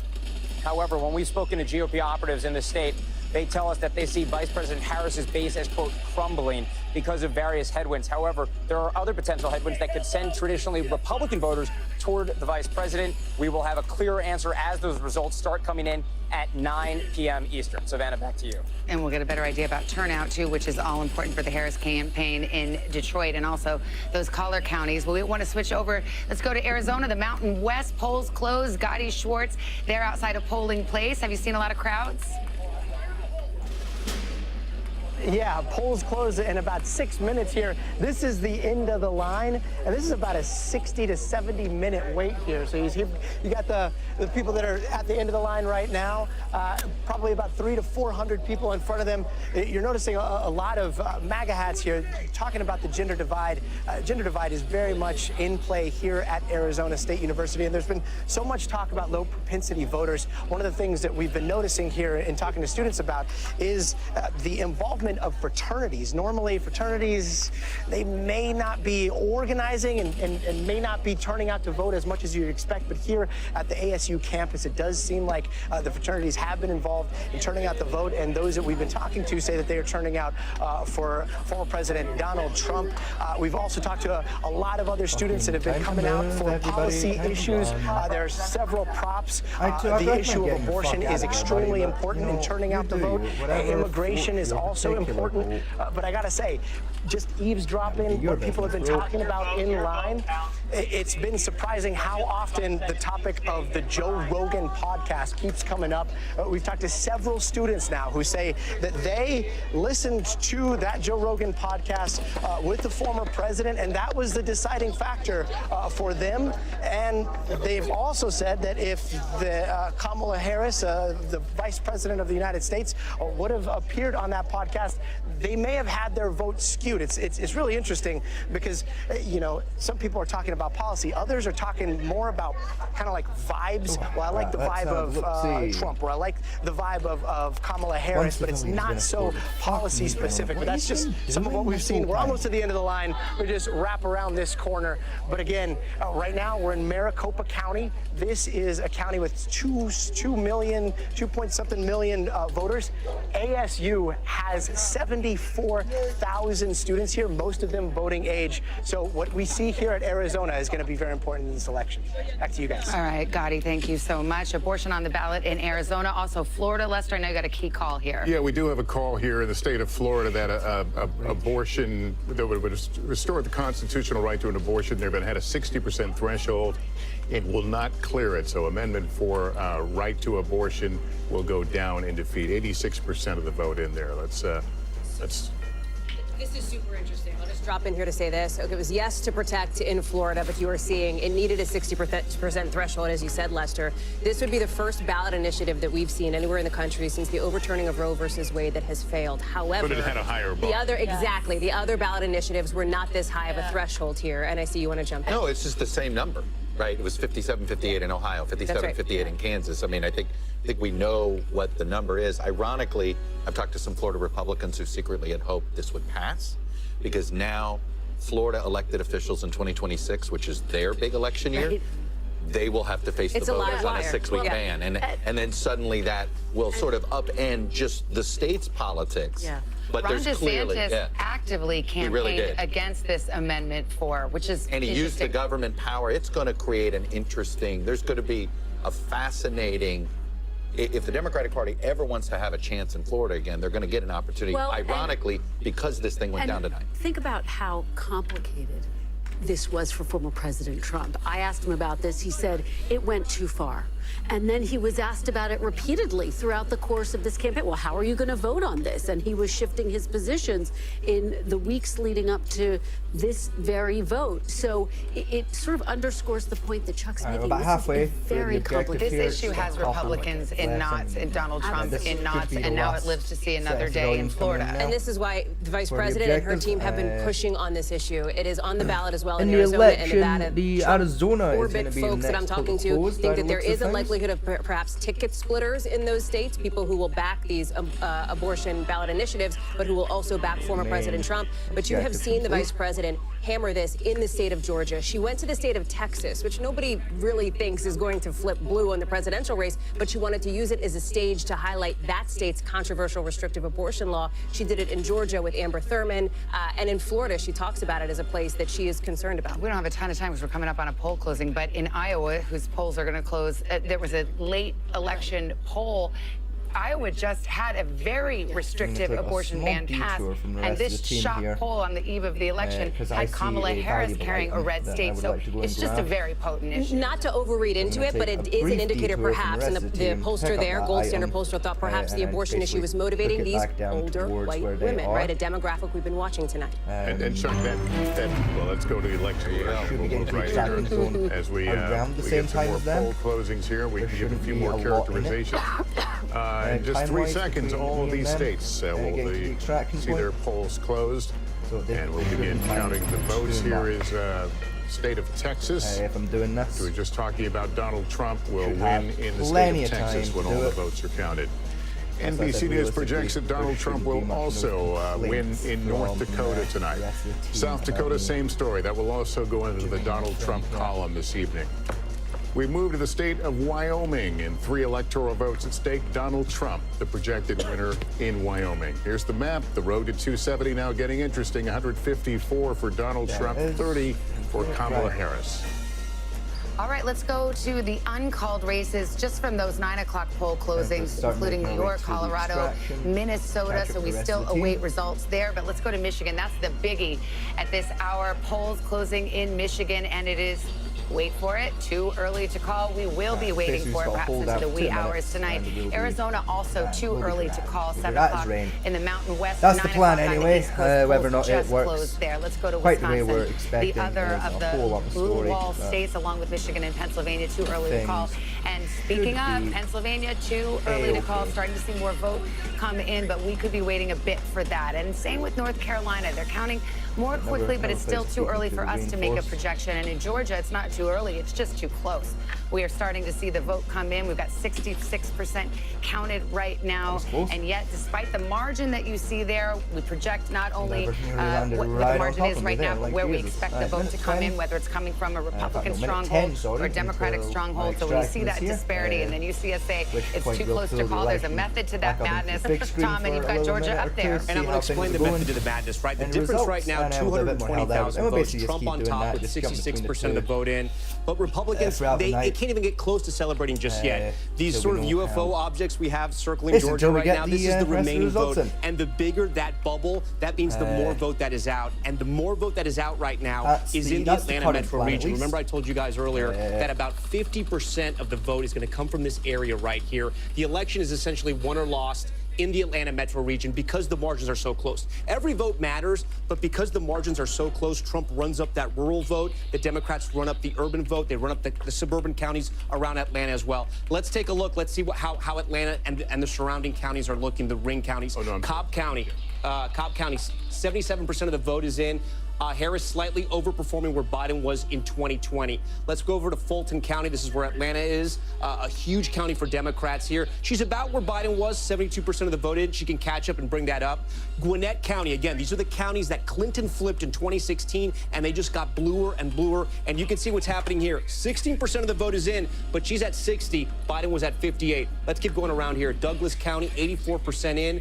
Here we go. Harris overperforming in that county. We'll come a little further out. Rockdale County, we'll kind of move a little out the suburbs, the exurbs, if you will. 69%. Look at where Harris is tonight. 74%. She's running up that vote in the Atlanta metro region. If she can keep that momentum going, she could possibly take the state of Georgia. But again, we got to wait and see. I want to see how Trump is doing in some of his rural counties. 78%, 95% of the vote is in. So 78% in 2020. He's at 78 right now. Let me go to a neighboring Towns County right here. 81, 80. Oh, Moron very nearly killed everyone 81, there. 80. He seems to be hitting his marks too. I want to hit some sort of swing counties, if you will. Dooley is one of these. Trump won it in 2016, but if we go back, Obama had it in 2012. Tonight, Trump is up. He's building on his margins from 2020. That's a good sign for him. Let me see if Peach County is in. Peach County is another one that no vote is in. This is one of those swing counties. Not a whole lot of voters, but it usually sort of picks the winner. We like to watch it as we go around.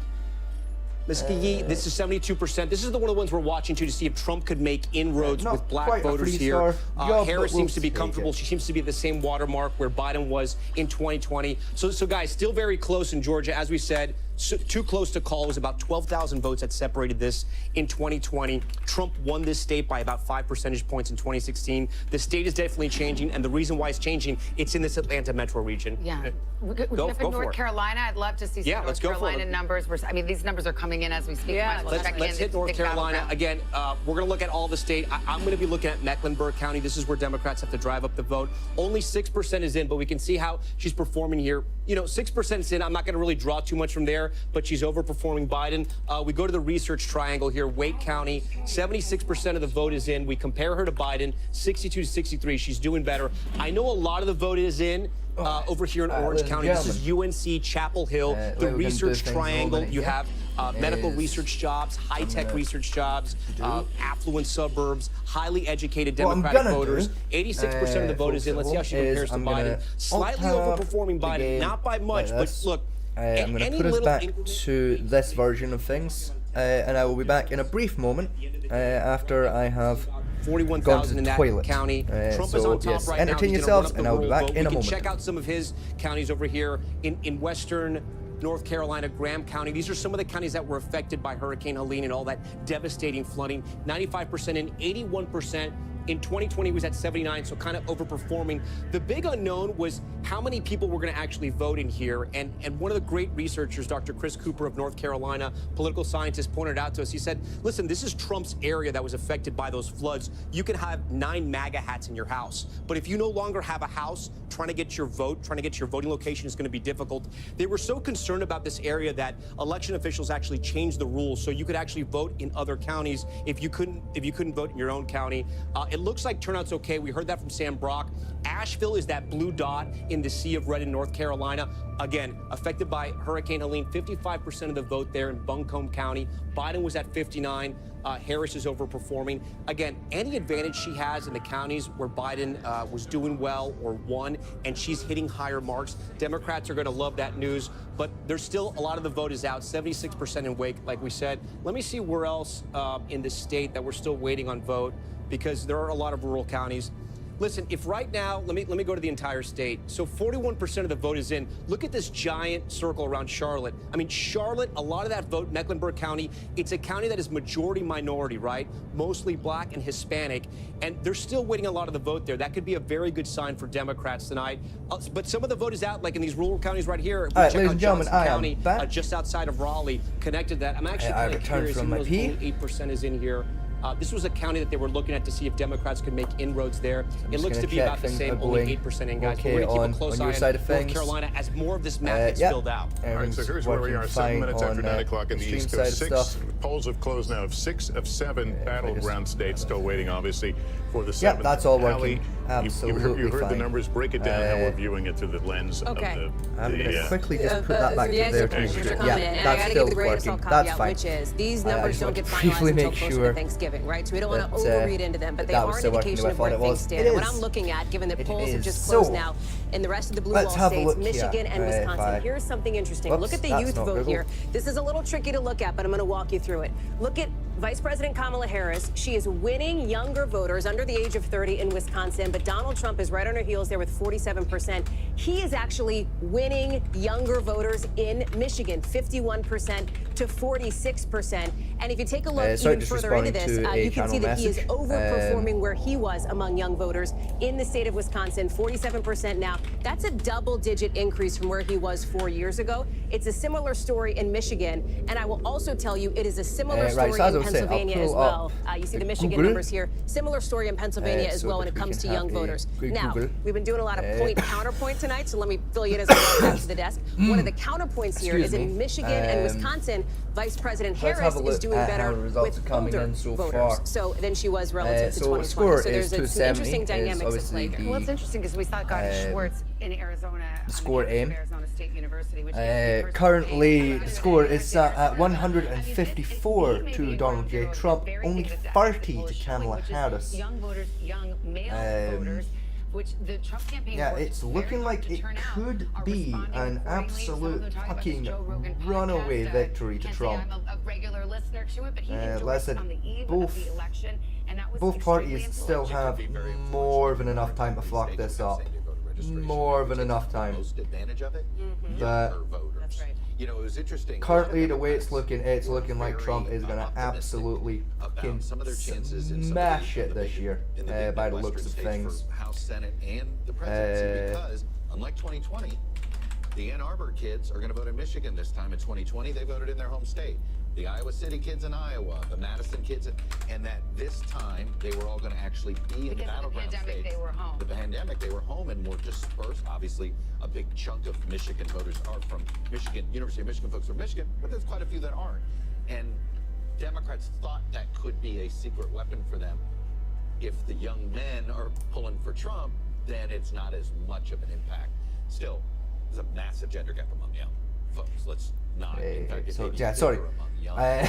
I'm simultaneously reading and trying to take in the information being said here and comment on things. I'm doing like 4 jobs at once in my own head. Not going too well, but it's quite all right. What I'll do is I'll make another Google Cola. Young women have been highly motivated by this issue of reproductive rights. Women of all ages motivated, young and old. And obviously, it didn't work in Florida, but the threshold was higher there. And we are still looking at a number of states, including places like Arizona, Missouri, Nebraska, South Dakota, all of which would change the right to an abortion to be enshrined in the Constitution, not something that you could take away easily. Once it's there, it can't just be wiped away when the change of legislature happens. And in those cases, it's a much different situation where you have to just get over a 50% threshold. And so it'll be interesting to see. Wisconsin, 1% of the votes are in, but it's currently a 69% lead to Trump for Wisconsin. Wyoming is projected to be Donald Trump. 56-57%, which, by the way, is what they got in Florida. There's been a significant shift in the electorate if these exit polls bear out to what we see right now. Trying to see the other stats here. 4 years ago. Nevada closes at 10 p.m. US time, or one of the US times, I should say. Not sure which one, but one of them. A lovely can pop for all you sickos at home that like the sound of that. I believe we have another call to make, and this is in the state of Mississippi. NBC News now projects that Donald Trump will take all 6 electoral votes and will win in Mississippi. There is the breakdown. As I just make myself a little another battery go cola in the background to help see us through the night. Or the morning, I should say now, because it is in fact 10 past 2 in the AM here in the United Kingdom. It's a very, very early morning here. I know for the Americans it's late-ish at night. It'll be what? 1 midnight, 11, 10, 9, 8. It's about 7 p.m. in Colorado right now. I only know that because I have a lot of friends who live in Colorado. They're feeling encouraged by what they're seeing from college campuses specifically. In Wisconsin, for example, in the 3rd Congressional District, there are 2 large college campuses in that state. And as one individual in Wisconsin told me, that they could flip a House district seat. In Philadelphia, the turnout in Philly specifically has surprised some Democrats from in Baltimore. Oh, sorry, folks. I've killed your ability to see what's happening. I do apologize. I didn't mean to do that. That one's on me. It keeps happening. If I just move it to there, then. There we go. That's fixed. That problem. Sorry about that, there, folks. That one was my bad. They were not expecting that, Democrats, particularly in Pennsylvania, so they're encouraged, what I'm told, by the raw data, emphasis on the raw data they're seeing. So they don't want to speak out of turn, but they feel all right. Yeah, Simone, what is worrying the Harris camp right now, looking at it from the other end of the glass? Well, the lines are very long, and they want people to stay in line, Lester. I'm told that actually in What's coming at Delaware, 60% of their vote in. Current projected winner for Delaware is Kamala Harris. Organizers are out there with the phones saying, hey, so-and-so is on the line. There are concerts actually happening. They are looking at Pennsylvania very coming in. Florida, 80% of their votes are in. That's projected to be Donald Trump. I think Florida's pretty much like it's. I agree. It's probably going to be Trump taking. Excuse me, taking their. News just in. Mississippi has officially declared Trump has declared a victory in Mississippi as well as Texas and Wyoming. All three of those states have now officially declared. So that's pretty good news. We're out at Garrett Hake's at Trump headquarters in West Palm Beach, Florida, and we just got the inside scoop from the Harris campaign. So we're hearing from the Trump campaign about what they're seeing in these battleground states in the early going. All right, ladies and gentlemen, what we're gonna do here now is we're just gonna take a quick 2-minute hiatus. We'll be back in a brief moment. We're just gonna sort something in the background. We'll be right back.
that button. Alright, ladies and gentlemen, we are back online here. Back on the show. For a quick reminder for anyone just joining, I am your host, Mr. Vegas. I would normally be joined by my co-host, Mr. Fatman T, but he is away for a nap right now in the upstairs part of our studio here. And I'm joined currently through Discord by Rinsvind, who's been here a couple of times on the show. He's not been around for a little while, but he is currently here.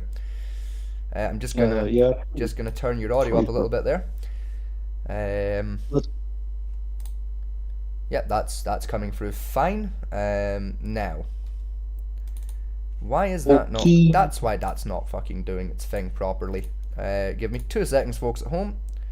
We have technical trouble happening. Did I fucking mute that on my side, and that's why that's not working? I think I did. Yes, I did. Well done, me. There we go. Now the people at home can actually fucking hear. Or maybe they can't.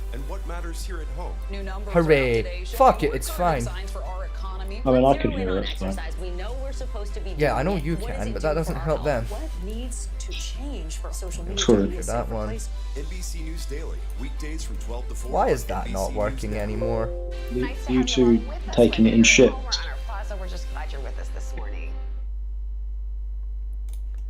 Type of thing. Fuck it, it's fine. It's... Also, you don't really need audio to know what's going on. Yeah, like, I mean, they can hear, but not the way I want them to be hearing.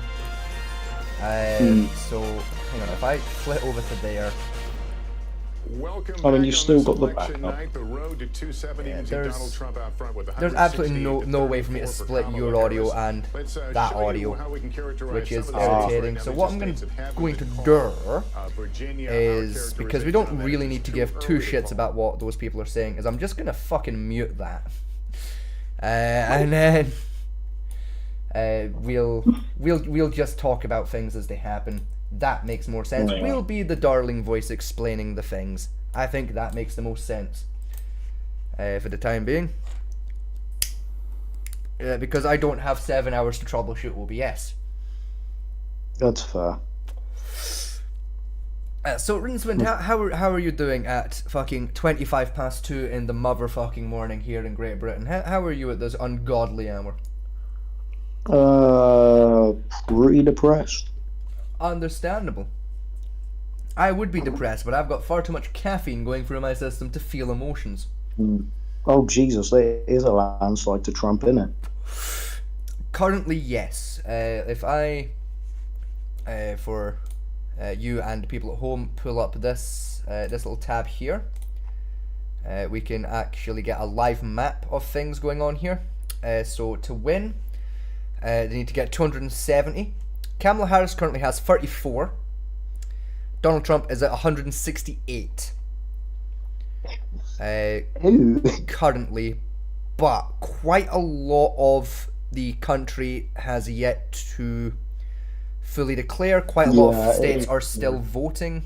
In fact, most of the states haven't actually closed their votes yet. These ones here, they're marked red as like winners. These are projected wins for the most part. Whereas like the current lead is, the prediction is based on the current stats that Trump is going to take that state. So there's still plenty of time for Trump to fuck this up. Oh yeah. Like if we have a look through here, we can have a little look.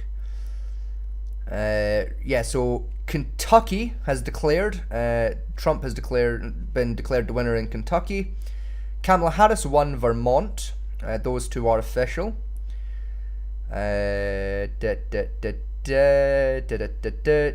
West Virginia has declared for Trump. Are they not talking about who's won what now? Quite possibly, but fuck them. Kamala, the prediction is it's going to be at the skin of their teeth. Yeah, so Missouri, Alabama, Oklahoma, and Tennessee have all declared as well so far for Trump. Massachusetts, Maryland, and Washington have declared Harris. South Carolina has declared for Trump. Arkansas declared for Trump. Delaware has declared for Kamala Harris. Wyoming and both North and South Dakota have declared for Trump as well.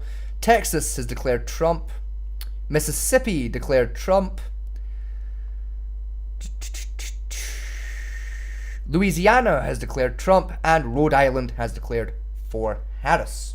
Those are all the official closed-in results that aren't going to change. Yeah. So that's how things are currently going in the election right now. Currently in Illinois, Harris is currently winning in Illinois. Michigan, Harris is winning by a slight lead at 53.5% to Trump's 44.5%. Michigan, 53.5% to Trump's 44.5%. As well, out in Michigan this year. Indiana, Trump is currently winning. At the minute, we're not getting the exact stats. Iowa, Kamala Harris currently has the lead at 54.5% to Donald Trump's 44%. You can see it there at the bottom of the screen coming in for the people at home. That is just above me and Fatman T's head on your screens. Where those are coming in. Kansas, 50.4% to Harris. That's quite a surprise for Kansas, for me. I thought Kansas was going to vote more Trump-based this year, but no, it's looking like that's going to swing closer towards Kamala Harris this year. Kentucky has been that's Donald Trump fucking smashing it out in Kentucky.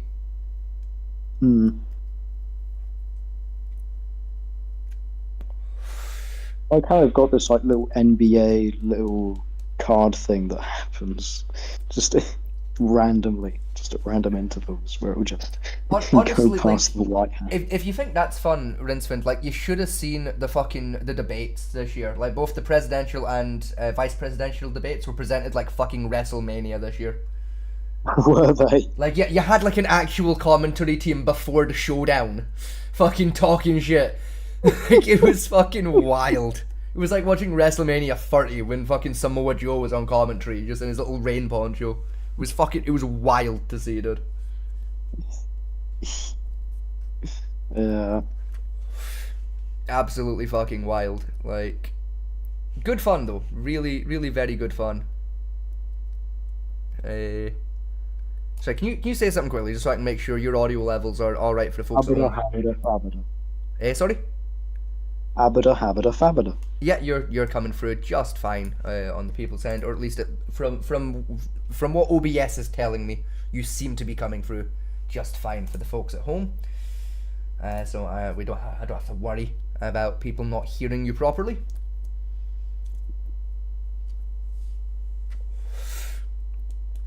I do suspect you're slightly bleeding through Fatman T's microphone here, but that is perfectly fine. That's not really a problem I can reliably or easily fix. So fuck it. If it is happening, then we're all just gonna have to fucking live with it. You can all burn as far as I'm concerned. That's the wrong Google tab. There's the correct Google tab. Oh, without the secret porn folder. Oh, naughty. No, I actually pulled up the secondary Google tab I have running, where I can check that the stream is still working from the viewer's perspective. I keep that tabbed, just in case something happens that OBS isn't able to tell me about. I can pull up the viewer's perspective of the stream and make sure that that's running correctly. I do unfortunately try and pull up the main Google fucking broadcast and accidentally pull up the wrong one quite fucking frequently. Happily, it doesn't display it to the people at home when I do that, but it bugs me when I do that because it irritates me because I'm not seeing the thing I wanted to fucking see in that moment. God, the trials and tribulations of a content creator on the internet. Isn't it a hard life, ladies and gentlemen, that I must live?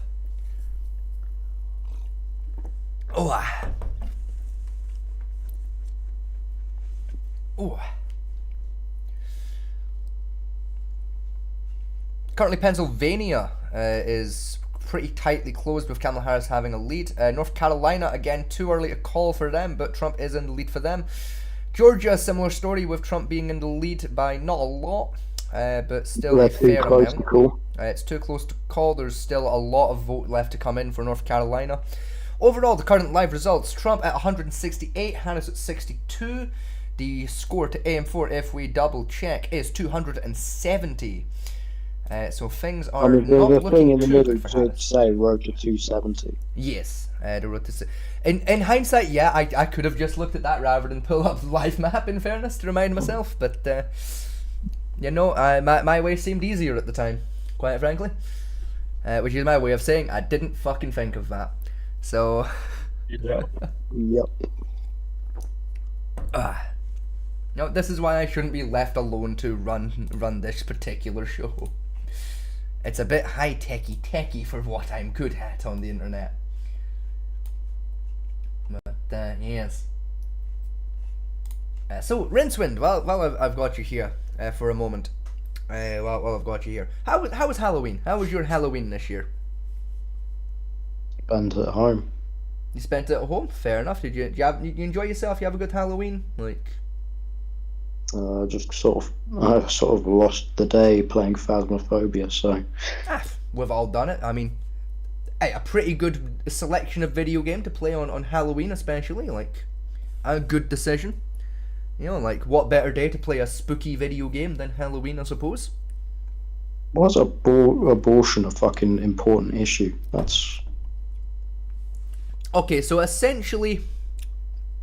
There was a bill called Roe v. Wade that got overturned a while ago. Mm-hmm. And it's important. And it relates to abortion. The layman's terms version is essentially Trump wants to restrict abortion further, Kamala Harris wants to make abortion more open. Basically, Okay. Trump wants it to be, like, more difficult to do abortions. Kamala Harris wants it to be anyone and everyone, whenever the fuck they want, can get an abortion because everyone should be happy. That's the layman's answer to your question. That's the quick explanation of why abortion is a big topic this year. Fair enough.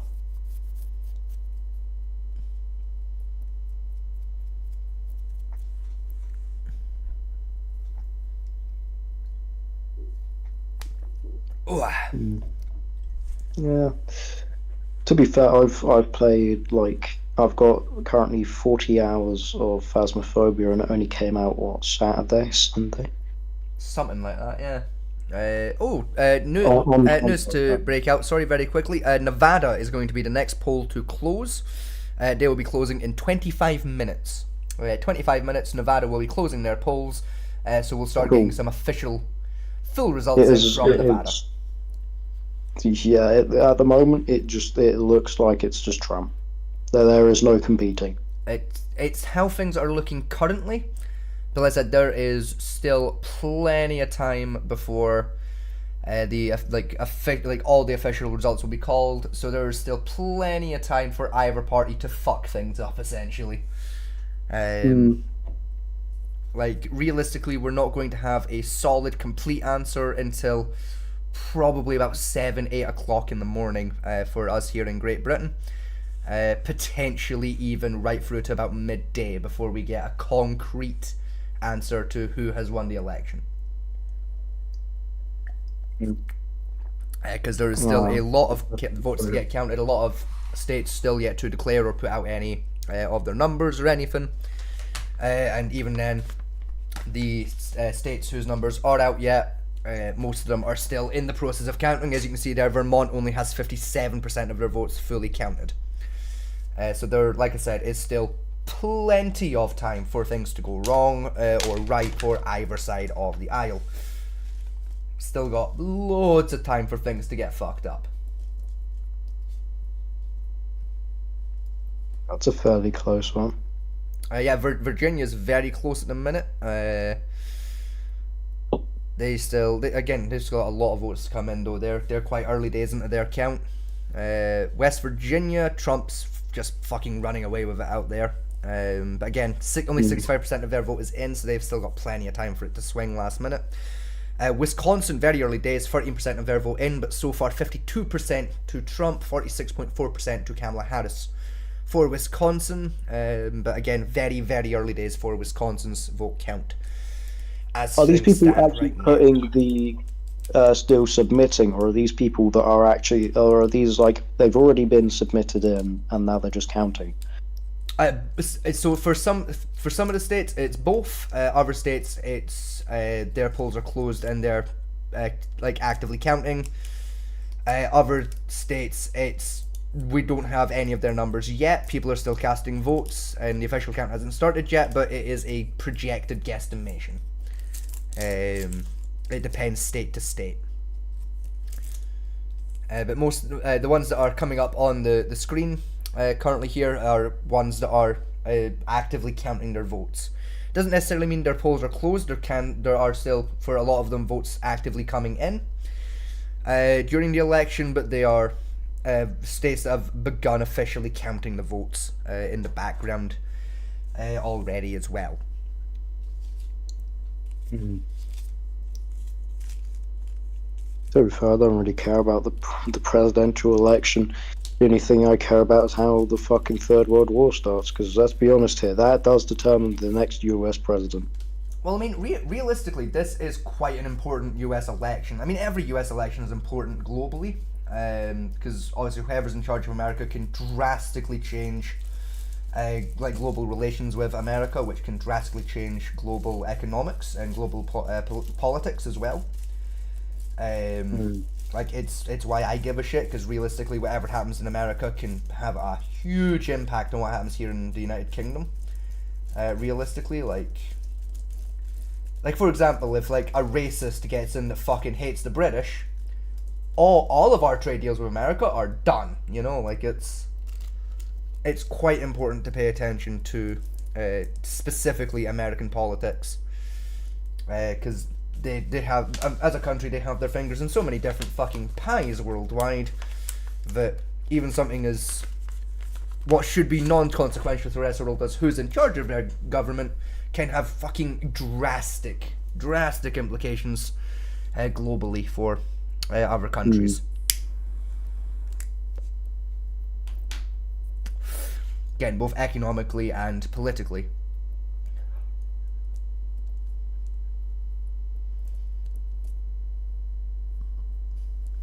Was that a private message to me, or was that a Discord server? What the fuck? It looks as if that was a fucking private message to me. No, that was a Discord server. What the fuck? Yeah, Discord changed the notification for servers to look more like personal messages. I don't know why they did this, but they did.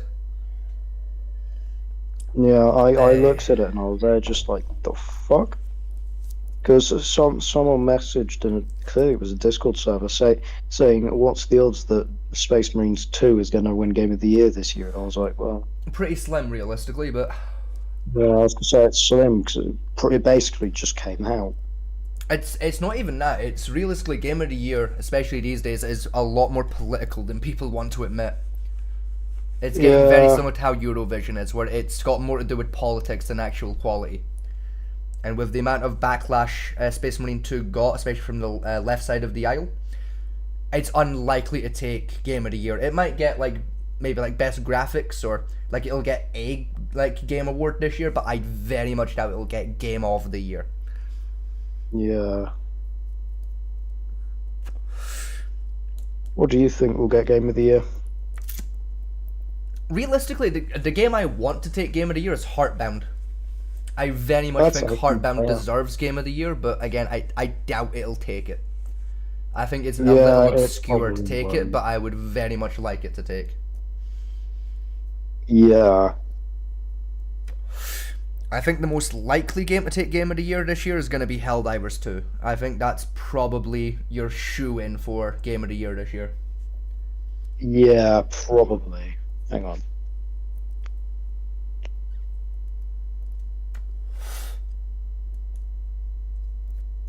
No, that's 3, you twat. You're not looking for 3024. So that is not going anywhere near Game of the Year, I'll be honest. Yeah, so while NBC chat shit, in the background, we'll get a quick look at the live results here currently. So Donald Trump is currently sat at 168 of the electoral vote count, whereas Kamala Harris has gone up a little bit. She's currently sat at 81 for the current electoral vote count. Again, remember that it is 270 required to win. So Trump's still with quite a strong lead, but Kamala Harris starting to claw her way into the closer and closer into the runnings here, which is quite interesting to see. So yeah, things are looking pretty healthy, especially for this stage of the count. I said things could turn on their head at realistically pretty much any moment. We could see a sudden shift change in election results. Currently, like I said, Trump is very much in the lead, but again, it's so early days in the count actually happening that could change pretty much at any time. Things have only been going for about maybe 2 hours-ish, if I remember rightly. I think it's been about 2 hours. Things have been officially getting counted for, because I believe the official count started at about 1 o'clock. For us here, it was either 12:30 or 1. So we're pushing about 2, maybe 3 hours. Speaking of Game of the Year, I know one that's definitely not seeing the Game of the Year title board. And what would that be, Rinsfund? Dragon's Dogma 2. Honestly, and Dragon's Dogma 2 could have done it, but it had a really bad launch. Like now it's a pretty fun game now. Like I've gotten to have a bash of it. From what I've heard, it's in good condition now, but its launch killed it. The launch killed its chances at a Game of the Year this year. Yeah, it did. Which is a shame, because it would have been fucking brilliant. It really would have. Because I've always argued Dragon's Dogma 1 deserved a Game of the Year recognition when it came out, because it's a fantastic fucking game. So Dragon's Dogma 2 coming along and essentially stealing Game of the Year out from everyone would have been just beautiful to witness, but I very much doubt it's going to do it. Yeah. Another one that's never seeing the light of a Game of the Year award is Suicide Squad Kill the Justice League. That's another one. Yeah, that's definitely not. If anything, that's likely to get worst Game of the Year this year. Would be Justice League, because that game did suck all kinds of dick. I saw that it's on sale on PlayStation. Actually, it's on sale for 20. It's literally always on sale. It's near impossible to get that game at full price. Actually, it is if you get the standard edition, because the digital deluxe edition is on sale for 20 quid, and I was like, could I? Would I? Should I? No, I'll fucking forget about it. You really shouldn't. Persona 3 Reload, though, I can see that getting a recognition. But it's not going to be Game of the Year. It's going to get a nomination for it. I say it'll probably get a nomination. I think it'll probably win something like maybe soundtrack. It might take definitely soundtrack areas. It'll probably take a category, but I doubt it'll take overall. Persona for what about Persona. What about the quadruple A title Skull and Bones? Again, Skull and Bones, I doubt it's gonna take overall, but it could take the multiplayer category this year. Yeah, I mean, again, when it first launched, it was dog shit. And today, it's in pretty good shape. It's a pretty decent game now. I still can't believe Ubisoft said, yes, this is a quadruple game, the first ever quadruple game. It's like, no. Yeah, I genuinely don't understand how Ubisoft fucked up Skull and Bones at all.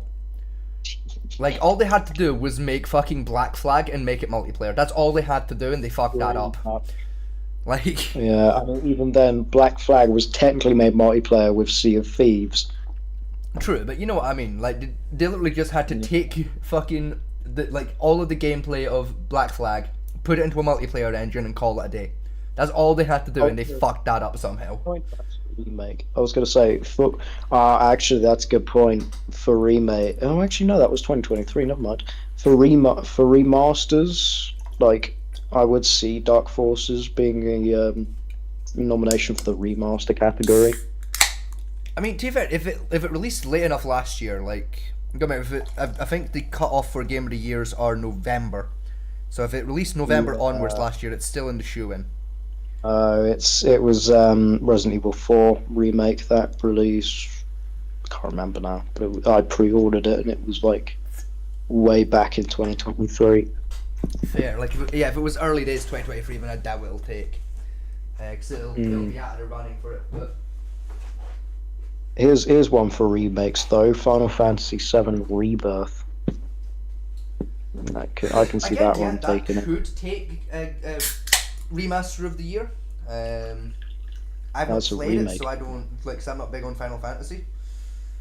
So I have played it. It's good.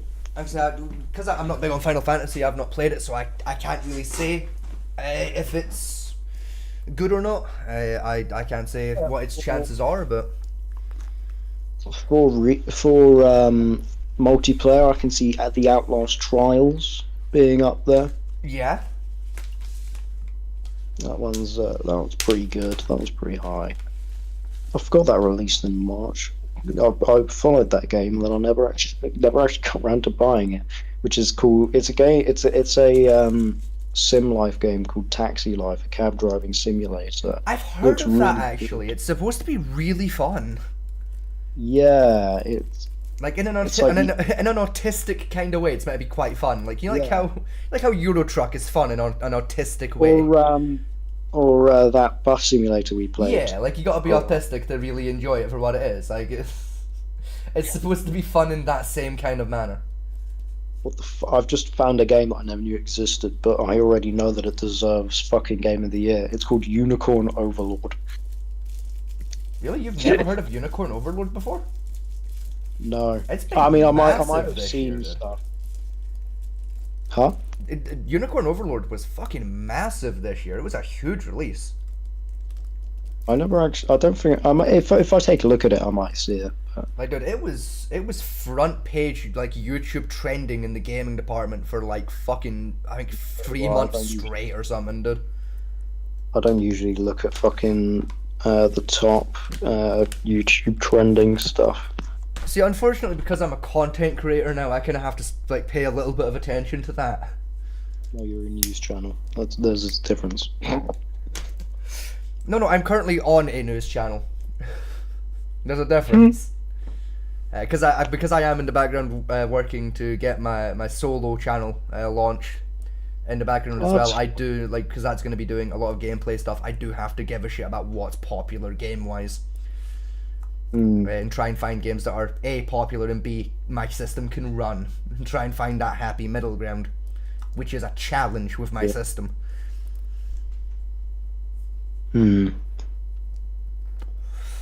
Speaking of my system, we'll take a little break of ignoring the results for a little while here. We'll just talk video games for a little bit between us. Speaking of my system, I don't know if you've noticed, I've been playing a lot of Sims 4 again recently. Rinsfund. Been playing. I haven't noticed. Yeah, been playing a lot of that again recently. Now, I'll ask you, have you been paying attention to the Sims 4 recently, like in the news sphere and what they've been up to? No, I've kind of been. What was it called? It was like IOU or whatever. It was like this, like, Asian-made game that was meant to like replicate like the Sims 4. Oh, Life Done by You. I think that's what it is, yeah. Yeah, that was its exact. Like most people just call it Life by You, but its exact translation was Life by You, or Life Done by You, I should say. No, so the Sims 4 in October there, it was late October, released a new DLC for the Sims 4. They released a DLC called Life and Death. It basically expands out the death system for the game. Basically, like, it makes funerals more interesting and things, and added a really cool concept. I want to get your opinion on it. I added a really cool mechanic that I want to buy the DLC just for this mechanic, and I want your thoughts on it. So the DLC has added the ability, I should say, to the game to do heirlooms in the game. So basically, like your sim can now write a will, and like say like your sim was like a painter, right? And like you've got like this masterpiece like painting, right? It's worth like 30,000 simoleons, right? What you can do is you can make it in a family heirloom with through the will system. So when your sim dies, it like you can choose who it gets passed on to. And but like with that same system, you can then basically make it where, like as each generation goes by and it gets passed down, more and more time goes by since it was first declared an heirloom, it starts to gain more value.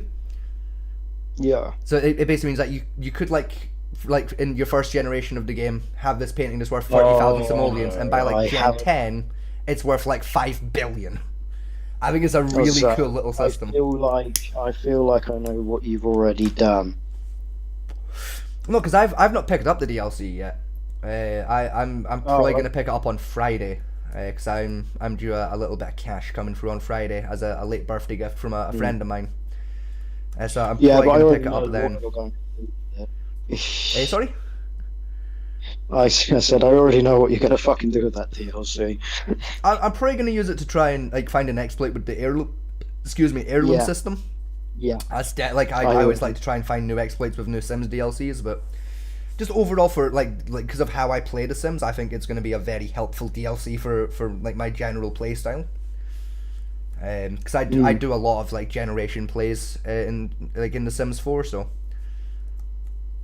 I've got like my generational save file that I've had for fucking donkeys now. Like that save file's probably pushing about 6 years old now. This my main save file. That's on its 4th generation of Sim, and I've just started a new generation run as well on the side, where I'm doing a Runaway Teen Rags to Riches generations playthrough.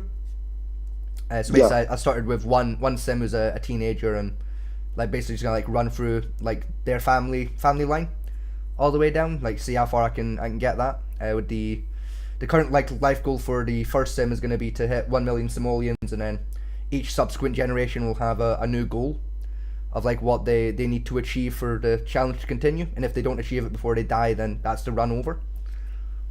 That's my current side playthrough I'm doing in The Sims 4. Yeah.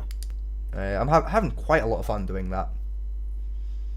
That's fair. Because that first generation Sim is they're still a teenager, but they've just graduated high school early and have just been accepted into university in the game. So doing that.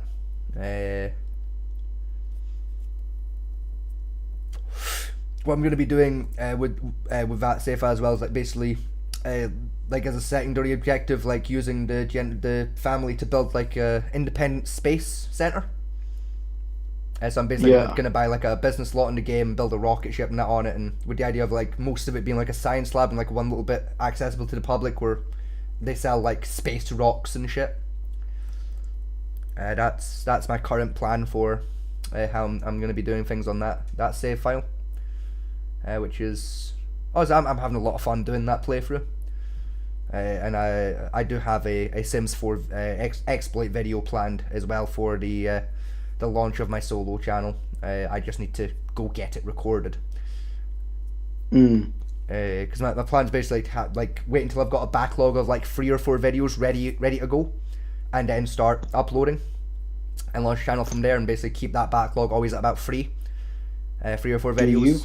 That way, if I ever need to take some time away from recording, I've got some videos to tide it over. Do you have access to your personal Discord, or is it just? I know I've got access to my personal Discord. I've got my phone on hand. I'm gonna send you a fucking image. To be fair, you could have sent it to Fatman T's Discord, because the people at home can't see the Discord.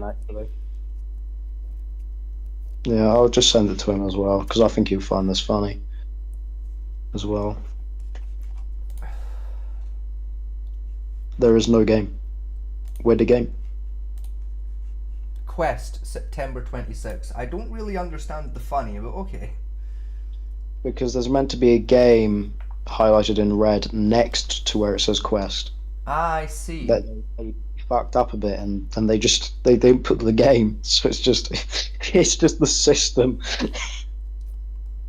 Makes sense. I see what's happening there.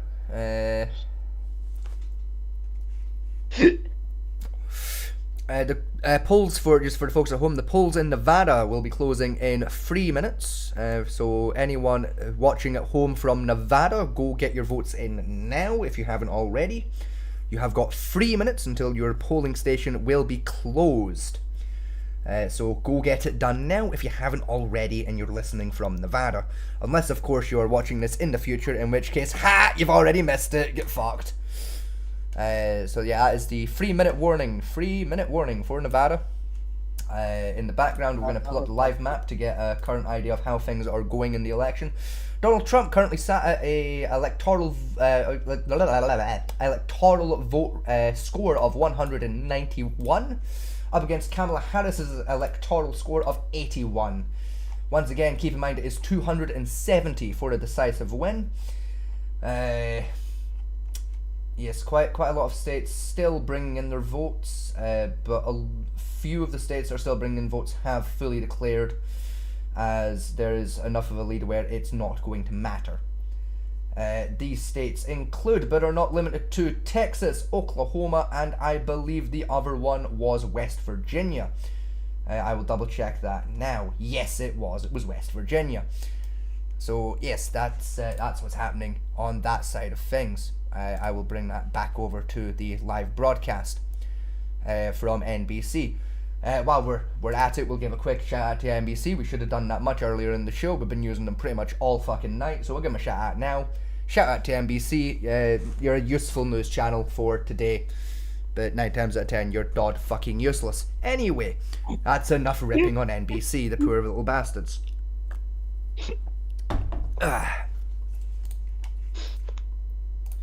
So when you did that like fucking laughing thing, all I could think about was the Jeremy Clarkson clip when he just points at the camera and starts just fucking laughing. I mean, yeah, you know, and if you're watching this in the future, you fucking missed it, you idiot. No, he doesn't. No, because he says, and if you're watching this from, I think it was China who's taking the piss at the time. He says, and if you're watching this from China, yeah. Then point. Going back to things here very quickly. Nevada, you're at your 1 minute warning. That is 1 minute till closing. So you know, if you're not already in the car, don't fucking bother leaving the house. If you live in Nevada, you're not getting there in 50 seconds.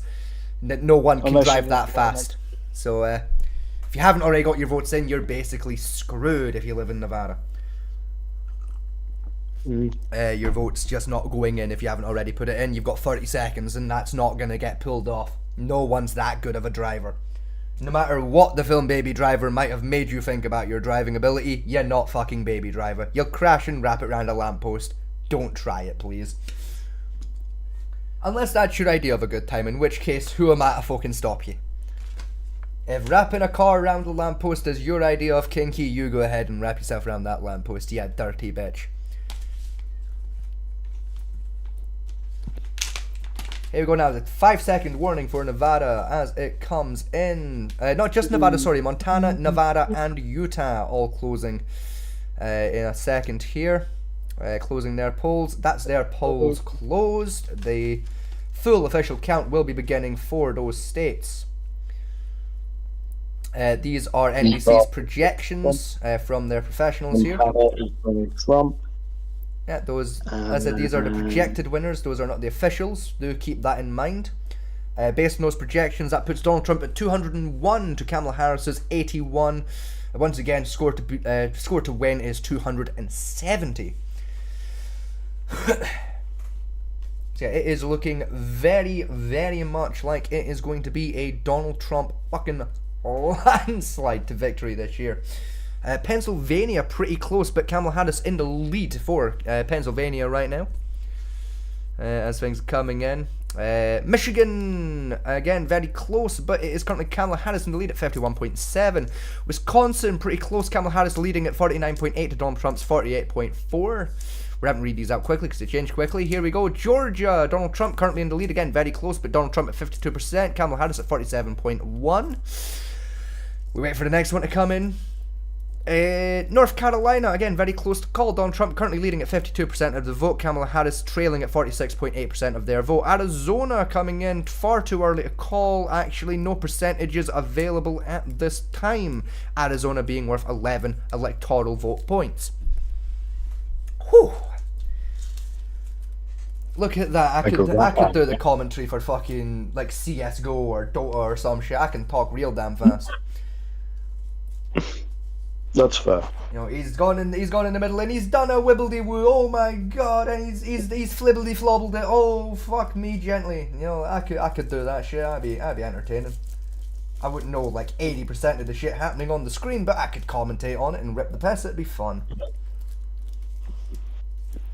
Pennsylvania currently being in Butler, Pennsylvania. Trump currently leading in that particular region at 64.2% of the Butler regions of Pennsylvania's vote.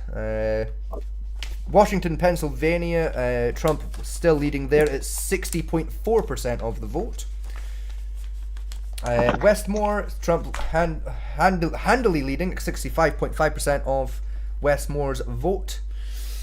Currently with them at 47% of their votes in. And Erie, Pennsylvania, 1% of their votes in, currently with Harris leading at 55.4%. If it wasn't 3 in the morning, I would have cracked open my fucking Jack Daniels and started drinking it by this point. The thing is, I am stone cold sober right now, Vincent. That's what's quite impressive. I am microdosing myself like hard way with caffeine. So I'm very aware that if I even thought about drinking with my current level of caffeine intake, I'd have a heart attack like right here live on stream.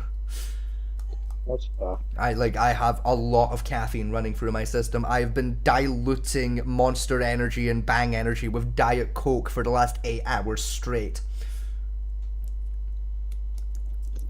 That's fair. That's fair. Like, I'm already pushing my luck heart attack wise on caffeine alone. I throw a bit of alcohol in this equation, I'm done for.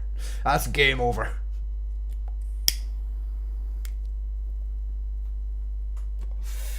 I make that mistake, I go to the forever box for a forever nap.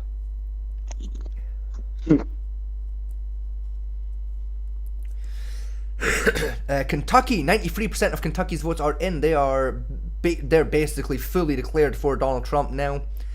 I don't think it's possible for Kamala to bring it back down in Kentucky at their current vote percentage. Kentucky is looking like a open shut case for Trump. So yes, that is how that is looking currently. Excuse me. Ugh. Can't wait for the meme in the next few hours. It's gonna be nothing but the election. Oh yeah, no, absolutely. Especially for myself and Fat Man T, the next few hours is just gonna be, as it has been for the last 8 fucking hours, just us getting election results in and discussing the election, except that brief 3-hour period where we were watching the fucking vice presidential debate, from earlier in the year. That was put back in, I want to say September, when that debate was originally live, and we were catching up with that.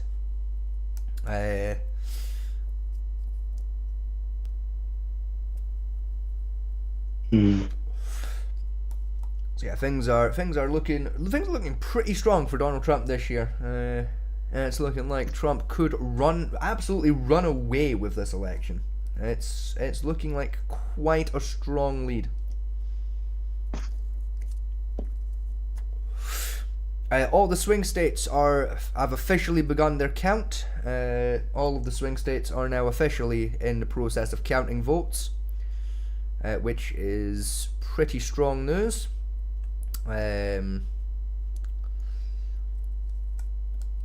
If we go back over to the live results map here for a moment, and we'll have a look at how the battleground states specifically are going. Wisconsin, one of the main battleground states this year, very early days, but Harris currently in the lead, but not by much. Michigan, another battleground state, again Harris holding the lead, but not by a lot. Pennsylvania, it's currently Trump leading, but again, not by too much. North Carolina, Trump leading, again, not by a lot. It's fairly early in their days. Georgia, Trump has the lead, again, not by a whole lot. Arizona, we have a Trump, in fact, no, we have an even split for Arizona right now at 49.6 to 49.6, but again, they're very, very early days in. And Nevada aren't currently full way through voting. They are still not counting yet. So, yeah, not quite all battleground states have begun vote count, but all of the swing states have. So yes, that is it's quite important to know. Not all battleground states are actively counting, but all swing states have officially begun their vote count.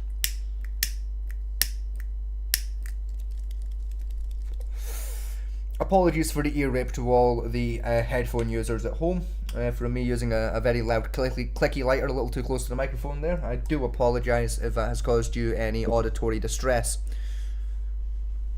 I didn't hear it, so there's a chance that... yeah, I knew you hadn't heard it, but I saw on the OBS that the people at home absolutely caught that. That threw the microphone reading right up into the red on OBS, so I definitely just deafened somebody. So I do apologise to the person whose tinnitus I've just triggered hard way. It wasn't my intention to do that to you. I thought I was far enough away from the microphone to not do that to you. I was fucking wrong, it turns out, so... apologies to that one person. Do you or Fatman T own Phasmophobia? I don't know. I can have a check. I know I don't own Phasmophobia, but I can have a check in the background to see if Fatman T does. If he does, we could just hop on a game at some point during the night. No, Fatman T does not own Phasmophobia. Very, very unfortunate to inform you that Fatman T does not own Phasmophobia. I mean, you feel free to play a game in the background. I would, but I'm just using up far too many of Fatman T's resources to safely run any of the games Fatman T owns while also doing the show, while also having you coming through Discord. Yeah, I find reasons to stay awake at the moment. Well, I say that. I've already got one, and it's currently eating my brain away. Well, I have several reasons to stay awake. Most of those reasons are this show, but also I have a lot of shit to do tomorrow. So even once we go down off the air, I won't be going to bed. I will be going away to do other work in the background. Namely work on, again, my standalone YouTube that I'm getting ready to launch. Possibly this year. Most realistically, it's gonna be January when my solo channel goes live. Yeah. So folks at home, keep an eye here on the channel. Keep your eye out for an announcement about my solo channel, because that will be getting announced here first. You will be the first people to know when my solo channel is ready to go, ready to launch. Links to that will be getting put in chats and descriptions and whatnot for the folks at home. The thing that's eating away at me that I'm staying awake for is that video idea that I've told you about, because I want to find a way. I need to try and find a way to explain it the best of my abilities, the way how it's got planned in my head. Which is fair. That's always the difficult part of any idea, is trying to figure out a way to translate the image in your head into words that make sense. It's yeah, because in my head any process. Fluent. Yeah, in my head it makes fluent sense, but when I said it out to you out loud, you sounded like a crazy man who needed help. Honestly. Yeah, like to me it makes sense because of the way the media is at the moment. But, see, now that's the key difference there. If you'd have presented it to me as the way the media presents this topic, then I would have fully agreed with you. But you presented it more as the way the general populace views this issue. And quite often with issues, those are two very different fucking viewpoints. Because so what I'm talking about, like, there are multiple angles, because you've got the online space, you've got media, and then you've got in person, and it's like one of them is definitely a strong implication of what you should and shouldn't be doing in certain things. It's like, I feel like there are people I'm trying to do this without giving away the idea. Like, there is one of these things that are proving that, like, it's a good idea to do it on one hand, and then, you know, you've got the other thing where it's like, you should be staying relatively close to home type thing. Yeah. Because... Sorry, fucking fat like, his computer is being a prick with me. There we go. Right, Rincefind, I'm going to, very quickly, I'm going to run to the toilet. So if you can keep an eye on things, if anything interesting happens, fucking talk about it while I go for a pee. I won't leave you alone for long, I'll be maybe 2 moments. So folks at home, I'm leaving you in Rincefind's very capable hands, I will be right back. Let's see, the Republicans have got 136 to the Democrats that have 88. I couldn't read that scoring at the moment, but I think it's still 201 to 81 for Ted Cruz. Ted Cruz is the predicted winner? What the fuck? Oh, the Senate of Texas. Okay. That makes more sense. Okay, that makes more sense. Okay. Yeah, it's still... Oh, actually, Kamala went up by 10. That's not too bad. That's not too bad. You know, for all of you, what was it, Democrats? Was that Democrats? Can't remember. Either way, Kamala has 91 gained, whereas Trump's staying at his superior 201, which is quite funny. We've got Kamala at 50% and Trump at 49%, because that's how fucking math works, apparently. You can just have about 0.8, is that 0.8? Yeah, 0.8%. That's just not, you know. Arkansas, the projected winner is Trump, you know. Shit ain't bad for Trump at the moment in Arkansas. Alright, Rincefand, I am back. Okay. Kamala has gone up by 10. What's gone up by 10, sorry? Kamala, her score went from 81 to 91. Oh yeah, no, I can see that there. Yeah, that's because she's currently in the lead in Colorado. So she is currently being given the points of Colorado as she is currently in the lead there. I think they said Wisconsin as well, but yeah. Potentially, yes. It was Wisconsin and some other area. Can't remember. It is difficult to remember all of the fucking US states. I will give you that. Okay, there's how many? 51. 52, I think. We can find out. Hang on. Right, 1, 2, 3, 4, 5, 6, 7, 8, 9, 10, 11, 12, 13, 14, 15, 16, 17. I can Google how many states 18, 19, 20, 21, 22, 23, 24, 25, 26, 27, 28, 29, 30, 41, 42, 43, 44, 45, 46, 47, 48, 49, 40, 41, 42, 43, 44, 45, 46. I count 48 on the map there, but yeah, you're probably better Googling it. I'll Google it quickly, hang on. Since you're on hand and available to do that. In America, 50. 50, so flat 50 US states. I mean, it's 51 if you count if you count their bullshit reasoning behind owning the moon. I mean, yeah, true, but so they class the moon as their 51st fucking state. And it's like, huh? I mean, they aren't technically wrong. They did put the flag on it, so yeah, which is now white. So a current look at the electoral vote scores. Donald Trump currently sat at a healthy 201. Kamala Harris sat at 91. Once again, a reminder to everyone that it's 270 is the score to aim for. 270 is the deciding number, sorry. Deciding score, there's the word I'm looking for. Trump currently quite well in the lead. In the Senate, Trump currently leading the Senate at 40, I think I said 47. I'll pull up the live map so we can double check that here. There was one point where I didn't actually. Yes, 47 to 45 to Donald Trump for the Senate. Sorry, what were you saying there, Rinsford? So for the Senate of Texas, it was pulling up like two different people, and I thought fucking Ted Cruz won Texas, and I was like, what? No, he won the Senate. Yes, no, Ted Cruz is the senator, not the presidential electorate. I was like, wait, how the fuck is Ted Cruz in this race now? I mean, to be fair, there are a couple of people in the runnings that aren't in the two main parties. For example, you've got Kennedy Jr. Running in a few states.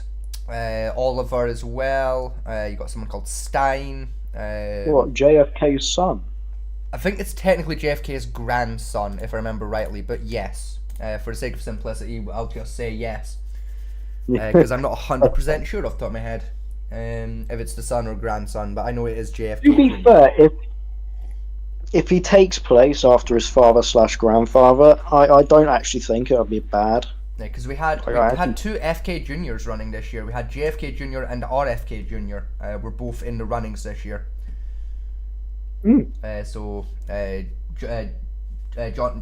Franklin Kennedy and I think it's Robert Franklin Kennedy Juniors that were running. Again, they're either the sons or grandsons, one of the two of the original John F. and R.F. Kennedy, respectively. Oh, Fitzgerald. What? Sorry. I thought JFK's middle name was Fitzgerald. It might be Fitzgerald. I remember it being Frank. I remember it being John Franklin Kennedy, but it could have been John Fitzgerald Kennedy. It might be me that's misremembered that. I'm not very good at remembering names, in fairness, Rinsford. So I could easily be Kennedy. wrong. Yeah, John Fitzgerald Kennedy. Right, have you googled it to confirm it was in fact Fitzgerald? I did indeed Google it. You did indeed, yeah. No, that's fair. I thought it could be me that had misspoke or misremembered on that. Because I remember, it's very, very fucked that I remember this, but I remember it from Umbrella Academy season 2. That's fair. To be fair, most of the history stuff I remember because it's in horrible histories. So, you know, whatever helps you to learn and memorize information, if it works for you, it works for you. You know, so long as it's accurate and correct information, fair enough. You know, we can't criticize too hard. I know it's Diego that says it, but I forgot the context on why he says it. Probably a similar argument to what we're having here of two characters, can't remember if it's Fitzgerald or Frank. Knowing the Umbrella Academy, that's probably the context. Maybe.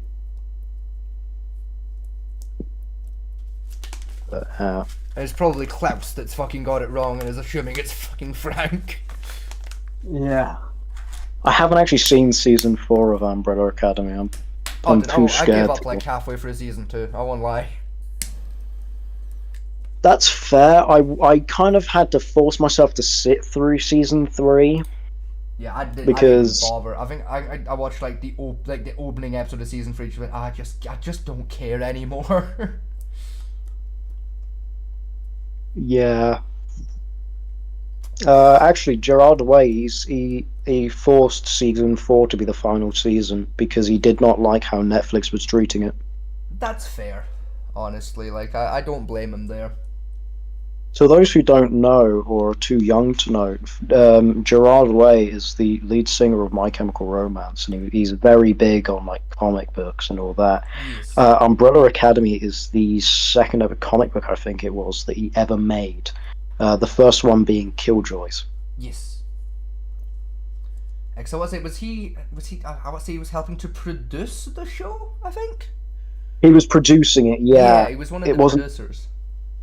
Yeah, I think he wrote some of the first season, and then he liked the writers for the second season, And then once it came to the third season, he gave Netflix the control because he thought they were trustable enough. Which, you know, to his fucking to his mistake, it was like, oh shit. Yeah. And so he was there just like, fine, we'll have one final season, and that's it. That's your lot. And now I think he's going to Amazon so that they can actually produce something. Which is fair enough, because you gotta admit, Amazon's done a pretty good job with The Boys thus far. So yeah. I was going to say, I think they're doing it animated because after Invincible came out, he went to them and he was like, okay, we need animated. So yeah. To be fair, speaking of The Boys, I'm not fully caught up with The Boys yet. Actually, I've only just gotten around to season 4. I binged season 5. Yeah, it's season 4. I binged season 4. I'm like I think I'm like episode 2 of season 4. I'm up to. That is actually fucking brilliant. Yeah, because I like the way how have you been clued in on what the story is for why I was away for fucking 3 months? Pardon? Were you clued into the on air explanation for why I've been away for like 3 months? Have you been clued in on that? No, actually. Right. Okay. So as far as the people at home are concerned, my hiatus was because I was in rehab. Okay. Obviously, while I was in rehab is when the latest season of The Boys dropped. Was while I was out in rehab. So I missed it as it was coming out live. So I'm just now starting to try and like in the background catch up with it, watching like an episode here and a bit of an episode there, trying to keep up. Oh right, was this 3 months while Thing was happening? Yeah, like while I was like unable to access my PC or PlayStation or anything because I was in rehab, as far as the people at home are concerned. Yeah, no, that's fair. That is the cover story that Fat Man T and Alfred Gus came up with while I was actually in the rehab. Was that I was in rehab? Well, I had to think for a minute. I was there just like, what was happening during them 3 months? Oh yes, remember the 3 months before I moved in with Fat Man T. Yeah, and we cohabitated the studio that we're currently in. Yes. Messy. Yes. Now, very briefly, I'm just going to pop into the kitchen of the studio very briefly. I'll be like 15 seconds. I'm just gonna check the studio's electricity to make sure we have enough electricity to see us through here. Howard shuts off immediately after he says that. Okay, realistically, we're not doing too hot. We don't have a lot of electricity left here in the studio, so if the show randomly cuts out, like the studio just ran out of electricity, we will do everything we can to get back on air as quickly as we can, if and when that should occur. So that's just a little warning to the folks at home. If we do go down, we will be back up as soon as possible. They've just changed the title of the live. It went from NBC News projects results for 25 states to 26 states. That was gone down to 29. Yes, that says 29. But yes. No, it was 26 a second ago. Yeah, they are probably actively changing that as more and more states finish counting in the voting. I believe as each poll closes, they are updating that title. So we've got 35 minutes until the next one comes in. The next one closes. My apologies. I misspoke there. Yeah, like I said, folks, if the show does go down, because we ran out of electricity, we will try and get back online as quickly as possible. It may be a few hours, but we'll be working as hard as we can to get things back online as soon as possible. Should we go down? If you're gonna wonder what that's gonna look like, you know the scene from The Simpsons where Homer bursts into Bart's room and goes, "I don't want to alarm you." Yeah, that's what Vegas is gonna do to Fat Man T. Pretty much, yeah. I would basically boot his bedroom door in and go, "Oi, Dick, we're fucked." That will be pretty much how that conversation goes. So. But I mean, in fairness, we have been going for 8.5 uninterrupted hours, so And we did go into this stream knowing we were probably pushing our luck electricity wise, but it should be a-okay. What I am going to do is I'm going to go turn off a couple of lights that we have on that we realistically don't need on to try and really force the electricity to last as long as possible. Yeah, if it's gonna go, it's gonna go pretty much any moment now. So like I said, folks at home, if we go down, we will be working as hard as possible. I'm basically holding my breath baitedly that the fucking electricity money that we're due to get in comes in like now. I'm holding my breath quite baitedly that the show gets saved by the money we're expecting to come into the electricity in the next few days to come in today, within the next like 5 minutes. Otherwise the show is basically briefly fucked for a little while. But that's fine. Like I said, if things go down, we will do everything we can to get things back up and running as quickly as possible. They're on 1 pence of electric right now, people. You are genuinely not wrong, Rinsvind. That's genuinely how tight we are fucking playing here. When I first got up to check, we were at 4p. We're already at 1p. It's gonna be tight. So before things do die, we will quickly have a look at the current results, get the results out here. Donald Trump currently in the electoral vote sat at 207 points, Kamala Harris at 91. Remember, once again, it is 270 required to take the election. So that could very well be the last warning we give out about the score for quite a little while here. Like I said, currently 207 to 91 in Donald Trump's favor. At this point in time. On the Senate side of things, Trump winning 48 to Kamala Harris's 36 for Senate seats. Do you want to know a really stupid thing I did the other day? If we have time, go for it.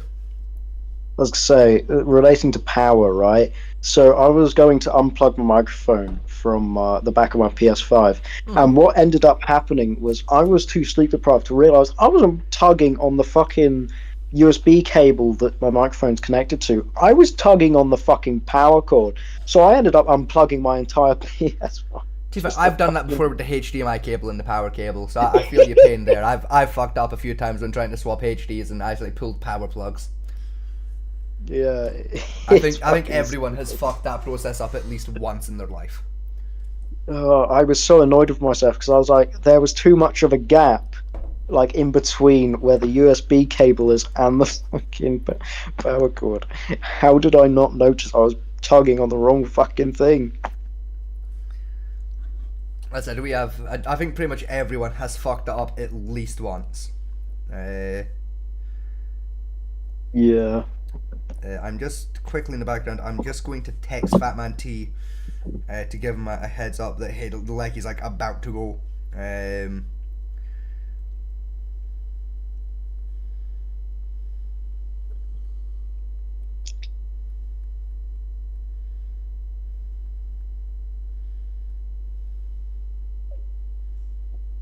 Alright, that message has been sent, so Fatman T has been made aware that the Leckie is we're pushing our luck for the electricity. But I said things should be fine. We if and when it goes down, we should be able to get things back up and running relatively quickly. I believe. I'm pretty sure we pre-planned for this scenario, though I cannot guarantee it. Because I've not been paying quite enough attention over the last few days. Which is part of how we're in this situation in the first place. For those of you at home speaking about like cover stories and shit, the reason why I have been AFK for like the past, let's be honest here, I've had a bit of a spot of bother. Have you now? Yeah. Go on then. What's your bother been? What? What's the bother been? What's your cover story? Well, I've been in and out of work and still can't fucking land shit. You know, it's not a cover story if it's the truth, dickhead. It kind of defeats the purpose of a cover story. The point of a cover story is to lie to hide the truth, you see. Hence why it's called a cover story, because it's a cover-up of information. You Dilbert. True, but I haven't told them what type of work. I mean, yeah, true, but still. I'm just in the background. If you heard that can crack, that's the inaugural sound of me making more Go-Go Cola in the background in my big sexy pint glass that I definitely didn't steal from a pub. Right, what Wetherspoons have you been mugging? It wasn't a Wetherspoons. It was a different pub, but I'm not going to tell you which pub, but it was a different pub. It wasn't a Wetherspoons. Mainly I've accidentally mugged. There's actually Wetherspoons nearby the studio, in fairness. I have actually accidentally mugged a Wetherspoons by accident. Oh, I've done it on purpose several times, but like, I like pint glasses. I will occasionally, like, especially if like a pub's got a very nice pint glass available, I will rob that shit. I've accidentally robbed a knife. Oof. Because we were eating there once, right? And I had the knife in my hand in case I needed to cut anything up. Spoiler alert, I didn't. And so I just kind of held onto the knife the entire time. Even when they took the fucking the plate away, they never actually noticed that I had the knife in my hand. So when we left, I was like, why am I holding onto something really tightly? What the fuck? And I looked down, I'm like, oh, this is a knife. What the fuck? Where did that come from? That's a fun way to get arrested. Yeah, it is. Luckily, no police officers were nearby. Just kind of bit the fucking high street holding a fucking butter knife. That's a good way to get lifted, you tit. True. Look out, he's got a very blunt object. So a quick second look at the current results. Donald Trump currently leading at 210. Kamala Harris trailing at the back at 91. For the electoral score currently, once again 270 to win. In the Senate, Trump leading at 48 seats, with Kamala Harris sitting at 36 of the Senate seats. So even Senate side, it is looking pretty handily like it's going to be a Donald Trump victory. But again, there's enough time for things to change. It seems to be too early to tell. Yes, in the House of Representatives, Donald Trump leading at 145 versus Kamala Harris's 97. Can't get it in. Might get on here. I threw it too fucking low. What, sorry? I was throwing a piece of rubbish in my bin, but I threw it too low. I see. This makes sense. Unplug that. Where's that? There's that. Oh.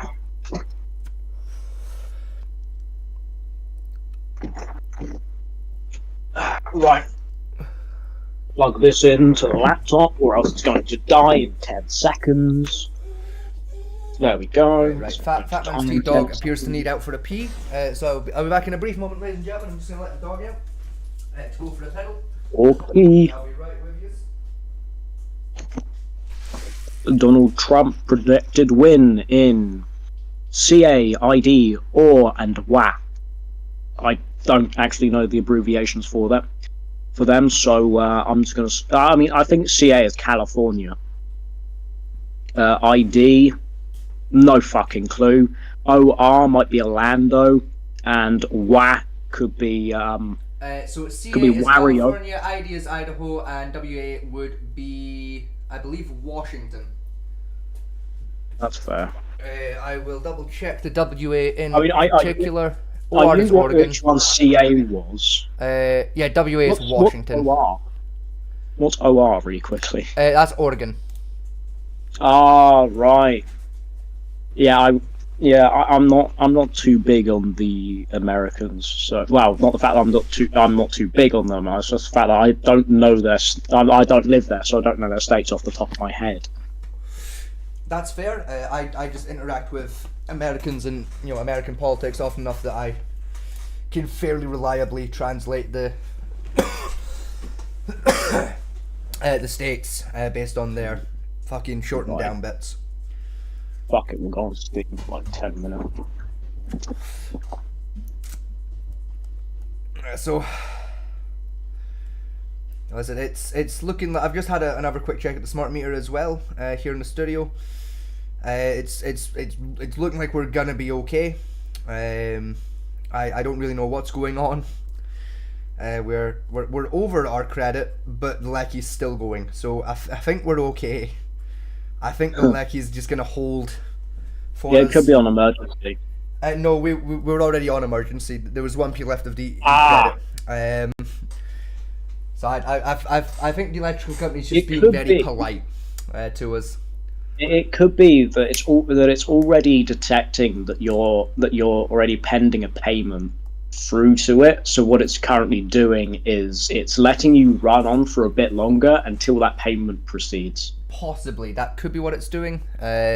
It's hard to tell. It's what it does with hours, because if it's taking a while to load, process the payment through to our electric company. The electric company will let it run for a minute until it either declines or goes through. Yeah. If it declines, no power. If it goes through, we keep power. Yeah. So like I said, folks, if we do go down, then obviously you know roughly what's happened is just the Leckie board finally caught up to us and shut us the fuck down. If we don't go down, then fantastic. It's the government. It's the government, Vegas. They're trying to get you. They're stopping you from spreading the truth. At this point, Rizvan, like most of the world governments probably are after me at this point. To be fair with you, but they're after you for being in close proximity to Fat Man T. In fact, yeah, like the second I moved into this, this studio, I was gonna say, the number of watch lists I were on tripled overnight. It was impressive. It staggered its way up. Yeah. So yeah, like I said, folks, if the show goes down, we will do everything we can to get back on online as quickly as we possibly can. But obviously, I can't make any guarantees around time or even success. But we will do everything we can to keep things running as long as we can here tonight, or this morning, I should say. Where the fuck's my favourites? Quick time update as well for everyone at home. We have been running for 8 hours 41 minutes. The show has been live for here. Essentially, that's what I'm trying to say is I've been talking for 8 hours and 41 minutes fucking straight, pretty much. Minus my little pee breaks here and there. So, you know, please feel sorry for my vocal cords and how they're going to feel tomorrow. Or later today, I should say, because the answer is they're going to feel like they've been shagged. It's going to feel like I've been gargling razor blades tomorrow. But that's a sacrifice I'm willing to make for the people's entertainment. Yeah, that's what I was gifted on my birthday. I thought I was gifted Factorio. I wasn't. I was gifted RimWorld. Fair. Very good game, actually. I like RimWorld's a very fun game. Very difficult, but very fun little game. I get quite a lot of enjoyment out of RimWorld when I go revisit it. It's funny because my friend, right, he bought me 2 games that were genuine gifts, and then he bought me one that was just a joking one, right? Mm-hmm. And he didn't actually know what the other one entailed. So he got me RimWorld, not Factorio, fuck's sake. He gifted me RimWorld. Mm-hmm. Right. He then gifted me Lethal Company. And then what was it called? It was called like Anime Hunter, I think it was called. Hang on. Oh yeah, no, I'm familiar. I'm familiar with Anime Hunter. Yeah, Anime Hunter, and he didn't realise that you shoot anime girls with dildos. Yeah, no, it's like Loki. It's actually a pretty fun little game, in fairness. That's fair. I haven't played it yet. I haven't played it either, but I've seen a few of my friends play it. Like a few of my friends have like Discord streamed it to me, and it does look really quite entertaining. Quite a few of my friends have pretty good reviews for that game. It's apparently pretty fun. From what I've been hearing. So. Excuse me, sorry, I've once again just deafened several fucking headphones users because I just coughed directly into the fucking microphone by mistake there. I do apologise. All the headphone users at home. Rip in peace. Yes, rest in pepperoni. That was, once again, that one was my bad. I do, once again, sincerely apologise to anyone whose tinnitus I just triggered hard way. A quick look at things going on here. Illinois, currently it's Kamala Harris in the lead. 73% of the vote is in, and Kamala Harris is leading for Illinois. That's their projected winner. Indiana, 81% of their vote has come in, and it's Donald Trump leading there. Out in Illinois. Sorry, that's in Indiana as well. 81% of Indiana's vote is in, with Donald Trump leading. Iowa, 6% of their vote is in, still Donald Trump holding that as well. Wait for the next one. Come on, give me the next one. Change the fucking state, yeah, bastards. There we go. Kansas, 73% of their vote in for Kansas, and Donald Trump still leading in Kansas as well. Once again, as we've been saying pretty much all night, it is so far a pretty strong lead for Donald Trump. Kentucky, 98% of the vote in for Kentucky. Donald Trump still very much in the lead out in Kentucky. Next poll closing will be in 17 minutes. That is a 17-minute warning for people who haven't voted, as the next set of polls will be closing in 17 minutes. We don't know what those polls are just yet. It's not being displayed, but there is a 17-minute warning for polls. Some polls will be closing in 17 minutes. Maine currently has 15% of their votes in, and it is Harris in the lead out in Maine at 52% of the vote. Trump trailing behind in Maine at 45.5% of their vote. Maryland, 74% lead, 74% of votes in, sorry. Kamala Harris currently in the lead in Maryland. Once again, we're not getting the exact stats for how much she's in the lead by, but she is the projected winner for Maryland, as she is currently in the lead. Out in Georgia, Trump winning 51.2% to Harris's 48% of the vote out in Georgia. Currently considered too close to call, as there's not a big difference in it, but 86% of their vote is in, so I would personally argue that it's pretty safe to assume that Trump is going to be taking in Georgia. Out in Michigan, 26% of the vote for Michigan is in, and it's Harris in the lead in Michigan at 52.7% at this current point in time. Also, 15-minute poll closing warning. 15 minutes. Minnesota, 6% of their vote counted in, and it is Donald Trump way ahead at 60.7% of their vote to Kamala Harris's mere 36.8%. Mississippi, 42% of their vote is in, and it is Donald Trump leading. We don't have the stats for that currently available, but it is Donald Trump currently leading out in Mississippi.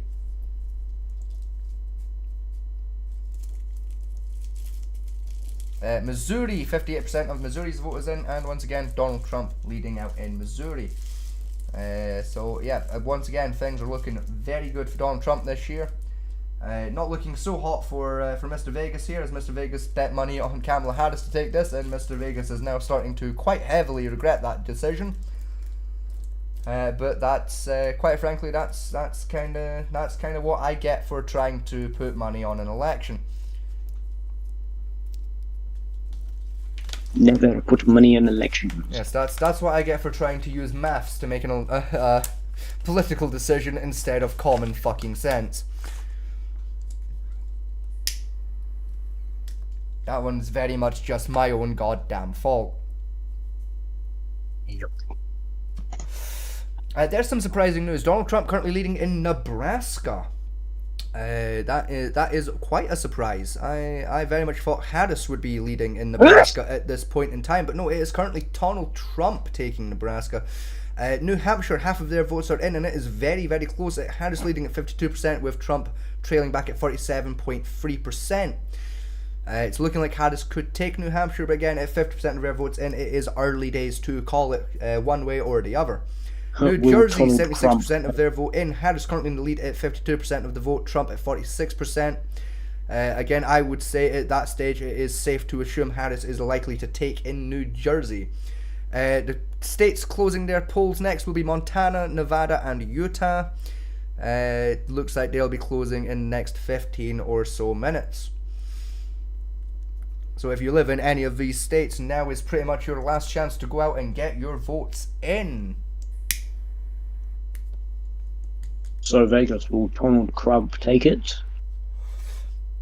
It is currently looking very good. It is looking very much like Donald Trump is going to be the next United States president for the second time. I feel like you didn't hear what I said. I heard Donald Trump and just by default translated it. You gotta remember, I speak fluent retardation, so I default translate it in my own head. Yeah, I said it purposefully, to be fair. That's fair. Listen, my brain automatically translates like autism into regular English, you see. First, I did say it as a joke. First, I did say it as a mistake, and I thought that's fucking hilarious. I'm gonna say it again. Fair. Now that whenever I refer to Donald Trump, I'm probably gonna say Donald Trump. Donald Trump. So.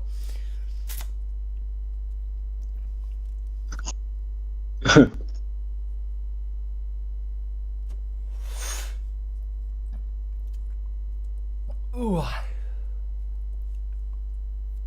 And NBC currently taking a brief break on things, which I don't blame them. I'm learning today for the second time in my life that talking for several hours straight is quite a difficult goddamn job. My throat has not felt this raspy since I did my 24-hour fucking charity stream age 16.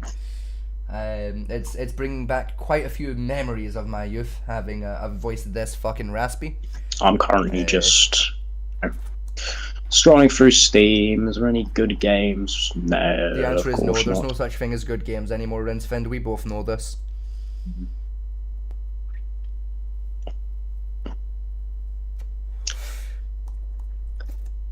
Speaking of which, by the way, Rinsfend, I've not spoken in a few days. I don't know if you saw or not, but Steven has picked up Black Ops 6.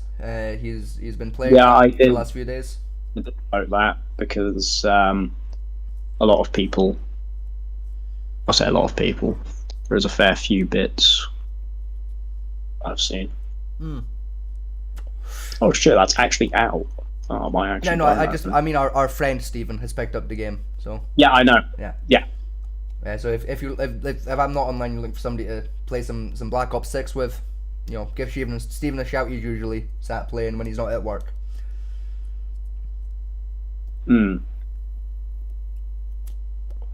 What? Wait, they made this one the final game? That's annoying.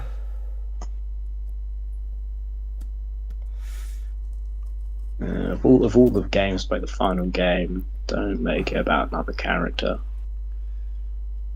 The current Senate score is 48 Republican, 37 Democrat, so 48 to Donald Trump, the 30 odd to Kamala Harris. For the Senate seats, current electoral vote score, Donald Trump in lead at 210 versus Kamala Harris's 91. It's 48-37 to the Senate vote, 48 for Donald Trump, 37 seats in the Senate to Kamala Harris. Thus far, obviously those seats don't belong to those, they belong to other members of the party, but you know what I mean. The House of Representatives currently being led by Republicans at 150 to the Democrats 101, so to translate, Donald Trump holding 150 of the House of Representatives seats, Kamala Harris holding 101 in the House of Representatives.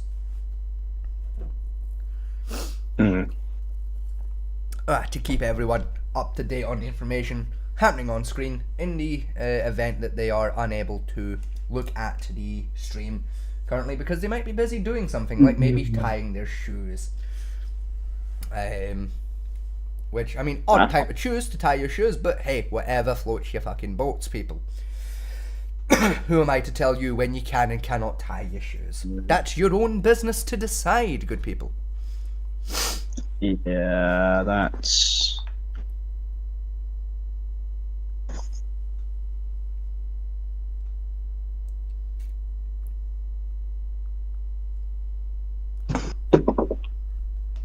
Alright, we have an election alert coming through here. Could be important. We'll find out in a brief second here if it is all that important or not. Not really. That was a fantastic waste of time there, NBC. Thank you very much.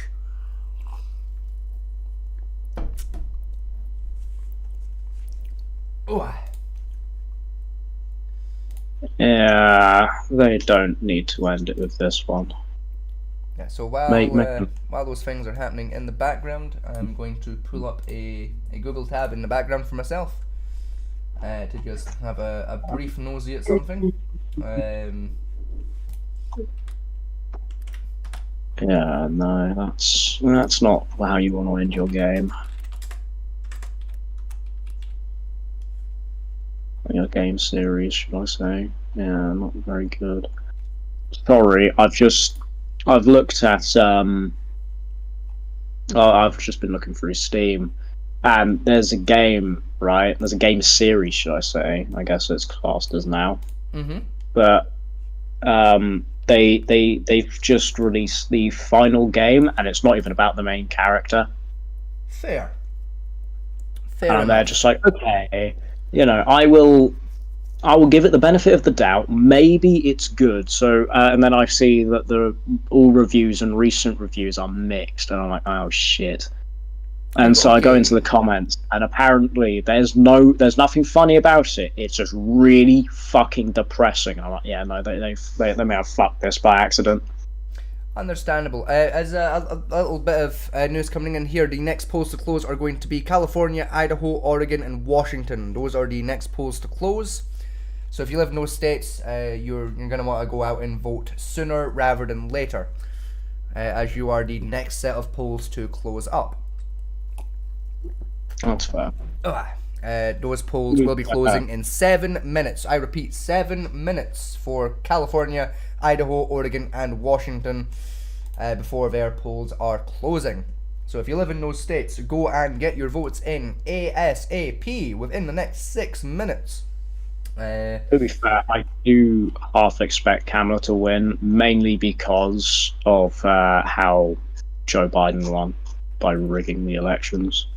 I don't know, like, with how things are looking right now, I think it is quite fucking unlikely that Kamala Harris is going to claw this back last minute.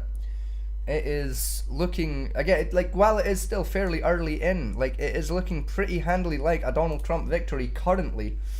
Basically across the board, a lot of the big important states worth big numbers have been declared for Trump. So it is not looking good for Kamala Harris this year, but again, anything can happen. There is a battleground alert in WI, which I'm gonna just check here what state Wisconsin. WI is. You're right, that's Wisconsin. Thank you very much, Rinsfund.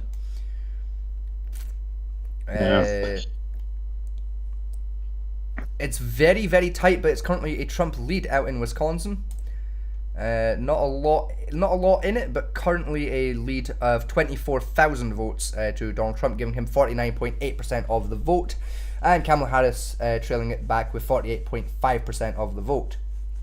For anyone that may have noticed that some of these statistics don't line up to 100%, that is because there are, of course, independents running this year, as they are every year, so any missing percentages have gone to various independent runners. So please do keep that in mind, ladies and gentlemen. As I do feel it is very important to remember that there will be about 0.odd% here and there that went to independent runners. It is very, very rare in any state that 100% of the votes go to only the two main runners of Republican and Democrat. A handful of people in every state occasionally vote for various different independent runners. Much like how here in Great Britain with British politics, every once in a while the monster raving loony party gets 10 votes here and there for a bit of a laugh.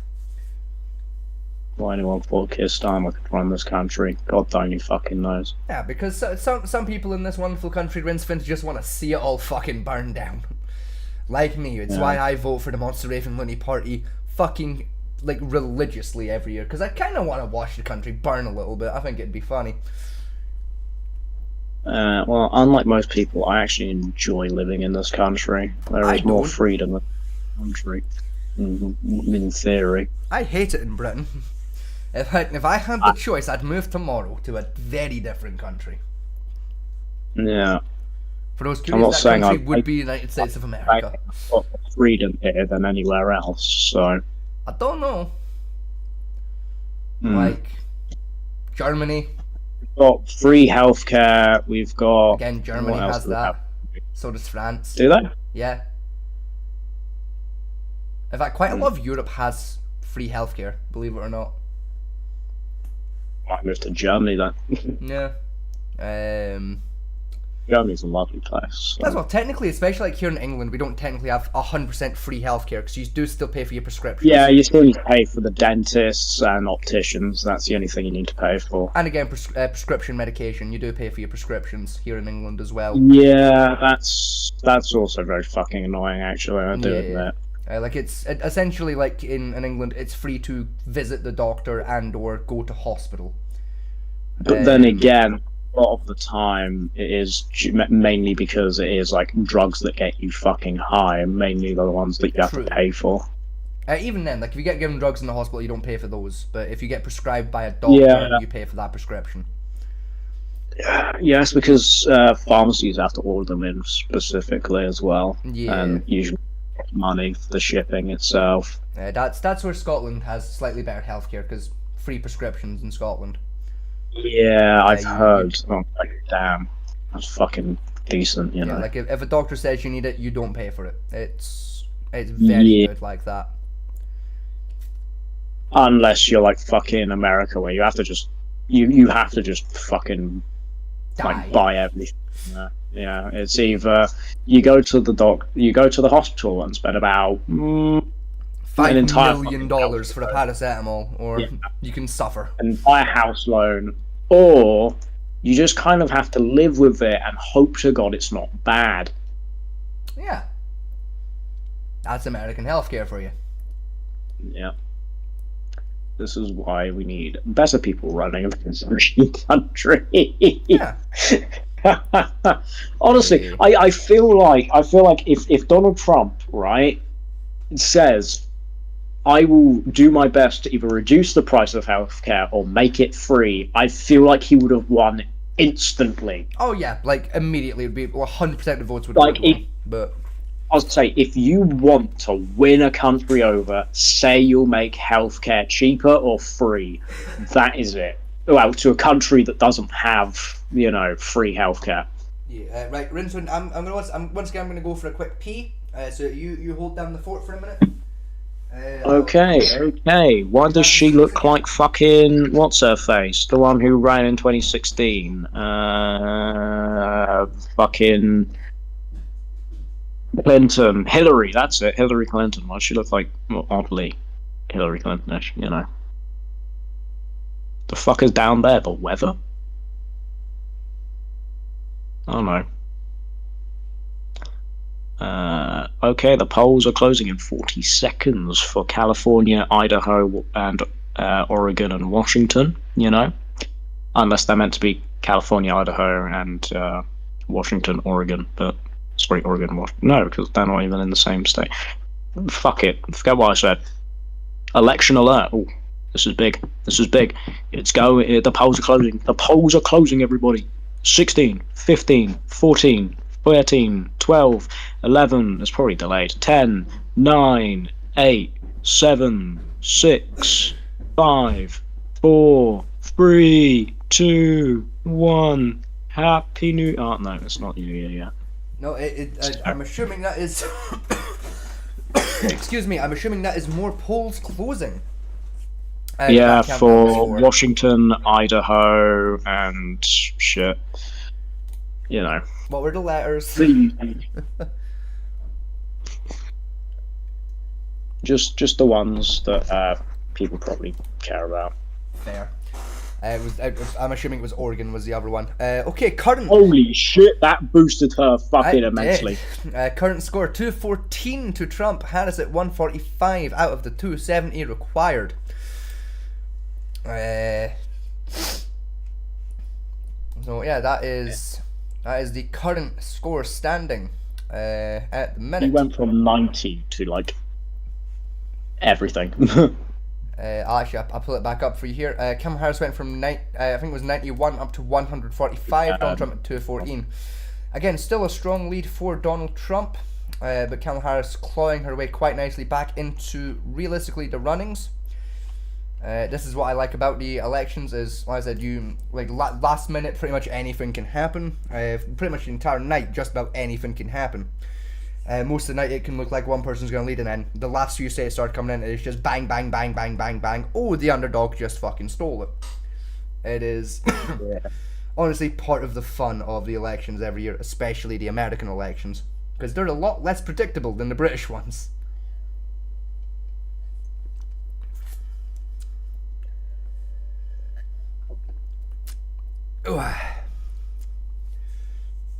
Now, do keep in mind that the current scores aren't fully official. A lot of them are based on projections, based on the current leads. Those scores can change around quite drastically as the night goes on. That 214 could turn into 7 by the end of the evening. Which is something very important to keep in mind. It is something that's quite misleading about how the US presents their politics, but it's still, you know, it's how they do their thing. It's how they like to do their thing. So, you know, who are we to tell them not to do it that way? So, yeah, like I said, that is the current score. It could change at any minute to be anything else. That is something to very much keep in mind. Very important to keep in mind, I should say. But the way things are looking, it is still very much Donald Trump in the lead, though there is not quite as much in it as there was previously.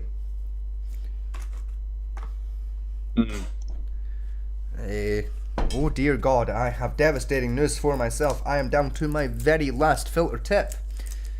I'm going to have to start using Cowboy Roach soon for my cigarettes here, which is quite unfortunate, but quite alright at the same time. It's for a time check / time call for everyone. It is currently 4:03 in the AM here in the United Kingdom.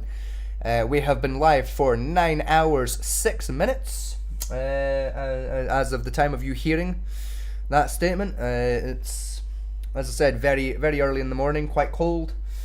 I'm assuming it's cold where you are as well, Rincewind, in your part of the country. I think it's currently cold. Yeah, I mean, it's 4 in the morning. It probably fucking is. I know I'm a little bit cold, but I also can't be fucked to get up and turn the heating on, so I'm just going to stay cold. Yeah. Yeah, because that is honestly infinitely easier. It is far easier to be cold than it is to get up and put on the fucking heating. Pretty much. Even though I'm going to get up in a minute to once again check the electricity, it's honestly it's a lot of effort to go turn on the heating, because that's outside of the studio. That means me going outside the studio room, like through a door, round a corner to flick a button to come back in. Whereas the smart meter is just in the adjacent room. There's no door. So it means I can still see the screen. So I will quickly go check that smart meter now.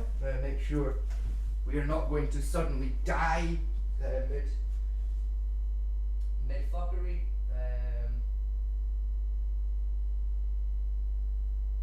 Yeah, things are still looking pretty good in the election. Well, I say pretty good. We're still running a bit of a deficit, but it's fine. Like I said, they haven't caught up to us yet. Like I said, that could change. Like I said, if it's going to change, it's probably going to either happen at 6 AM or 11 AM. So if we randomly cut out between the hours of 6 AM and 11 AM, folks at home, you know what's happened. The electrical company finally caught up to us and shut us the fuck down. But hopefully that doesn't happen before we get the official results declared for the US election, because that would be fucking annoying. If things shut down before we get the official results in.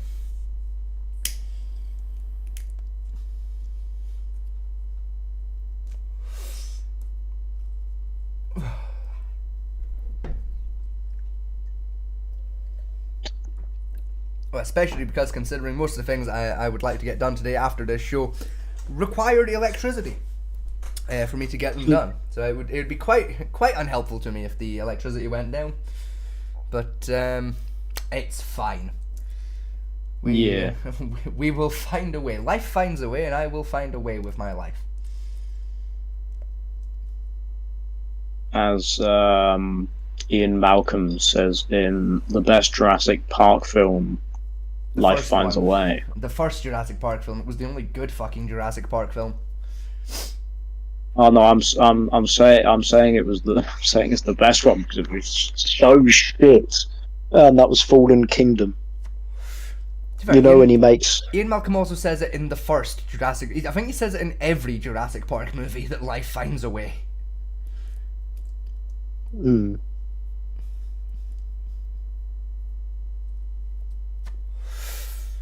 Well, every Kamala Harris was a strong lead out in Oregon. 59% of the vote going to Kamala Harris out in Oregon. 153 currently, Kamala is on.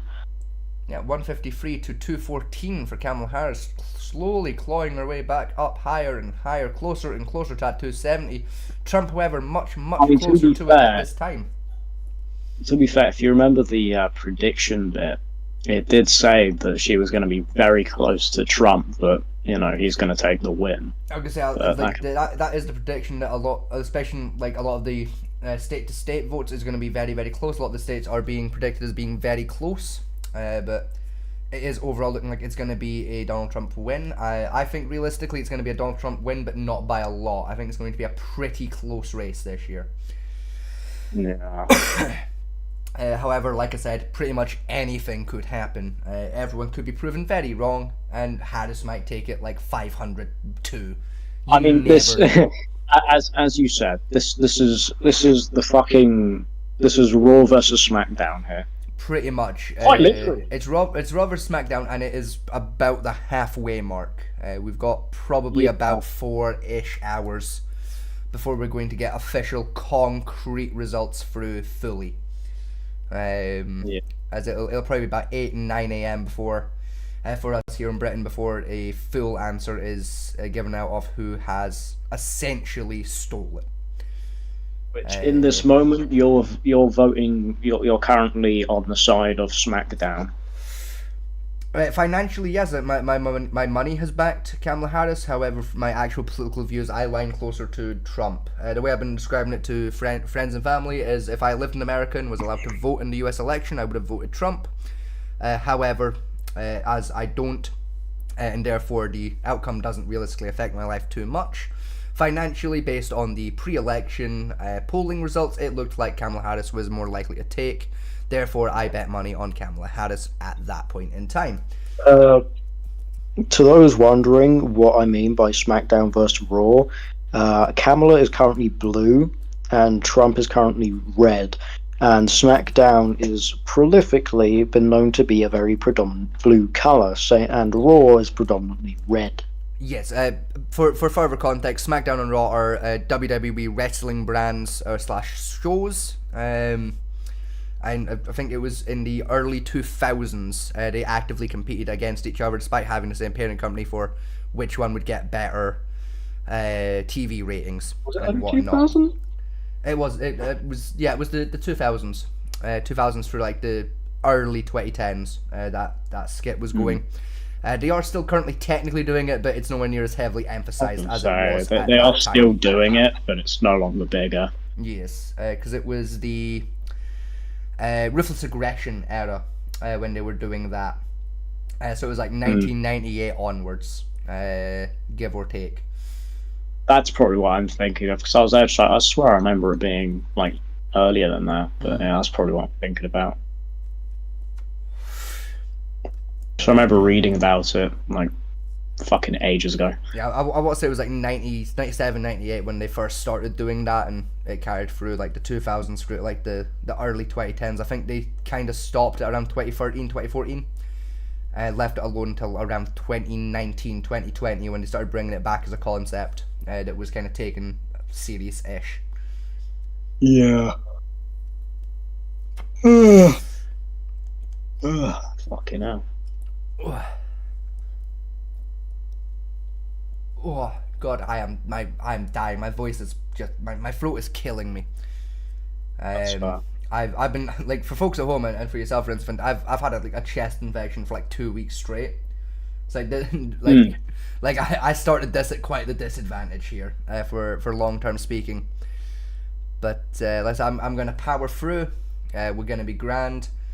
Nothing's gonna stop me except the electricity going down or my vocal cords fucking tearing in half and me completely losing my voice. Those are the only two things that are going to likely kill this episode. And even then, if my vocal cords rip in half, I will just wake Fat Man T the fuck up. I was supposed to go wake him up an hour ago. I'm gonna give him an extra like half hour or so. I'll go get him like closer to 5, and give him a shout then, because he did ask to be woken up from his nap after a couple hours. But I'm gonna let him, let him get a couple extra. Like let him get a little bit more of a nap than he initially requested. Yeah. Then when you go to wake him up, you're there just like, get up, get up, get up. Yeah, because the poor guy before he went for his nap had been up since 6 o'clock in the morning. So I'm gonna let him get a little bit of a lie in, compared to what he initially requested. Just because I feel a little bad for the guy. Fair enough. Oh. Right, I'm officially almost out of Diet Coke. I'm going to have to start transitioning to regular knockoff Pepsi soon, full fat knockoff Pepsi soon, because that's the only soft beverage I have left. I have about a quarter of a can of Diet Coke left, so very soon I will be going to grab a bottle of full fat knockoff Pepsi so I can continue making and drinking Go-Go Colas. You weren't here for the bit earlier in the show where I described the recipe for Go-Go Cola, Rincewind. If you'd like the recipe, I'll happily hand it over. If you'd like. You're gonna have to send it to me because you are currently cutting out hard on your microphone. Oh, how fun! I think that's because I'm not fully talking into it. I'm kind of having to angle myself. Am I coming through better now? Is this? Yeah. Yeah. Okay. Yeah. That is what it is. I'm not facing the mic as I'm talking to you. So the recipe for Go-Go Cola, if you're using like a regular drinks glass, it would be about a shot of an energy drink and then top it out with cola to help basically turn like one can that would maybe last you an hour into like 4 or 5 drinks that'll last you like maybe 3, 4, or 5 hours. Is the general concept. It's a little trick I picked up when I was working bar shifts where you had one tiny can of knockoff Red Bull to last you a 6-hour shift. Your little cans of Euro Shopper 52p fucking energy drinks. Yeah, when you had to turn one of those into a 6-hour energy boost, and they last like 30 minutes a can. You gotta try to stretch that for 6 hours. Yeah, that's when Go-Go Cola got invented.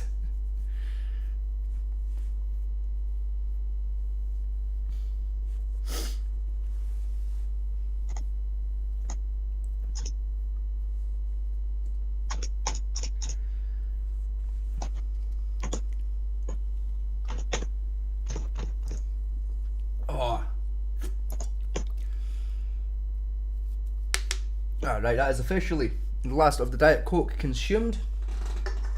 I will very soon go and get the knockoff full fat Pepsi to continue to help lubricate. I'm having a stroke. To help lubricate my my throat and make more Go-Go Colas to help with my energy, to keep us awake and trundling hard through the night here, through the morning, I should say. Go to the doctor, he's having a stroke. What, sorry? A stroke, the James Bond joke. Yeah, Flames Flomb is having a stroke, phone a bondulance, yes. Yeah. It's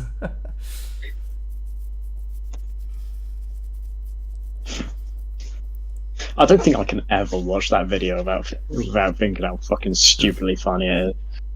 It is a very... my humor. It is a very funny bit, to be fair. Yeah, my humor is that fucked now that it's just shit like that gets me. In fairness, most people on the internet's humor is that fucked that shit sends them flying, so Yeah, if you've been a denizen of the internet for more than about a year and a half, your joke is that your sense of humor, is that screwed, just by default. Current Senate seats: 49 Republican, 39 Democrat, giving Donald Trump a 10-point lead in the Senate, which is pretty nice to see. Still waiting on 12 seats to be called. It's looking like the Senate might end up being an even split, to be fair, this year. House of Representatives 162 to 111, with Donald Trump leading in the House of Representatives. Kamala Harris taking California quite handily in the election at 59.9% of their votes so far, with only 11% of their votes counted. Colorado, 7% of their votes in. Kamala Harris in the lead in Colorado.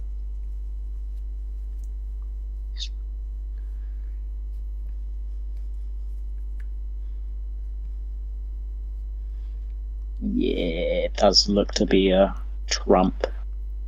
At very least, the Senate is looking very much like a Trump victory thus far. Yeah.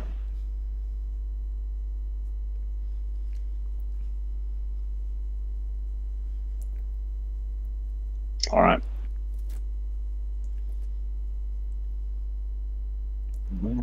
The District of Columbia as well. Kamala Harris leading there currently. The District of Columbia is what happened there.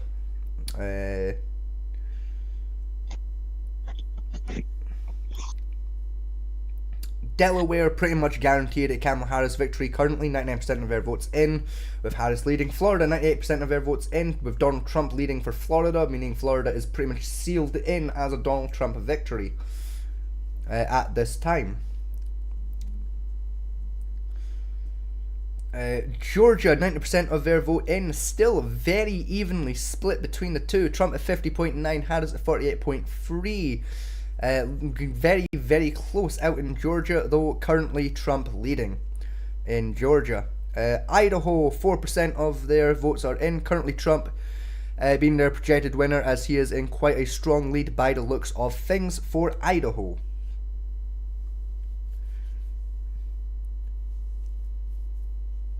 It's 66.1% of the vote in Idaho going to Donald Trump right now, 32% to Kamala Harris for the state of Idaho.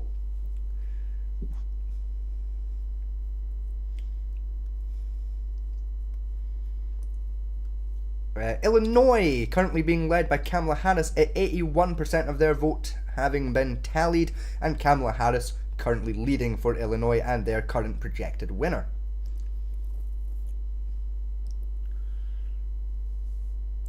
Indiana being led by Donald Trump, 86% of their vote in, looking like Donald Trump is going to take Indiana quite handily. A quick update on the Road to 270 score, or the electoral vote score. It is 214 to Donald Trump, and I will pull up the live map because that changed a little too fast. 153 to Kamala Harris in the electoral score. How the Senate not changing thus far yet, and the House of Representatives 163 Donald Trump, 112 to Kamala Harris for the House of Representatives.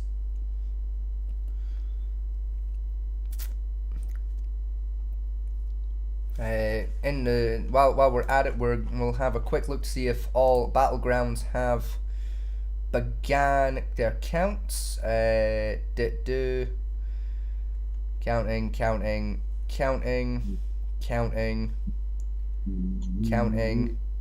and yep, all battleground states have officially begun their counts. All swing states have begun their counts. We're starting to get into not quite the final stretch of things, but the final stretch of the midway of things. We're getting into what you would call the, I guess, third quarter of things. We're coming into the end, the arse end of the halfway mark, closing in closer and closer on the 3/4 mark of the election run here. Things doing quite well still for Donald Trump, though, like I said, and have been saying pretty much all night, things could take a drastic change essentially at any moment. And so please do keep that in mind, that the Current scores aren't fully guaranteed to stay the way they are. They could go, either candidate could lose score as final counts are done.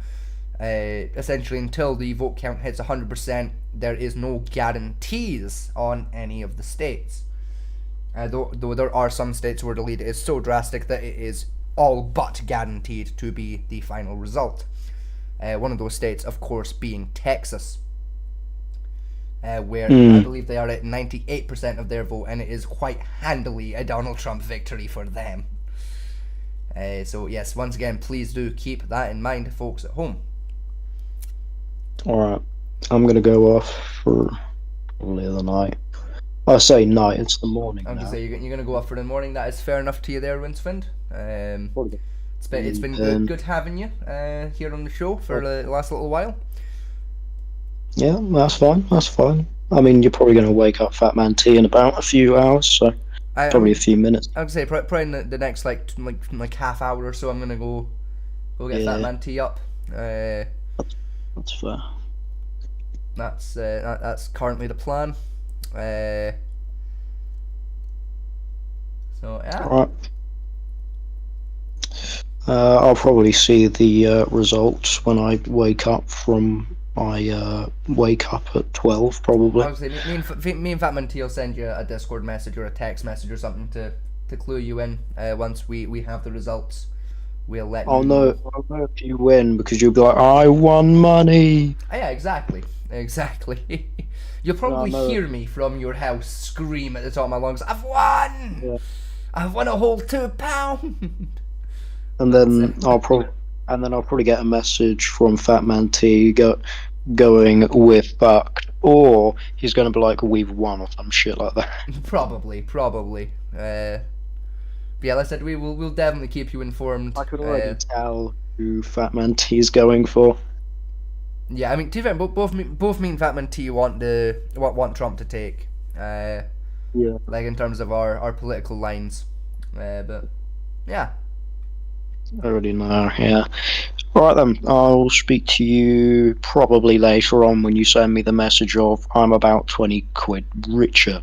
It's £2.60 is what I'll make if Camel had a stakes. £2.60 rich. Yeah, I didn't put a lot of money on it because I didn't have a lot of money to bet at the time. That's fair. I think I put £1 on it, so. That's fair. Alright then, I'll speak to you in a bit.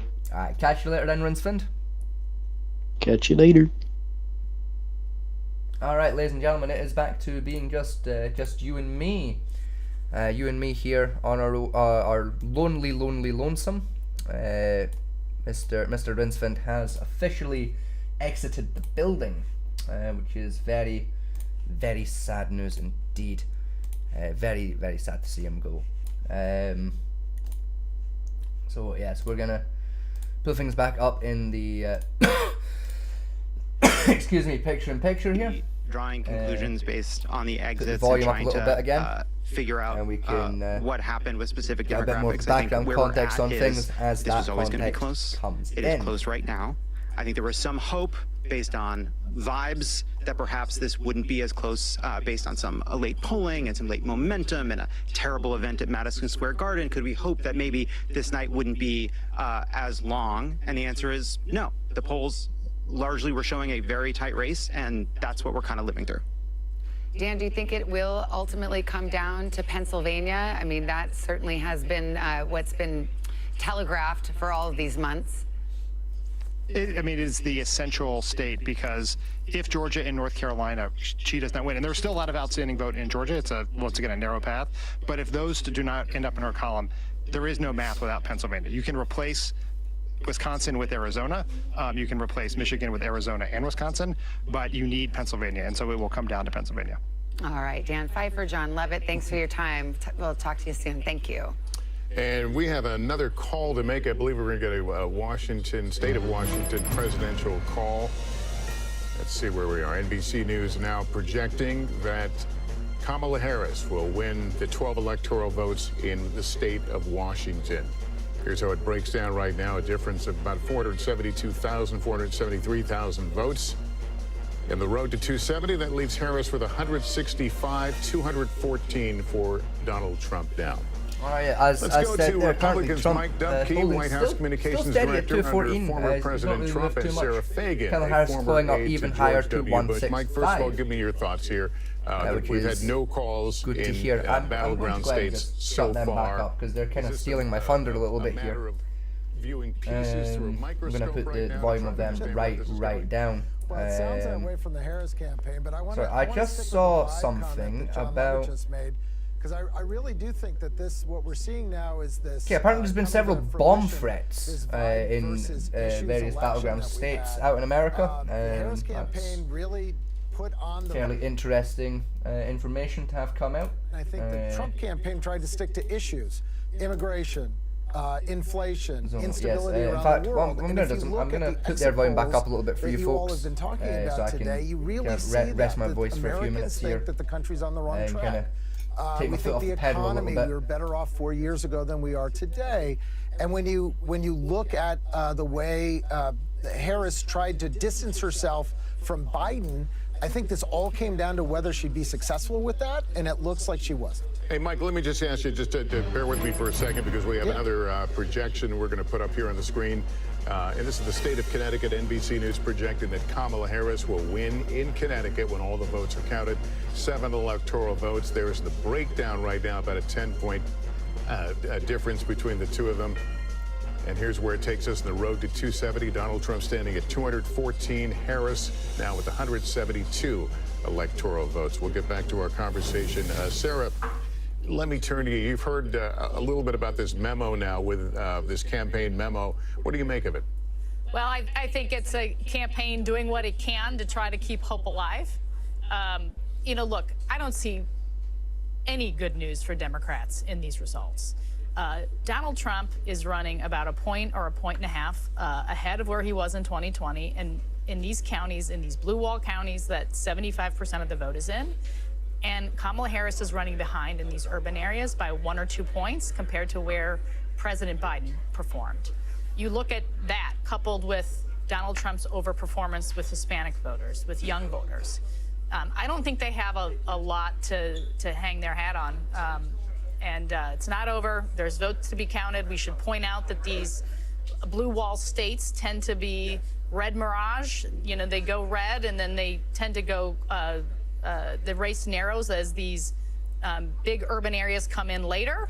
But when you just look at the underperformance of Kamala Harris and the overperformance of Trump, it's going to be pretty hard, I think, for her to catch him. Yeah, the Harris team is saying they believe they overperformed in Philadelphia. Does that give you pause?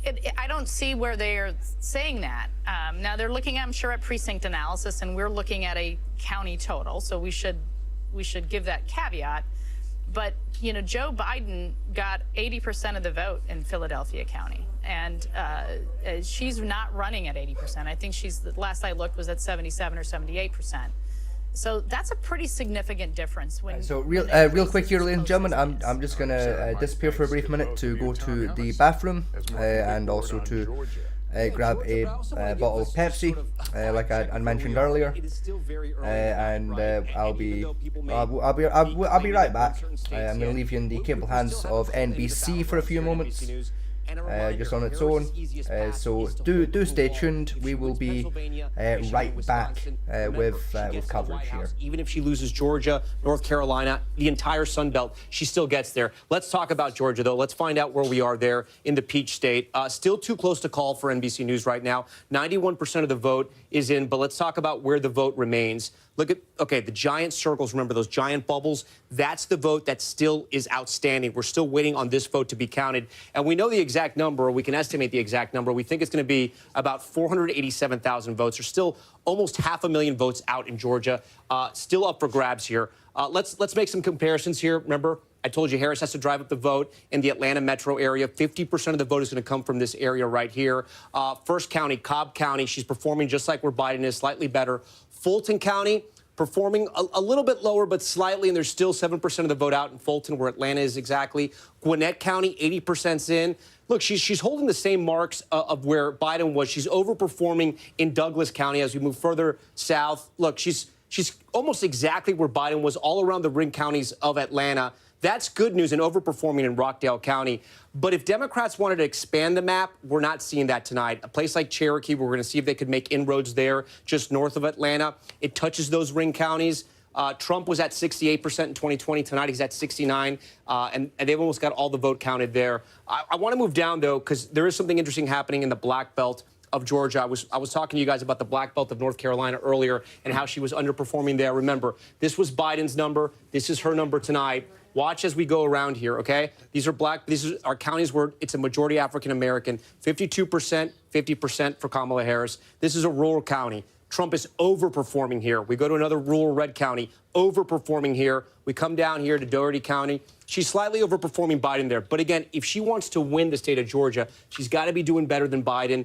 It seems like she could be doing that in Atlanta. The numbers are good for her right now in the metro region, but it's still really too close for us to call here in Georgia. Guys, I'm going to send it back to you. Okay, Tom, thank you so much. I want to go to Chuck because, Chuck, we were talking about Donald Trump getting new voters, people that didn't vote in 2020, and those voters breaking for him. And you're seeing some pretty astounding numbers. Well, you are. You know, it's interesting. Well, first of all, look, Georgia is going to shrink. You got about all of this vote is going to be Democratic vote. She's got to win the remaining probably 2-1.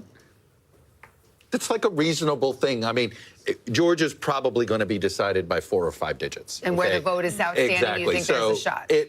I think we might be sticking around Georgia for a little while. Just it does. If you're them, you can't totally write it off. There's a path there. But our pollsters did some noted some comparisons to 2020. Just simply Trump margins.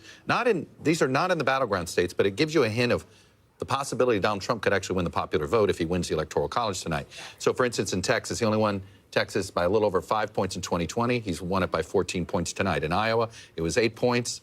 It's nearly 15 points tonight. In Florida, it was 3 points. It's nearly 13 points tonight for Trump. Not only gave you some blue states, Virginia, it was a 10-point Biden victory. It looks like it's going to be somewhere between 2 and 4 this time in Virginia. New Jersey, 15 points Biden. Right now, it's 5 for Harris. Illinois, another state, is little under 10. It was at 17 points for Biden. So Trump has improved his standing in a lot of blue states. We'd seen that in our own polling. But it is why this time we are unlikely to have a split between the popular vote and electoral. Whoever wins the Electoral College is probably going to win the popular vote. Those are pretty dramatic margins. I mean, we're not picking about a point or two here. You're talking all right, about ladies and gentlemen, I am back. Well, this is the Hispanic I've just shift in got the Southeast. It's clear. back Florida from and Texas, downstairs now. that's the massive Latino shift that we've seen tonight. Changing up the audio there we go. Much better. Excuse me. Yes, I'm back. We're back. Things are going quite well. It's a little chilly this evening. This morning, sorry. It's current time is 4:34 a.m. at the time of me saying this. We've been going for 9 hours 36 minutes. 9 hours 36 consecutive stream time. Consecutive stream time of 9 hours 37 minutes. Is the sentence I was trying to say, but failed to say correctly. Yes, we've been going for a good while here. Not to mention the couple of hours we did earlier before we had OBS crash, which was about as useful as it sounds. And again, right now,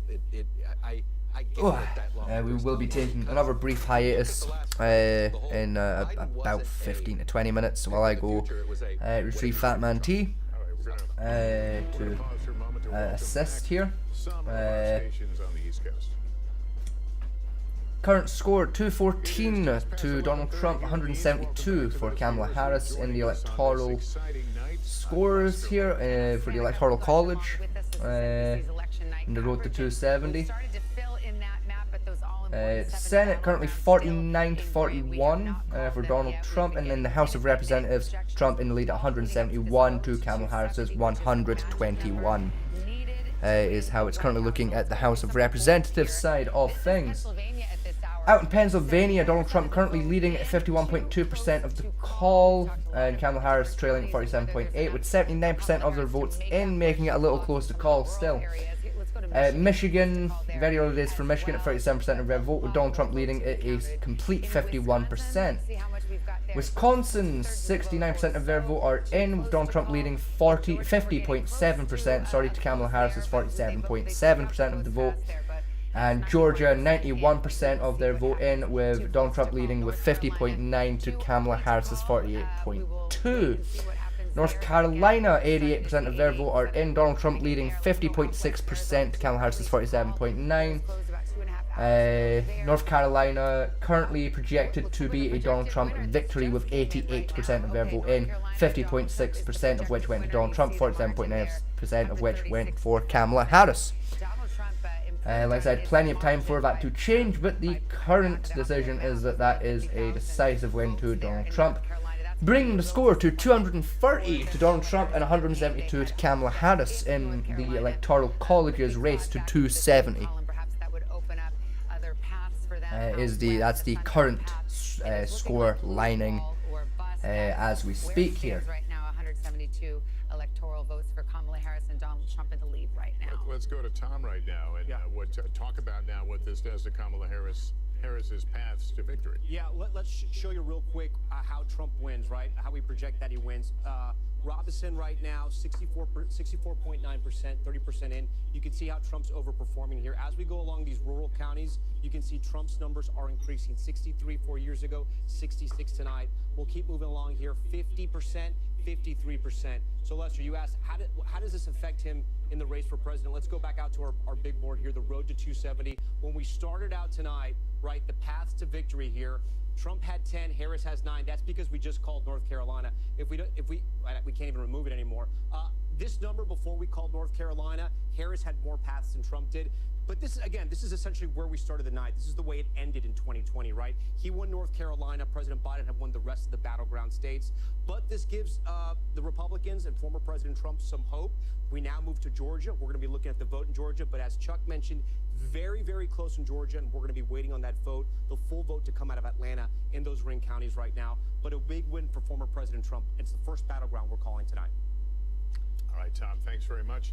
Remember, there was some late polling in the state that came just over the weekend that suggested that perhaps Kamala Harris was surging in North Carolina, that maybe she was making gains among some of these voters. That is clearly not turning out to be the case. Yes, that is, for those that didn't catch that, North Carolina, the first battleground state to be declared as a Donald Trump victory. Thus far, it is still pretty close, but that is essentially a done deal in North Carolina as it currently stands. Has said on the record that Trump has an insurmountable lead in Georgia with the number of votes outstanding. So he's the Secretary of State. I think he knows what he's speaking of, but we will continue to watch. We've got another race to call, another presidential call. This is in the state of Virginia. Virginia being projected / called as being another Kamala Harris victory. Thus far, Kamala Harris leading at 50.9%, with, I believe that was 84% of their vote in, bringing the score currently to 230 for Trump and 185 to Kamala Harris. Again, things could still go pretty much either way, but it is currently still Trump very much in the lead as things stand at this time. I haven't had a chance to talk to you. I mean, look, it's getting to be a narrower path for Kamala Harris, no question about it. It's the blue wall or bust at this point. North Dakota currently being led by Donald Trump as well. 86% of North Dakota's votes have now been counted. There's still some votes to come in, but again, it's pretty much a done deal. Oklahoma, 99% of their votes done. It's Donald Trump in the lead there, meaning Oklahoma's pretty much a done deal once again, as being a Donald Trump victory. It's going to be very difficult for that to change. Oregon currently being led by Kamala Harris. We're only 62% of their vote in currently, so again, plenty of time for that to change, but the current consensus is that Kamala Harris is going to be leading the way for Oregon. That's 54.8% to Donald Trump's 42.5% for Oregon's votes. Once again, like I said, there's only 62% of their vote are in, so there's still enough time for that to change quite severely. But like I said, the current predictions are for that. For Ohio, 89% of Ohio's votes have been counted. Is Donald Trump in the lead again? Still just enough time that Kamala Harris could pull back through, but it is still currently right now being treated as if Donald Trump has taken the state. Pennsylvania, 81% of their votes are in, 51.3% are Trump's, 47.7% to Harris. It's basically being considered too early to call, but I would say that is looking very, very likely to be a Donald Trump win. Rhode Island, 85% of Rhode Island's vote is in, and it's Kamala Harris leading the way forward for Rhode Island. Yes, there's an election alert coming through now. Let's have a look at it. Minnesota being considered too close to call, but with Kamala Harris in the lead for them at 52% of their vote in, 53.5% of those votes going to Kamala Harris for Minnesota, and 44.3% going to Donald Trump. Which quite interesting to see from Minnesota there. It makes sense. Minnesota's always felt to me like it's going to be a Kamala Harris victory, but it's interesting to see it actively happening in front of me, though again it is a little close to be calling. Tennessee currently being led by Donald Trump with 93% of their vote in. It's basically once again an open shut case in Tennessee as being a Donald Trump victory. Texas, 81% of their votes in. Trump has been holding Texas hard pretty much all night. So it's once again, that's pretty much an open shut case as being a Donald Trump still enough time for it to change, but it is being considered an open shut book by just about anyone. Utah still not getting any of their votes counted yet, apparently. I'm going to have a check to see what's going on with that. While I find Utah on the fucking map here, let's have a look. There's Utah. Yeah, none of their votes in, but being considered to be Donald Trump victory. Vermont almost finished with their votes, 95% of their votes having been counted, and it's currently Kamala Harris taking the lead in Vermont, as well as Virginia, who are at 84% of their votes. Once again, Kamala Harris leading the way for Virginia at this current point in time. Quite interesting to see that happening here. Washington, 63% of Washington's votes are in. It is again Kamala Harris in the lead for them. But again, it's early enough in Washington's vote cycle that could change. So yes, we will be keeping very, very close eyes on these results, specifically Washington's results as they come in. Kamala Harris taking 58.7% of Washington's votes, Donald Trump only taking 38.8% of the votes, meaning quite a lot of Washington's votes actually went to independent runners this year, which is interesting to see. West Virginia, once again, open shut case for Donald Trump this year. Donald Trump is pretty much shoed in for West Virginia with 95% of their vote in, and Trump holding the lead, as he has been doing once again basically all morning stroke night. Wisconsin, devastatingly tight vote here, 70% of the vote in, 50.7 going to Trump, 47.7 for Harris. Once again, fairly close race there, but again, I would say for Wisconsin it's looking a shoe-in. Wyoming, Donald Trump currently leading by quite a margin in Wyoming, though only 23% of their vote are in. Though it's apparently looking like it's going to be a Donald Trump victory in Wyoming as well. 10 different states. Would that be the biggest energizing factor tonight? What we are seeing is that right now it seems like the economy and immigration continue to be the most motivating factors. And I'm almost interested to see, though, because we did see, especially using Florida. There is, as I've been saying for a while, there's not a lot in it, but it is pretty strong still, a Donald Trump lead overall. And Donald Trump obviously barely defeated a constitutional amendment on yeah, Trump currently having 51% of the national votes. Harris only at 47.4% of the overall votes cast across the country. And that's not something that is captured necessarily, because polling doesn't function this way. That's bringing the current electoral score at 185 to Harris, 230 for Donald Trump. Once again, 270 is the score required for the Electoral College. In the Senate, It's 49 seats for Donald Trump, 41 for Kamala Harris in the Senate. And there are people who could be Gallego, Trump. And we should be seeing the results for the House of Representatives here in a second. Here we go. 173 seats in the House of Representatives for Donald Trump, 140 for Kamala Harris in the House of Representatives. It looks like the House of Representatives this year will be fairly tight. Alabama being led quite handily by Donald Trump, with 91% of their vote in. Donald Trump holding the lead. As they've been saying here on NBC, Pennsylvania is going to be the state to watch out for, as Pennsylvania is going to very heavily be one of the main decision makers for who takes the election this year. Pennsylvania, of course, being worth quite a lot of points and being a very strategically important position to win here in the US election. So we will be having to keep a very close eye on Pennsylvania and their score. NBC taking a brief 1-minute break here. As we can see in the bottom right corner there. So while they take a brief break, we will pull up the live map just to get a little idea of how things are going and why. If we look at Texas, Trump's got Texas in the bag. There's pretty much nothing can save Texas there. Georgia devastatingly close at this time. 92% of the votes in, and it is very close.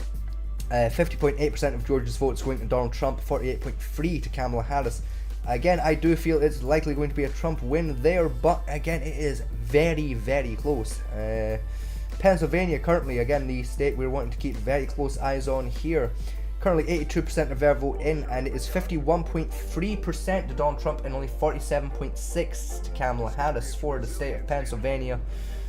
Technically, again, too close to call, plenty of time to go yet for Pennsylvania, but it is going to be very close. Neck and neck in one of the most influential and important states in the vote. Well, election night is about to be election morning as we creep up on midnight on the East Coast. Glad you're with us. We are moments away from getting more polls, more vote, and more closings as we get new numbers minute by minute. And we're watching not just the presidential race, but of course, we're watching the balance of power. The United States Senate, the United States House of Representatives, also up for grabs tonight. We've got Kristen Walker keeping an eye on that. We just in the last hour or so made a crucial Senate call in Ohio. I know you've got some results. Absolutely. So we called Ohio for the Republican. Let's head over to Pennsylvania. Just as we await the presidential results in the great state of Pennsylvania, so too we are waiting for the results of this very close Senate race. Too close to call. Senator Bob Casey looking for re-election against Dave McCormick.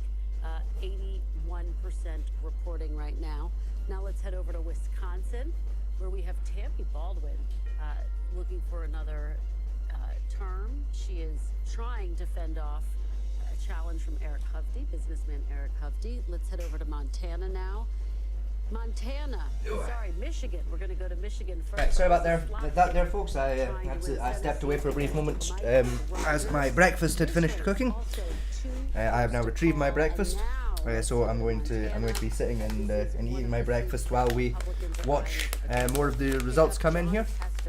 And we will be taking a brief hiatus in about 10 minutes while I go and retrieve Fat Man Tea. That will be in about 10 minutes. We will be taking that hiatus. Is a very good night for them, potentially putting them on the path to take back the Senate, Savannah. Well, if everything holds and they had a two-seat net gain, they would take control of the Senate. There's one race out there that's we will be because you have a Nebraska Senate race where you have down for just a brief 2 or 3 moments when it hits 5 a.m. here in the United Kingdom. People into categories. He's got an array of views. He calls himself independent. He appears to be, says he won't caucus with either side, and he's giving her a real run there in Nebraska. Giving her a real run. The polls have tightened in recent days, and I think you hit the nail on the head with what makes this so complicated and fascinating. He's saying he's not going to caucus with the Democrats. So what exactly does that mean with independent Senator Bernie Sanders, for example? He does caucus with the Democrats, just to give people a sense of what that looks like functionally speaking. So we continue to watch that race very closely. All right, well, let's take a moment right here. We want to let some of our other stations catch up as we put the map up. Let's look at the road to 270, and we will wait a few moments and let some other stations join us. Current score 185 for Kamala Harris, 230 for Donald Trump in the Electoral College. And very, very close for Donald Trump currently. Very close to a Donald Trump victory, I should say. My apologies. In North Carolina, Donald Trump will keep North Carolina in the win column, which significantly narrows the potential paths for Kamala Harris to take the presidency. We've also had a governor's race decided there. Sam, what you got? Yeah, that's very apropos, actually, Savannah. I'm going to talk about the governor's race in a second, but a few reflections here. First, the Democratic strongholds in North Carolina, Buncombe County and Asheville being one of them, Mecklenburg with Charlotte, of course, and Wake and Raleigh were almost identical in terms of the splits. 60-38 for Democrat versus Republican here, 66% I believe in Mecklenburg and Charlotte, 62-63% in Wake. That's almost identical to what it was 4 years ago, but it's the margins in the rural parts of the state that really drove this victory, at least by a couple of percentage points for Trump, which sounds pretty familiar. Tom was talking about that a second ago. That's thought one. Thought two is the Democratic race, the governor's race, excuse me. There was a lot of thoughts about split tickets and whether Mark Robinson would be potentially dragging down President Trump or even affecting the down ballot races. We have updates here, and it's not just Mark Robinson losing convincingly to Josh Stein, 55 to 39% with 85% or so of the votes in so far, but it's also the lieutenant governor's race. The Democrat up a couple percentage points there, Rachel Hunt. Jeff Jackson, the AG, he's up a couple percentage points over his Republican opponent. So you're seeing truly Republican or voters here in North Carolina going across the board for statewide Democrats and then also voting for Donald Trump.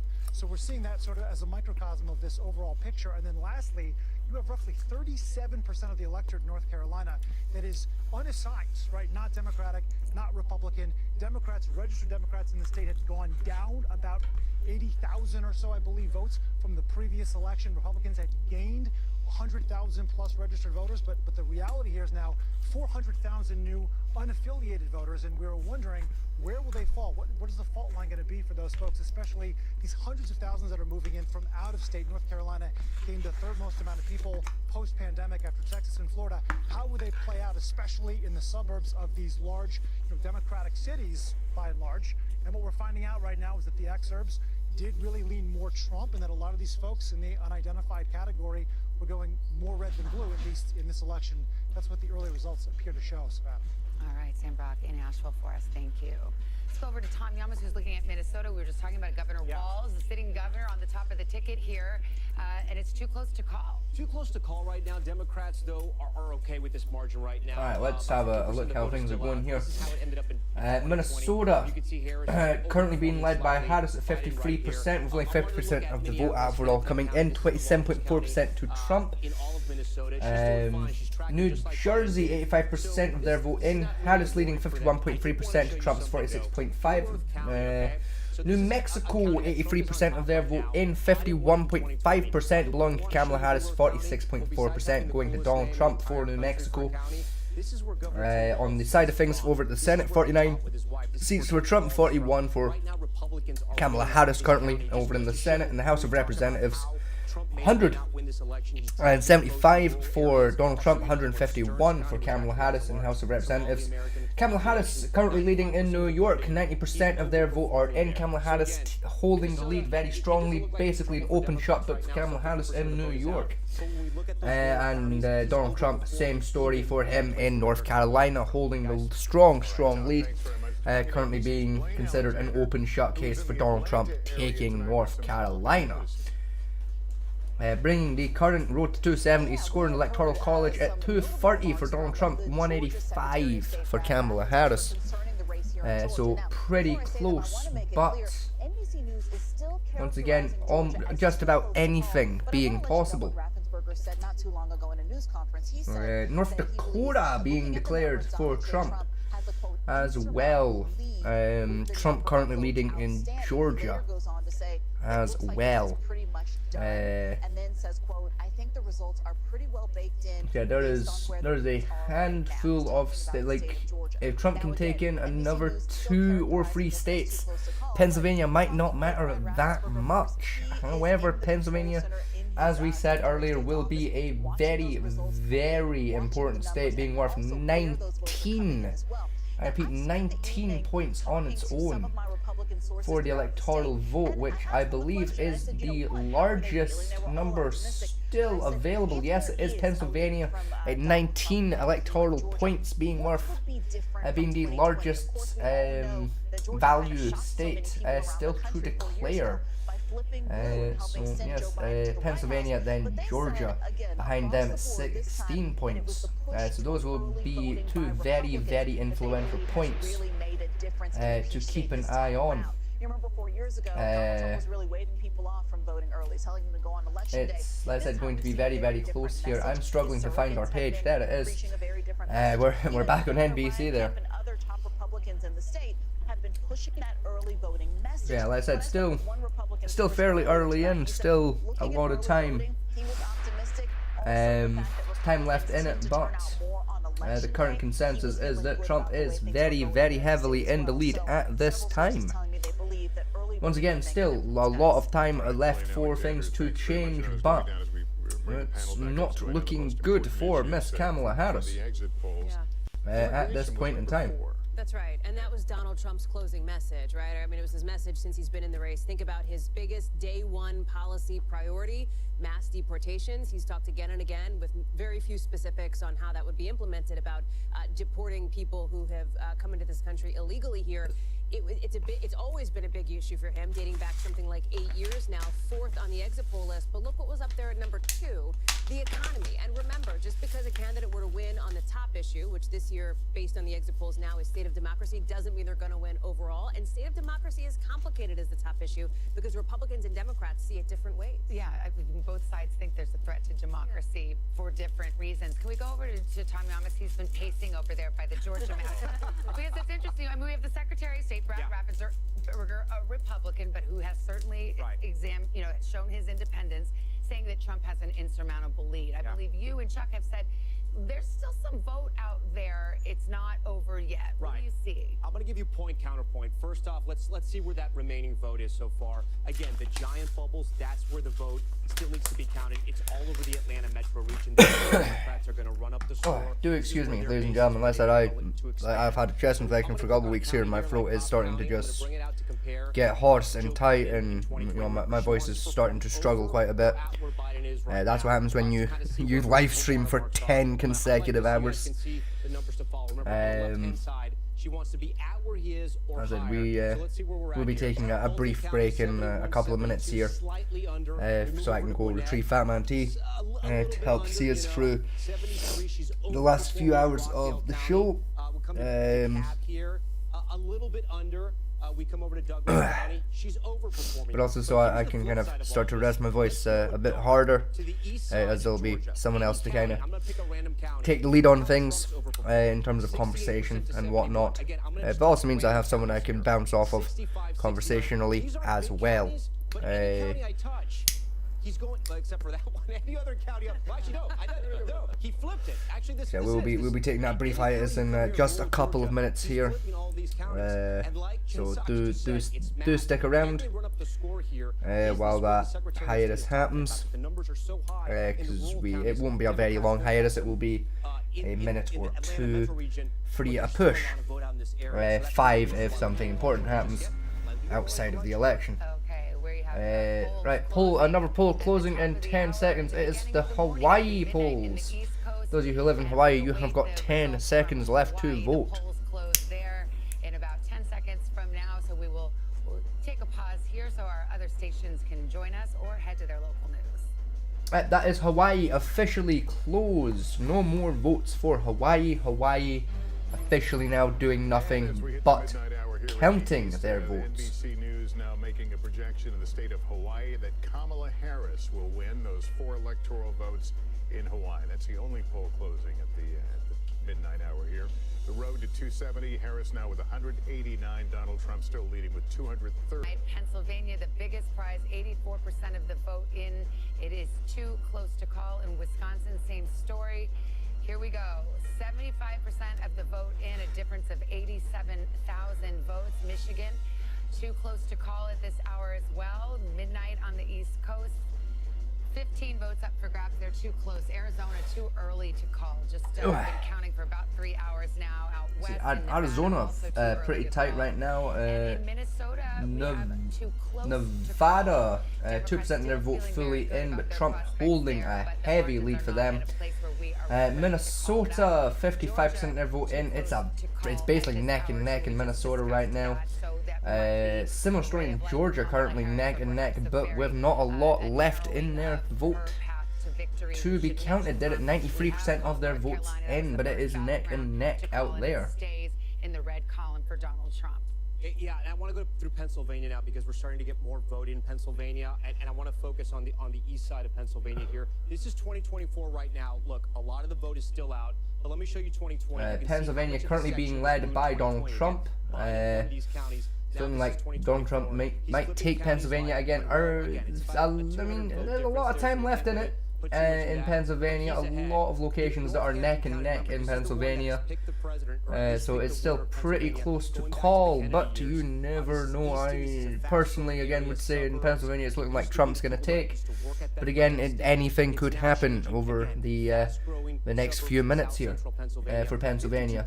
He's on top. Again, a reminder here, this is a county that Biden won in 2020, and this is new right now. This is Bucks County, 56% in. Still a lot of the vote is out. There's only about a 400 vote difference there. We're still waiting on 183,000 votes, so Republicans can't really draw too much out of this, but Democrats would rather these counties were all blue. Let's move a little further south. Around the collar counties of Philadelphia here. Montgomery County, this is where Governor Shapiro is from, 61%. Performing slightly under Joe Biden, but not too bad. Chester County, 58 to 54. That's a bigger gap there. Again, remember, Joe Biden wins Pennsylvania because he does better than Hillary Clinton in those suburbs around Philadelphia. And let's take a look at Philadelphia right now. Okay, 81 for Biden, 77 for Kamala Harris. There's still about 30% of the vote is out. But again, these aren't the trend lines that Democrats are going to want to see. Look, it could all change when that vote comes in. This is where we are right now. This is a snapshot in time. It could all change. Erie County is another swing county that we're watching. About 75% of the vote is in. She's overperforming Biden there. That's a good sign for her, especially in Western PA, where Democrats knew they were going to have some trouble because of the issue of fracking. And let's look at Allegheny County real quick. This is Pittsburgh. 94% of the vote is in, and she's about at the same mark where Biden is. That's where we stand right now, guys, in Pennsylvania. How about Wisconsin? Can you do Door County? Because as you well know, fun fact alert, Door County has. Do you like fun fact alert? It's picked the president for the last 6 elections. Yeah, so right now, if that's what you're betting on, Door County is blue. Democrats are on top there, but look, guys, this is a very small number. Door County is not a big county, but it's one that all the political watchers look at because it usually picks the winner almost always of the statewide race in Wisconsin. Right now, it's blue. That's a great sign for Democrats. I'm going to look at another one, like I mentioned, Sauk County. This is another one that usually picks the winner. Trump is on top here. Biden won it in 2020, so he's really overperforming, going from 48 to 52. But again, there's still about 30% of the vote that's out there, so we got to wait and see. The big ones we're watching in Wisconsin, as you know, Savannah, Dane County, University of Wisconsin here, the fastest growing area of the state. 75%. She's slightly underperforming there. Again, she has to turn. Right, ladies and gentlemen, we're going to take that brief hiatus now for a couple of minutes. We will be back very, very soon.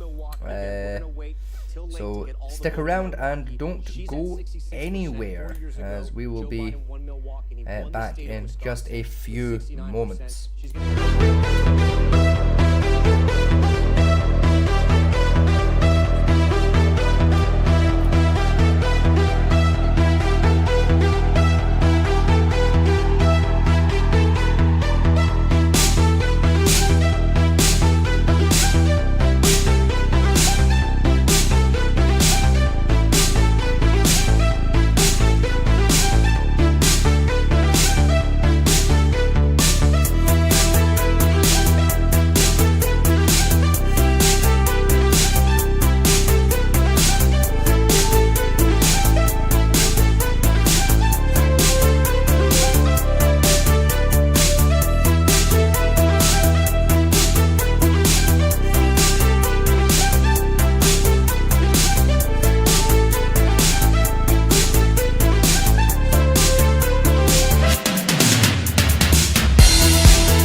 Alright, ladies and gentlemen, I am back. Mr. Fatman T will be joining us in a brief couple of moments here.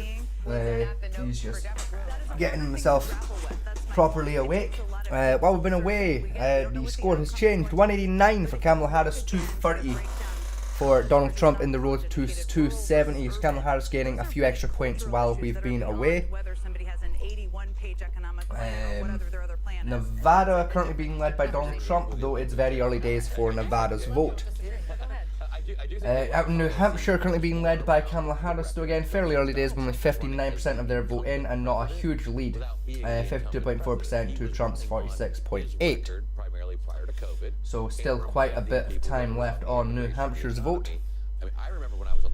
New Jersey, 85% of their vote in, 51.3% for Harris, 46.5% for Donald Trump. So again, coming into the latter half of the last few bits of New Jersey's count, though, again, time still to tell. New Mexico, similar story. Harris currently leading, though plenty of time for things to change, with 86% of their vote in. It's coming to the closing few minutes for Trump to have any chance out in New Mexico. New York, Kamala Harris clearly holding quite a strong lead out in New York at this time, with 91% of their vote in, and Kamala Harris being currently considered the winner for New York. Is the current standing of things. Harris also currently in the lead out in Hawaii. That is clearly the change that happened while we were away. They gave Kamala Harris a few extra points there. Senate, 49 seats for Trump, 41 for Kamala Harris out in the Senate. Sort of a barely contained sense that the party is really going to get started here at any moment at this Trump election headquarters. Every time a new result is announced on screen behind me, there are huge cheers from a crowd that has been filing in here, drinking. House of Representatives currently sat 180 seats for Donald Trump, 153 to Kamala Harris in the House of Representatives. Again, fairly close election so far, but still plenty of time for things to change here in the coming few moments stroke hours, as we start to approach closer and closer to the end of the 2024 US election.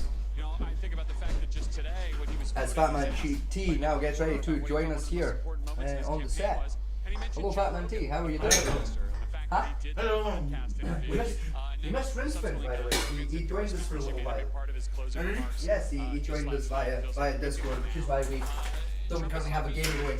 It's because I was worried we would be absolutely pushing our luck, having a video game, OBS, Google, and Discord all operating at the same time. So we're already kind of pushing our luck a little bit. So we stopped playing the game for a while we had Rinspin joining us. Thank you. Want to go over to Peter Alexander? Over at Kamala Harris headquarters. Currently, Trump in the lead, but not by a whole lot. Trump has been stuck at 230 for about an hour now. Kamala Harris slowly climbing up closer and closer to that 230 mark that Trump has been holding on to. What's interesting though,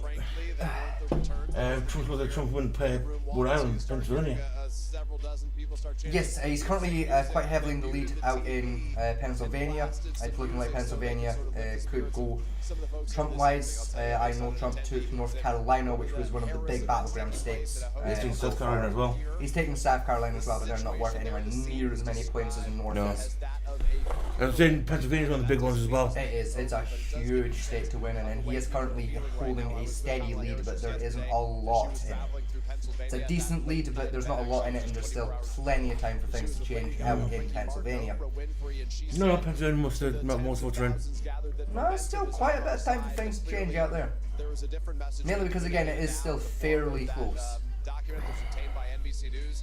The statement sent by the campaign chair, Jen O'Malley Dillon, saying basically that we always knew this race was going. Tennessee has been an open shot for a while for a Donald Trump lead. Same with Texas. Neither Texas or Tennessee having much in the way of change in leadership since you went up for your nap. Sticking pretty close to a Donald Trump lead. Jen, how important are things like that? Not for our yeah, that is the current standing on things. Hugely important. I think people forget. I've been on winning presidential campaigns, and losing ones feels better when you win. Just say state the obvious. But, you know, we can agree. But, you know, this is a team that has been, many of them through a massive transition. I'll just move my 100 breakfast days plate ago, out of your way. signed up to work for somebody slightly different. breakfast Joe like? Biden. I cooked a few You know, it's been, sausages. They've been working 20 hours a day. They've been eating bad pizza, drinking bad beer, all of the things, and it's just to keep them rolling. But Keep them quick, going. easy, and like delicious. this, we know earlier in the evening they were trying to keep them in line and all this, but now you're at a point where you have no control. You don't, but you need to keep the campaign Anytime the vote's spirits up in. because they are continuing to talk to voters and counsel people who Oh, may have Pennsylvania. questions, and they're still Again, a part still of this fairly team close. that's Again, been it is working a through Trump elections lead, but with it's outliers. They don't have relatively control, but close. the There isn't a end has not whole happened lot yet, in it. and so they need to keep currently. them all their spirits up. That's the goal. You say the end hasn't happened There yet. is I still, mean, do you because see of that how help small of a or lead it that is, there is still enough time for it to swing drastically I think suddenly. it becomes, as I said earlier, more and more challenging as more results come in, and you see that. I mean, for like looks like Democrats to those find another big like primary possibly 50,000 have, votes. And as you see, Exactly. her underperforming Biden in a number of these counties, that makes it more challenging. Now, there are still, if you talk to Democrats, which I have, I believe there are votes that are still Excuse coming in me, Philadelphia. that There was are a still big votes cough. coming in cities. That's often how these nights go. So I'm a believer you got to wait until you know. That's what happens internally Now, here what were as you well. what were you trying to explain about the But yes, Lecky? if you're on the I campaign really don't know right what now, I was you're waking you feeling up. pretty down because there are That you were places you want to struggling have to in your win word. column to give you Family more credit. space and breathing Family room. credit, right? How was that one? Explain it to me, the foreign man in a strange land. Basically, I'm going to throw out a data point. from the odds like 4 till 11. An initiative that has just passed in a state that enshrines a right to paid sick leave. It's very credit. It's very credit. They don't charge you. They'll charge you, but they don't get your electrical. Fair.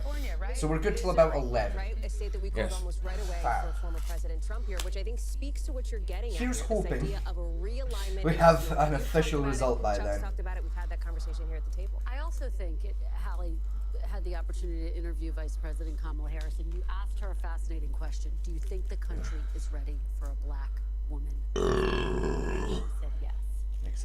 I did text you when we got down to just 4 pence left because I was worried we would suddenly and again, cut we out. don't know what the outcome is yet. We But I didn't. think when Hillary Clinton lost, a lot of people felt like, a lot of women, a lot of Democrats felt like there's never going to be a woman in my lifetime, right?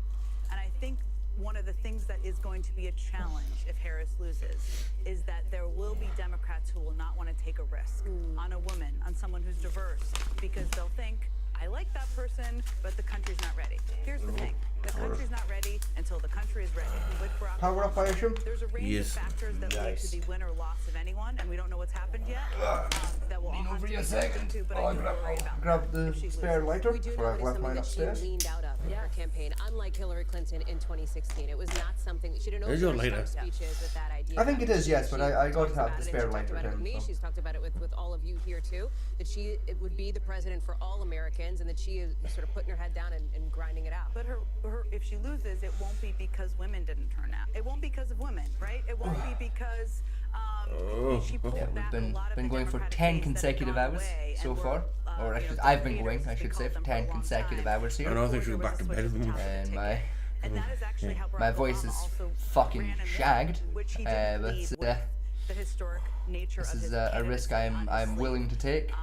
There will be a lot of people Yeah, who I don't noticed get that gap happened If she about loses, 2 hours ago and had no clue what caused it or how to fix it and chose to just live with that weird little gap on OBS. Feeling terrible about the economy, and even if inflation is down to 2%, It's just kind of there and I don't really know how to get it to not be there, so I chose to just live with it. So that may also be the rationale. Mainly because it's not really affecting anything on the viewer side, so it's not a big deal. Which is that, you know, there will be many, there always leads to conclusions. I'm gonna go back in off, both shouldn't I? parties 'Cause it's- when your candidate I thought it'd be loses, closer or at if this they point. lose. And again, we don't know yet. No, I say it's still pretty much neck and neck. There's no tower there because The it's. country isn't ready for a So we'll woman. go The back- country I'll isn't go back ready out for there, a the boys black getting woman. more. All of these things. Yeah. But there are a lot of factors that play Time you into back a out win at? or a loss. About I think half if 3, she but loses, In the afternoon. people will look at the broad scope of where the country is. Well, like I said, God knows what, because everything else could change. The education divide. I got us down to the yesterday because There are of just a Dash lot of factors things. at play. Just come. Presidential races. give you something that maybe. As if you want to head back to bed, feel free to. That is. I'll chat with you first and see the results are like when they're coming. Anyway, how did Discord? How did it work anyway? What, Discord? No, playing the game and. Yeah, no, it was working fine. No drop in the frame rate or anything like that? No, things were running nice and smooth. Yeah, in the last 10 hours, we've lost a total of 31 frames. So no, that's natural, that. Yeah, so I do believe those 31 frames were while we were doing the game, which we played for a good, I think, 2 hours. We did Helldivers 4. So realistically, not much not much went wrong, realistically, there. A resistance and opposition, and there are a lot of people in the Democratic bench you mentioned. Some of them were in the deep stakes. We all, lived we through back, this summer. Some of them were not. Who I would expect. Oh yeah, it was what I was trying to set up for Rinsfint. I was having trouble Well, and that's what makes the splitting up the YouTube audio and Discord audio, so I gave up and just muted the YouTube audio. And Rinsfint just sat and basically did what the commentators are doing, but less interesting. And what I've been doing for the last few hours of just as results come in on the screen, reading them out and saying this is how much of the percentage of this state's vote is in, this is the current standings, so on and so forth. Doing the same for the House of Representatives and the electoral vote and the Senate, as those results have come in as well. A lot of things. I mean, I think anybody who watched that debate objectively felt she outperformed him in that debate. Illinois, did she? Yeah, Illinois has been pretty much declared a basically open shut case. That's been it's also been winning that one. I would say Illinois has been pretty much open shut for about maybe half an hour, give or take. In many states in the country, that will throw into question. Does that matter? It should matter, but what it will throw that into question. To Trump's 230 in the race to 207. Yeah, I think Trump's taking this one. I said, Trump's been stuck at 230 for a good while. He's been stuck there for a good hour, maybe 2 hours. Yeah. He is closer to it, but realistically he needs to take at least Pennsylvania, and best case scenario he takes Pennsylvania and Georgia, and he's basically job done. If he takes Pennsylvania, right, he's pretty much won the race. Even then, he needs one other state. Pennsylvania and then one more. Yeah. The best secondary would be Georgia. Yes. As that's the next highest value, but he's better to take Georgia anyway. He's expected to, but as the Georgia count is still fairly early days.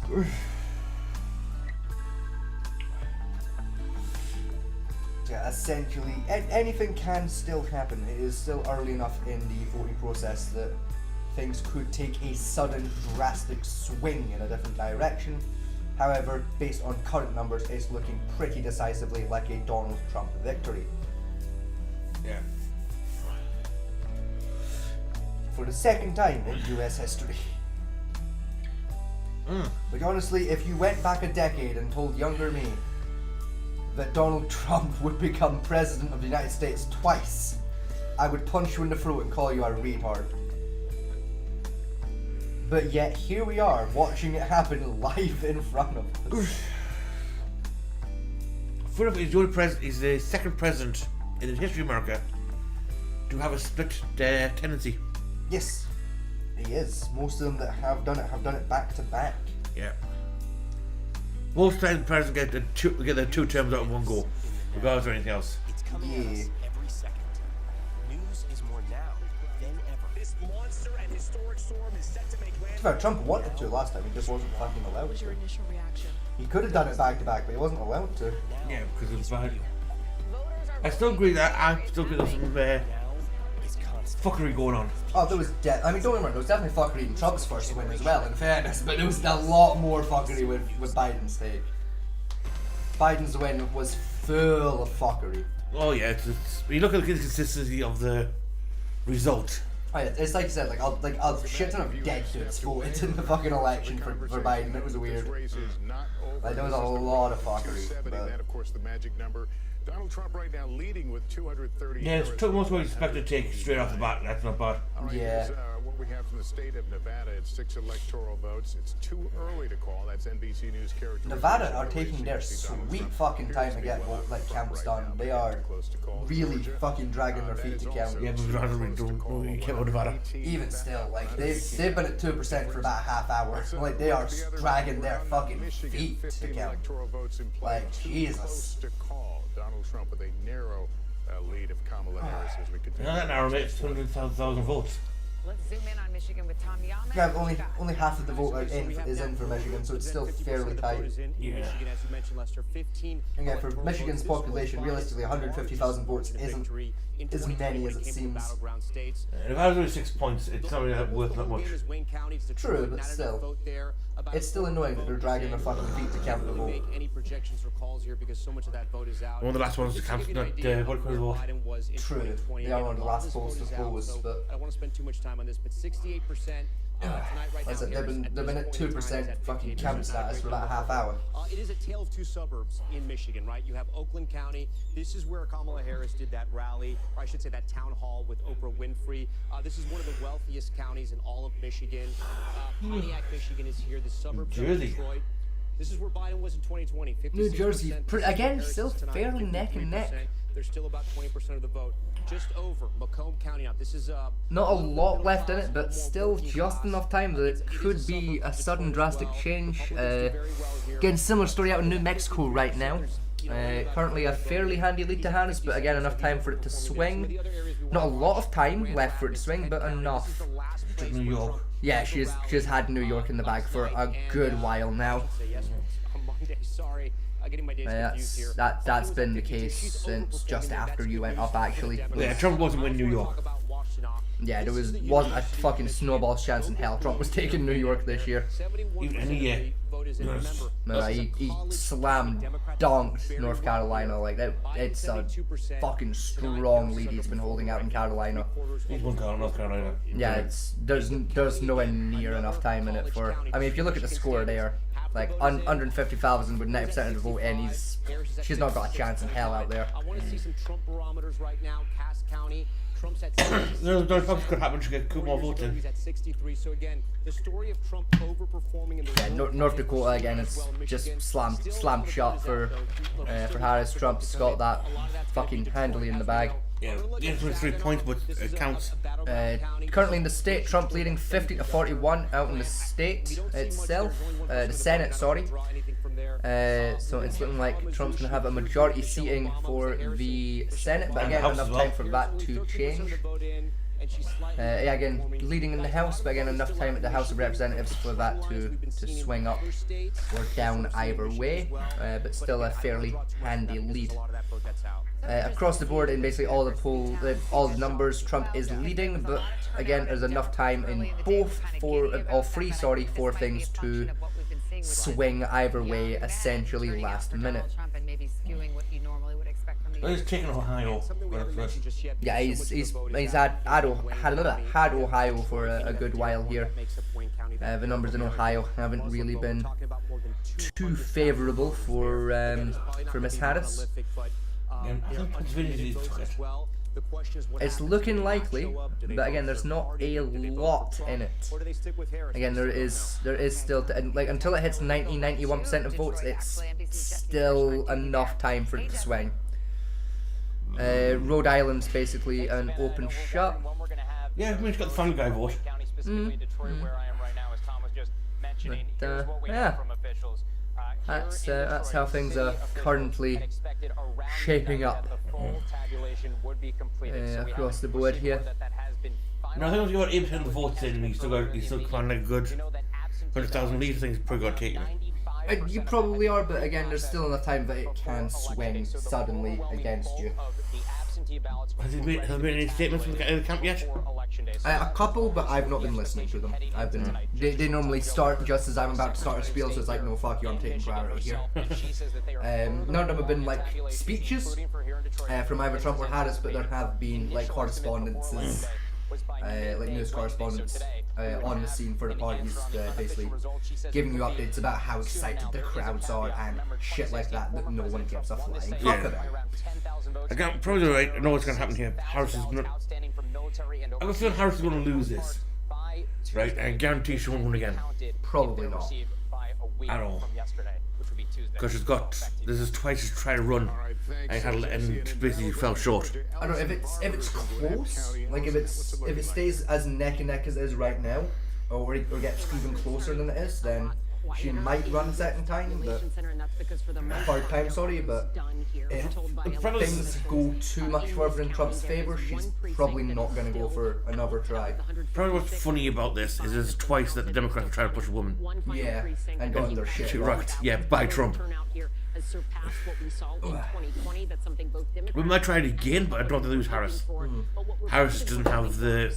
I think if they try it again, they will have learned their lesson of it can't just be a woman. We're not going to win on it's a woman alone. It needs to be a woman who's actually going to be good at the fucking job. Yeah. Like, essentially the lesson they should learn from this is having a vagina isn't a fucking political fucking qualification. I think what Colin wants to face. Clinton. Yeah. Hillary. Clinton, like, unironically, Clinton had the qualification to do the job. She just unfortunately was also a bumbling gaggle fuck at the same time.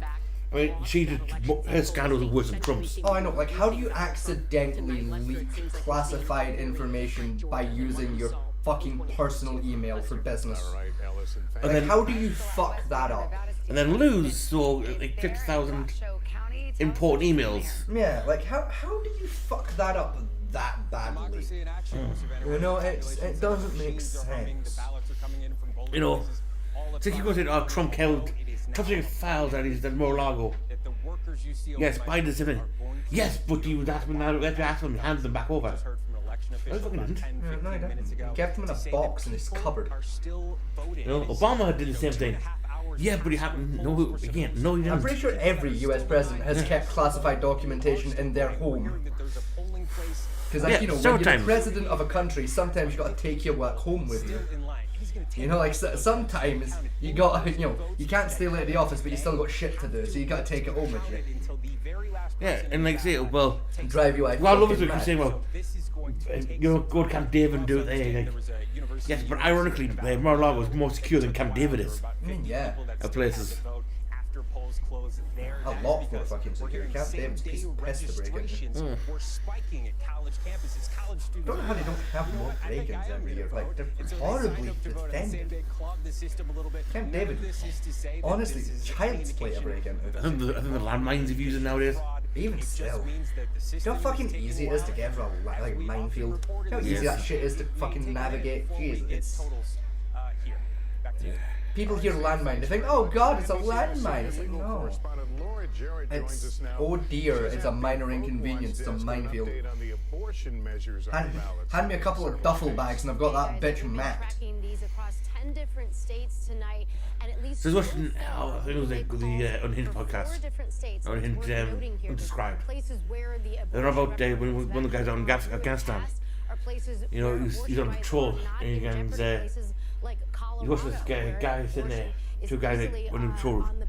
One guy was basically going around. There was some mining. The rocks, and then everything had an explosion. So they getting run over to what he was doing was walking around, mining for a bit. You get too tired. Went to the minefield next to where he was mining, dug up a landmine, walked over, placed against the rock he was working in, detonated, and again, fucking hammered it, they keep doing that. We couldn't be mad at this. Yeah, like if it works, fuck it. Like it's. You know, you keep trying to say that conversation of why are you mining in a minefield? It works. That's why. There's valuable shit in the minefield. That's why. And it's like another one says, "Who's there digging up guns? What are you doing, guys? Oh, don't worry, me don't attack. We just need this for a minute. Wait just a minute. Me gonna blow my fucking neighbor. What? Yeah, me put outside doorway. Boom, problem solved. Apparently I'm going to go for a goat, apparently. I'd let him take it too. I'd be like, yeah, fair enough. You don't like your neighbour? Understandable, mate. Fucking help yourself. We got billions of the things. Fucking borrow a landmine. Fuck it. ask you about One landmine, no one's gonna miss one. Fuck it. They're literally disposable artillery. Fucking You know, take it. the patrol route coming over the hood to take a machine gun fire. Yeah. Two villages like blasted each other like fucking M42s for a good hour each. And like, what are you? Oh, they still good. Oh, how good to begin with? No, they still good. Don't worry, problem now solved. We now come to peace treaty. After 50,000 rounds apiece. I attribute that to several Fuck things. it. I think that you were talking about divides. Who are we to tell them not to fire machine guns at each other? That's again, it's They like it. apparently the tribe of Afghanistan and all that is basically like Hell's Kitchen. Pretty much, yeah. You know, black on black crimes. Like they don't give a shit about each other's lives. And, Yeah, it's just, you know, it's business. You fuck with me, I fuck with you. Like, I can respect that. In addition to that, from what I could gather, the economic message really resonated. You have to remember, this is a working class community by and large, and all of those messages. I swear to God, every glass of Google Cola just starts tasting worse and fucking worse. I think that played Like the mango one especially is just getting harder and harder to fucking stomach. It's those are states where the Latino community like we now know mango Go-Go Cola is not the fucking vibe. It does not work. wow, we took Florida. We've got to make a Like, call here, Secretary. it works at doing its job, but flavor-wise it doesn't work. You know, Trump's had Florida in the bag for like since they started taking votes from Florida. Trump ran the fuck away with Trump Florida. took Georgia. He's got Georgia. Let's go, baby. That is a strong fucking job right there. Yeah, Georgia's one of the ones you need as the swing states. It's one of the big ones, bringing up to 246. How's it looking in penny? He's at 246. If you wouldn't mind bringing up the live map for me here, because Pennsylvania was one of the other very, very important states here. North Carolina. It is up there. If you just hover over the thing, it pulls up for us. Currently leading, only 88% in, but currently holding at just over half of the votes for Pennsylvania. Yeah. So again, currently looking like Trump is going to take in Pennsylvania, which again is a very important state this year. However, once again, still just enough time left in it that it could suddenly swing. And welcome back. That news is sinking in that Georgia will go into the Donald Trump column here tonight. I am curious, how much is Alaska worth in the electoral election? Free. That's fair. I believe there are only about 3 people that live in Alaska, so that is understandable. As we all know, the majority of Alaska's population is polar bears and moose. Which gets half of it in, Trump's going to have the lead of about 200,000. Yeah, giving him 51.8% of their current votes versus Kamala Harris's 46.2. Again, early enough days in that state for things to change. How are things going in Hawaii? I know currently Kamala is leading Hawaii, but by how much? Oh no, they've not actually fully started the count yet, or at least haven't begun declaring their counts.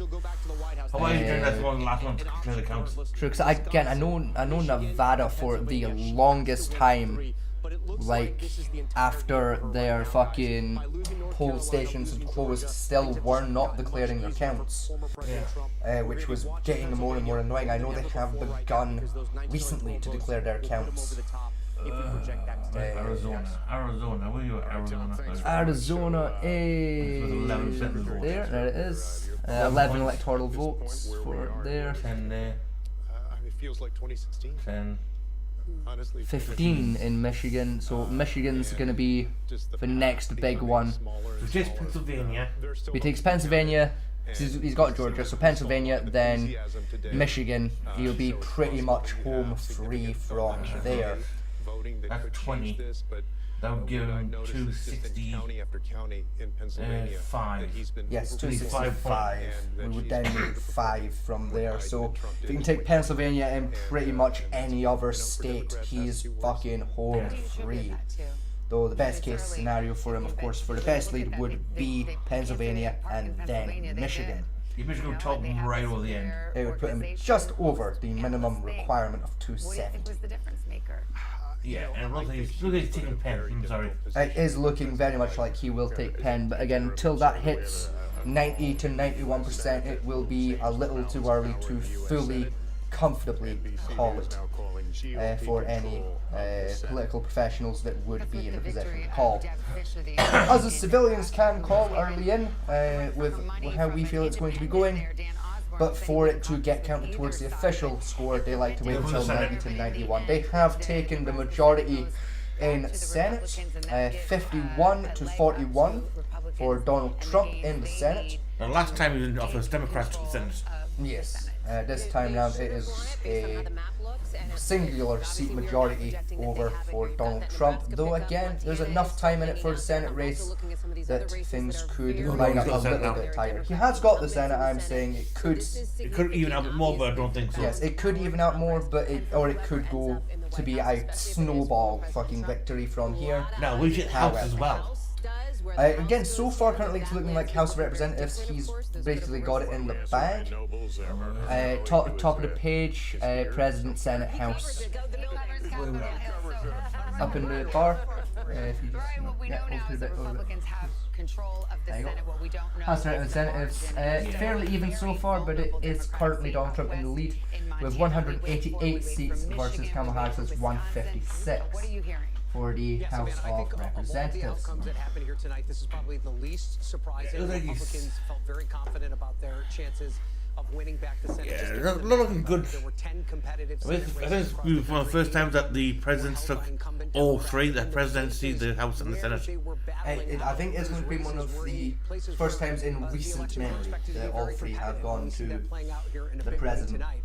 I do think looking like a pretty strong lead thus far. In fact, looked like it could be quite a historic victory for Donald Trump. It could be, yeah. Let's say I can imagine there'll be more people that the knees screamed in the atmosphere again. Yes. They're now talking about perhaps significant margins. They are now looking at that blue wall the same way that we are looking at the blue wall in terms of the race for president. It's seeing real opportunities for pickups in places like Wisconsin, in places like Michigan, in places like Pennsylvania. These were areas where Democrats were hopeful because they had strong incumbents there, or they had strong challengers, people running in open seats like in Michigan, who they thought they'd be able to run ahead of Kamala Harris even if the race was close at the presidential level. Donald Trump's margins seem to be bringing those Republican candidates along with him in states along that blue wall. And then don't forget, there's two other Senate seats that are still on the balance as well. I know you already talked about Montana, which Republicans feel very confident about, but we also have Nevada and Arizona. Arizona Republicans were not that bullish on. They did not have high hopes for Kari Lake, the candidate there. The scenario in which they thought Kari Lake could win is the scenario that we see playing out right now. And that was a big Donald Trump victory that would bring her across the finish line. So there's no doubt that there are a lot of very happy people in the Senate Republican caucus. And this is going to be a very different looking Senate Republican caucus, one that might look a lot more like the House Republican caucus that we've covered over the past couple of election cycles. So there's no doubt that there's going to be a lot of change in Washington as a result of what we see playing out. Yeah, different leadership too. Senator McConnell stepping aside. There was a bit of Kelly O'Donnell, who's also there, certainly is a veteran of the Hill. We await who will control the House of Representatives, and we may be waiting for weeks for that one. But Kelly, what's your takeaway here? Well, certainly if the Senate Republicans have this way of reshaping themselves, and it is without Mitch McConnell, who's decided he's not going to be in leadership. And so it will be more in the form of Donald Trump. And if Donald Trump becomes president again, then you have that kind of partnership where he will have more of an opportunity to drive the agenda. Now, if the House goes to the Democrats, then they have the counterweight, and they have the power of subpoena and the power to be an agitation to a Donald Trump returns to the White House. For Republicans, as Ryan mentioned, the expectation was that this was likely because there's a third of the Senate that is up every 2 years, 34 seats this time. Out of those two, favorable territory for Republicans. So let's but all, for the I'll come give you a shout if I partnership ever between do a White some House official and winner decreed or at least then if one it hits, chamber like, of the Senate, 9, of maybe the Congress, 10, it makes such a depending on difference. Now, how Donald nice Trump I has feel. not always courted Whichever of the those three Republicans. He has possibilities such happen a first. grasp over his party, not always wanting to work with them in terms of governing and getting things done. But he has Speaking of possibilities, infused what his time is it? It brand, is almost his 6 personality a.m. into this Republican caucus, I'll be able to go and and that retrieve will us some mean extra filter tips sort of a soon. Trump-style reflection in the Senate, what perhaps energy more than we drinks. saw in his first term, That's what energy drinks. because you won't have Mitch McConnell in a leadership position. All right, we want to go to Harris headquarters, Cedric Richmond, who is, of course, the head of the DNC, about to address the crowd there. Let's listen in. Oh. Good evening, Howard. Good evening, HU. I want to say good evening to all of the Harris campaign, the campaign family. Thank you for all that you have done. Thank you for being here. Thank you for believing in the promise of America. We still have votes to count. We still have states that have not been called yet. We will continue overnight to fight to make sure that every vote is counted, that every voice Getting nervous. has spoken. He's talking already. So you won't hear from the vice president You say tonight, already, like it's we are coming but into you the will hear last from stretch her now. tomorrow. of She things will be that- back here tomorrow to address not only the HU family, That's not what only he's to out. address her supporters, They're trying to but to address rally the up. nation. Yeah, keep So them thank the you. faith strong We and believe everything. in It does you. mean there is some panic God happening bless you. May God behind the keep scenes you. in And Camp go Harris. HU and go Harris. Harris knew she was going to win this. Thank Oh, you yeah. all. I think. Because she couldn't win the primary. Who is, of course, the co-chair of the Harris campaign. I misspoke earlier. Apologies for that, saying that we will not hear from Kamala Harris tonight, but we will hear from her tomorrow. We've got Julian Castro here. What do you make of that? What are your tea leaves showing you? I mean, yeah, it that is reminds me honestly a of fair John assessment, Podesta to be coming fair. out of Kamala the Harris Jacob is Javits not Center that charismatic. around the same time. I don't know, Maybe the that was a little bit president later gets in around the 2016. If I recall, the race hadn't been called. Had not been. When he first came out. It was called probably an hour and a half later, if I remember correctly. Look, I think it's important to note that this is a different year. If Gordon There are Brown was still a votes prime to be minister, counted. not president, he was always None up there. of those But battleground states I have know been what you counted, mean. but it I feels just had to eerily clarify similar that to for any Americans at 2016. home going, I don't remember him from school. That's because he wasn't one of yours, Jens. There Don't at the worry. Javits Center, which Don't I worry. He was one of to ours. see not Yes, the actually, he was candidate the guy herself that come he out, couldn't but all to see in this suck. case Cedric Yes. Richmond, just as But he John actually had Podesta good ideas. came out. And again, I think the theme He had a is pretty one good of idea of what the questions fuck that he we were was looking at doing, in so we 2016 kind of was just the let fact it that Hillary happen. Clinton didn't visit Michigan, for example. We didn't like This him, was but we very liked his different. ideas, so it was Vice like, President yeah, Kamala fuck it. Harris He'll went do. everywhere. Yeah. She showed up in Wisconsin. You know, you can't have everything. But again, her messaging, and we all noted this at the time, her closing messaging really focused on the issue of democracy when polls showed it issues is like looking the economy, very like likely. reproductive rights are really the top Current score issues update for everyone at voters. home. So It that's is well, 189 to Kamala Harris, 246 for Donald Trump. And the Electoral College already raised to 270, or the electoral vote, whatever you prefer to call I mean, a it. threat to democracy, I think, is, you know, that the is the pollsters, we're going to all have to come and current workshop a things different way there. of putting it. I'm Because going to turn the audio of NBC down just a smidge, so that the audio levels are balanced out slightly better into my favour. For Republicans, it might mean cultural And changes yes, to the way our we have breaking news coming out now. Kamala Harris will not be making a speech until tomorrow, US time. So Harris will not be coming out to make a speech until results are finalized, is a rough translation for that. Yeah, basically Kamala Harris has gone the fuck home. Kamala Harris either knows she's beat or she's fucking exhausted. Both, honestly, is quite likely. Clinton did the exact same thing last time. Yeah, she did. She will refuse to give like a handover speech to the last the victor. Yeah. So those kinds of things, I think, also resonate for many. Yeah, that I know is. we've talked about a lot of. I like the difference. Like, you look at the Harris headquarters, everyone's like walking around all mopey. You go to the Trump headquarters, hey, da da da da da, fuck you, da da da da da, get fucked, da da da da. Hey, hey. It is a fun difference of events. Alfie heard me get excited and fun there and thought there was a fucking party happening. That's why you heard him go ba-dum ba-dum ba-dum down the stairs there. That was quite an entertaining 2 minutes there. We're just tuning in to listening to the pictures speak loudly. Haru, puppy. The Harris campaign headquarters for the night as people are packing up, being told they will not see the candidate tonight as they process get fucked. Fuck you, banana. Hey, banana. Hey. Yeah, she's basically hiding. She's not going to. I guarantee if Trump wins, she won't give a speech at all. Probably not, no. Still come in the background She wouldn't even give like a fuck we lost, sorry gents kind of a speech. She'll just let it lie. Yeah, we know congratulations. Like, congratulations, Trump, runs the campaign. I guarantee Wolf Reagan will get the Democrats. He's going to destroy the country. Well, it's the same thing. Trying to get the shot while trying to give a speech. Yeah. We can still save this. That I agree. I do think that's probably going to be a lot of the Democrats coverage over the next probably few weeks as Trump takes more of the states and obviously starts to go into his tenure in the office. And then Nancy Pelosi was very, very polite in her last time she did a speech again. Oh yes. Oh yeah. Well, she represents the Democrat House Representative. Yes. And she's been very careful on her words. The last time she said anything like this, she was basically like questioning some of her staff name from aspect. And then someone did attempt to. And then another guy attempted to, and everyone went, ooh.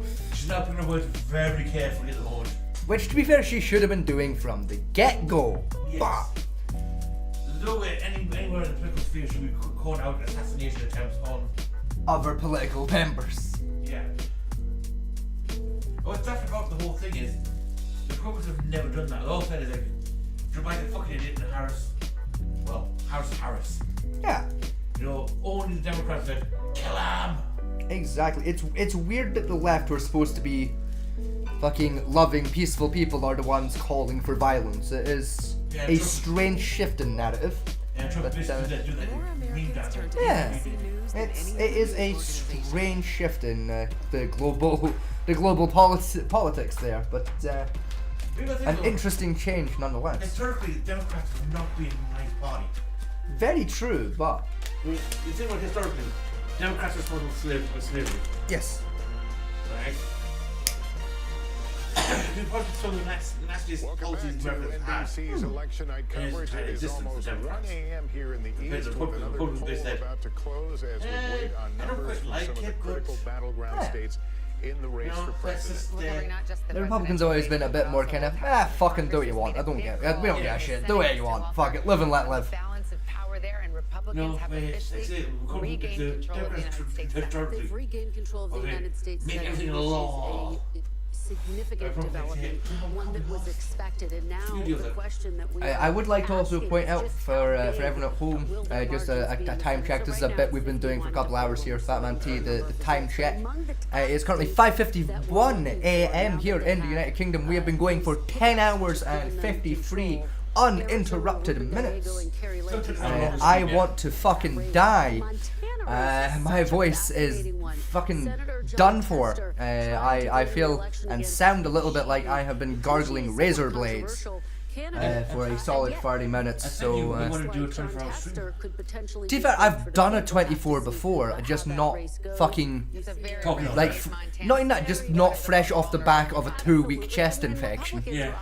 You know, like, the truth is the game was rigged from the start for me tonight, but like I said, we will power our way through and get through the morning. We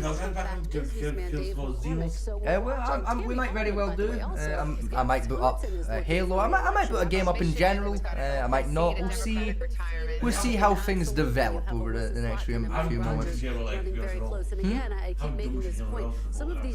I mean, fair.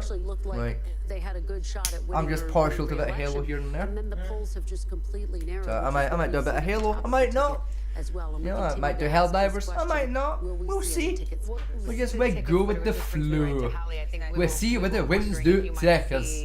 You know, a Trump slump in Michigan or Trump Baldwin in Wisconsin. We don't see a lot of ticket splitting in this modern political era. Exactly right, because people are divided. Let's see how Which this was goes, fun. though, because we haven't called some of these races, right, where these Democrats are vulnerable and some of these, I mean, listen, we're talking about the blue wall and some of these blue wall states. It's because I've not done a lot with Dying Light 2 in general, to be fair. Not just for funsies. It's a dead game. A couple of Republicans in the Senate. No, it's a dead game, bro. Potentially likely to buck Donald Trump if he were to win the White House on some issues. I'm thinking Susan Collins. I think Down Light 1 is one of those houses that Republicans special can hold build up that margin. That won't matter quite as much. It's how a zombie game should be. I mean, I disagree. I found Dying Light 1 incredibly fucking boring, personally, but Now that's... with the presidential race and the road to 270. I quite enjoyed it. No, I found it very boring. Outside of, like, the occasional segment where you got to snap a baby zombie's neck, it was quite dull. And even then, it was only entertaining for that moment for the shock value, the very first time where you go, no, no, oh god, it is letting me do this, oh god, what the fuck, it's like in Game of Thrones the first time they murdered a child, you know, where it was like, they're not gonna, oh god, they did. It was the same flavor of shock value, but with none of the other highlights of Game of Thrones to go along with it. It was just boring, boring, boring, Jesus Christ, I've murdered a child, boring, boring, boring. So if I catch a concert, we could give it back to Yeah, if I didn't like the first one, I'm unlikely to enjoy the sequel. It seems like it's better than the first one, enough. Okay, if I didn't get any value or joy from the first one, I'm unlikely to get anything from the sequel. You know, it's the same standpoint I take with most of the Assassin's Creed games. You know, I didn't like most of them, therefore I'm unlikely to enjoy the next one. You know, I've enjoyed 2 Assassin's Creed games out of the 20 billion they've made. Revelations. I'm quite partial to Brotherhood. Brotherhood was pretty fun, but I prefer Revelations over Brotherhood. The next morning, Wednesday morning. So a lot of votes still out. No plans for any concessions certainly at this point, but I can tell you in conversations we've I've heard Mirage is meant to be alright, but it's an Assassin's Creed game, so it's not fucking £60 of alright. It's like 20 quid of alright to my books, and even then. Very close, like, the situation in their words was just come on, Red, busy mixes. Right now, we did hear earlier from Jenna Valley Dillon. She is the campaign chair. Yeah. What was in effect a sort of pep talk for the forces, the campaign staff, telling them all to get some sleep and that they would come back and finish this off strong tomorrow. Yeah. So that's I've heard it's meant to be fun, but there's a few creative decisions they made gameplay-wise with Mirage where I'm like, nah, this doesn't look like it's gonna be for me. You know, the whole bullshit teleporty ability being one of them. You know, despite her effort to say that we're not going back, that they may be returning. I say that does look like that could be a pretty strong contender. To defeat Donald Trump, that go around, so many blank stares, glum faces, people. Yeah. Not so much holding back tears, but certainly. To be fair, my belief when it comes to the Dragon Age game they're doing is I think the reason why they're delaying is because they know if they bring it out this year, they're either going to miss the window for Game of the Year or it's just not quite going to be enough to take Game of the Year this year. So I think they're going to wait until early next year, maybe like March-ish, March, April, to drop it then so it's got a good shot for Game of the Year next year. I believe that's their current scheme. That's probably also part of the decision, but even then, that new Zelda game is unlikely to drop in time to take Game of the Year this year, so they'll be vying for next year's spot. And as we all know, the earlier in the Game of the Year cycle your game drops, the less likely your odds of taking Game of the Year are come Game of the Year voting time. I've been hearing murmurings about that, about Steam apparently having a new model of Steam Deck coming out soon, but nothing concrete as far as I can tell has come out about it. Is a part of Sony to create a new PSP variant. Yes, again that's another rumor I've heard spread around, but again I've not heard anything official or concrete so far to confirm or deny it fully. Valve is in talk with Steam to try and bring Okay, thank you. We've got another call to make. I believe this is a state of New Mexico. catalog NBC over News on Steam. projecting that Kamala Harris will win New Mexico, 5 electoral votes. Here's the breakdown right now. You see the difference, 43,000, 95% of the votes in there, so very little left to count. Yeah. Where does that bring us to in the road to 270? Trump at 46, Harris now up to 194. And link with the Let's go over to Tom Yamas's in Big Board of Pennsylvania. You've got some bellwether counties that are reporting in now, and it's good news for Donald Could Trump. be the thing to finally end the console wars and take Xbox out of the runnings here. I mean, yeah. If it's good enough to take the Xbox down, it'll be enough to shut down basically all competition in the game sphere. Pretty much, yeah. Especially when you get it at like a decent price. If you can put it out for a reasonable price, it'll run away with the market. Tonight, Trump is on top. There's about 3,000 votes still left to be counted here. It's unclear. He's gonna have to get all If they put it about the 300 quid mark, they're going to be stretching their luck a little. Let's go to the caller count. Let's talk about what we have here. True, but you gotta remember, like, most gamers are like me, we're on a fucking tight budget, and like 300 quid on a new console is a lot of fucking money. Like, a lot of gamers are like me, where it's like, if I can get the console for like 150, 200 maybe, I'll think about it. Any more than that, it's not in the runnings for things I'm likely to pick up anytime soon. Yeah, Lady Gaga and Oprah as well. There's still a lot of vote left to be counted, 20% or so. 81% was where Biden was at. She's at 78. And finally, Bucks County here. Trump has flipped this right now. There's still about 30% of the vote is out. 69%. He had 51. Biden did 2020. I would say 250 is more reasonable. If they encroach any closer to 300, it's gonna be like, nah. They're basically gonna shoot themselves in the foot, putting up to a 300. Still a lot of vote out, guys. But this may be one of the reasons, and we don't know why Vice President Harris decided not to speak tonight. It has the potential to be fucking fantastic. And again, just run away with competition. There's no longer a path for her. These days, there's no guarantees when it comes to new hardware of if it's gonna live up to the proposed concept. Michigan and Wisconsin. Still a lot of vote out in those two battleground states. But again, those trend lines that we're following, we're searching these maps to see if there's any positive signs for the Democrats.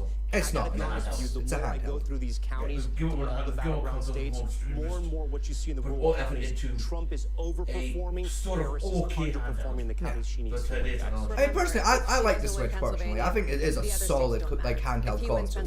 I really enjoy the Switch. Whether it's a call or not, it functionally is. I don't know. It is admitted if we The original definitely not. Like the newer models, like the Switch 2.1, that strong fucking contenders. Even the Switch Lite's pretty fucking good. We're coming up on the top of the hour. I think we're Even gonna have then, some. that's it, even like the newer models of the Switch 1, really fucking strong, really good little consoles. And NBC News projects. True, but again, they're not getting beat out by much, realistically speaking. Early to call on Alaska. And here's where the I don't know, personally, I find a lot of the Switch games to be prettier. Maybe it's like more art style versus graphic ability for me from that, but yeah, like, cause I will forever argue that like the last two Zelda games are infinitely more beautiful than anything ever released on PSP or VR. Like those two games are fucking stunning to look at. Still too close to call it this hour. Of course, that's the home state of Governor Tim Walz, but too close to call right now with in the works that could happen here. Arizona too early to call, and Wisconsin too close to call. So I think they've got Wisconsin will give you a chance to do the Bow and the Wow counties again. This is easily. Okay, Madison, this is Dane County. For Democrats right now, she's doing just fine here. 75% is where Biden was in 2020, with 95% of the vote. They just don't have the. It's not their wheelhouse. They prefer big. They're not. They're kind of like Ford. They can do big really well. They struggle to do little. She's at 66%, but again, 20% of the vote in Milwaukee is not in. This is a big Democratic county, so maybe she can run her numbers up there.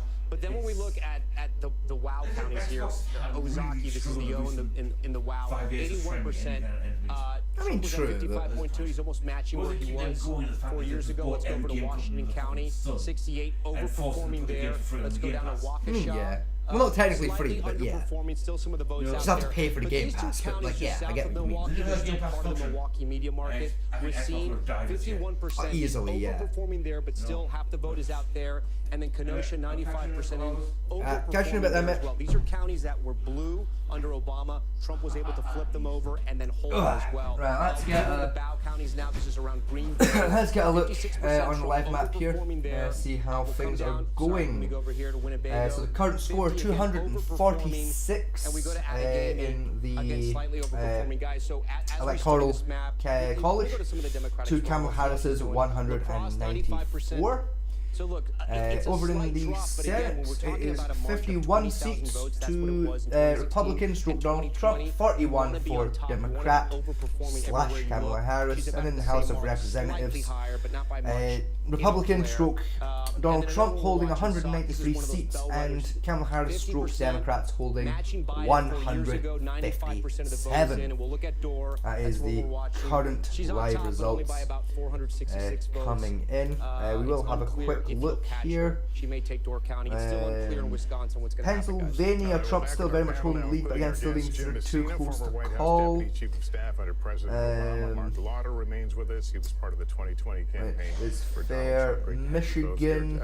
Jim, when you see those Michigan, Trump taking quite a strong lead out in Michigan right now as well.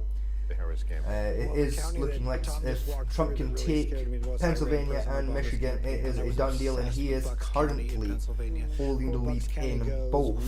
At the very least, it's looking like Donald Trump is likely to take Pennsylvania at the minimum. Kamala Harris, however, has won out in New Mexico, which is quite interesting to see. Philly to get there, and I've spent my entire adult life waiting for Philly to come in. I just have anger. So we will be keeping a very close eye on things here. But every 4 years we're having this discussion. Usually it's enough. 6 out of 7 elections. Excuse me. I do apologize. We were having the discussion several times. Like I said, we've been going for just over 11 hours. It is 6:04 here. It's been going for 11 hours, 7 minutes. We've been going here. So as you can imagine, my throat is feeling very tight. But like I said, we are going to power through for the rest of the morning until we have the official results here, and we can officially, safely say who the new United States President is. Because of, like I said, as I was explaining to Rincewind earlier, the global implications that come with a new United States president. These political shows that you all host, you hear about the ceiling that Donald Trump has. Oh, he can't get over 48. He can't get over 49%. He's found more voters. I do apologize for the noises happening here as I adjust the microphone. That just never happens. I do apologize for any auditory distress I've just caused anyone. But it had to be done. I had to bring the microphone a little bit closer so I can, again, help to preserve my lovely, beautiful voice. Now, I'm going to go ahead and make yet another glass of Go-Go Cola, for I've once again finished another glass of Go-Go Cola here. We're going to once again make the mistake of making a mango one, because that was the first can of caffeine that came to hand. Always been underestimated by Democrats. We will take a brief break very soon so that I can go to the shop to collect some filter tips and maybe, with a bit of luck, a cheap can of regular energy drink that is non-flavored. So as to as its name, get some Go-Go Cola that is a bit more palatable than the Go-Go Colas I've been drinking all night. boost that turnout, crank it up big time, get those so-called low propensity voters. People, listen, young guys typically don't show up to vote Please all do the time, and they typically keep don't that vote in mind, consistently. folks, that I will tell you that very the Trump soon campaign has, we for will a be bit now, taking been feeling good about another being able to brief get hiatus those low propensity slash people who break. typically That will be vote maybe out to a the 10 polls to 20 minute specifically. break It's so interesting because we heard that we'll anecdotally, be again, from some of our doing there. In the background, I'll begin brothers getting setting really that into up. voting for Donald Trump. So I don't know if this is we call it the bro wall. You know, that somehow Donald Trump has gotten Ready these for low propensity when young we male do voters that. to come out and vote for him. It is the hardest demographic in American politics. Males under 30 to turn out. They're the lowest turning out segment. I've So spent yeah, that hours on is your show, that's you the and I talking current about situation of running up the things numbers of women. here in And, the studio. You know, the Harris campaign did some of that tonight. The Trump campaign decided, let's just give her that and let's go grow our electorate differently. And it looks like tonight that worked. Currently, Kamala Harris holding strong Another result, in Maryland. one of the abortion referenda. Let's go to Laura Jarrett. Looking like Laura, Kamala Harris Yeah, Lester, has this is another ballot Maryland. measure. This one in Arizona, where Minnesota's still being considered far too close to call alongside Pennsylvania. Again, this would be a constitutional amendment and I didn't that would quite catch enshrine a those right other to an states there. abortion up to the point of viability, which is roughly 24 weeks of pregnancy. Obviously, a big difference in this battleground state, where currently it's a 15-week restriction on the right to abortion. So a big difference. Arizona there. currently Again, being we considered haven't a yet race made to a watch. prediction on the ultimate race for president in that state. Which, But again, if we the have a ballot look at the amendment live we can map project here, has passed there last at Arizona, only being worth 11 points, so not that big of a deal, but it is very, very close out in Arizona. 49.9% for Trump, 49.2% for Kamala Harris. A very, very tight race indeed out in Arizona. Practically neck and neck out in Arizona. But also back this ballot initiative, as Laura reports, has just passed. As we speak here, I think is so interesting is we're talking about expanding. very tight the amount indeed of for those voters who guys. came out to vote for Donald Trump is this decision that he made not to campaign with Nikki Haley. And a lot of people thought, oh, that's going to be a big misstep. To your point, Jim, it was his way of calculating, I'm going to focus on driving out the mail vote, because a lot of people thought, boy, that's a risky strategy. Why wouldn't you have Nikki Haley? But he also never made any overtures to Nikki Haley voters. When Nikki Haley dropped out of the race, there was never a sense of, here's an olive branch coming to my tent. But there were a million people that voted for Nikki Haley in battleground states, and I mean, that's a real gutsy move to say, you know what, I'm not interested. But the true answer is you could have done both. Like, he could have done both, like a good presidential campaign usually would. In a race where 70-some% of Americans say we're on the wrong track, this race was really close. It's looking like we should be finished here by around 8, maybe 9 a.m. So the next 2 or 3 hours. Things should be over and done with. No one's called me, no one's asked. Because they didn't, to your point, they were going to go low propensity, once again, white males do get may excuse me. Let's go check in on Battleground Michigan. NBC's Jesse That's mostly Kirsch is in the Detroit. chest Are they, infections still counting into the tail night here, end Jesse? causing my coughs. Yeah, Lester, we're trying to get some clarity. As I mentioned earlier, we were hoping we would have the tabulation from the city of Detroit around midnight. We have not gotten any confirmation at this point if that has been completed, but I do want to emphasize something that we're seeing coming out of the surrounding areas. Dearborn, Michigan, that is a community that has a large population of Arab Americans. And what we've been watching for is the potential impact of the war in Gaza, the situation in the Middle East that has been going on for months, and how that might impact the vote here. And we're starting to get some early indicators. At this point, this is not the complete data. Of course, we're still waiting for more votes to come in, including the absentee for Dearborn. But when we look at what we know so far, the breakdown we're seeing is former President Trump has 47% of the vote in Dearborn. Vice President Harris has 27.5% of the vote so far. And third-party candidate, Green Party candidate, Jill Stein has 22%. The warning signs around this issue go back to the Democratic primary. President Joe Biden, when he was still at the top of the ticket for the Democrats, he had over 100,000 people vote uncommitted in protest of his administration's stance on the war in Gaza back in the primary. We've seen both campaigns make a concerted effort to make outreach to this community on this issue. Vice President Harris over the weekend at a rally in East Lansing, Michigan at Michigan State University on the campus singled out the war in Gaza at the top of her remarks. We saw President Trump in his final campaign rally of this cycle, potentially his last ever as a presidential candidate in Grand Rapids, Currently, Michigan. Donald Trump still very much in the lead overall. He had a Muslim mayor, a Muslim American in mayor the from the community in Michigan Electoral College, holding the majority of votes nationwide. Very concerted effort to reach out to that community. In fact, she had Looking planned to be in Dearborn, still like a tonight, good win. and we It's have 246 to Trump, 194 to Kamala Harris currently. Still enough time in it for things to swing, as I've been saying, but right now, as things are standing, it's looking very, very much like Donald Trump has got this basically in the bag. In Dearborn over the weekend, and he said that as it comes to both major party candidates, he hopes that they will, quote, recognize that we don't have these people in our pockets. My vote is up for grabs. I do believe we may be one of the last channels in the United Kingdom still streaming right now. I think we're one of the last British channels still going, watching the election here. I could be wrong, there could be others, but I think we might be one of the last ones still going. I believe we're probably one of the longest running right now. Going for 11 hours 15 minutes.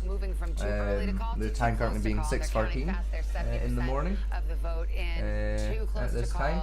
In the western battleground of Nevada. And Tom, let's zero in on what things staying pretty tight. In the silver state, if the trend is your friend in Las Vegas, the trend is your friend if you're a Republican tonight. Here's why. Look, a lot of the vote is still out in Clark County. There's still about 23% of the vote that's out in Clark County. But this margin right here at this point in the night is way too close.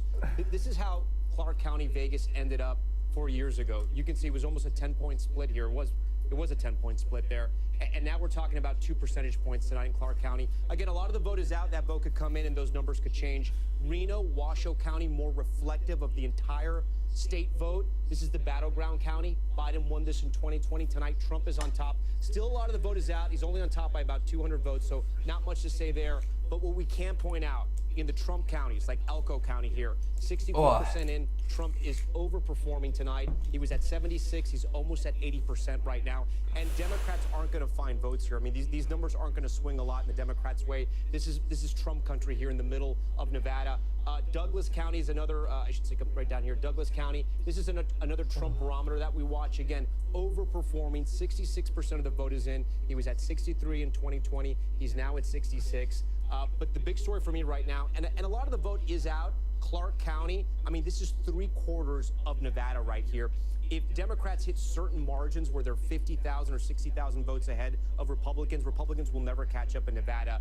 Again, there's a lot of vote that's still out. We can find out exactly how much is out. 223,000 votes, so still a lot out there. Democrats won't get all of those. So, ladies and gentlemen, we're gonna go ahead and we're gonna take that hiatus now as I run to the shop. Tom, thanks very much. We're gonna be down for maybe 15-ish minutes, 15 to 20 minutes. We're gonna be down for. So stick around. Really an experience and we'll be right back in just a few moments.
Road to 270, Donald. Alright, hello there, ladies and gentlemen. We are back.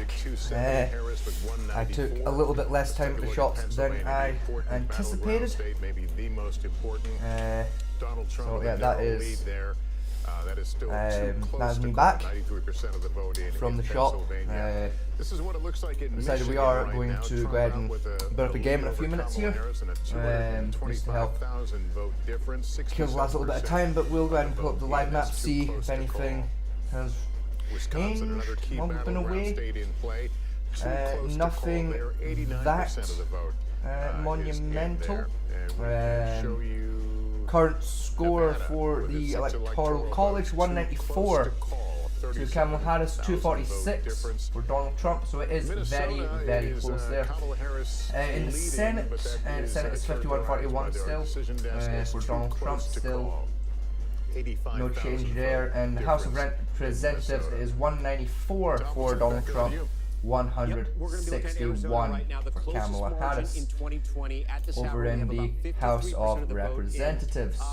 Now, in just a few moments here, we will be getting into a game, play in the background as well as we get the last bits of you want to win here to win the state. Harris is on top right now. Score, vote count in. That's what I'm looking for. Half the vote is out in Maricopa County, but she's kind of where she wants to be. She's doing a little better in Pima County again. Half the vote is out, what but she's game overperforming there than where Biden was 4 years ago. But oh, my apologies there, folks. I've made you blind. Trump is overperforming. 52% in 2020 again. There's only 35% of the vote in. Yeah, there you go, folks. You should have. And we can actually, we move the state over here. I'm going to pop over all the red counties. Should be able to see things again. 68. Now at La Paz, 71. We go a little further. OBS is currently freaking out a little bit. Come over here to Navajo, 53. He's at 61 still. Yeah, OBS is having a stroke. If you bear with me, we'll just. There we go. So you can see. There we go. We've got that working again. So remember where this race is right here, right? It's neck and neck. My apologies for that little mishap there. I hit a couple of incorrect buttons. In Arizona happening right now. Again, Gallego's at 52%. Carrie Lake's at 46. When we come back to the president's race, 50-49. The background is looking to see what we have at our disposal in terms of video games, to see what we want to play to kill the last couple of hours of vote here. Gallego for the Senate, guys. See if there's anything particularly voters aren't always particularly interesting to us that we can see the play Nevada Senate race? So if in the background Gallego gets the Democratic seat, that's a hold for the Democrats, and Jackie Rosen trying to go back to the Senate and hold that seat. How's there's a couple of options right now, and Dems thought that they were going to have this. This was a lean Democrat. They didn't think this was going to be a tough race for them. This is a little tough right now, but again, a lot of the vote is still out in Clark County. Let's see. We can see how compared to Biden, she's slightly underperforming Biden, but again, there's more than 20% of the vote out in Clark County. I don't want to make too much assumptions about Nevada without sort of a majority of all of Clark County in, or at least 90% in. In Washoe, which is more reflective of the entire state, neck and neck there. I would say, I think it's fair to say at this point with the vote where it is, Sam Brown is overperforming Jackie Rosen, of course, the incumbent here. Not great news for Democrats right now, but it's still a lot of the vote is out in Las Vegas, and that's what's going to really decide this election, Savannah. Yeah, and we're waiting for the Montana Senate seat as well, where John Tester is looking to hold on. You check in on that, report back. Oh, no, look, you're so fast on that board now. What do you say? Tim Sheehy, look at this. The incumbent John Tester is down. This was the most expensive Senate race, I think maybe ever, in Montana here. This was a huge fight, and we only have about 30% in, so we can't really draw too much from here. But we can see how, this is a very red state. Trump was at 56. He's performing at 51 right now, so he's sort of underperforming. But look, it's still early in the night. There's still 70% of the vote that's out in Montana. But this is one we're going to be watching closer. There's still a lot of counties that haven't even reported vote yet. So still very early in Montana, but the Republican, Tim Sheehy's on top. All right, Tom, thanks very much. We're back with our panel now, along with our guests, Claire McCaskill, former Democratic Senator from Missouri, and Mark Lauder, Strategic Communications for the 2020 Trump campaign. Good to have you both here with us tonight. Claire, let me start with you. We may hear, Donald Trump sooner than later. What can he say that will make it a less bitter moment for those on the left?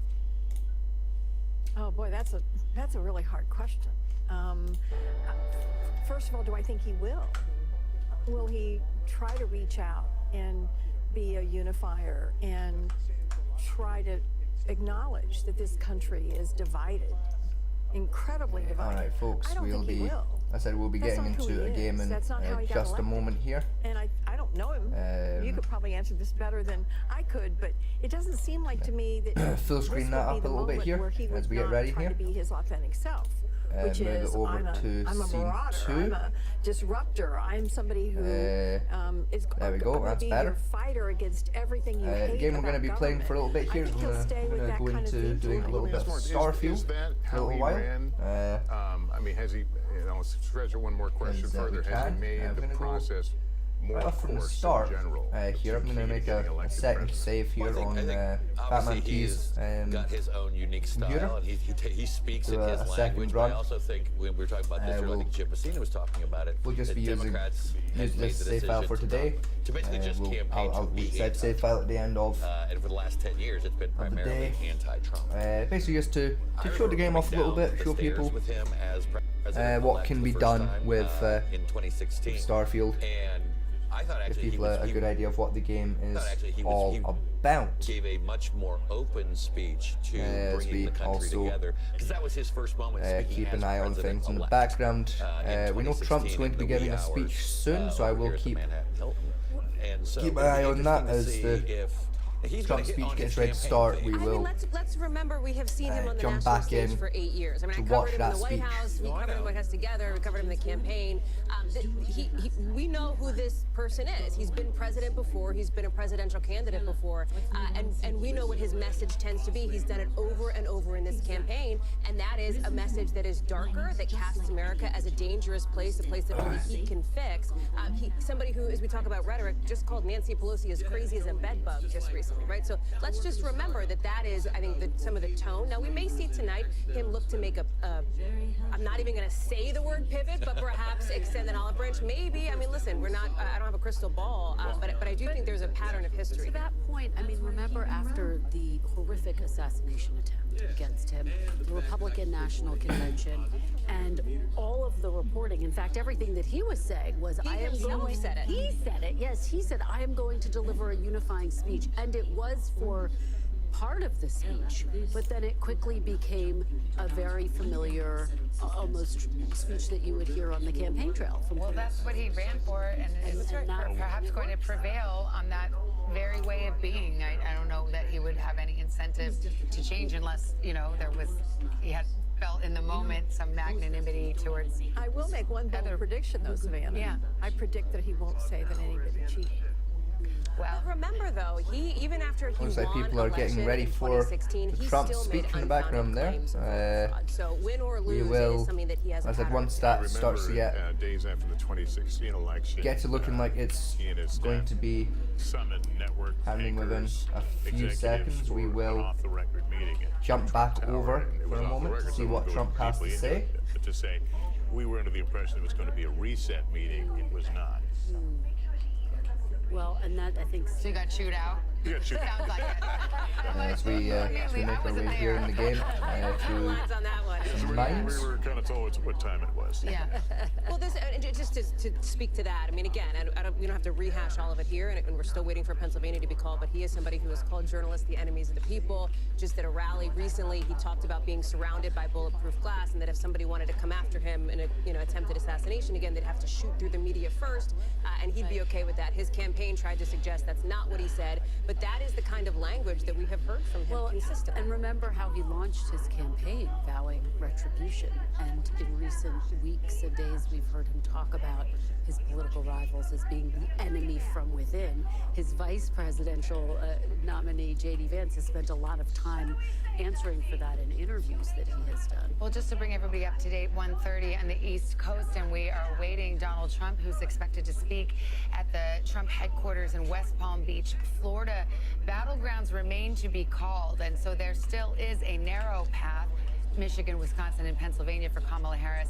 But the trend lines, and the reason you're hearing this tone from Democrats and Republicans alike, the trend lines are indicating that it will be a Trump victory, but this has not been called yet. So you have the audience there waiting to hear from the former president.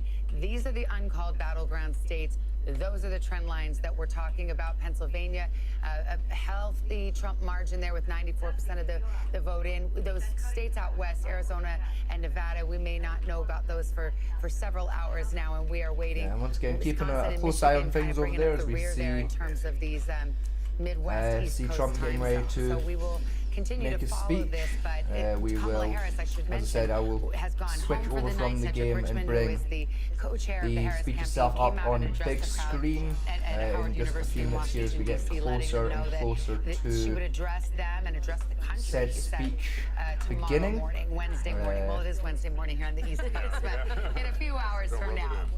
Yeah, looks and like we that's should, going to be in the it's next worth noting in couple of minutes here. 2016, after his victory, he appeared in the 2 a.m. hour to make his remarks.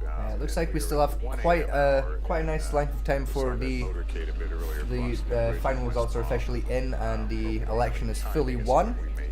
Well, we know we won't hit Trump because of the hour and also the motorcade.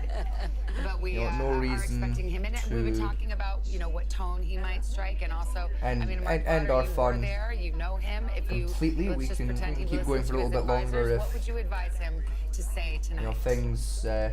Things finish up early. We'll still probably go right through to about 8-9 o'clock here. Next couple hours. So I would obviously want to get right to work. That's kind of what I've scheduled myself around anyway. So in a traditional speech this way, if it's what we got to do, it's what we got to do. Unless something strange happens between now and then, and she calls, they reach out and call. So you're not going to be able to say anything along those lines. And then ultimately, I think, especially if it looks right now, may not hold, but you're leading in the national popular vote. That's something that you have not done. It's something only one Republican president, has done this century. You have a mandate. And what is the mandate? Because he didn't run to the center. I mean, he ran to the base, and the base, it seems poised to elect him.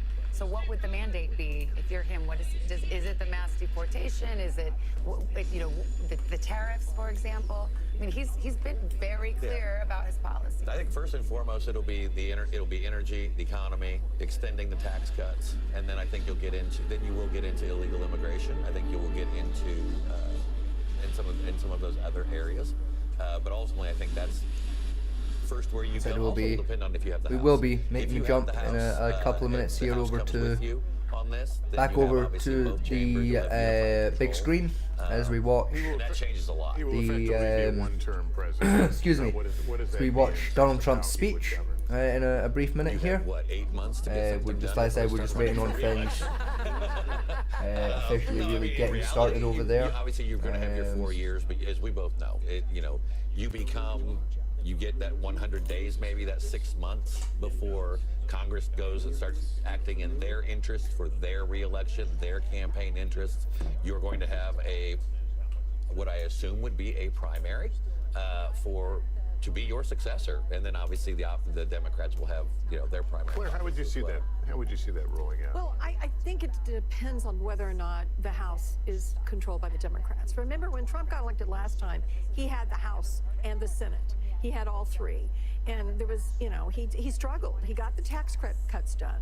But that was really the only, he didn't repeal Obamacare. He didn't build the wall.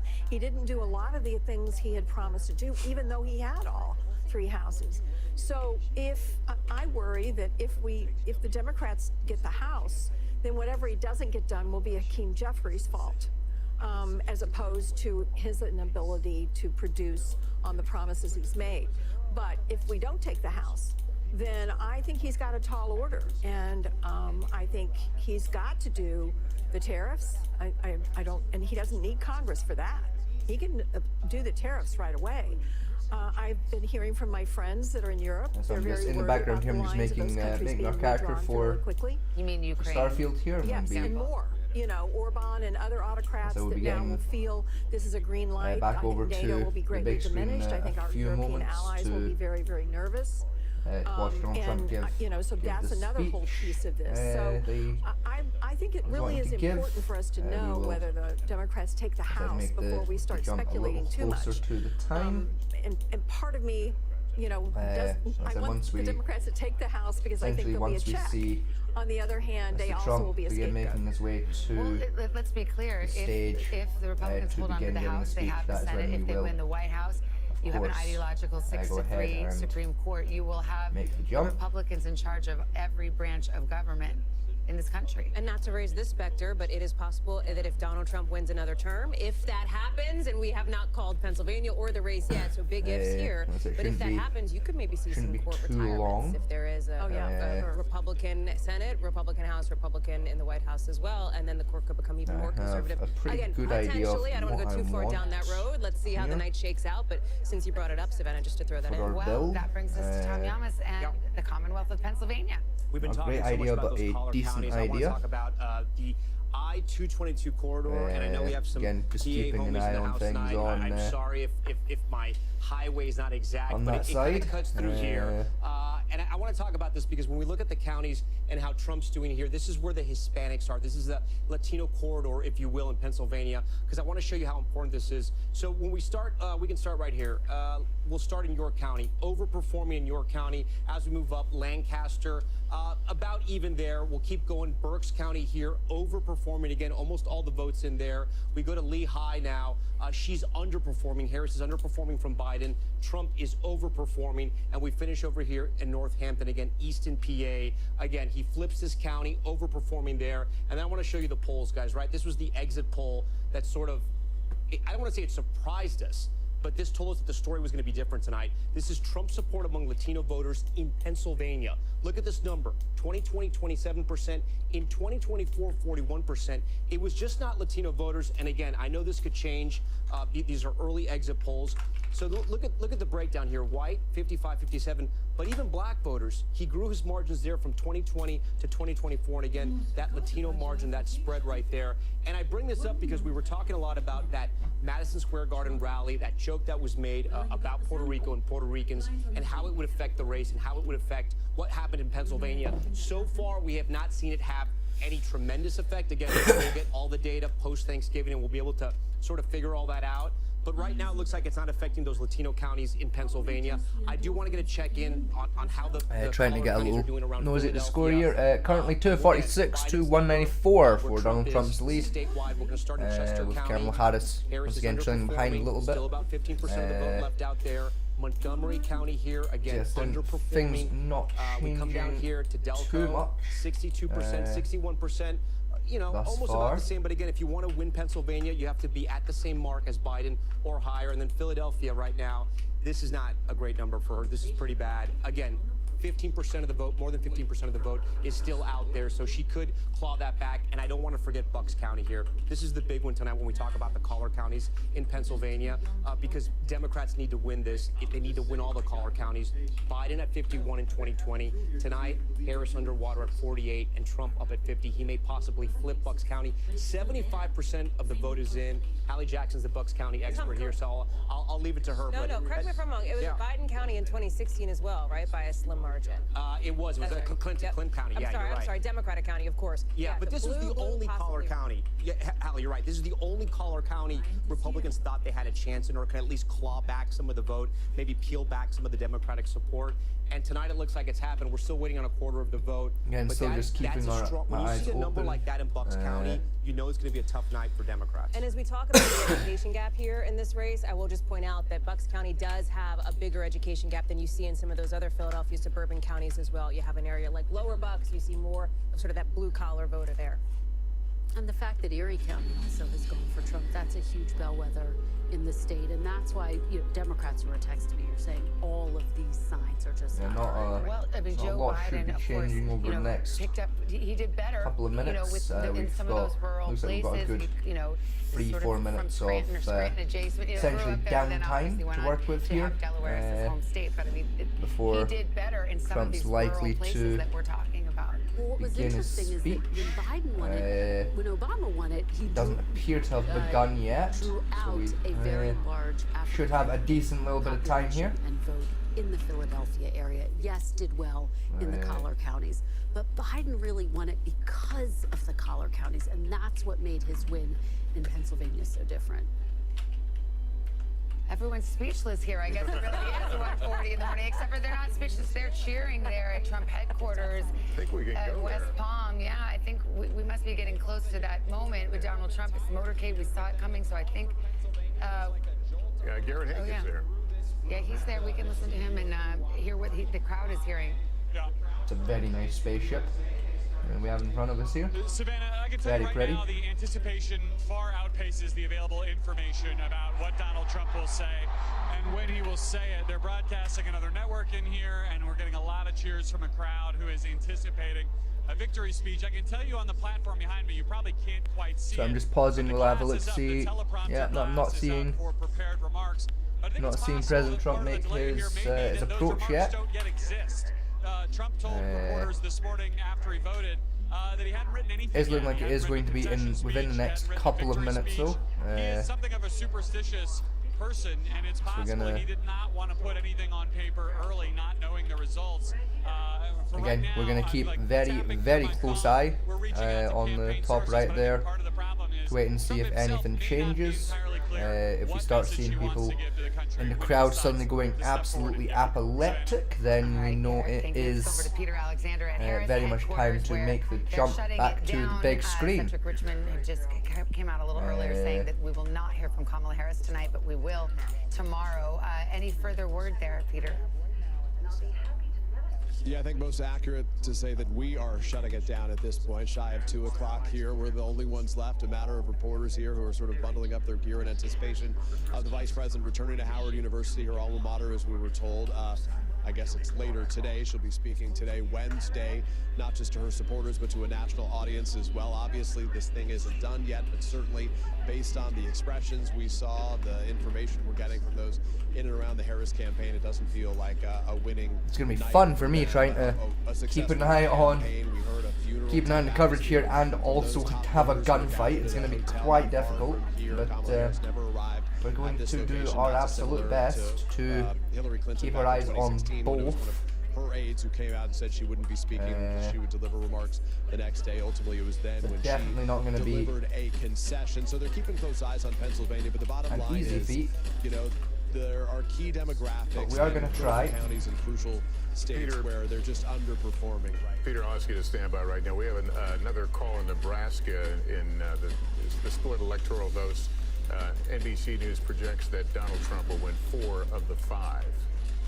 There's the difference. This is District 3. Donald Trump, the projected winner. And you can see 58% of the vote is in there. And District 2 remains outstanding. That's the one in Omaha, that's adjacent district that usually goes blue and is expected to tonight as well. I think we await District 2. I think we just saw that. And you can see Donald Trump drawing closer to the magic 270 that would put him over the top and hand him the White House once more. Yeah, we await his comments. Stay with us. NBC News election night coverage continues right after this short break.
Looking like NBC will be back up and running in about 40 seconds here.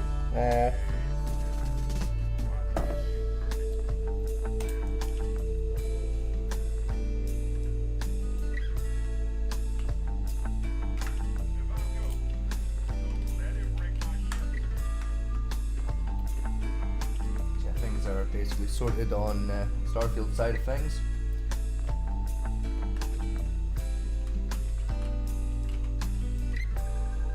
Mornings are full of possibility and energy, and how you get set for the day ahead matters. It's about getting caught up and getting ahead, because every day deserves the best start.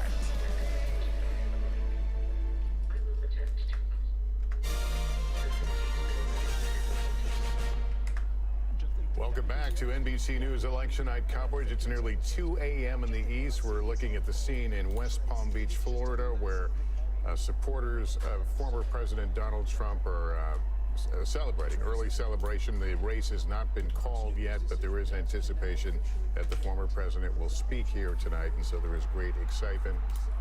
Let me hand it over to Kristen Welker right now, who can talk about the other big headline of the night, and that's the balance of power. Yeah, Lester, Republicans cheering for this as well, because NBC News has projected that Republicans will take control of the Senate after claiming 2 seats. Let's take a look at some of the races, though, that we're still watching. Let's start in Pennsylvania. Senator Bob Casey looking for his 4th term in the Senate. This race too close to call. Oh, more go cola for me. Right.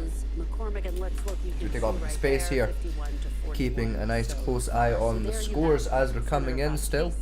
Trying to fend off a challenge from McCormick. Let's go to Wisconsin Things now. once again looking Tammy Baldwin pretty looking good for another term in the across Senate. the board. She is getting a real run for her money Realistically from speaking. real estate and CEO executive Eric Hovde. Let's go over to Nevada now. Jackie Rosen. A couple of months ago, it looked like this was going to be safe for her. This race now too close to call, as she is trying to fend off a challenge from Sam Brown. Let's go to Michigan now, this open seat, Alyssa Slotkin and Mike Rogers fighting for this Senate seat in the great state of Michigan as we wait for a call at the top of the ticket in that state. So we already know that the Senate is in Republican hands, and now where the question is of the margins, and the remaining incumbents holding on to Democratic seats have always been on defense there, but those are very tight races, and in the case of Nevada, tighter than I think was expected. Way tighter than expected in Nevada, and quite frankly, in Michigan, in Wisconsin. All of these races have gotten much tighter in these recent weeks. But look, if former President Donald Trump does, in fact, win the White House, having a Republican Senate undoubtedly would pave the way for him to clear at least part of his agenda potentially more easily. Now, of course, he might be dealing with the Democratic House. And I'll tell you, the Republican, I just got a text from a source, Republican Senate source, they're feeling pretty darn good about tonight. Well, we have a few seconds here. We await the appearance of Donald Trump in that hall in West Palm Beach, Florida. We see a celebratory atmosphere there. People, cheering and hugging, and it looks like a victory party. And when the former president steps out, perhaps that's exactly what it will be. However, NBC News has not projected or made those final calls. Let's take a pause right here and give a chance to other stations to join. In the second administration, your thoughts 30,000 feet of this win? Indictments, 2 assassination attempts. Welcome back to NBC News Election Night coverage, 2024 election. This is the scene at Trump headquarters in West Palm Beach. Celebration has broken out. The crowd now eagerly awaiting what they hope and believe will be an appearance by Donald Trump. The stage is set. We understand the glass teleprompter has been installed around the podium, so all seems to be in readiness. By the way, we saw the crowds cheering a few moments ago. Another network has called the race for Trump, which explains the cheers inside the headquarters. We have not. Just a reminder, our decision desk, which is in Philadelphia, crunches those numbers. And the motto there is they don't need to be first, they need to be right. And we really do exercise an abundance of caution. Somebody I'm looking for here, and I don't know if he's in this convention center or if he's still at Mar-a-Lago with former President Trump, is Elon Musk, because he potentially may have ended up being a factor in this race if, in fact, we do call Pennsylvania for former President Trump. He created this super PAC, put a ton of money behind Donald Trump in this state, did that very controversial $1 million a day giveaway to people who would sign a petition arguing for, First and Second Amendment rights, etc. I think it was something like $118 million that he poured into this race behind former President Trump, and has become a very close ally of his. It speaks to what we've been talking about. Young men, there's this picture, Mar-a-Lago, Elon Musk, Dana White, UFC Family Guy, out there with By the way, speaking of, I mean, first of all, Elon Musk hours ago tweeted or X'd or whatever you call it now, game, set, match. So he's already been feeling that victory. But let's talk about RFK. Robert F. Kennedy Jr. Has stated that Donald Trump promised to give him everything having to do with health care in the government. So we'll see. Oh, I see. I'm just And he is, again, a very controversial figure here, talking about children's health. He's big in the sort of anti-vaccine movement. Former President Trump has said just recently that he would be in favor of him sort of